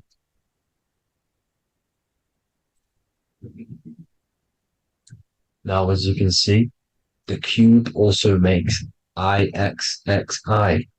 This is Roman numerals. This is Roman numerals, and when it's translated from 9/11. Yes, 9/11. This is the secret code of the one world order. The two twin towers, when the two become one. Okay, when the two become one, this is how you reach the higher states of consciousness, the physical and spiritual. Now, as you can see, the 9/11 memorial are two black cubes. It's two black cubes. This is all Saturn worship. Now, I'm not saying that Saturn is an evil celestial body, right? No, everything has a good side and a bad side, right? It's duality. The spirits of Saturn on the dark side are the most evil demonic spirits. Now, these are the spirits that these are invoking through these rituals, right? Yes, 9/11 was a massive ritual. It's a satanic ritual, okay? Now, we all know Elon Musk. Elon Musk is coming with the mark of the beast. And English gematria, this equals 666, right? 666, as I said, is the number of the beast. You are the beast, your physical body. You see how the Bible twisted things up to make things more confusing, right? But it's there. You just have to have the knowledge to be able to read the Bible properly. As we all know, we had this virus. I'm not going to say the name because I'll get flagged. This virus adds up to 666 because this is all part of the New World Order. It's all part of keeping you in this physical dimension. Okay? Now, as you can see here, Novus Ordo Seclorum on the back of his shirt, on Elon Musk's shirt. This is also on the $1 bill. Novus Ordo Seclorum. This means New World Order. Yes, New World Order. This is on the back of Elon Musk's shirt. And as you can see here, he owns Neuralink, which is the brain chip, which they're going to be putting into implanting this onto your brain. This is the New World Order to connect you and merge your consciousness with AI. Neuralink and Meta, he owns Meta as well, which is the metaverse. These are going to be linked in, hence why they have the same symbol, but just in a different format. It's the infinity symbol. And the infinity symbol comes from the Taurus field, as you can see here, your electromagnetic field from around your body. Now, the end goal is for this New World Order is to trap your consciousness inside of an alternative reality being projected from the metaverse. Because the metaverse will be the reality. Neuralink will be the brain chip inside of your brain, projecting your consciousness into an alternative reality while they harness your energy of your physical 666 body. Now, this stuff gets real deep, people. Now, this is the end goal of the New World Order, is to connect you with AI. This is why they're trapping you and keeping you in these lower states of consciousness in the Saturn associated root chakra. So you don't find out about the spiritual side of reality, because if you knew the truth of this reality, you wouldn't connect to AI. You see, you have the power within you to travel to other worlds, the astral plane, for example. You travel to different worlds when you are sleeping. Okay? They want you to know it's just a dream. However, their end goal is to trap your consciousness and feed off your energy, spiritually and physically. Okay? I don't know why these people are just pure evil. As I said, evil love bondage. They love the physical dimension. They don't want to ascend to other realms. These evil love the third dimension. This is why evil spirits will inhabit bodies, exorcisms, because they miss being in the physical realm. They miss it. Evil love bondage. So this is why they're cloning and putting their consciousness in clones to stay in this third dimension, to stay as further away from the source as possible. Okay? This is why they're doing it. And this is how it's all linked in. So I hope you all enjoyed this video. Hope you gained some wisdom. Please feel free to join the Telegram. And please leave a like and a subscribe. Thank you all, people. God bless.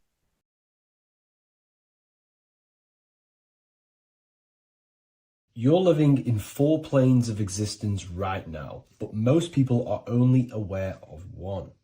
And that's why they feel lost, disconnected, and stuck in cycles they can't explain. If you don't understand the blueprint of reality, you'll keep trying to fix the physical, while the real causes lie in the unseen dimensions that you have direct access to. You must understand that the universe only exists in the mind. Everything is a projection of consciousness. Therefore, consciousness produces everything. Our internal world is consciousness. Our external world is this physical body, physical world. Everything is an externalization of consciousness. For example, this was a thought. Now it's made physical. But before this was invented, it was existing in someone's mind, in consciousness, invisible. Then it was made manifest, made physical.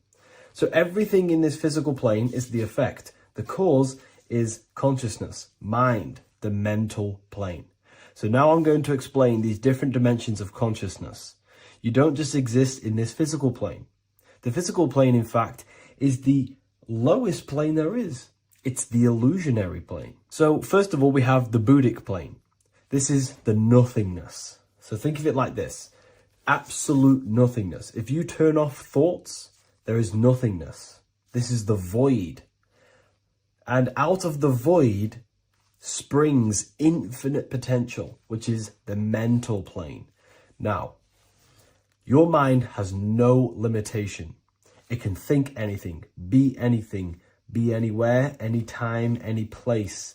In the whole world, there is no limitation with the mind. This is the realm of infinite possibilities. This is the realm of thought. Thought is a dimension, information and thought. To go a little bit deeper on this, there are pockets of thoughts, what we call in the occult fields of thoughts. Your mind does not think thoughts, it receives them. Your mind is like a radio. Whatever the mind is tuning into, setting its mindset, setting your frequency or setting your mind, you will receive thoughts based on that set, whatever you set your mind to. So there are pockets of thoughts that we penetrate in the mental plane. The mind is the mental plane, the infinite possibilities. This is the spark of creation. This is where all things begin to manifest as an idea in the mind as a thought. So if you want to gain certain information, you need to meditate or do thought exercises where you are penetrating that dimension of thought, that pocket of thought. For example, if you want to find a way on how to make financial wealth, you would use your mind, set your mind on wealth and money and think, close your eyes and think about that specific topic and see where your mind takes you. And you will expand your mind into different pockets of thought and gain information. So this is the mental plane. This is how you can use the mental plane. You can use the mental plane to do this. Then we have the astral plane. We have higher, middle, and lower astral plane. The astral plane is the body for thought. So every dimension, physical, etheric, astral, mental, Buddhic, is a body for a dimension above. Each dimension below is a product of the dimension above. So for example, the astral plane is imagination. This is the lucidic realm of imagination. This is where thoughts begin to manifest into some sort of form. It's not a physical form because this is physical, but imagination is a lucidic form. It's not really physical, but it's there. It's a projection of light. It's astral matter condensed by the willpower of the mind. So depending on the vibration of that thought will depend whether it manifests in the higher astral plane, middle astral plane, and lower astral plane. If you think about more material things and visualize material things, this will manifest on the lower astral plane because material matter is low vibration. Now, that does not mean it's evil. That does not mean it's bad. Okay? It just means low vibration, just means more material. But if you think and imagine more spiritual things, this manifests on the higher astral plane. So the astral plane is the screen in your mind that allows you to vision an apple, that allows you to vision anything. It's that mental projection that's inside of your mind. Now, this is what we call the third eye. It's an eye because the eye is the mind, and the mind can see into the astral plane. It perceives this spiritual world, this lucidic realm that we have access to. This is where also infinite potential takes place. This is the realm of spirits, demons, jinns, whatever you want to call them. Spiritual entities exist in this, because this is where thought forms manifest into form. This is where thoughts create bodies. Think of it like this. The mental plane is a thought of a chair. The astral plane is the imagination of that chair and all of the different possible chairs that could possibly be. The etheric plane is the energy double of that chair. And the physical plane is the physical chair. So, as you can see, the higher we go up, the more formless and lucidic it is. The lower we go down planes, the more dense it becomes. This is formless and this is form. Everything manifests through this process. This highlighter is down here in the physical plane, but the idea began in the mental plane. Everything begins in consciousness before it creates a physical body. It goes through this process. Therefore, if you want to start to mold and create your own reality and create things in your world, you can use these planes to your advantage. You can use your mind to do mental thinking exercises by closing your eyes and expanding your mind into a different pocket of thought to gain wisdom, gain information, gain downloads. The way you do that is simply get into a meditative state, close your eyes, pick a topic that you want to think about, and see where your mind takes you, but always remain centered on that topic. And you can do this for maybe an hour or two or half an hour, and your mind will take you places where you will unlock information. You can even use this to make decisions in your life. Think of the topic and see where your mind takes you. You'll gain information. This is how you use the mental plane for ideas. The astral plane is imagination. You have to reconnect with your imagination very vividly. Your imagination, your consciousness is infinite. It's not a three-dimensional plane. It's an infinite plane. You can think and make form anything in your consciousness, in your imagination. You can think anything and you can imagine anything in the most vast details. You just have to reconnect with your imagination. I have a free book on my website. I'll leave the link in the description. It's an ebook. It's called Activating the Inner Eye. This is going to help you reconnect with your imagination. It's a practical guide on how to imagine. So once you know how to use the mental plane and astral plane, thought and imagination, you pretty much need to use the physical plane to take physical action with this physical body that you have and start to manifest these desires you have in the higher planes. Now, it's very important that we master the mind, because the mind is the very fabric of reality. We become what we think about. Your life is a product of every thought you thought in the past.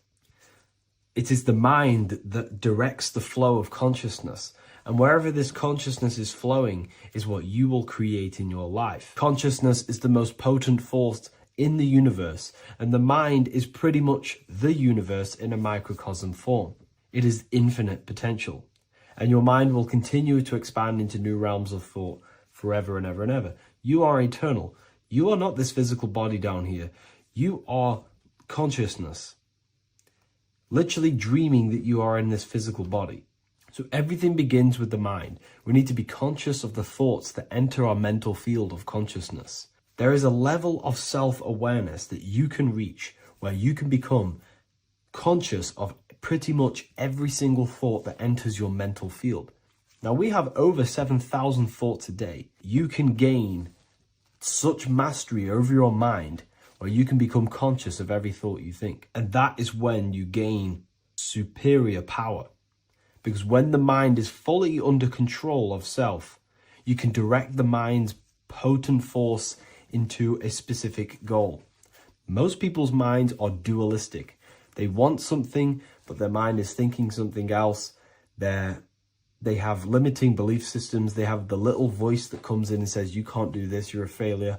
That is a fractaled mind. The mind needs to be singular. It needs to be on your team and not an enemy. Do not let your own mind take away your power. Your mind should be on your team, giving you power, giving you the best possible thoughts and the best possible beliefs. When the mind is in this condition and on your team and not taking away your power through the destructive thoughts, it becomes a potent, powerful force used for manifestation to create anything. And the way we get the mind on your team is through constant meditation to learn how to control the mind and turn it on and off. Subconscious reprogramming through visualization, affirmations, cultivating emotions associated with your goal. All these three ways we can reprogram the mind slowly over time so that it becomes powerful and becomes on your team and doesn't give you negative contradicting thoughts. When the mind is fully aligned on one thing, it can create massive empires and things in your physical reality. So I hope this video helps, and I'll see you in the next one. Hello, everyone. Welcome to another lecture inside Ethereal University. In this lecture, you will learn about the death process and how to prepare for it, and why that preparation is so important. So let's get straight into this. You must understand, as a spiritual creature that you are, you have a visible nature and an invisible nature. You never truly die. You are an eternal soul experiencing a temporary physical world. The inner world of thought and emotion is eternal, while the outer world of matter is mortal. Everything that is seen is mortal. Everything that is unseen by the eyes is immortal. When you die, your external physical world will be stripped away, leaving only your pure consciousness in its raw form, drifting within the astral plane. So here you see your physical external body and your internal world. And your internal world is your state of consciousness. It's your state of consciousness. Your thought and emotion is one overall state. Okay? So you must understand these planes. You have the physical body, the etheric double, an astral body, a mental body, and the Buddhic body. When you die, you leave the physical plane. Then you will more than likely leave the etheric plane, because the ether acts as like a portal. Everything comes out of the ether and returns back to the ether. I can break that down in another video in electromagnetism. But electromagnetism is ether, energy coming in and out of the ether. You will, every single day you die, every single day. There's a cycle of life and death occurring all the time. Every single day, you go to sleep, you go back, your consciousness slips back through the ether. And then when you wake up, your consciousness comes back through the ether into the physical plane. Death is just a bigger macrocosm of the microcosm cycle of life and death. So you will return back to the astral, which is the realm of imagination, infinite possibilities. And this is where thought forms start to manifest. Okay, so depending on how advanced you actually are mentally and emotionally, will depend how long you stay in the astral. Now, what we must understand is that there is many different components to the astral. We have the higher astral, the middle astral, and the lower astral. These are all vibrational states. So if your mind and soul is operating in lust, lust, desire, hate, food, physical addiction, smoking addictions, then these are quite heavy. These are quite heavy attachments to your consciousness, and they're quite low level desire, which means they have a low vibration. You will manifest in the lower astral when you're stripped from your physical body. The lower astral is not inherently evil. However, there's just low vibrating things going on there. Low vibration does not mean evil. Okay? So, just like bad doesn't mean evil. Okay? In the lower astral, you are going to see lower astral beings. You're going to see spirits, souls with low level desire. Okay.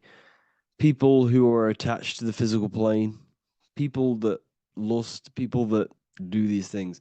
Technically, this is hell, but you can escape it by escaping yourself. Now we're going to break all this down. I'll break all this down properly once you understand the full context. So depending on your level of desire, you will manifest in a corresponding layer of the astral plane. If your mind is still attached to the low physical desires, you will find yourself in the lower astral realms.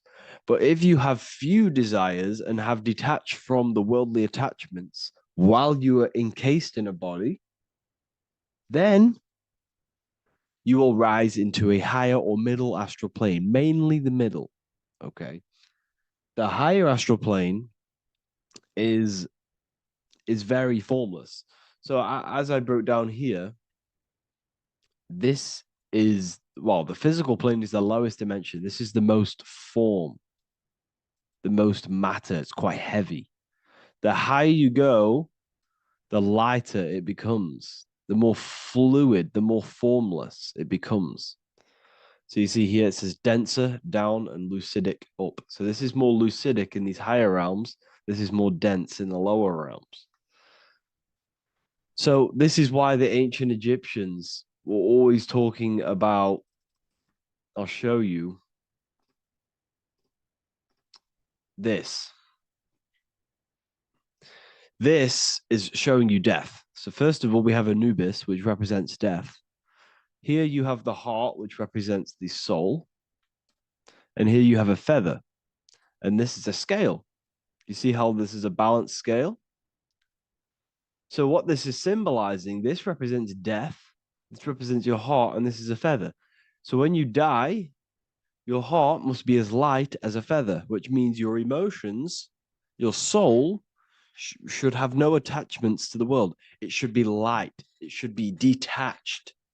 This is why the word light and light are the same. Light is in heavy and light is in very bright.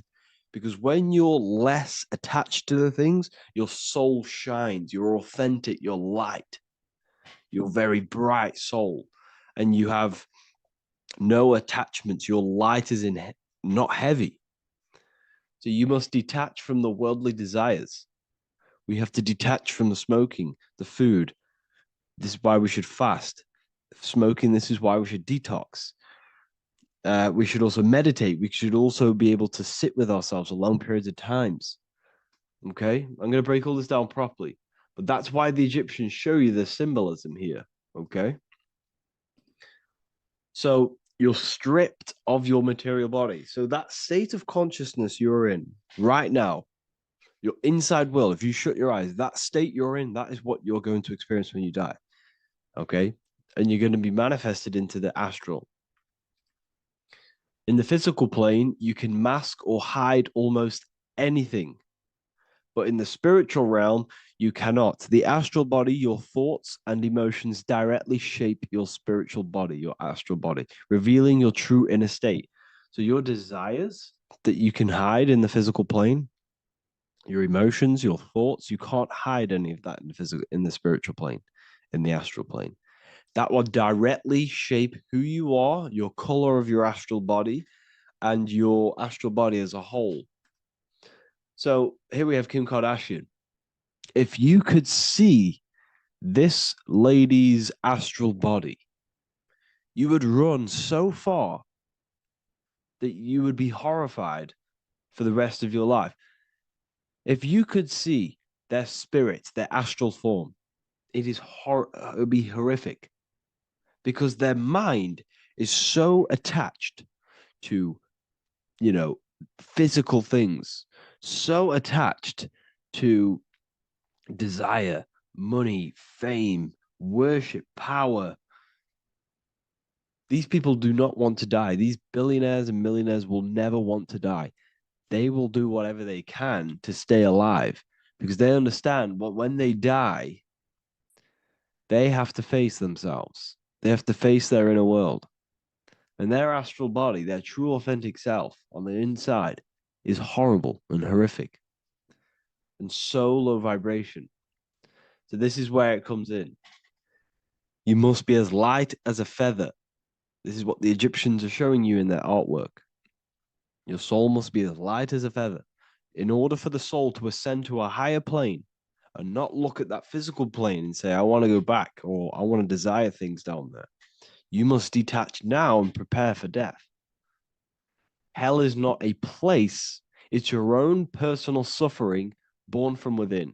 If your mind and soul are deeply attached to mental fixations, emotional wounds, and physical addictions tied to the material world, that pain will follow you into the astral. This is your true judgment day. You judge yourself when you die. You see your authentic self. There's no hiding. Right. Imagine right now that you that everything you cling to was stripped away.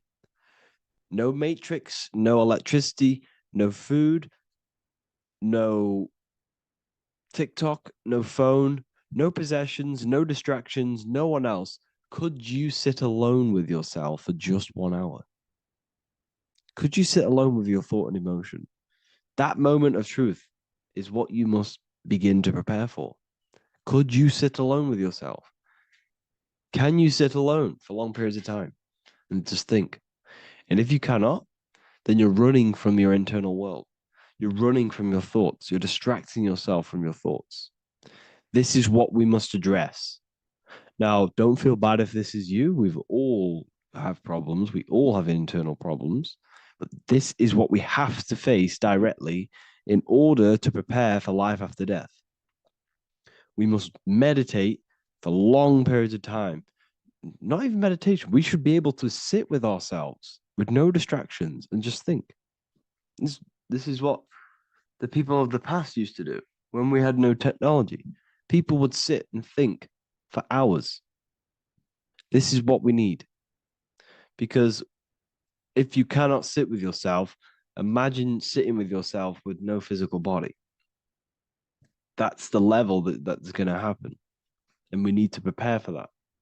The soul and mind must become as light, as weightless, as radiant as a feather to ascend to a higher plane and move beyond the physical life. To rise, they must release heaviness, attachments, burdens, fears, and desires.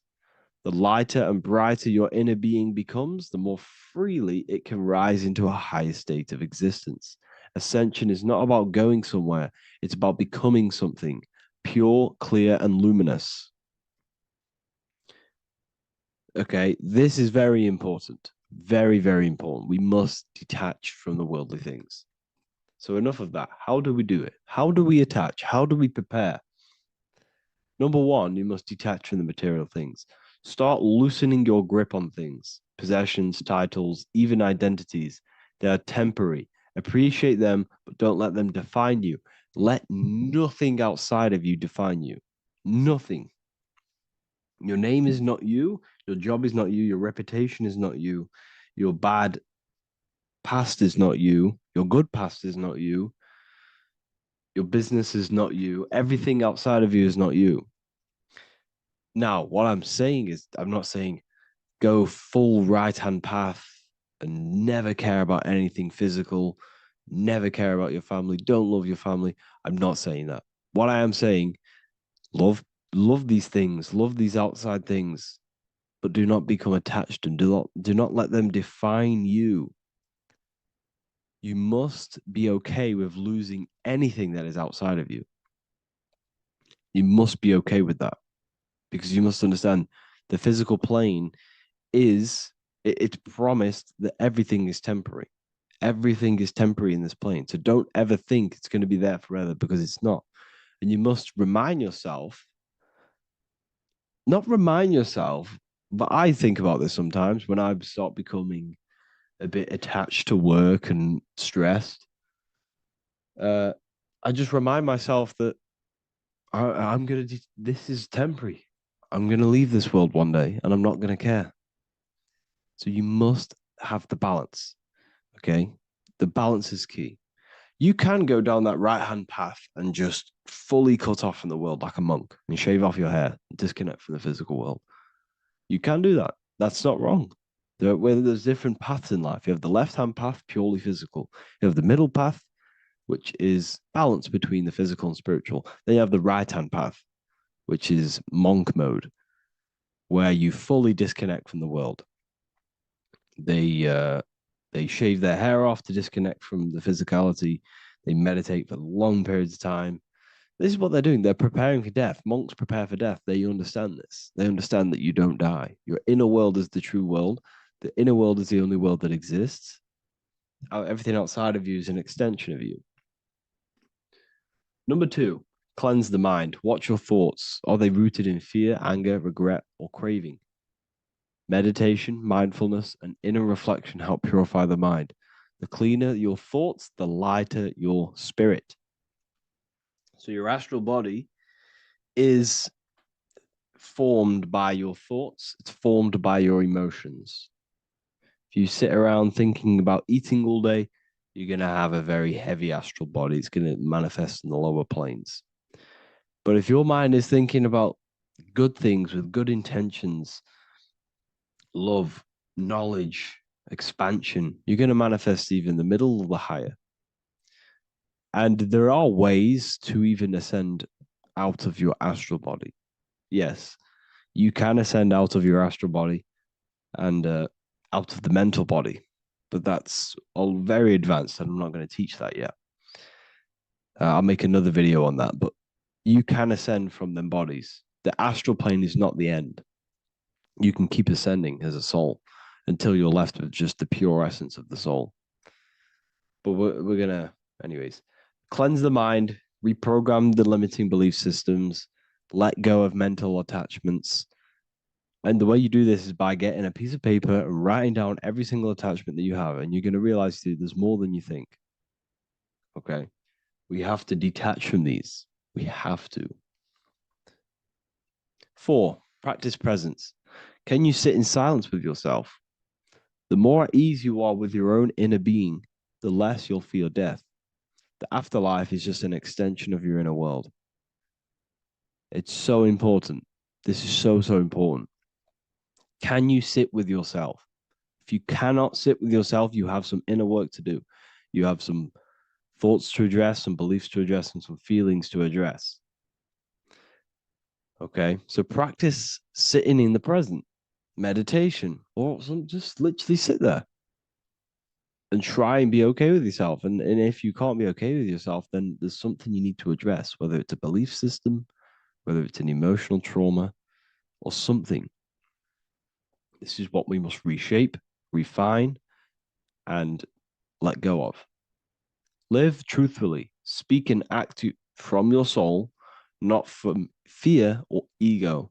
The more authentic you are, the more aligned you become with your true self, which carries beyond this life. The ego is your mind's perception of itself while being incarnated in this world. It's been shaped by your experiences, your thoughts, your beliefs, and your emotions. So your ego is basically this false thought form that you've created. It's a false layer of yourself that sits on top of your true authentic self. It's basically your physical character. When you were young, you had no ego. You were pure. You had a pure consciousness. But then as you grew older, your ego started to grow, and it still is growing because it was shaped by experiences, things you've gone through, things you said, things you believe, things you think. It's created by you, by your mind. And the ego is close to the word echo. The ego is the echo. It's an echo. It's a layer. It's a false identity. It's a false layer that sits on top of your soul. And if you don't get rid of that ego, if you don't know how, well, not get rid of it, but balance it. If you don't know how to rise above that ego and you die, it's that ego that's going to be pulling down when you die. It's that ego that's going to be your suffering. Okay. 7, connect with the divine, whether through prayer, meditation, Tune into something greater than yourself. The connection is the soul's compass beyond this world. If you can meditate and rise above them clouds of thought, that's the soul, that's the observer. We must connect with that. Okay, this will definitely help with just allowing yourself to connect with your true self. Meditation's great because you can just fully detach from the world. And the more you meditate, the more you can prepare for death. A powerful way to cultivate detachment is through daily detachment meditation, done either at night or in the morning or the first breath upon waking. Or do this as many times as possible per day. Start by physically grounding yourself in the present moment. Say out loud, I am here right now, nothing else matters. Let that phrase draw your awareness into the now. Just keep saying it until you're present. Then begin to slowly list everything you identify yourself with, one by one. I am not your body. I am not my body. I am not my name. I am not my possessions. I am not my house. I'm not my children. I'm not my everything. I am not my thoughts. Release each layer gently. Imagine, if you want to, if you have a good imagination, imagine placing these things into a big box. Placing your body, placing your name, placing your possessions, placing your house, your car, your thoughts, your beliefs into a box, and then shut that box. If you have a good imagination, do that. That can help. And you'll be left with yourself. And you're not even that. It goes even deeper. Eventually, you'll reach the mind itself. Detach from the language that the mind is even using. Now, that's very difficult. And not many people have ever thought about that, and they've ever even been there. Detach from the language that the mind is using. Think about that for a second. Your mind is not what you actually think. It goes very deeper. Your mind is not that little voice. It's that voice that the language is using. So even the language is a spell on your mind. Okay, it's an attachment. Eventually, you'll reach the mind itself, detached from the language it uses, the voice in your head, the need to define. What remains is something beyond thought and beyond words. I can't even describe what's left, because words, once the language is gone, it's purely metaphysical. All I can say it is pure awareness, and it's symbolized. This is why symbols are so amazing, because they can symbolize things that are beyond words. A flame, it's just a flame, and you won't be able to understand that until you've been there. It's just a flame. It's pure cause. Words can't describe it. You'd have to experience it. Connect with this essence daily. This is truly who you are. So this is a great way to detach. We can do these detachments every single day during meditation. This will definitely help over long periods of time.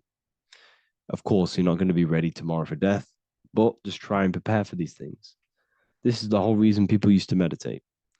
It's the whole reason why people do these spiritual practices, because they understood that this plane is temporary and your soul moves on from this plane.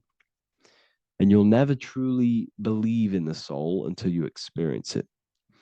So I can show you these things, but you must go out and experience it. The soul is real, but you won't understand unless you cast off everything else. Okay. So I hope this video helps. It's a very deep video. I'm going to be making more of these stuff, of more self-mastery. And of course, we've made the self-mastery section now. So I'm going to start filling up this place with lectures. And I think it's a great time to start this, because a lot of people have been asking on how to master yourself, prepare to death. So hope this video helps. See you in the next one. Welcome to Revival of Wisdom. Today, we're going to be talking about portal symbolism, what portals are, okay, and how they show them to us, because they have to tell you the truth, guys. This is the thing with the universal law. They have to tell you the truth. And they tell you through symbols, they tell you through movies, and different things like that. But let's jump straight into this. So first I want to talk about the Freemasonry symbols. Okay, so first we got, obviously this is some Freemasonry art, but notice how you've got the ladder with a key. Okay, so this is ladder symbolism with a key. So maybe this is talking about ascending. Okay, because look, because this is ascending into the heavens, because it's a ladder with humans going up it with a key. In order to ascend, you must have the key. Okay, so what else do we have with a key? Well, the Netflix show Lock and Key, which is all about portals and keys. Because what the keys do, they open doors, gateways. Okay. So what's interesting about this is that they've got this key here, which represents the Kundalini energy rising up the spine. Okay, but we'll come back to this. But it's that same portal key symbolism. We've also got the Vatican. The Vatican is in the shape of a key. Okay, so you can see the start of it here and the end. So this is key symbolisms. Keys open doors. And notice how it's got the 8-pointed star. Okay, what is the 8-pointed star? Okay, we'll come back to this. This all ties in, guys. I'll break it all down for you. But then you've also got the god Janus. Janus, okay, is known as the god of the doorways. He's an ancient god of Rome, and they worshipped him. However, he's not a god, he's more like a high-level ranked demon. Because he is the god of the doorways. And notice how he's got two faces. Because doorways always have two sides. You're going into somewhere, there's always two sides of a door. And he's always depicted with two sides of a face and a key, because he holds the key to the doorways, to the portals, to other worlds and realms. Okay, as you can see, he's always got two faces and a key. Okay, so now we have the Sumerians, the Anunnaki, and they are always depicted with the two faces. Why do they have the two faces? Because they're symbolizing doorways, and the Anunnaki come to Earth through doorways and portals. So these are what these gods are symbolizing in their artwork. But they always have the 8-pointed star. Okay, what is the 8-pointed star? You see how they always have, look, let me try and find another one. It's the 8-pointed star. This 8-pointed star is Polaris. Okay, Polaris, just like the Vatican has the 8-pointed star with a key. Polaris is the center star. Polaris is a fixed star, it doesn't move. Okay, so the Anunnaki's symbol is also the 8-pointed star. So this is symbolizing the portals and doorways that they come through in order to get to the earth. But Polaris is that center star which does not move. It's always symbolized with the 8-pointed star, just like a compass. Why is a compass the 8-pointed star?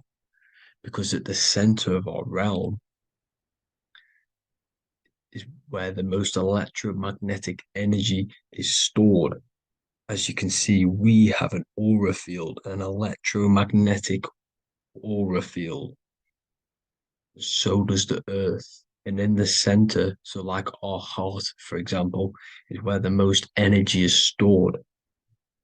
And like the center of the earth, this is why all compasses point to the center, because this is where the most electromagnetic energy is stored. Because it's at the center of our realm. Okay. So like I was saying with the locking key series, see this here? The Kundalini energy rising up the spine, just like your Kundalini energy rising up the spine. Let me try. I can't zoom in. But you know what I'm trying to say here. Let's go back to Polaris. Because at the center is where pole. Can you see the pole of electromagnetic energy? Polaris, the North Pole. It's symbolized. The truth is in the words. It's like a pole of electromagnetic energy. And this is where the aurora borealis comes from. Notice how it's got the word aura in it, because it's the Earth's aura, electromagnetic field. Just like you have an aura, also known as the northern lights, because it's coming out of this center hole in the center of our realm, where the black sun is. And this is where the electromagnetic energy is coming up from. And this is what the aurora borealis is, or the northern lights. It's just electromagnetic energy. And it's symbolized through our symbols, the original O. Okay, because it's like a pole through the middle. Polaris. So this Polaris is the sky vault. It's the portal into this realm, because this is what the Anunnaki are always talking about, always symbolize it with the 8-pointed star. And just like a compass is the 8-pointed star pointed to the center, to Polaris. Okay. See here on the Sumerian tablets with the 8-pointed star again. And how we know it's talking about portals with this 8-pointed star is because CERN 666 are opening up portals to the underworld, letting in demonic entities into this realm. How do we know it's a portal? Because their Hydro Collider has 8 points, just like the 8-pointed star. So they are creating synthetic portals to the underworld to let these demonic entities into our realm. But what is the key? Because if we're talking about ascending through Polaris, notice how here on the Masonry art, this luminary here, so this is the sun, that's the moon.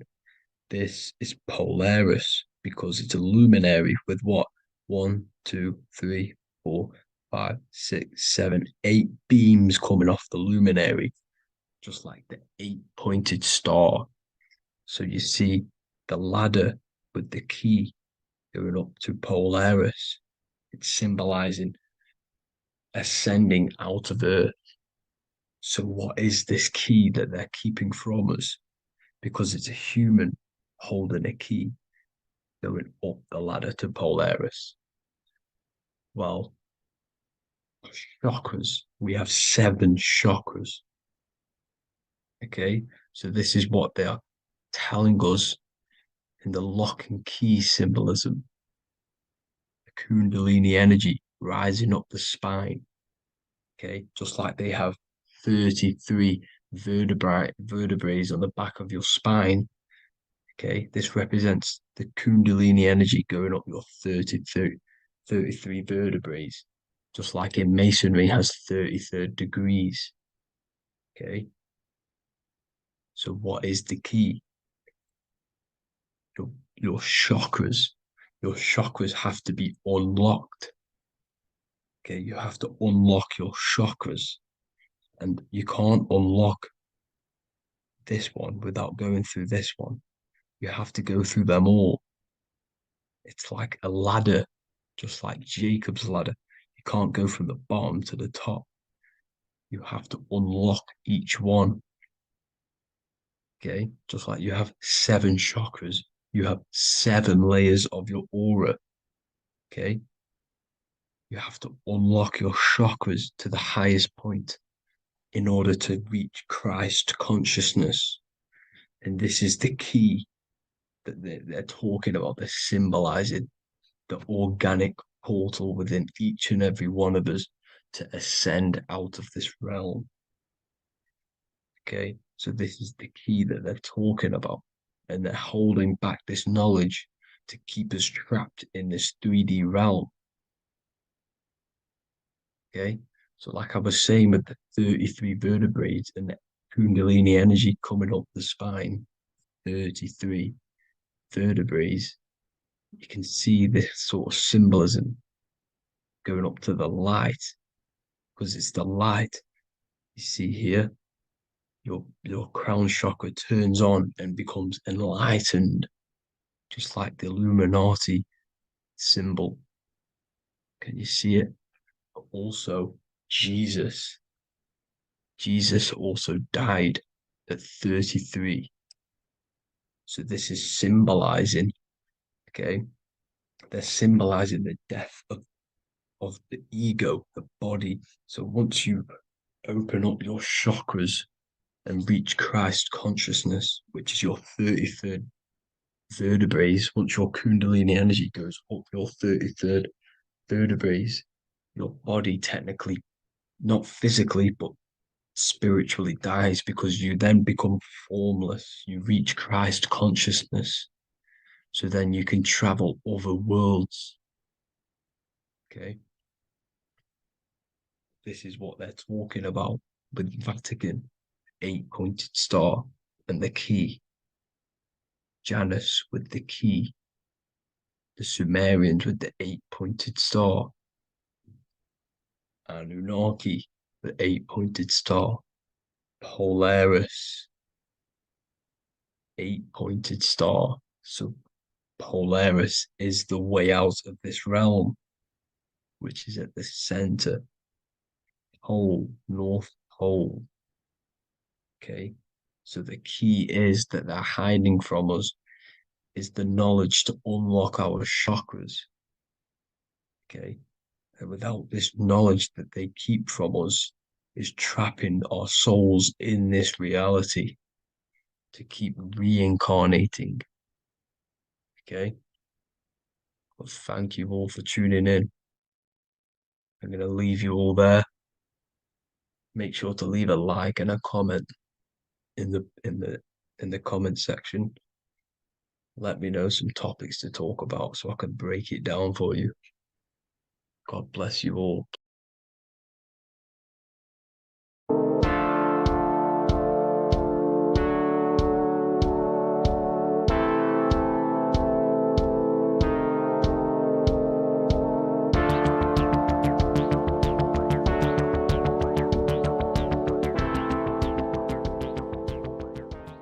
Welcome back everyone to another video. Today we're going to cover everything that you need to know about the mind, starting with the 2 aspects of the mind, the conscious and the subconscious. The male aspect of your mind is the conscious. This is the 10% of your mind. The conscious part of your mind is only aware of everything around you, your vision, your sight, your smell, your taste, your hearing, and your current state of emotion and thought. Every thought that you consciously think about has an emotion directly attached to it. That emotion is then impressed onto the subconscious part of the mind. The subconscious part of the mind is the female aspect of your mind. It is also a whopping 90% of your mind. Subconscious mind is controlling all of the subconscious processes which happen within your body.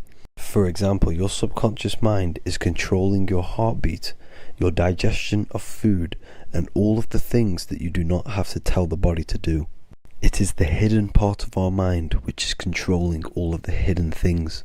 The subconscious mind is like a recording supercomputer. Everything that you have experienced in your life is all recorded and stored within the subconscious mind. One of the most important things about your subconscious mind is that it stores your mental programs. Everything in the subconscious mind manifests into behavior and actions within the body. Your daily basis routine and habits are all mental programs within your subconscious mind. These mental programs are created by mainly two ways. 1, repetition, and 2, emotional impact. The repetition is fairly simple to understand. The more you do something, the more it impresses onto your subconscious mind and becomes a program. That program will then manifest into your behavior. However, with the emotional programs, they work a bit different. The stronger that you feel an emotion, the stronger it is impressed onto the subconscious mind. And then that emotion becomes a program. For example, you had a very traumatic moment happen when you were a young child. The emotion that you felt was so strong in that moment that it impressed into your subconscious mind so hard that you can recall that moment like it was yesterday. That traumatic event that happened to you when you were young will still manifest into your daily basis behavior even to this day. However, it manifests subconsciously. For example, if you were in a car crash, you will be wary to enter cars with certain people. All because of that traumatic emotion that you felt and impressed onto your subconscious mind. Another example of the subconscious manifesting into our behavior is posting on Instagram. Most of the time, the reason why you post is because your subconscious mind is seeking gratification. So before you actually do something, question yourself and find out the root cause of why you are doing this. Another thing that you need to understand about the subconscious mind is that it takes everything you say and hear literally. So for example, if you go and say, "You are an idiot" to someone, your subconscious mind will only pick up the word idiot. It only knows yourself. It doesn't know anyone else. You are casting a spell on yourself just by saying that to someone else. This is why the golden rule is to treat others like you'd like to be treated. Now, you can rewrite these programs which are already in your subconscious mind. However, it does take consistency. You have to change these programs which have been running for years. And by changing these programs, you change your behavior, because these programs manifest into your behavior. The best way to do this, personally, is to listen to affirmations first thing when you wake up in the morning, and do this for 10 minutes every single morning. Then at night time, you want to think and feel that you are becoming the reality that you desire. The more that you feel this reality, the more it will become a program and impress your subconscious mind. For example, you're trying to gain financial freedom. If you trick your subconscious mind into creating a program saying that you are financially free, this will manifest into your behavior. You will start doing more work. You will start looking for ways to make money. Your mind will be set on the frequency of money and financial freedom. Therefore, you will receive thoughts based around this program. If you take enough action, your life will dramatically change because of this program that you created in the mind. This is why we call it a mindset, because your mind is a frequency tuner which sets its frequency onto different thoughts, because thoughts are frequency. If you fill your mind with a specific frequency, you will gain thoughts and ideas based around that frequency. To create a stable mind, you need to master your emotions. You need to change your mindset. Everything that you experience is neutral. Based upon the mindset that you see it, you either give it a positive or negative charge. By understanding this deeply, you will then control your emotions. I hope you gained some wisdom and enjoyed this video. Please, if you can, leave a comment and a like, and subscribe to the channel if you like this content. Love and light to you all.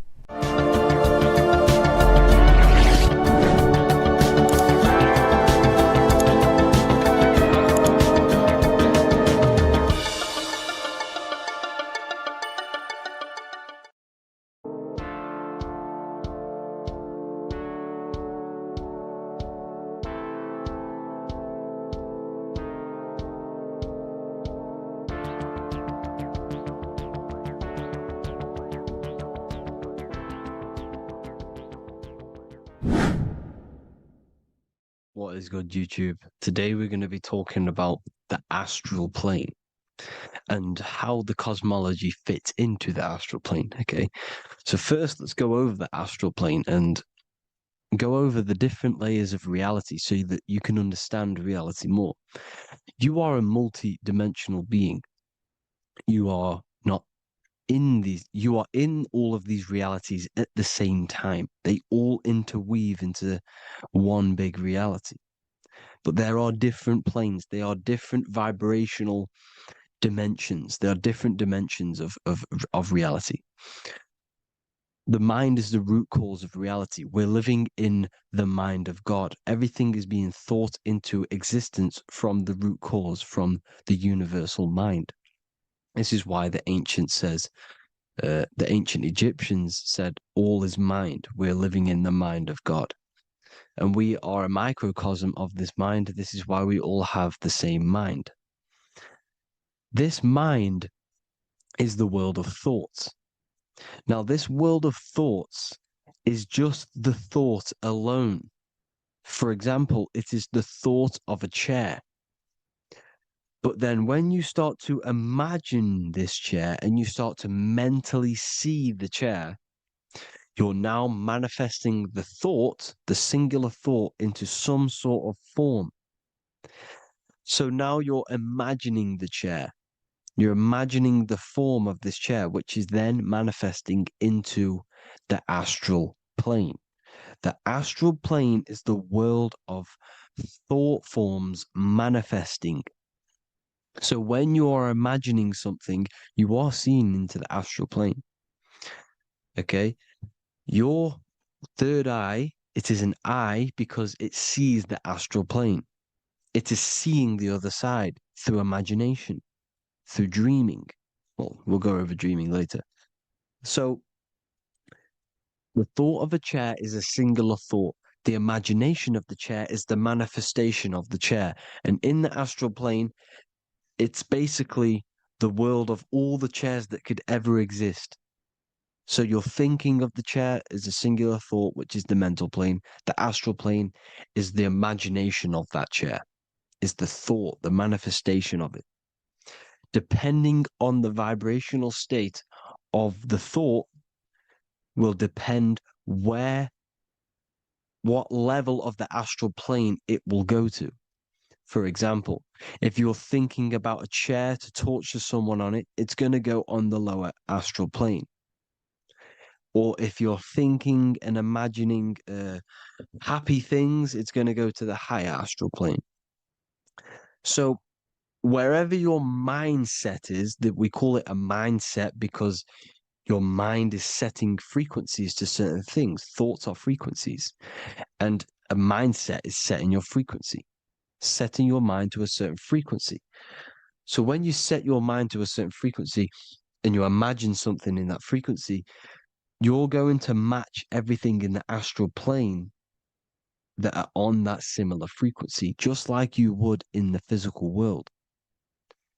Because we're all in these worlds right now as we speak, but we can't see them with the two physical eyes.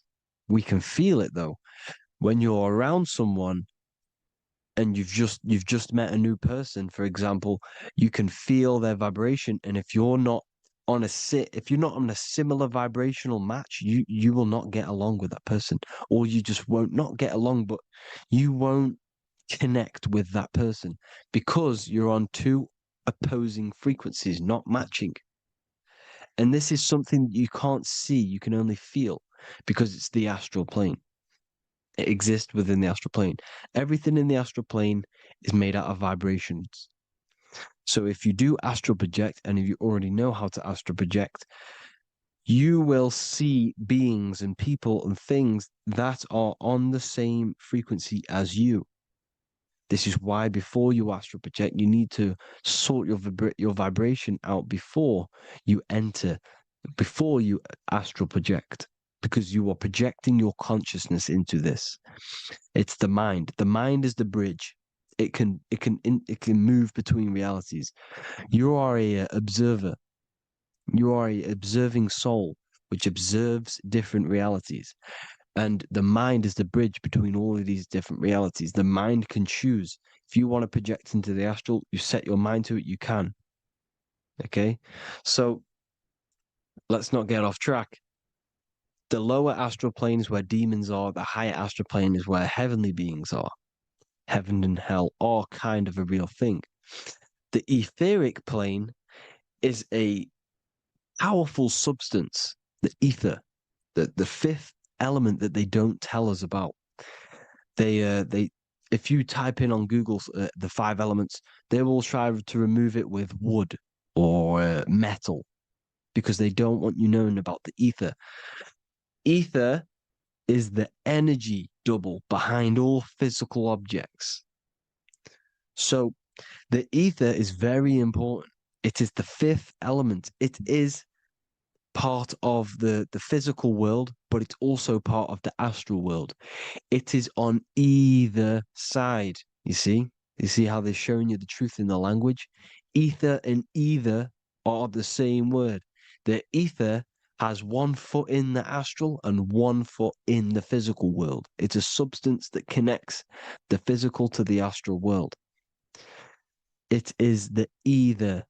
It's on either side of reality. It's on the other side. Other, either, same word. Ether is connecting the physical to the astral plane. It's the world of frequency. Frequencies, EMFs, Taurus fields are in the etheric plane. It is the energy plane. It's where energy moves through the ether. Okay? So then you have the physical world, the world of effect. Everything you see in the physical world is the effect of the higher planes. Each plane is a product of the plane above. So, and it melts into each plane. The physical plane is the lowest plane, it's the most densest, and the highest is the most fluid. This is the most fluid, this is the most dense. This is where we get the saying, as above, so below from. As above, so below comes from the different planes of reality. And magicians understand this. This is why magicians always say as above, so below.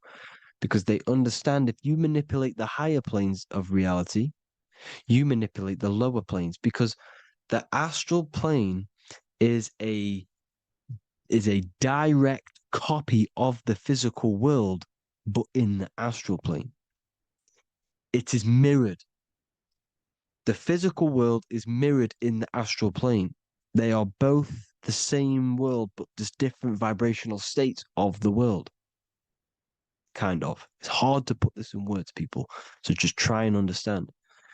The astral plane is the double.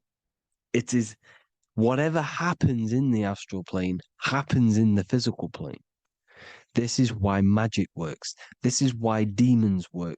This is why spirit communication works. Because if you manipulate the higher planes, you manipulate the lower planes. As above in the astral, so below. Leonardo da Vinci showing you to look up, pointing up. You got to look up. He's telling you to change the mind, you change the physical world. You change your emotions, you're on the astral plane, you change the physical world. You change your reality by changing the higher planes.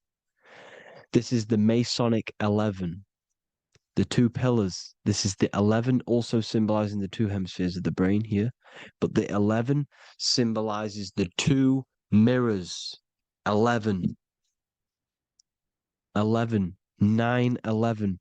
9, 11 adds to 11. 9 plus 1 plus 1 equals 11. The Twin Towers were in 11. Flight 11 was hijacked because it's a mass ritual within the astral plane. Now, we're going to go deep into that later, and I'll show you these rituals they do in order to manipulate the astral plane. So, this is what the 11 is. It's the mirroring of reality. If you contact spirits and conjure spirits, you can either summon or attract demons and spirits. Summoning is creating a spirit. You create demons. Okay. like I said here, the mind is the root cause of reality.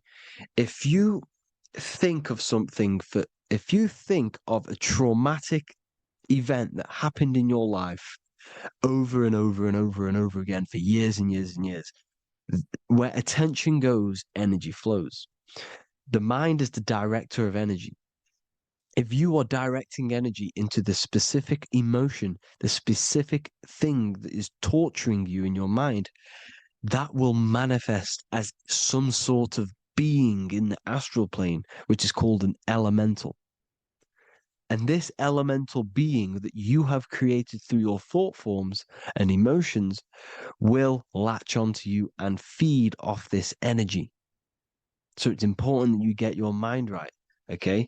It's important you sort that you file the mind and you discipline the mind. Make sure it's only entertaining positive things, because you are quite literally creating your own demons. The word demon has the word mon in it.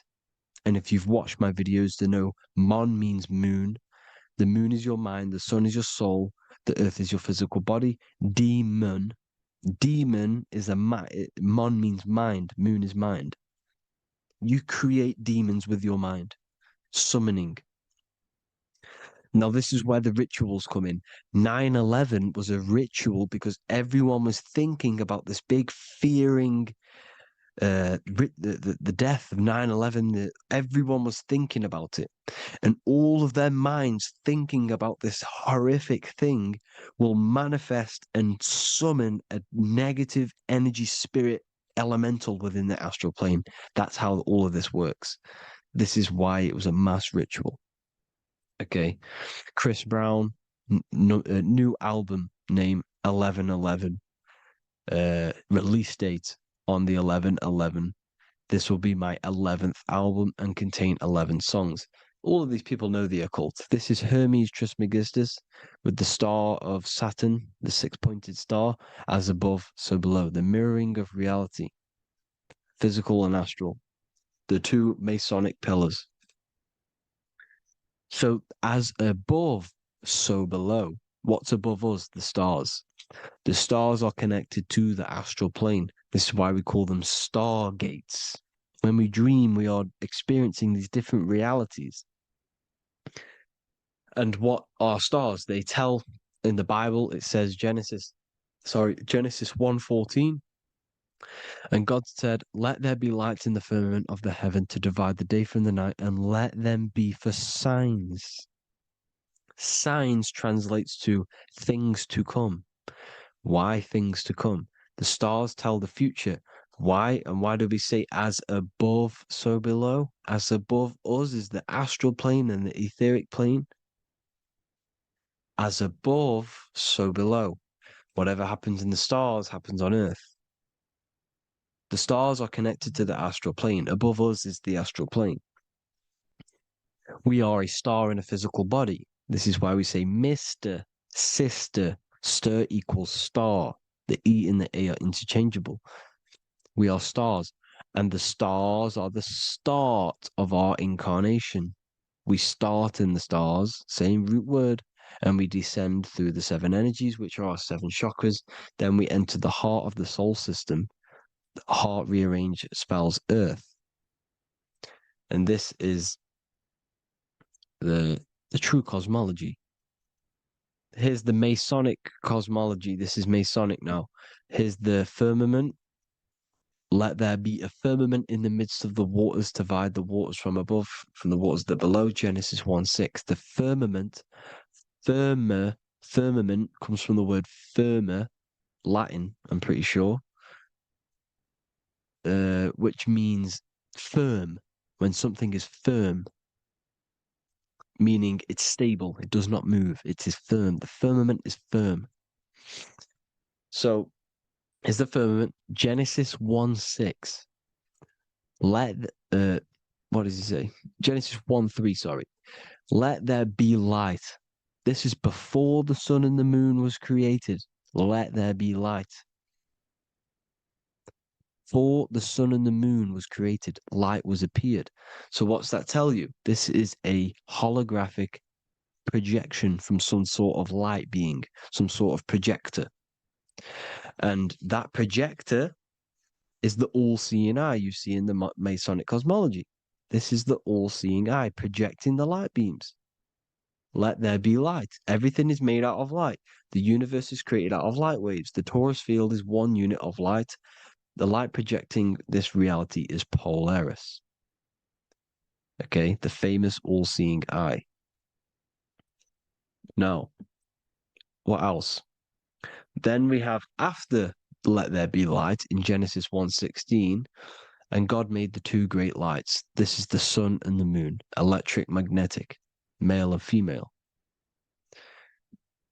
Then we have the Masonic checkerboard, the black and white symbolizing dualities within the dualistic reality we're in, spirit and matter, light and matter, rest and motion, positive and negative, good and evil. Everything's dualistic here. Okay?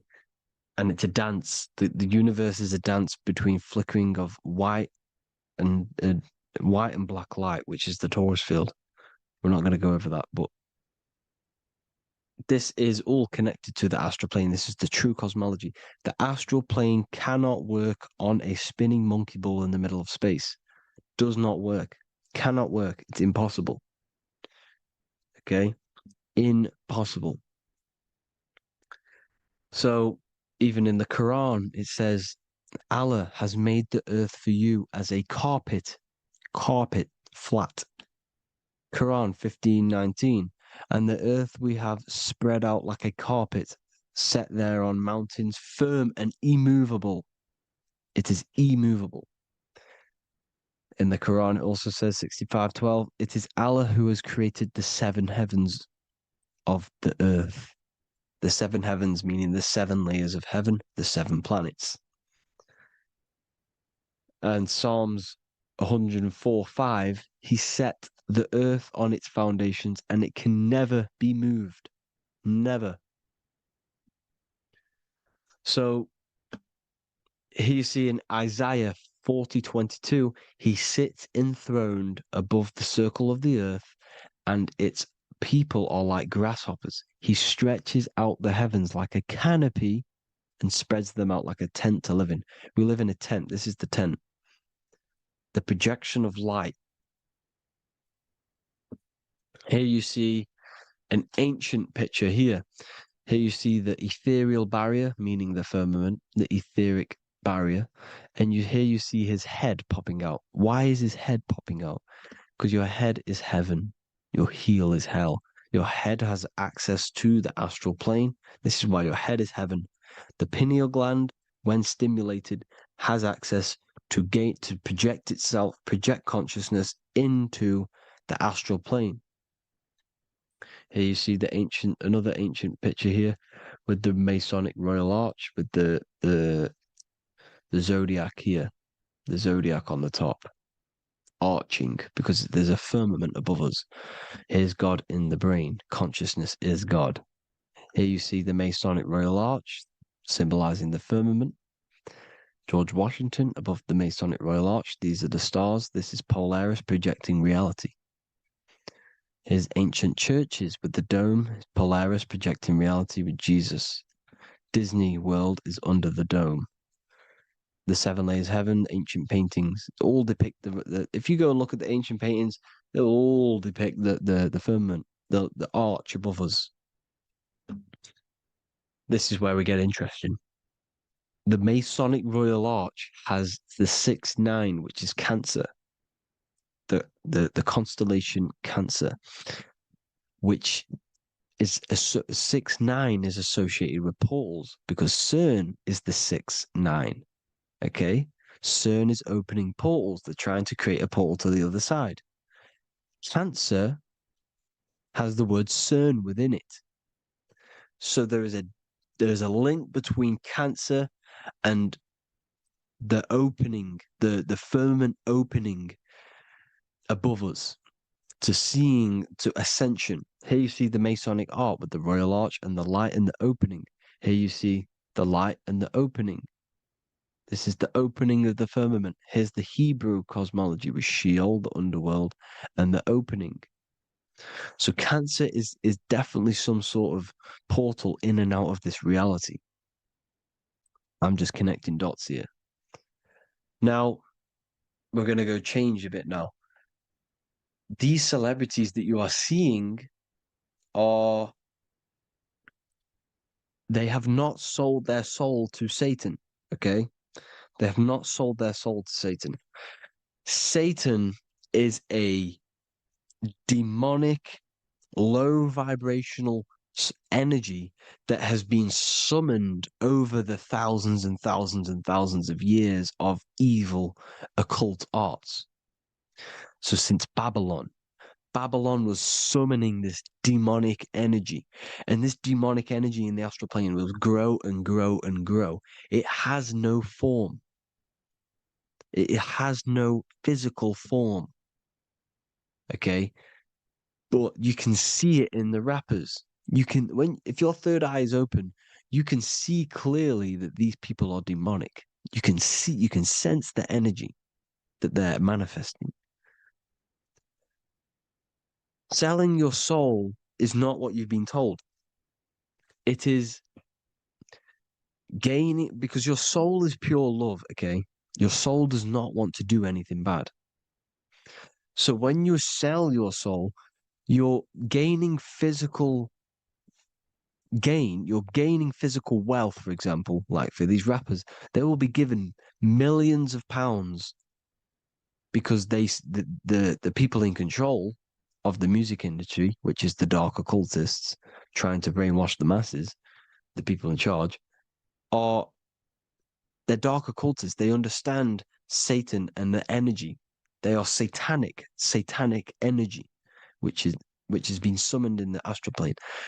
They see that they have influence over the masses, so they will go to them and say, "I will give you this amount of money forever if you manifest this satanic, demonic energy through the music and through social media to blind the masses, to brainwash the masses into this demonic energy." Because when you listen to music, music is frequency. Whatever you listen to, you become that frequency. So if you're listening to these people, they're throwing energy, this demonic, satanic energy that they sold out to. Soul, same word. When you sold something, you've got your soul involved. They have exchanged money, physical gain, so that they manifest this satanic energy within the astral plane and through the music, through the videos, through social media, to keep us in this vibrational frequency, in this low state of consciousness. This is what it actually is. It's not, you're not selling your soul to some sort of devil.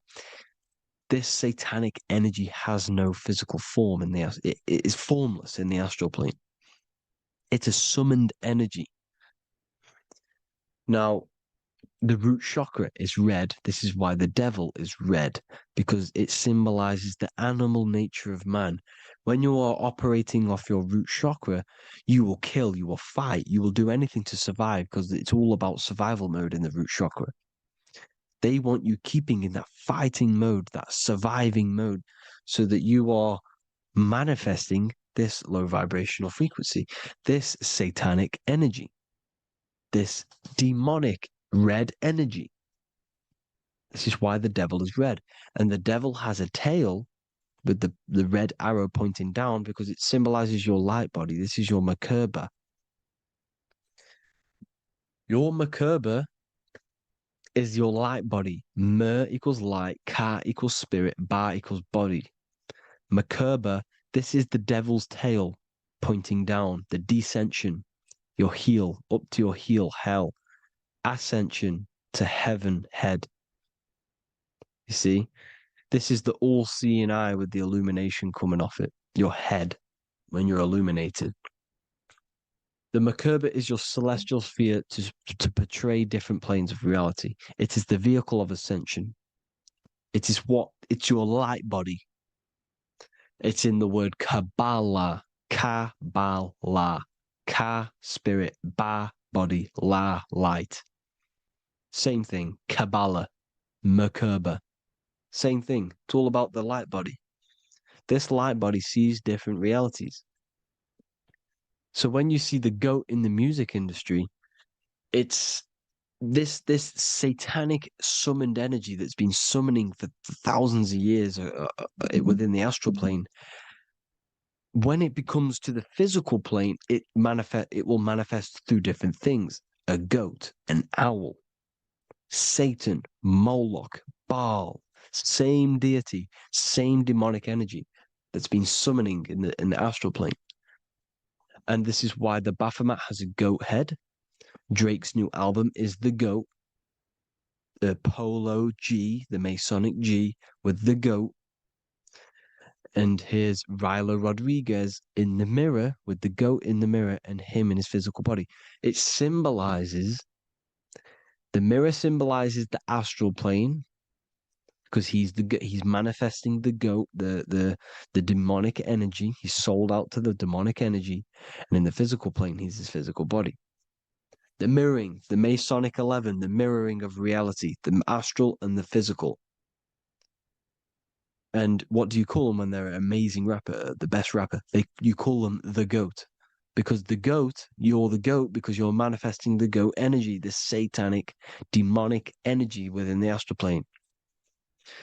So Baal, Moloch, all the same thing. Because in the astral plane, if you want to gain spirits to come to you and communicate you, in the physical world, if you want to communicate with spirits, you have to gain their attention. You can either gain their attention or come together and agree to create some sort of being, which is Satan. Okay. You can, like I said earlier, you can create these beings, you can summon them or attract them. One way to attract them is sacrificing. In order for you to become God, man, to turn to God, you have to sacrifice your life. You have to sacrifice, not drinking, not doing things, not doing anything demonic, not doing anything bad, not eating meat. You have to sacrifice yourself to become the light. However, if you want quick, instant gains in the physical world, you can sacrifice something else to communicate with these spirits, because these demonic energies feed off demonic energy, your demonic energy. So these dark occultists will give away babies, they'll sacrifice, torture babies so that they gain, so that they can communicate with these spirits for physical exchange. Yes, you can do this. These powerful spirits, these powerful demons can give you powers. They can give you certain things. And this is what they are doing. They're summoning and attracting these demonic energy. This is why, trafficking is one of the most, Balenciaga. Baal is the demonic energy in the astral plane, which requires child sacrifice for his presence. Balenciaga, and they were trafficking children. They were trafficking, killing them, and offering them to the spirits. This is what they are doing. Balenciaga. It's in the name. Here you can see here a stick man with two horns. The goat, obviously, it's all the same deity. Baal, the goat, Moloch. Here's Moloch, the owl, the Egyptian owl, because it comes from the owl of Moloch, which is Baal, which is Satan, all the same demonic energy. And it's on the dollar bill, a tiny dollar bill, on the $1 bill. All the same thing. Bohemian Grove, they worship the big owl, Moloch. It's all the same thing. It's all one big demonic energy which has been summoning in the astral plane. And it's trying to take over Earth, the physical plane. That's what it's doing. So I hope you all gained a deeper understanding of the astral plane and what's actually going on in the world. Please leave a comment if you can to help the algorithm. Drop a like if you like this content. And hope you all learned something today. And God bless you all. Thank you all.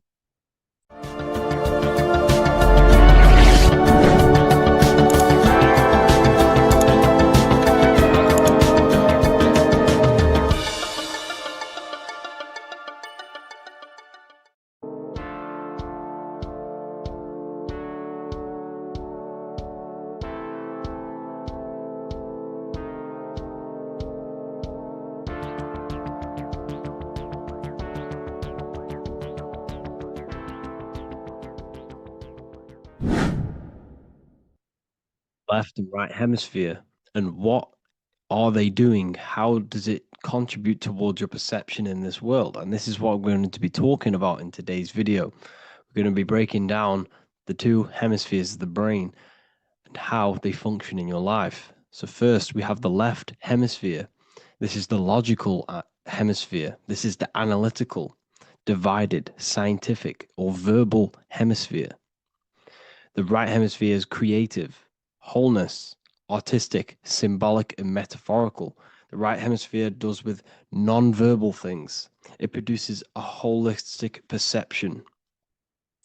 It is more to do with creativity. Because what you must understand is that we are not in the external world. The world is produced by our brain.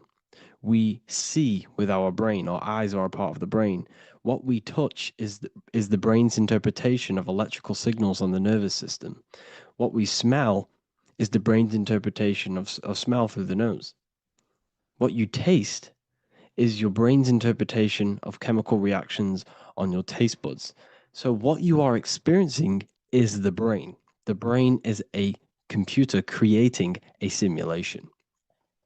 And you have two hemispheres which breaks down this reality. So essentially the brain is the perception creator. It creates perception. So if the brain is creating this, who is the one experiencing the brain? Well, that is you, the consciousness, the mind, the all-seeing eye. You are the all-seeing eye experiencing the brain, the observer behind the brain, behind reality, behind the emotions. So if you're walking through a woods, this left brain sees individual trees. The right brain sees the whole woods. It sees the biome. It sees the bigger picture. So when you are walking through this woods, the right brain picks up a holistic perception of reality. It creates the woods as one unified woods. The left brain's job is to break this down and analyze it so that we can see individual things. And this is also necessary for humans to have the ability to break things down and manipulate things in this world. So without this left hemisphere, we could not manipulate things and break things down. So this right hemisphere is important because it sees the whole woods. It sees humanity as one unified consciousness. However, the left hemisphere sees individual egos. So the left hemisphere is the place of the ego because it only understands, it sees the world very divided. Okay. So for example, here's another example of the left and right hemisphere. If someone pulls out in front of you in traffic, your left brain's going to start going crazy and analyzing them, calling them names. The right hemisphere, however, sees the bigger picture. Maybe he didn't see you. Maybe it's just a mistake. Maybe he's in a rush. You see how the two brains are very different. They do the same thing, but they function in different ways. The right hemisphere is feminine. The left hemisphere is masculine. So, like I said, this person pulls out in front of you. You start to think with the left. If you start to perceive that in the left brain, you're going to start analyzing them. You're going to start going crazy and calling them names because you're analyzing it. You're not seeing the bigger picture behind it. You're not seeing it from his perspective. So there is a crossover. So the left hemisphere of the brain controls the right side of the body, the right ear, the right eye. Everything to do with the right side of the body is connected to the left hemisphere, and the right hemisphere controls everything on the left side of the body, including your eyes, your arms, your legs. So everything is crossed over, and even your visual field is crossed over. So this is your visual field, as you can see here, and even the left side of your visual field goes to the right brain. There's a crossover. No one really knows. There's not really a reason for this. However, this is how the human body is designed. As we all know, the human body is the most advanced piece of technology on the face of the earth. They cannot replicate the human body. And they tell you it has no creator. This is crazy. People are that brainwashed, they can't even understand that their body is the most advanced piece of technology. Your body is so advanced, The computers that you use are mimicked of the body. Everything they create is mimicking nature, but they don't show you how intelligent nature is because they don't want you to understand you're in an intelligent design. So anyways, let's get back on track. There is a crossover in the brain, and this is why they teach you to write with your right hand. And I was speaking to someone who's in a nunnery, or whatever you want to call it. They were a nun, or they knew someone who was who was a nun, and they forced these people, these nuns, to write with their right hand. You had to write with your right hand. This is why, you know, I'd say at least 70% of the world, or 80%, is right-handed and right-legged, because they taught us this to activate the left hemisphere more because of this crossover that happens in the body. So when we are using this right side more, we are using that left hemisphere more. Why? Why are they doing this? Well, they also called it writing. Writing is a spell, to cast a spell on you to use that right side of the body so that you use this left hemisphere, because they want you to see the world as a divided perception. They don't want you using the right hemisphere, using that left side of the body to activate the right hemisphere to see the bigger picture and see how everything is all one and everything is created. This left hemisphere domination keeps you from seeing the connections between everything, because that left hemisphere analyzes, it breaks things down. So when we are left hemisphere dominated by using the right side of the body, we are essentially seeing everything as divided. And this is why so many people will not understand my work, because my work connects dots and connects fields of knowledge, and makes you see the bigger picture. So people who are left hemisphere dominated will see my work and think this guy's crazy. But everything, it's all about activating that right hemisphere. So they call it writing because every word you say is molding your mind in some sort of way. The things you see is molding your mind. Everything you take in through the five senses is molding your mind. And language is a massive spell, especially the English language. They call it writing so that you use that right side. It's a spell because your subconscious mind picks up everything you say. And 90% of your daily basis behavior and thought patterns is produced by these subconscious programs within the subconscious mind. Essentially, your conscious mind is only the 10% of you. The conscious mind is just what you're aware of, you know, what you're wearing, how you're feeling, what you're thinking. That's your conscious mind. The subconscious mind is controlling every system in your body. It's telling your heart to beat without you being conscious of it. So essentially, this is what they're programming. They're programming this system in the back of the mind, which is controlling everything through the words. And this is what spells are, because it's all about creating perception in the subconscious. So they want you to use that right side more. I truly believe the ancients, they were balanced. They used the left and the right side of the body. They didn't have a stronger side because they understood this science of the body and how the body works. So this is actually called phonetics. It's not etymology. Etymology is the study of root words. Phonetics is the study of how words sound similar. The way words are spoken. So phonetics, phone, is why we call them a phone, because you speak into a phone. So this is write and writing, to use that right side to activate the left hemisphere more.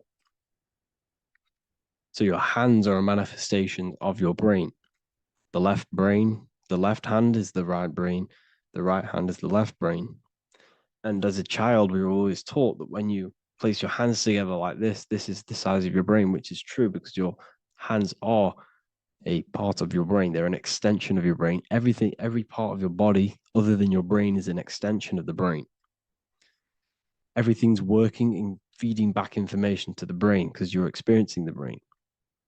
So another trick that you can do, or another exercise, is looking in the mirror and closing one eye at a time. If you close your right eye, if you take your top off, for example, you'll analyze your body if you close your right eye, because you're using that left hemisphere. Sorry, other way around. If you look at yourself through your right eye, you'll use that left hemisphere, which will analyze yourself. You'll see individual body parts. If you close the right eye and use the left eye, you'll see your body as a whole. And you won't really analyze it. This is how you can analyze yourself using these two hemispheres. So this whole system is created to keep you thinking logically and to restrict you from creating and restrict you from understanding symbolism, allegories, metaphors, and teamwork.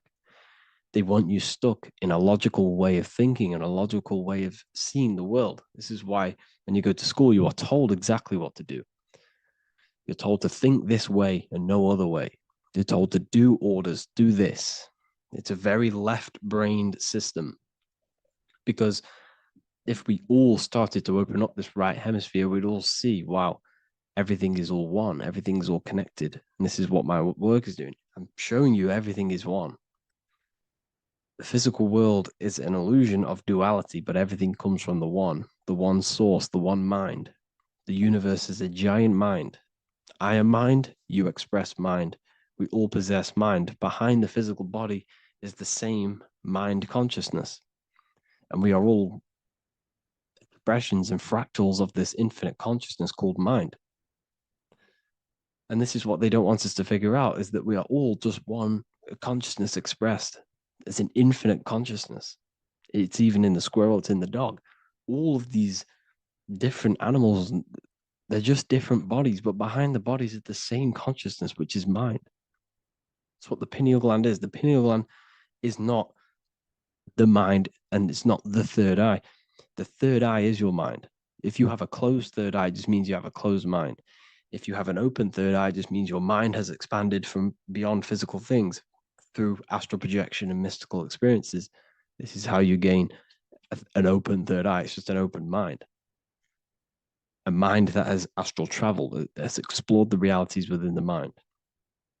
So everything they do is to keep us in a divided state. Divide and conquer, right? That's their motto.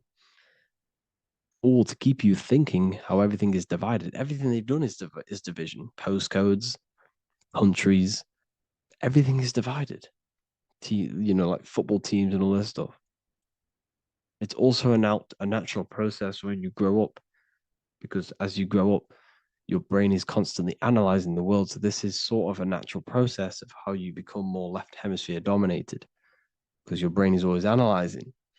And unless something awakens you, you can awaken that right hemisphere where you can start to see the bigger picture.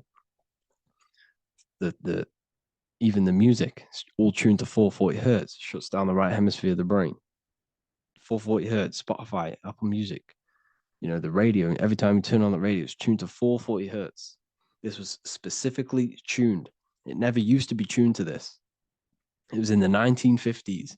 It was changed. The standard music tuning was changed to 440 hertz because it shuts down that right hemisphere of the brain. They don't want you thinking, seeing the world in this way and perceiving things as one. And I'm going to show you. It tells you this in the Bible. Cast the net onto the right-hand side of the boat and you will find the fish. What was Jesus saying? This is, you see, people read the Bible and they don't understand it. If the Bible is not talking about you, then it has no meaning. The Bible, everything you read in the Bible is about you and how it can better your life. It occurs to you. So if Jesus says, cast the net onto the right-hand side of the boat, this is an allegory. The boat is your body. Cast the net. It's the awareness, the perception onto the right hemisphere of the brain, and you will find the fish. What's fish? What do fish do? They swim deep in the ocean. It represents the knowledge. Deep knowledge. Cast the net onto the right-hand side of the boat and you will find fish. You will find the wisdom. You'll gain understanding when you cast that your awareness into that right hemisphere. You will see that I am you and you are me. We are all one consciousness. You will see everything. You'll see that the trees are the same patterns as the nerves in your body. You'll see everything is connected. Everything is a fractal of the one infinite consciousness. And how many fish did they catch? 153. That adds up to 9. This is now numerology. The Bible's filled with numerology. adds up to 9. What's 9? Human consciousness. It represents consciousness. You're in the womb for 9 months. Feminine, feminine. It's all about consciousness.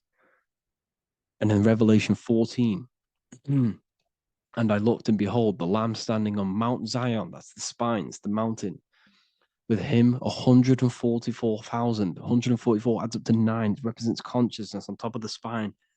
You see?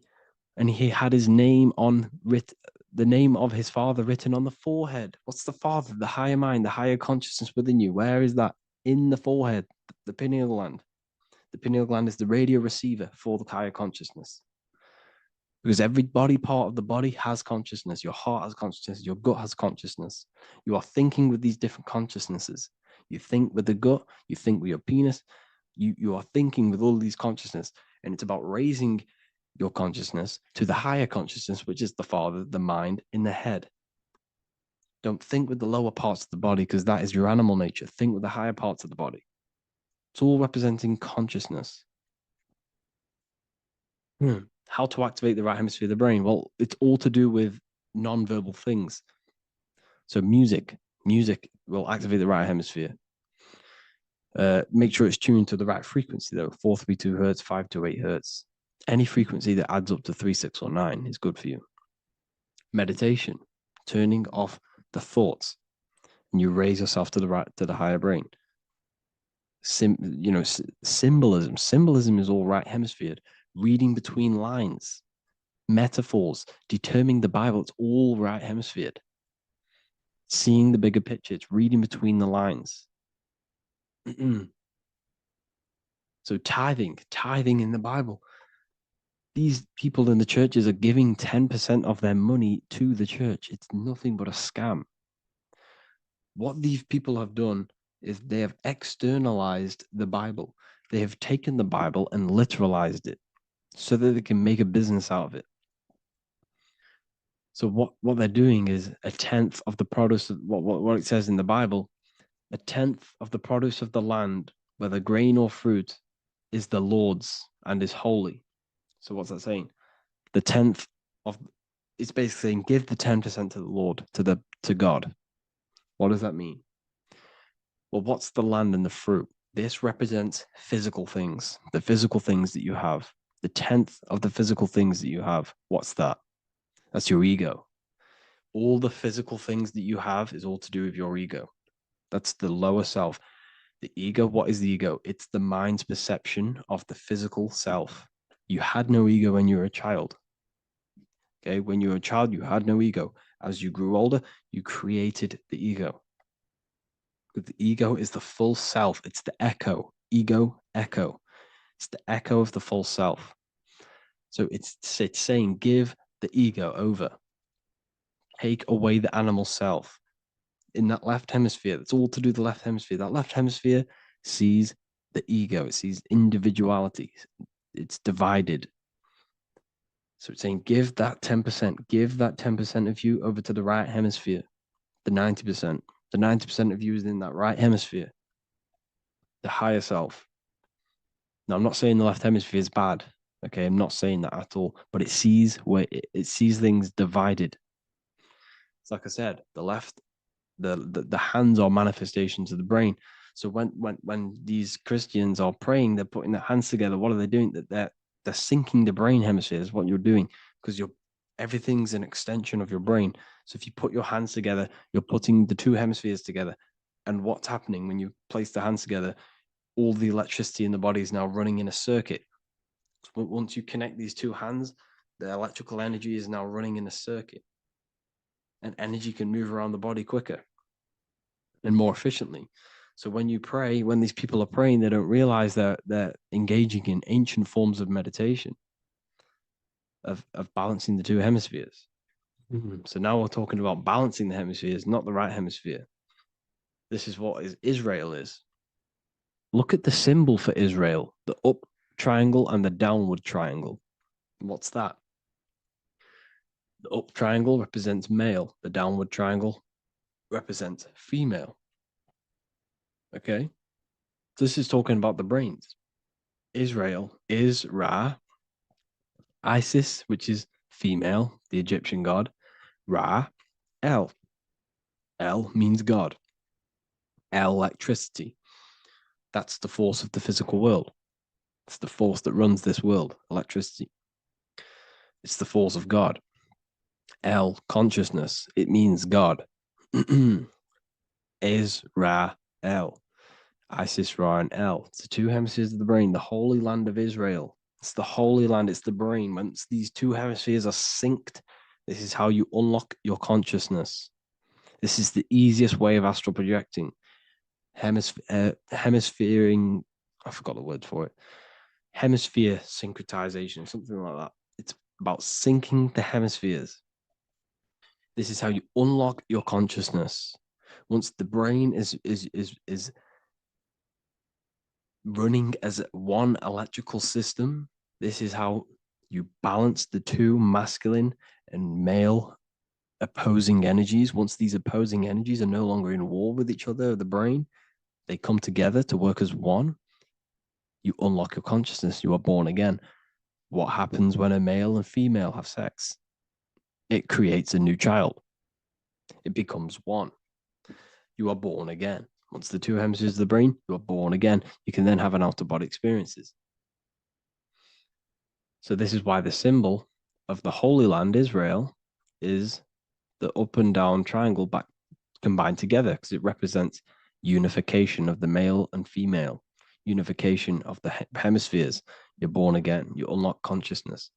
And you can get this for free. It's called the Gateway Tapes on my website. Basically, it's a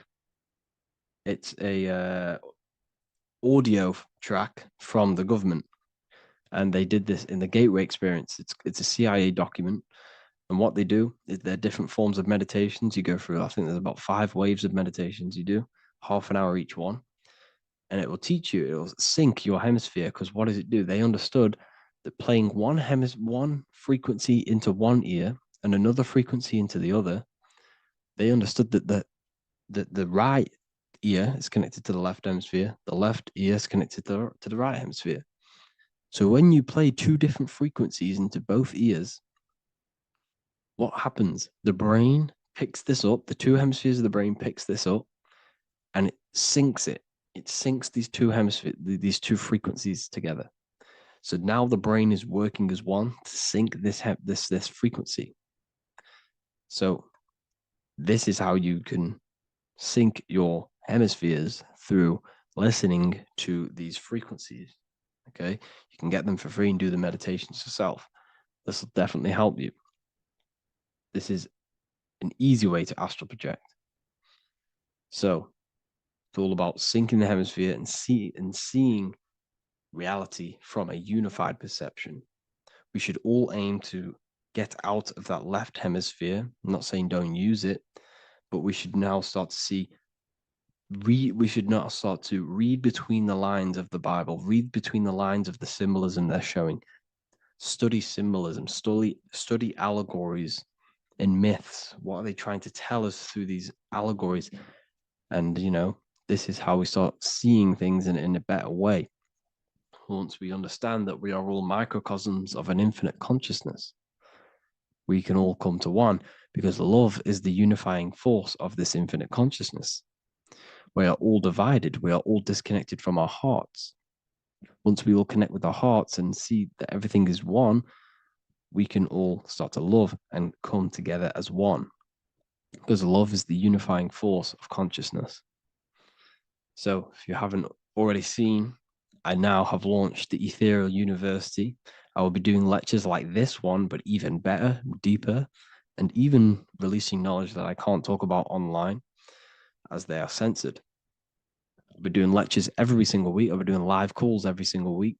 You also gain access to my library, which is filled with over 45 occult books, filled with knowledge. Okay, I'll show you now. Plus, you get my book, The Book of Wisdom, PDF form, and the Human Health Guide, PDF form. You also get all of this stuff, the health section, Q&As, Ethereal meditations. We've got some celestial studies, cosmology, and numerology coming soon. You also get the brand new Manifestation Mastery course, plus the library. And there'll be new books, new lectures, new live calls every single week. Or you can get the Book of Wisdom, use the code WISDOM in all capital letters to gain 40% off. This sale will be ending very, very soon. So if you're watching this, be very quick to get yourself a physical version or a PDF of my book. You can get it in all these languages. Hope you enjoyed this video, people. I'll see you inside the Ethereal University, the real university. Have an amazing day.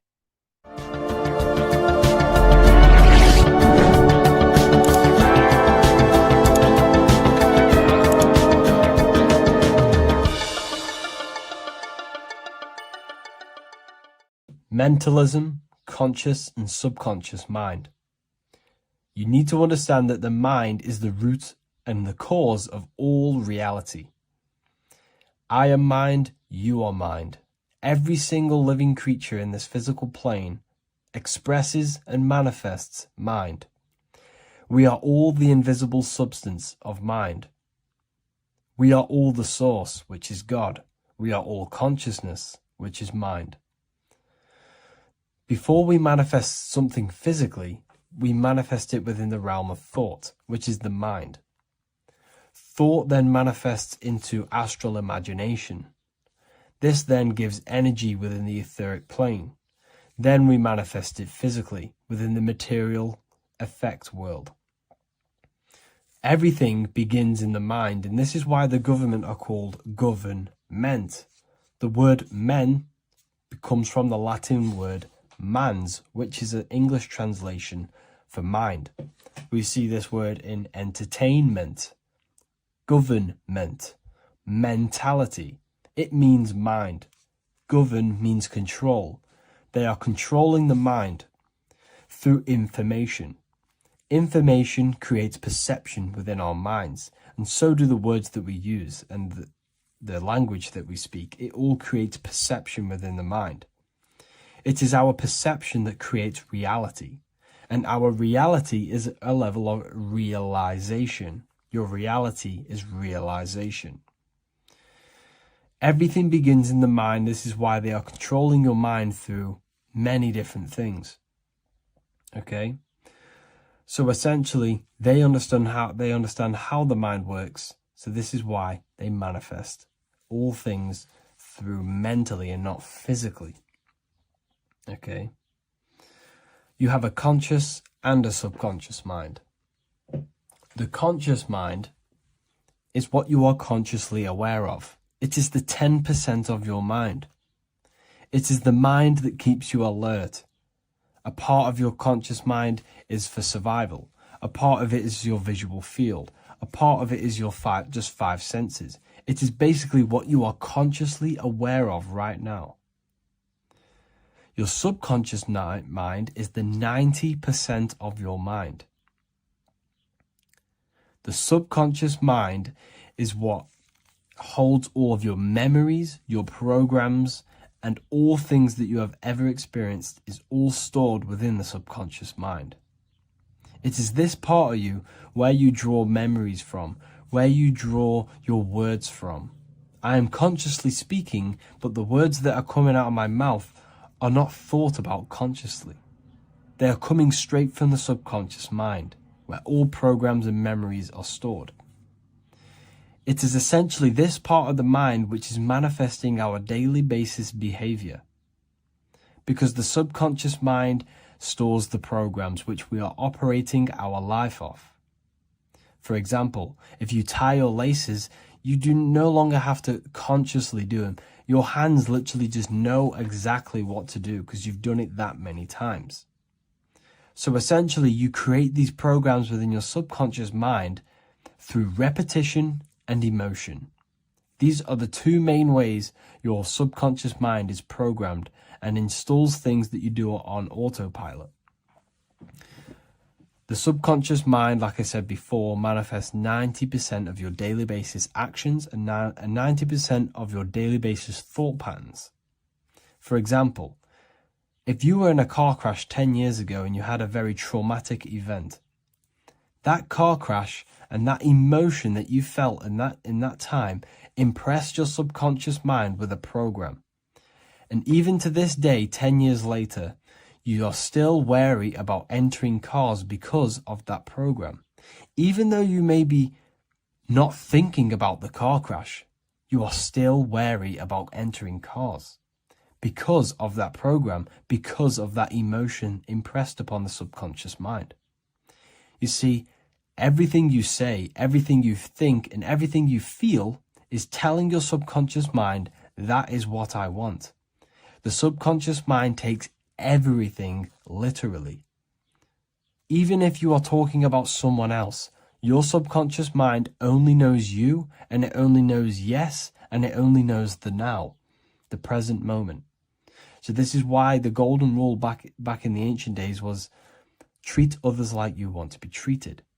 Because the way you treat others is telling your subconscious mind that is how you want to be treated. And this will create subconscious programs within you, affecting you. So, before you go to sleep every single night, what you want to do is to impress your subconscious mind with thinking and feeling of something that you want to become. Become that reality. Think and feel that reality. And by doing this, you are impressing your subconscious mind, and you will wake up in the morning with ideas.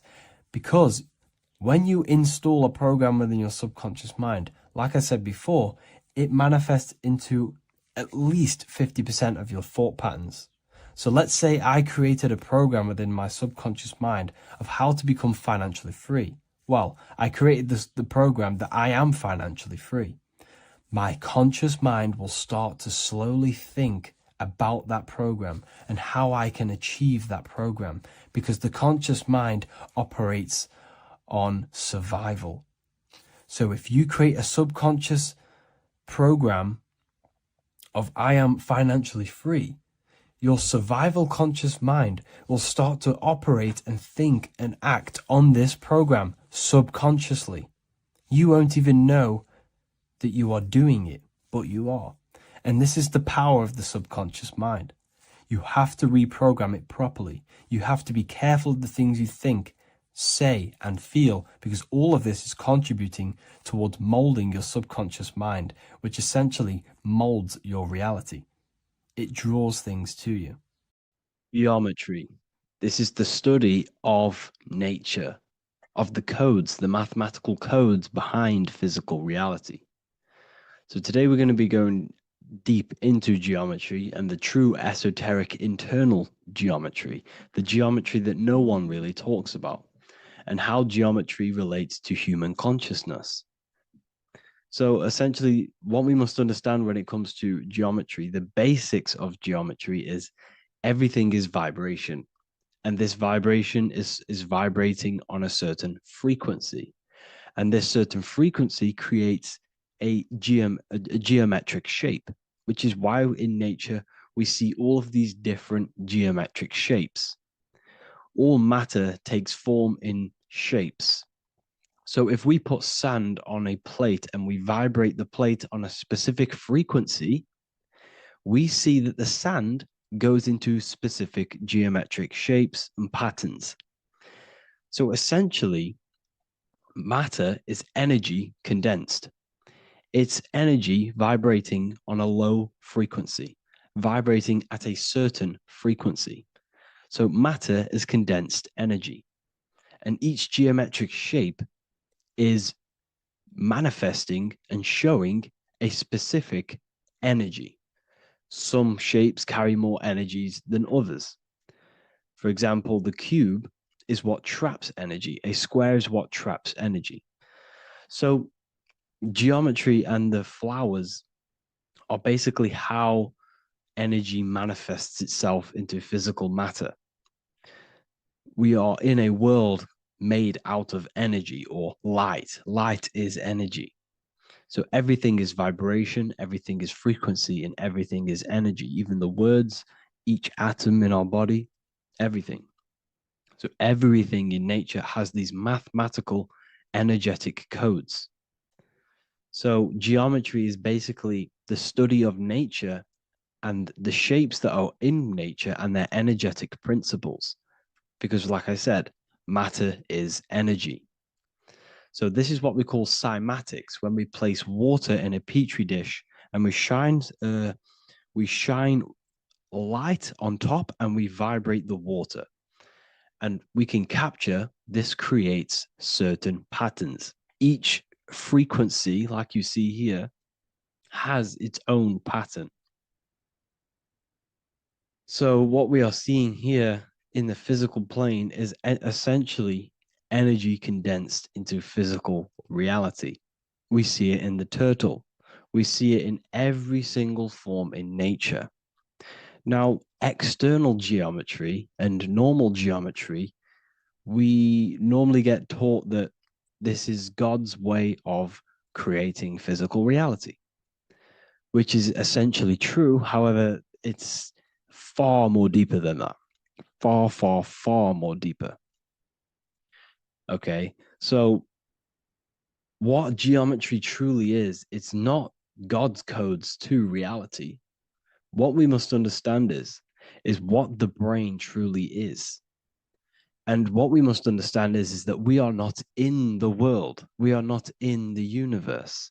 The universe is us ourselves, and the world is produced by our brain itself. Okay?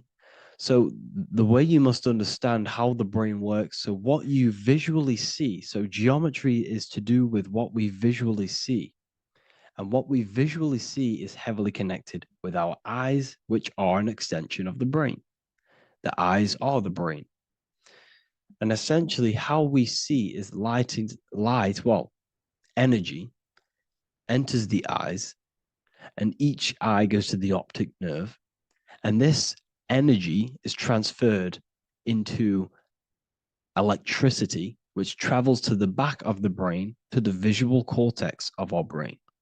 And this is where the image is produced, what we see. Therefore, the world outside of us is truly inside of us.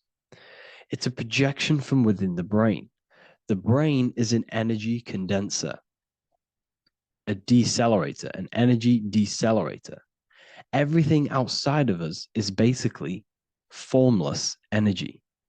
It is formless energy vibrating at a certain frequency. So what the brain is, it's sucking in this energy, this light, and turning that frequency, that code, that light code, into a physical reality.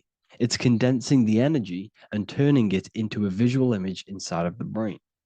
Therefore, everything outside of you is not what it looks like. Everything outside of you is basically energy, infinite energy. And our brain is condensing this into a physical reality and projecting it outwardly, which you experience your visual field.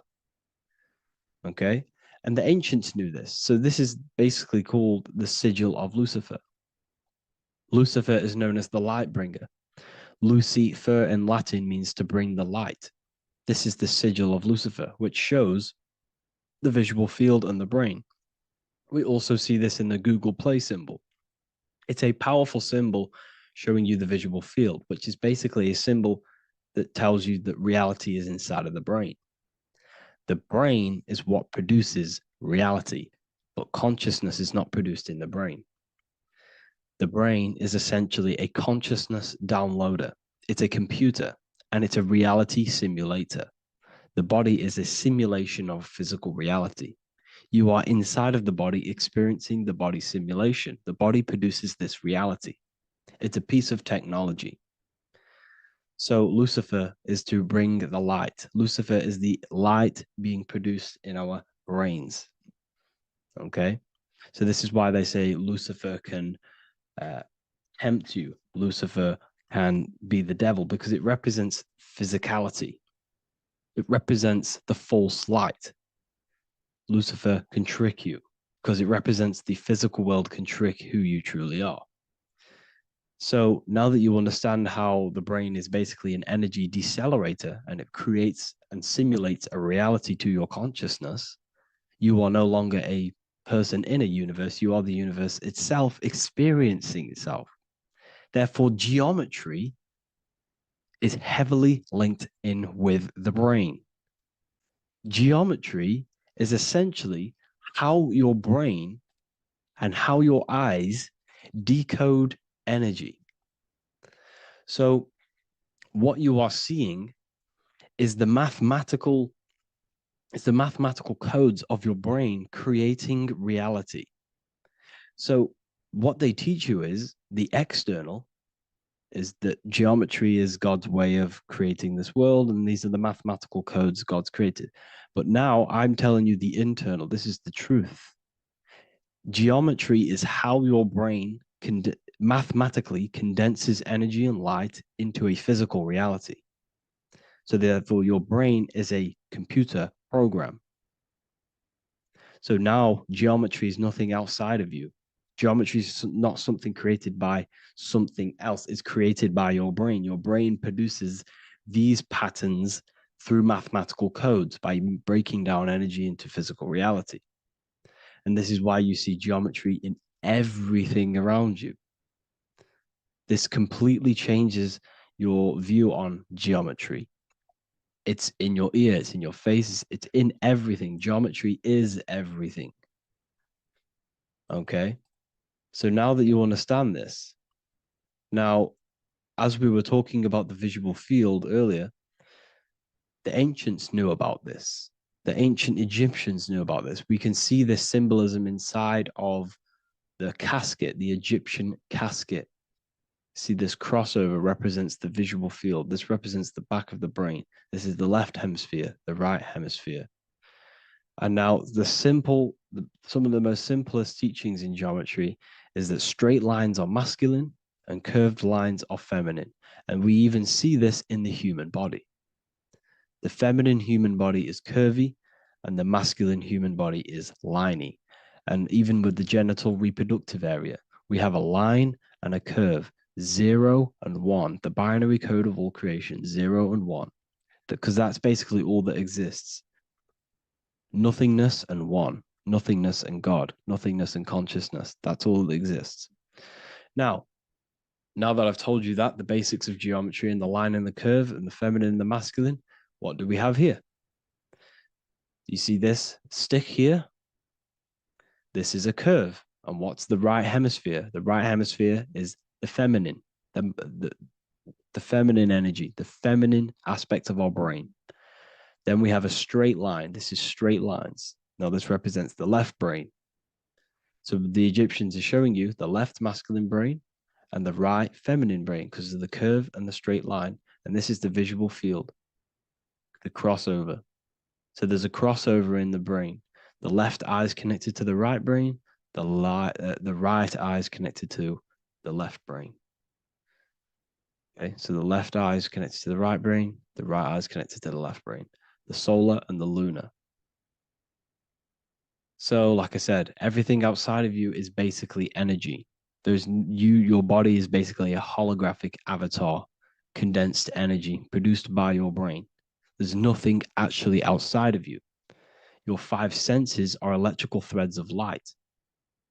And when you touch something, this is basically electrical signals in your nervous system, which are reporting back to the brain.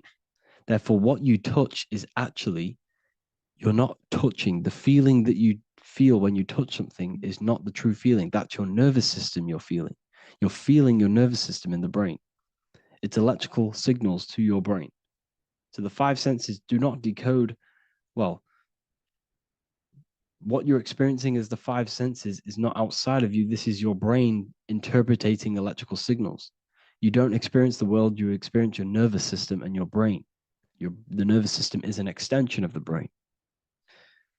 So this is the truth. This is not woo-woo spirituality. This is true consciousness science that I'm teaching you here. Okay? So nothing is truly outside of you. It is a universe. You yourself are the universe, the fabric of the universe itself. The only thing that exists outside of you is essentially energy. That is it. And your body and your brain condenses this energy into reality. So when we look into architecture, Why is architecture, the ancient architecture, so important? Because what did I tell you at the beginning? Shapes and physical matter is condensed energy. Each shape holds specific energy. Some shapes hold more energy, emit more energy. Some shapes condense energy. Some shapes transfer energy. Each shape, each geometric shape has an energetic principle, because matter is essentially energy. So when we look into cathedrals and the ancient buildings, they were filled with geometric patterns, geometric shapes, because they understood the energy principle. Architecture is basically solid energy. It's physical energy. If we create this pattern here is an energy code. And if you stand next to it, you're going to gain that energy. It's going to be imprinted on your body. So essentially, they filled their buildings with high energy geometric shapes. Points, triangles, pyramids are very, very energetic. This is why you have crystal pyramids made, organite pyramids. They're always in pyramid shapes. That's why the Egyptians built in pyramids, because pyramids hold high energy. They emit high energy. So this is why you see all these different geometric patterns. Okay. So in the real reality, in the energetic plane, this building would basically look like this: lines and grids of energy. Okay, this is what it would look like in the energetic plane, a blueprint of the energy body. So as you see here, these are the different frequencies in a petri dish, of water in a petri dish. And you can see they are specifically aligned up with these specific patterns. You can see geometry even within geometry. It's fractal. So essentially, when you would stand inside of these buildings, they would imprint the energy of the building in your body, because your body is healed through energy. You have an electromagnetic field around your body. So by creating buildings with geometric patterns, we are essentially increasing the energy of the building, because the building itself is energy. Okay. So when we fill it with geometric patterns, we're increasing the energy. We're giving it a certain energetic imprint. So when you stand inside of that building, you're being imprinted with that energy. Okay. So especially with these windows, these stained glass windows. Well, why are they stained glass? Well, color is frequency. So when you have all of these different colors, and not only were they just painted, some of these colors are specific gemstones, crystals, natural stones, which all hold energetic principles. Each crystal is vibrating on a certain frequency. Wood has its own frequency. Metal has its own frequency. What you must understand is that everything in nature is not just a piece of matter. It's vibrating. The atoms of wood are vibrating on a certain level, which give it a certain energetic principle. Each crystal is vibrating. The atoms of the crystal are vibrating on a certain frequency, which give it a certain energetic principle, quality. So each thing, this is why the ancients were obsessed with natural stones, natural things, crystals, natural metals, and they wore different metals, different things like copper on their bodies, because they understood the atoms of these natural things are vibrating, which give certain qualities to you if you wear them. So you're not wearing it, you're basically putting that frequency onto your body, because they understood this is energy. If I put copper on my body, I'm not putting copper on the body. I'm putting the frequency and the energy of the atoms onto my skin. And that frequency of them atoms are going to vibrate my skin, that frequency, and heal my body. So this is why this is so important. So each building is an energetic code. Okay, so when you stand in these buildings, it can heal your body. This is why when people walk into these ancient churches, they feel like they've met God. They feel a certain way. They feel so amazing when they enter these churches. They feel holy, for example. It's not because God's there. It's not because these man in the sky dwells in these holy places. It's because the energy of these buildings affect our consciousness. They increase your energy. They raise your vibration. They heal your body. They heal your cells. They imprint the water in your body, especially with these stained glass windows. Like I went a bit on a tangent there, but these stained glass windows were encoded. Well, they use different gemstones, different lights, different colors. And when the sun would shine through this window, well, what's the sun? The sun is light. Light is energy. The sun's light would go through this filter of the window of the crystals and the different gemstones and the different colors, and the sun's light would be encoded, imprinted with these crystals, with these colors and these natural glasses, which have healing energetic principles. And when you are inside that building, the sun's encoded energy of the window would be imprinted into your body, into your energy field, and it will heal your energy field, and it would heal your body, your cells on a cellular level. Because your body is what? 60 to 70 to 80, some people say 80% water. And water is encoded with vibration. If you say certain things into water, it gives it a specific geometric pattern, like I broke down in the beginning. If you say love to a water and then freeze it, it will go to this. If you say hate, it will go to a distorted pattern. So when you are in these buildings, you're being imprinted by the energetic codes of these buildings, the energetic principles of the windows, of the structure itself. The ancients never used to build in squares. Their buildings, their insides were never square rooms because they understood squares trap energy. They always had pointed roofs so energy can escape. So there's many little things that we need to look into geometry. For example, when you see magicians, when you look at ancient magic, why do they stand in circles with different geometric patterns? They use different geometric shapes. Why? Because shapes are energy. They hold specific energy. So when the magician stands in a circle with a pentacle, they're working with the energy of that pentacle. You can work with different energies based upon the different geometric shapes that you draw. And you can use this in your structure, in your architecture, in your work, and it can influence everything. So this is the true geometry. I hope you gained a deeper understanding on geometry and how it relates with you and your consciousness. Like I said earlier, your brain produces geometry. It's basically how your brain decodes energy. It's not God, how God creates this reality. And no, you're in this reality. You are the reality itself. Your body produces the reality. Therefore, geometry is one with you. So therefore, if I play with the geometry of the buildings, for example, like the government have, everything's in squares. If you look outside, everything's a square, everything's a rectangle. You go to a city, every window is a rectangle, every building is a rectangle. You live in a box room, everything is boxed and squared off in this reality, in this modern society. Why? Because they're trapping energy. The box is the cube is the most simple geometric shape, which basically condenses energy and it traps energy. And if you subconsciously see squares all the time, your phone's a square, your TV screen, everything's a square, your keyboard, your desk. Go and look at the ancients. They never used to build in squares and cubes. And if you go into nature, you'll never see squares and cubes.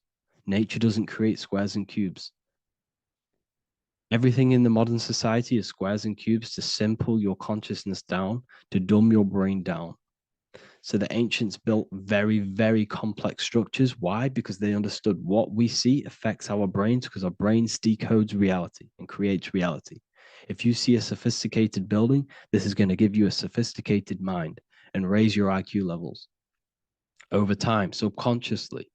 I'm not saying if you look at this building, you're going to become smart. I'm saying if every single building in your environment, ment is mind, mental, every single building in your environment was this complex and complicated, it would increase your IQ on a subconscious level. It'd make you more complex, make you more intelligent. So they've dumbed everything down. They've dulled everything down. Look at everything. Everything is being dulled down. So anyways, I hope you all gained a better understanding on this. If you want to gain more occult knowledge and esoteric knowledge, make sure to read the Book of Wisdom, Volume 2. If you're inside the university, you can get this book for free.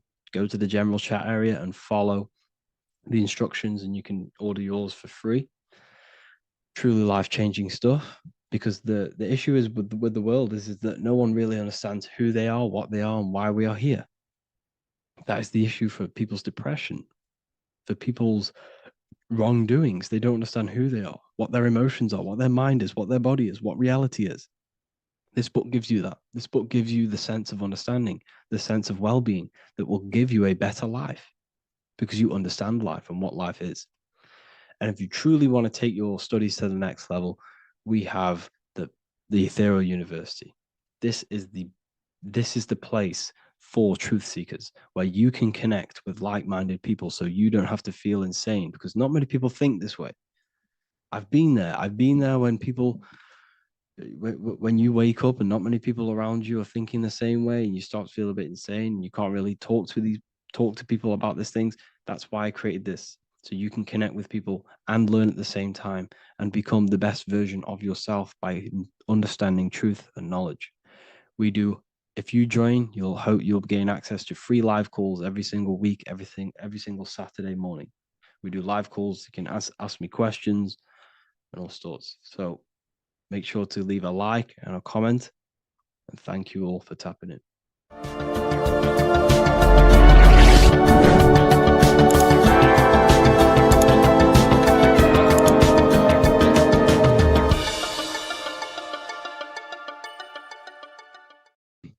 This one secret that is hidden and guarded within secret societies grants you profound power, which can fully transform your life and perspective on reality. Today, I'm going to reveal this one secret, which you probably already know, but never realized how deep it truly is. This has the power to change your life. It is the key to your potential. And if you stay with me, this power may be yours, and you could transform your life with this hidden secret that is guarded within secret societies and esoteric orders. And this secret is not really a secret, but something people overlook, that the universe is mental. Everything we experience and interact with and perceive originates within the mind. The universe is a boundless field of consciousness, a mental construct molded and shaped by thought. We do not just live in a physical world, as they want you to believe. There are hidden forces that mold the material world. They want you to believe that you are only a physical being inside of a physical universe. But this is completely wrong. You are the architecture of the universe. Your consciousness is the very fabric of reality. And you create your own universe. The universe is an infinite field of consciousness, a vast and limitless mental construct, intricately woven and shaped by the power of thought.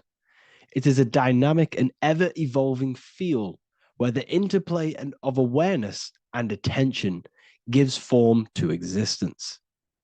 Within the boundless realm, every idea, perception, and belief contributes to the creation and transformation of reality itself. Each thought holds the power to transform reality. Your consciousness is the very fabric of reality. And this is shown in the symbol of the flower of life. The flower of life is a symbol. It symbolizes the interconnectedness of all existence, illustrating how every thought is not merely a fleeting moment, but a ripple that reverberates across every layer of reality. Each action, like the intricate overlapping circles of this pattern in the symbol, extends its influence far beyond its origin, weaving a web of interdependence where every choice impacts the whole. It serves as a profound reminder that everything is connected, bound by an unseen field of consciousness. This symbol represents how one action, one thought is a ripple in the whole vastness of the ether of consciousness. To master your mind is to master the universe, because your mind is a miniature universe. The mind is the very fabric of reality. So if we gain the hook, if we gain the power and the mastery over our minds, we have now gained the power to create reality to your will and intent. You see, most people live in a cycle, and this cycle is the outer world manipulating how they feel on the inner world. People's external circumstances are creating their thoughts and emotion in the inner world of consciousness, which is producing a constant cycle of negative manifestation. For example, let's say something negative happens to me in my external world. Then I start to think negative and feel negative. What that is actually doing is manifesting and projecting more negativity, because our thoughts hold the power to control and weave our own life. Your life is a direct correlation of every thought you thought in the past. What we need to do is stop and not let the mind control you in your reality. You need to control the mind so you can control reality. So what does this actually mean? Reality is an externalization of consciousness. Consciousness and matter are one. They're not separate. They are inseparable and interconnected. Everything we see, experience, and observe is a manifestation of thought, beliefs, and consciousness, shaping the world around us. Now, this ties in with the secret fifth element that they have hid from you. They've hid from you this sacred and very important symbol and pillar to reality. And this pillar, this sacred thing they've missed, is called the ether. And they've held this from you for a reason, a specific reason. This is the true fifth element. Why do they hide the ether? Because the ether has the power to shape and manifest whatever we imprint upon it. Every thought is a vibration interacting with the ether and actively shaping our reality. The ether, you could see it as the codes to physical reality. It's like an energetic blueprint which surrounds all physical objects. It is the life force that gives life to all things. All energy comes out of the ether and returns back to the ether. Energy, it's 0-point energy, and it is an infinite source of energy. So this is why they hide the ether, because whatever our mind can imprint onto the ether, we can create into a reality. And we imprint the ether through thought and imagination. The mind holds the power. The mind is the very source of reality. The material realm is not separate from the mental realm. Rather, it is intricately shaped and influenced by it through the ether. This subtle, all-pervasive medium bridges thought and matter, allowing consciousness to mold and manifest the physical reality. To transform our lives, we must first transform our minds. True change begins within, as our thoughts, beliefs, and perceptions shape the reality we experience. By shifting our mindset, we unlock the power to reshape our world and recreate the life we desire. This is the power of the mind, and this is the power that's been hidden from you. We're not taught these things in schools. for a reason, because they don't want us all to be conscious creators. Instead, they feed you your beliefs. They feed you your thoughts through the music, through the entertainment, through the movies, through the news. They're controlling your thoughts with this information. They're installing beliefs and information into your mind. So you are producing their reality. But this is what we need to stop. We need to take control. We need to stop consuming their music, their movies, their information, their news, because all of this is contributing towards your reality. They have the collective consciousness at the tip of their fingers. They do not create the world. We create the world by believing their beliefs and their thoughts and installing their information into our minds.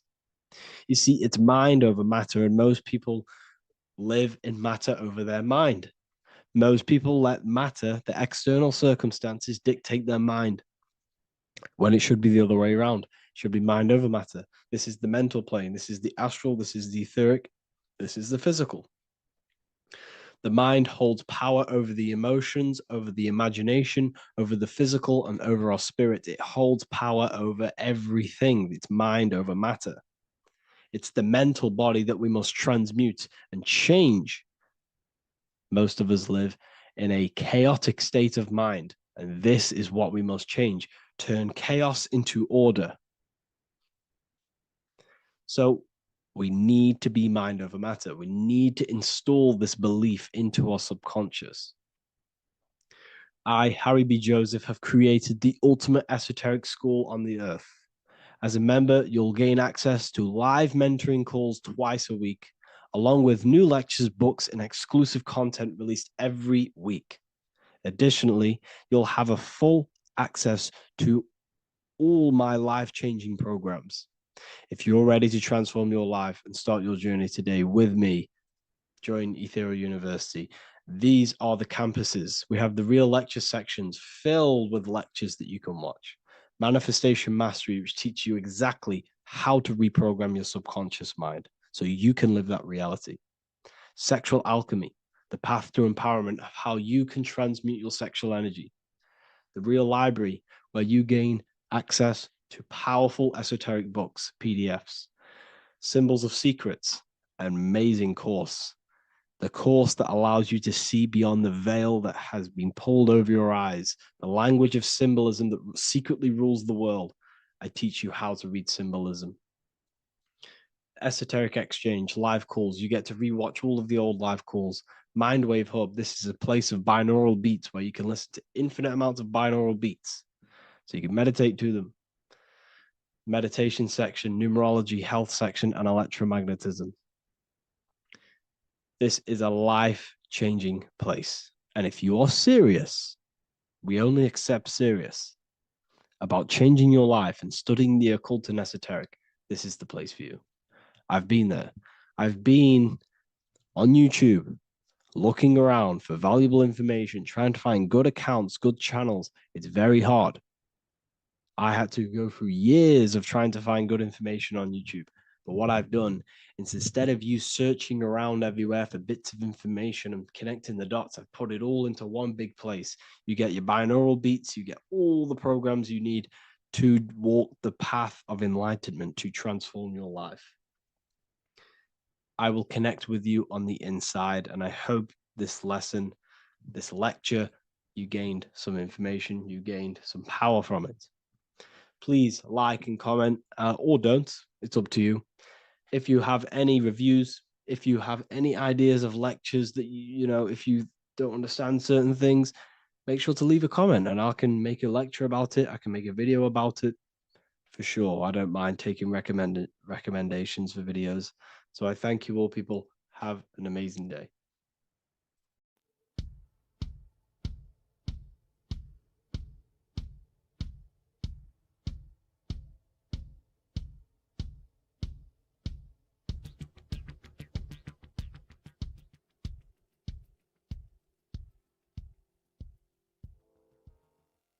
Welcome people, we're back with another video.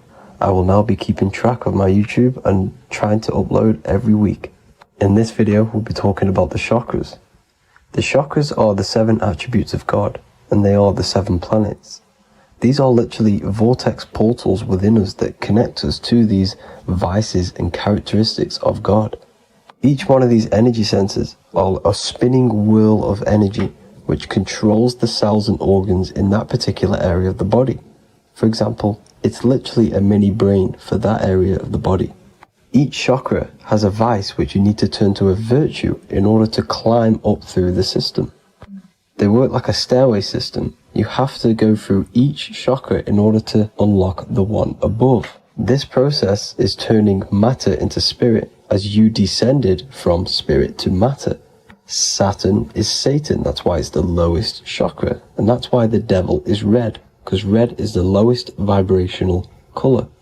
When you are in these lower states of consciousness, you are in your animal nature. This is your physical side of your nature, and you are mainly being driven by your animal instincts, or your ego. Moving back to your higher self or your spirit self is not an easy process, it takes a while. However, with discipline, consistency, and motivation, you can achieve this, and this is what the ancients called Christ consciousness. Once you have achieved this, it is basically a state of mastery of the mind. You no longer lust for the lower animal nature things. Now, let's start with the root chakra. This is located at the base of your spine, and you can feel this chakra by tensing your anus. This energy center is in control of your survival needs, your vitality, stability, and security. Now, if this chakra is unbalanced, you will feel insecure, fear, anxiety, unstable, low self-esteem, anemia, over or underweight, and constipation. In order to balance this chakra, you need to feel grounded, embodied, stable, calm, centered, a sense of safety, and trust in yourself and the world around you.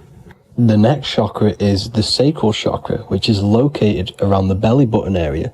You can feel this chakra just by sucking in your belly. This chakra is to do with relationships, self-worth, creativity, empathy, and most importantly, sexuality. This is the most important one in order to start to raise your vibration overall, is giving up the over-sexualized nature. In order to balance this chakra, you need to come into harmony with all the toxic relationships that you have.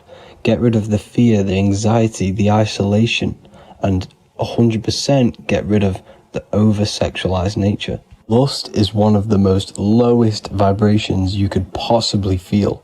It is literally manifesting hell. In order to work on this chakra, you need to feel self-worth. You need to do creative things, empathy, healthy relationships, and 100% being confident.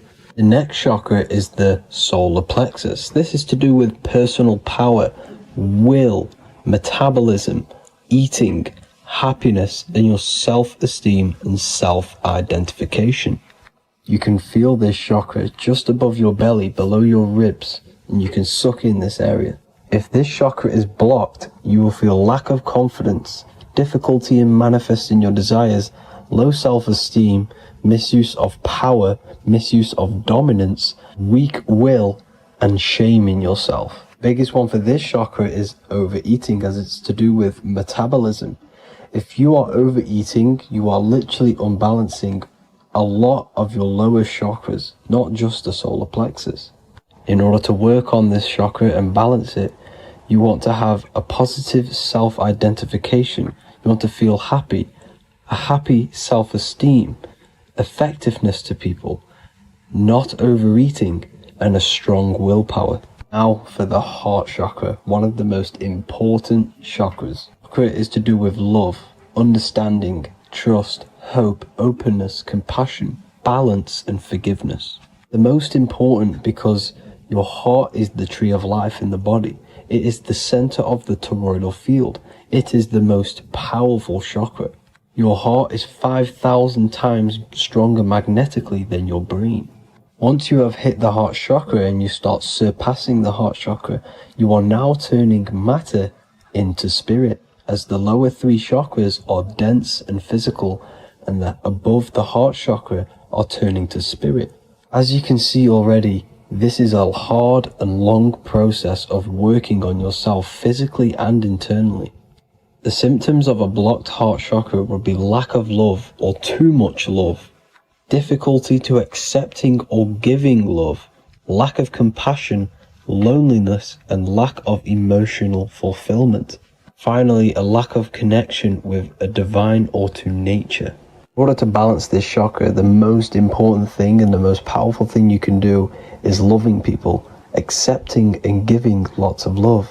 Second most important thing to balance the heart chakra is balance. You need a balanced life. You need balance in all aspects of your life. Now for the throat chakra. This is a very important chakra as it's to do with communication. A symptom of this being unbalanced is a lack of self-expression and putting on a front all the time, acting with the ego. In order to balance this chakra, you need to constantly self-express yourself. You can't be putting on a front. That voice inside your head, you have to let it come outward. Don't just block it off with a wall. Self-expression will lead to you gaining friends who actually like you for being you and not these fake friends that you have to put on an ego for. In order to balance this chakra, you need to express yourself, express the word that's within you. Don't be lying to people, don't deceive or be deceptive. The next chakra is the third eye chakra. This is starting to get very advanced and you are coming very close to spirit. Just before we head on, I want to announce the PDF is now available, containing all the presentations I've ever made, all into a condensed 38-page PDF. The link will be below this video for you to access. And if you want to learn how to create reality using your mind, how to attract your desires, how to get out of the situation you are in, the link will also be there for the Manifestation Mastery course. Now for the third eye chakra. The third eye chakra controls the pineal gland, which is your first eye. It's to do with your psychic abilities, channeling, telepathy, astral travel, visions, and connection to the higher self. You need all of the chakras aligned to get the full potential out of your third eye or pineal gland chakra. For example, if you're astral traveling and you fear something, you will be instantly shot back to your body. So you need to master all of the chakras before you go on and try and do these higher spiritual activities. Symptoms of the third eye chakra being blocked is lack of imagination, lack of vision, lack of concentration, blocked or clouded intuition, can't see the big picture, and especially overly reliant on logic and intellectual thinking. A good way to work on this chakra is imagining things, vision things, trust your intuition at all times, always follow that inner voice. Cut out the tap water which contains fluoride. Fluoride blocks the pineal gland. And cut out all junk food because all of this is affecting your pineal gland. When in meditation, you want to focus your eyes and your attention to the center of your head between the two eyebrows. This is where the pineal gland is located. This will help and awaken the pineal gland over time when you keep doing these meditations. Finally, for the crown chakra, this is to do with universal consciousness, all-knowing, enlightenment, cosmic connections, the God source. This chakra is blocked by being cut off from spirituality, plagued by the senses, being tricked into the five senses and being tricked into thinking you are the body. In order to work on this chakra, you need to feel grounded. You need to know yourself, your real self, the voice within you. Have common sense, have specific decisions that you're making, be very direct. Now we've got out of the way all of the chakras, I can now introduce methods and meditations which will help you unblock them spiritually. When meditating, you want to get into the present moment in a nice, comfortable position. Bring yourself to the present moment by saying, I am here right now, nothing else matters. Keep repeating this over and over with your eyes open or closed. After a couple minutes of bringing your attention to the present moment, you can now start to breathe in through the nose deeply and breathe out through the mouth slower than you breathed in. Place your attention on the chakra that you want to balance. Think of a high vibrational emotion like love, and think of this while placing your attention on that chakra. You can do this exercise every day for 10 to 20 to 30 minutes. The longer the better. Another practice you can do is by chanting the Bijis for each chakra. They are here starting from the root chakra all the way to the crown chakra. Or you can chant the 7 vowels. There are not 5, there are actually 7. A, I, A, O, U, M.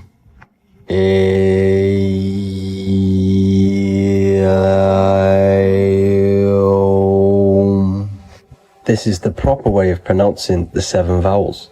These are so powerful because these are the only things that exist. It is literally the sound of God. By pronouncing them right, you can actually create a lot of power within you and align your chakras. That's it for this video, people. I'd appreciate a comment and a like to help the algorithm. I appreciate you all. Love and light.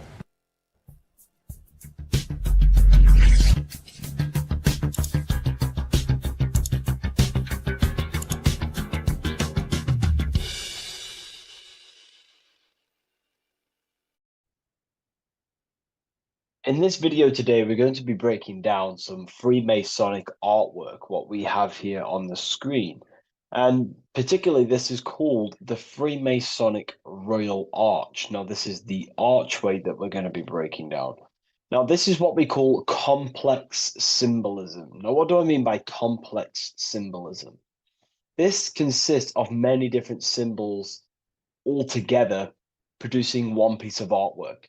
It's many symbols used together to portray one meaning. Now we have checkered floor, we have pillars, we have an eye, we have an archway. This is all complex symbolism.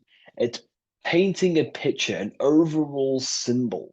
Now, when we're talking about Freemasonic symbolism, it's all about how to gain enlightenment and more self-awareness. Now, that is the aim of Freemasonry, of the spiritual path that you are walking, consciousness and gaining higher awareness, because this is the eye. The eye is conscious. The eye sees, it perceives. It's about gaining more consciousness, more light, more awareness of yourself, understanding of your power, the power of the mind, the power of yourself, the power of the body. Okay, so this is symbolism and instructions. These symbols are hiding instructions on how to gain higher awareness, which is symbolized as light. Okay, so when we look at this image, the thing that stands out the most is that we have these two pillars. We have a left and right pillar. The left pillar represents masculine forces, because normally we have like a sun here and a moon here in their different artwork. But in this one, we don't have a sun and moon. Okay. So everything in the universe has masculine qualities and feminine qualities, including consciousness. Okay, so remember, this is all about gaining more consciousness, gaining more understanding. We have masculine traits of consciousness and feminine forces of consciousness. Okay, so the left masculine force of consciousness would be direct action, the physical world, the physical body moving. That's a masculine force. Okay, and what else? We have action. We have the material world, the material body. This is what we can see with our two eyes, the material world. We can see our action. We can see physical reality. However, we have a right pillar, a feminine pillar, which represents what we cannot see. This is the feminine pillar. This is more of things that we can't see, the forces of consciousness that we can't see, such as thoughts, emotions, visualizations. These are internal qualities. Because remember, we don't have one world. We're not this material body. We're not the external world. We are the internal world also. The internal world is a mirror of the external. The external mirrors the internal. So this is why these two pillars stand the same. However, they're different. They are mirrors of each other. Your internal world of consciousness produces the external world of material reality. It is the inner forces of thoughts, emotions that shape our external experience and our external actions. Okay?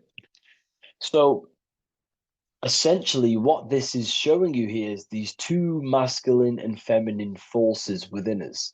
The inner world, the feminine pillar, more emotional, intuitive, and the external world, the action, physical action, what we can see. Okay. And they're mirrors of each other. However, most people on surface level base consciousness is what the occult and esoteric call it. That conscious state that we're in when we just wake up, we realize we have consciousness and we realize our mind is not powerful because we have divided thoughts, we have divided actions, our mind and body are not working together. We have a very negative. When we become awakened, we realize that we're in an animalistic state, a divided state of consciousness. This is what we're looking at here. This chessboard, the checkered board. It's black and white. It's duality. It's opposing. This symbolizes consciousness. Remember, symbols are symbolic of you, nothing external, but the state of your consciousness. This represents base level consciousness, hence why it's on the ground. The ground represents low. It's at the base. It's the surface. It's the ground upon we rise upon. We have to climb these pillars. Remember, we climb these pillars towards the archway, the eye. Now I'm going to break that down later. So the black and white checkered board is confusion. It represents base level earth consciousness.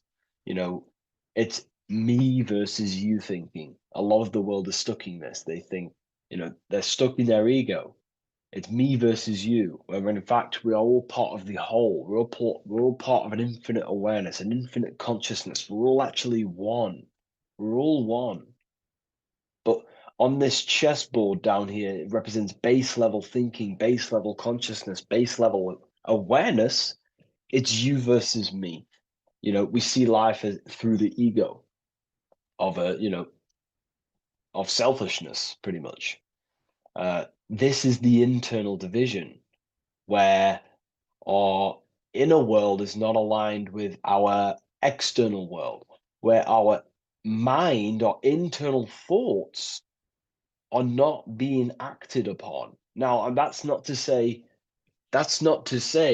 oh, you should act on every single thought, because we all have intrusive thoughts. However, if you say you're going to do something in your internal thought and in your mind, the body needs to be a follow-up of that. You need to have honor within you that your body acts out the mind's will, the mind's desire. If you say you're going to start something, you need to start something. You should not have the contradiction between the inner and the outer world, which is this division you're in.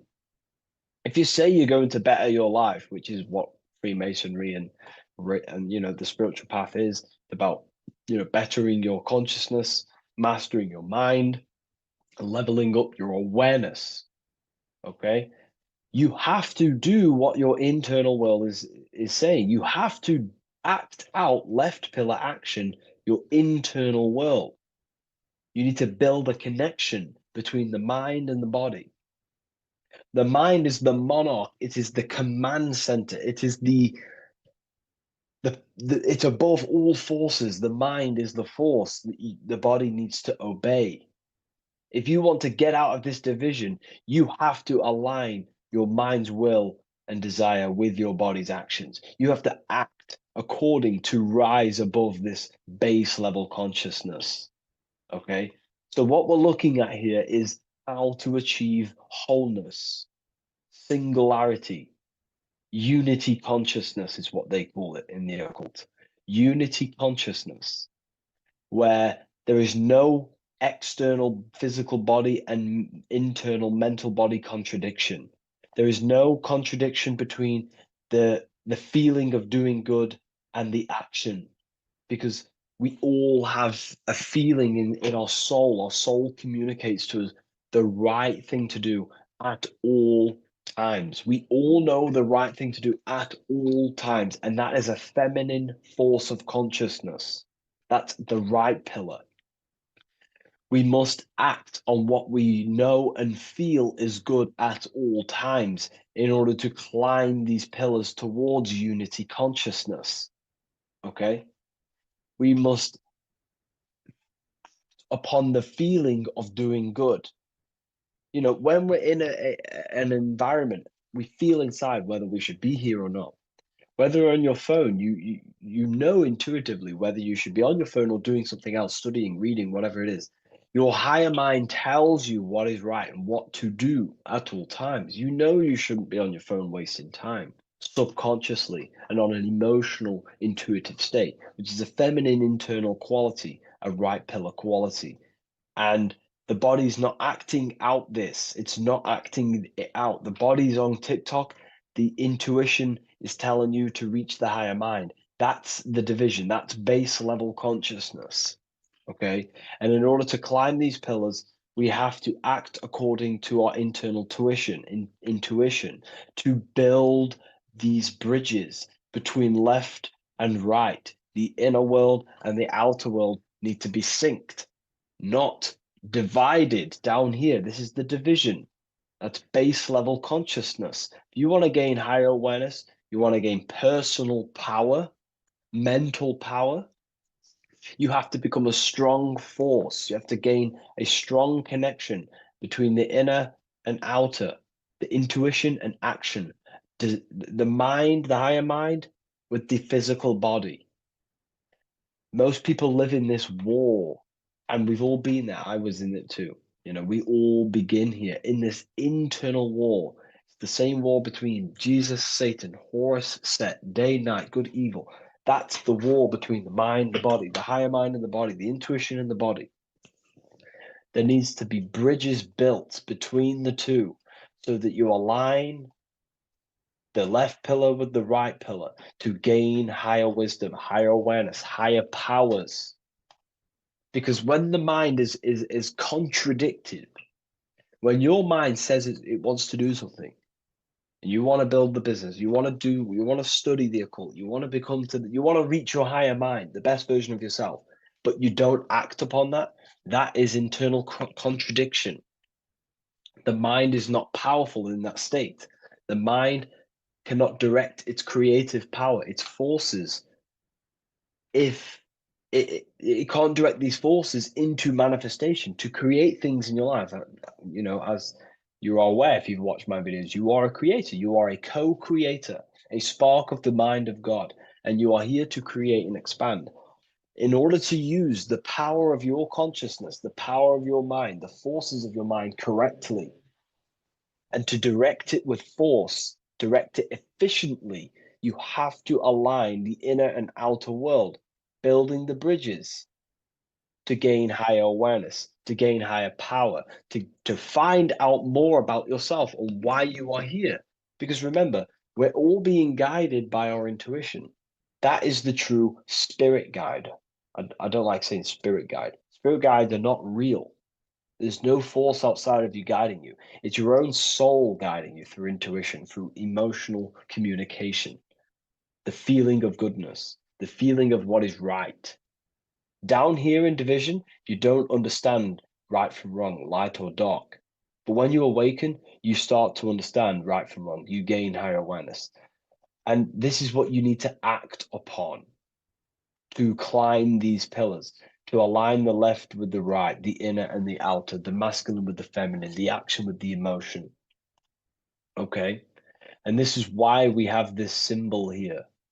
Because remember, let me draw this for you. Upward triangle represents fire, which is masculine, left pillar. The downward triangle is water, which is feminine. And together they combine to create this symbol, which is, again, symbol of unity consciousness.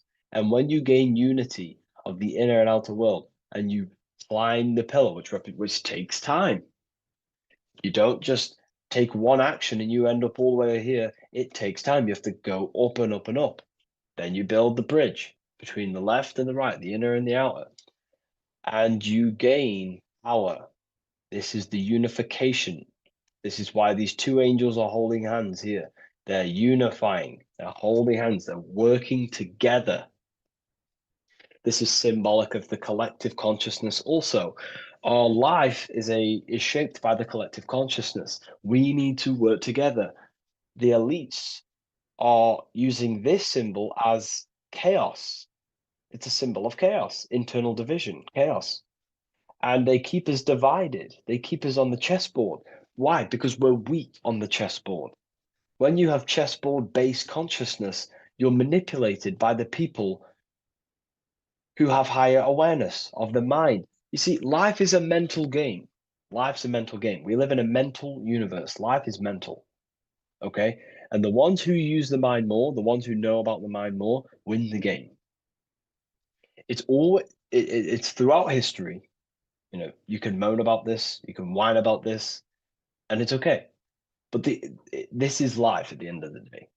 The ones who know the forces of consciousness, the ones who know the mind, always rule over the ones who do not. You know, we could moan about it. I used to moan about it. However, it gets you nowhere. This is the game we're in. This is the situation we are in. We have to learn how the mind functions.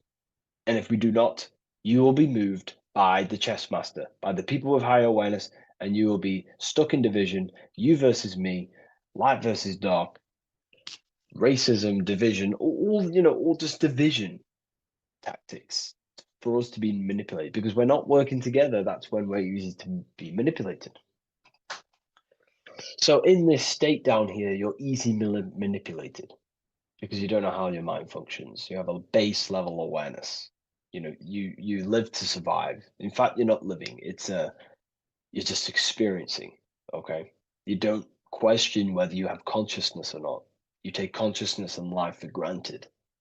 Okay, and you don't realize the power of consciousness and the forces of consciousness and the forces that are shaping your life, such as thoughts and emotions and visualizations.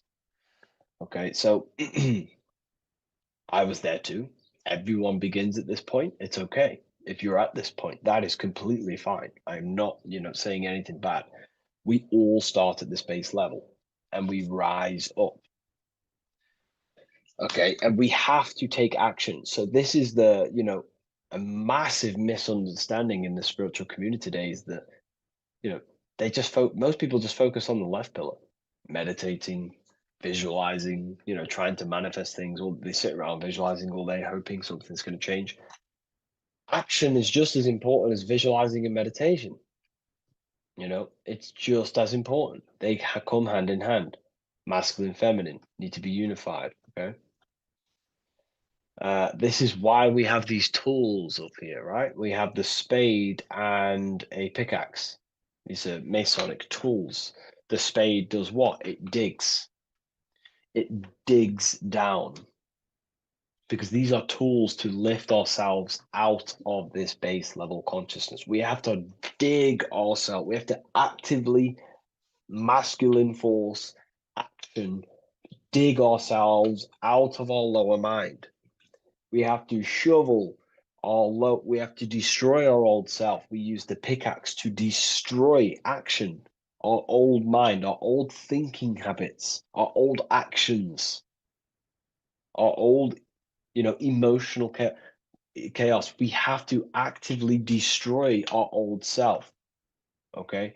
And the spade represents shoveling. Why is the spade on the right side? This is the feminine pillar. This represents our subconscious mind.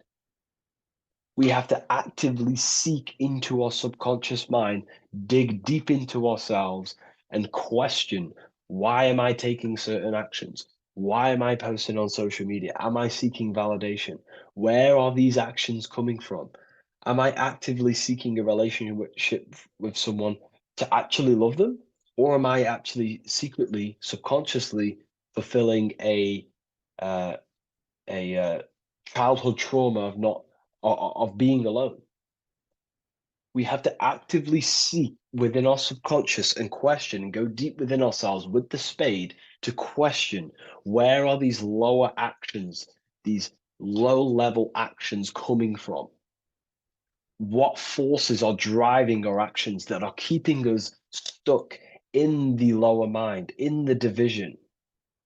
You have to question our subconscious. We actively have to dig within ourselves to build this bridge, this archway, which unifies our consciousness, which unifies the inner with the outer, the left with the right, the body with the mind, the emotions with the action. You know, it's all about mastery, self-mastery, mastering the self so we gain light. Now, why do we have an eye? The eye needs light to perceive. You know, your physical eyes on your brain and your head needs the sun. It needs light to see, so you can see into the world. But a single eye represents the mind or consciousness, awareness, right? So it represents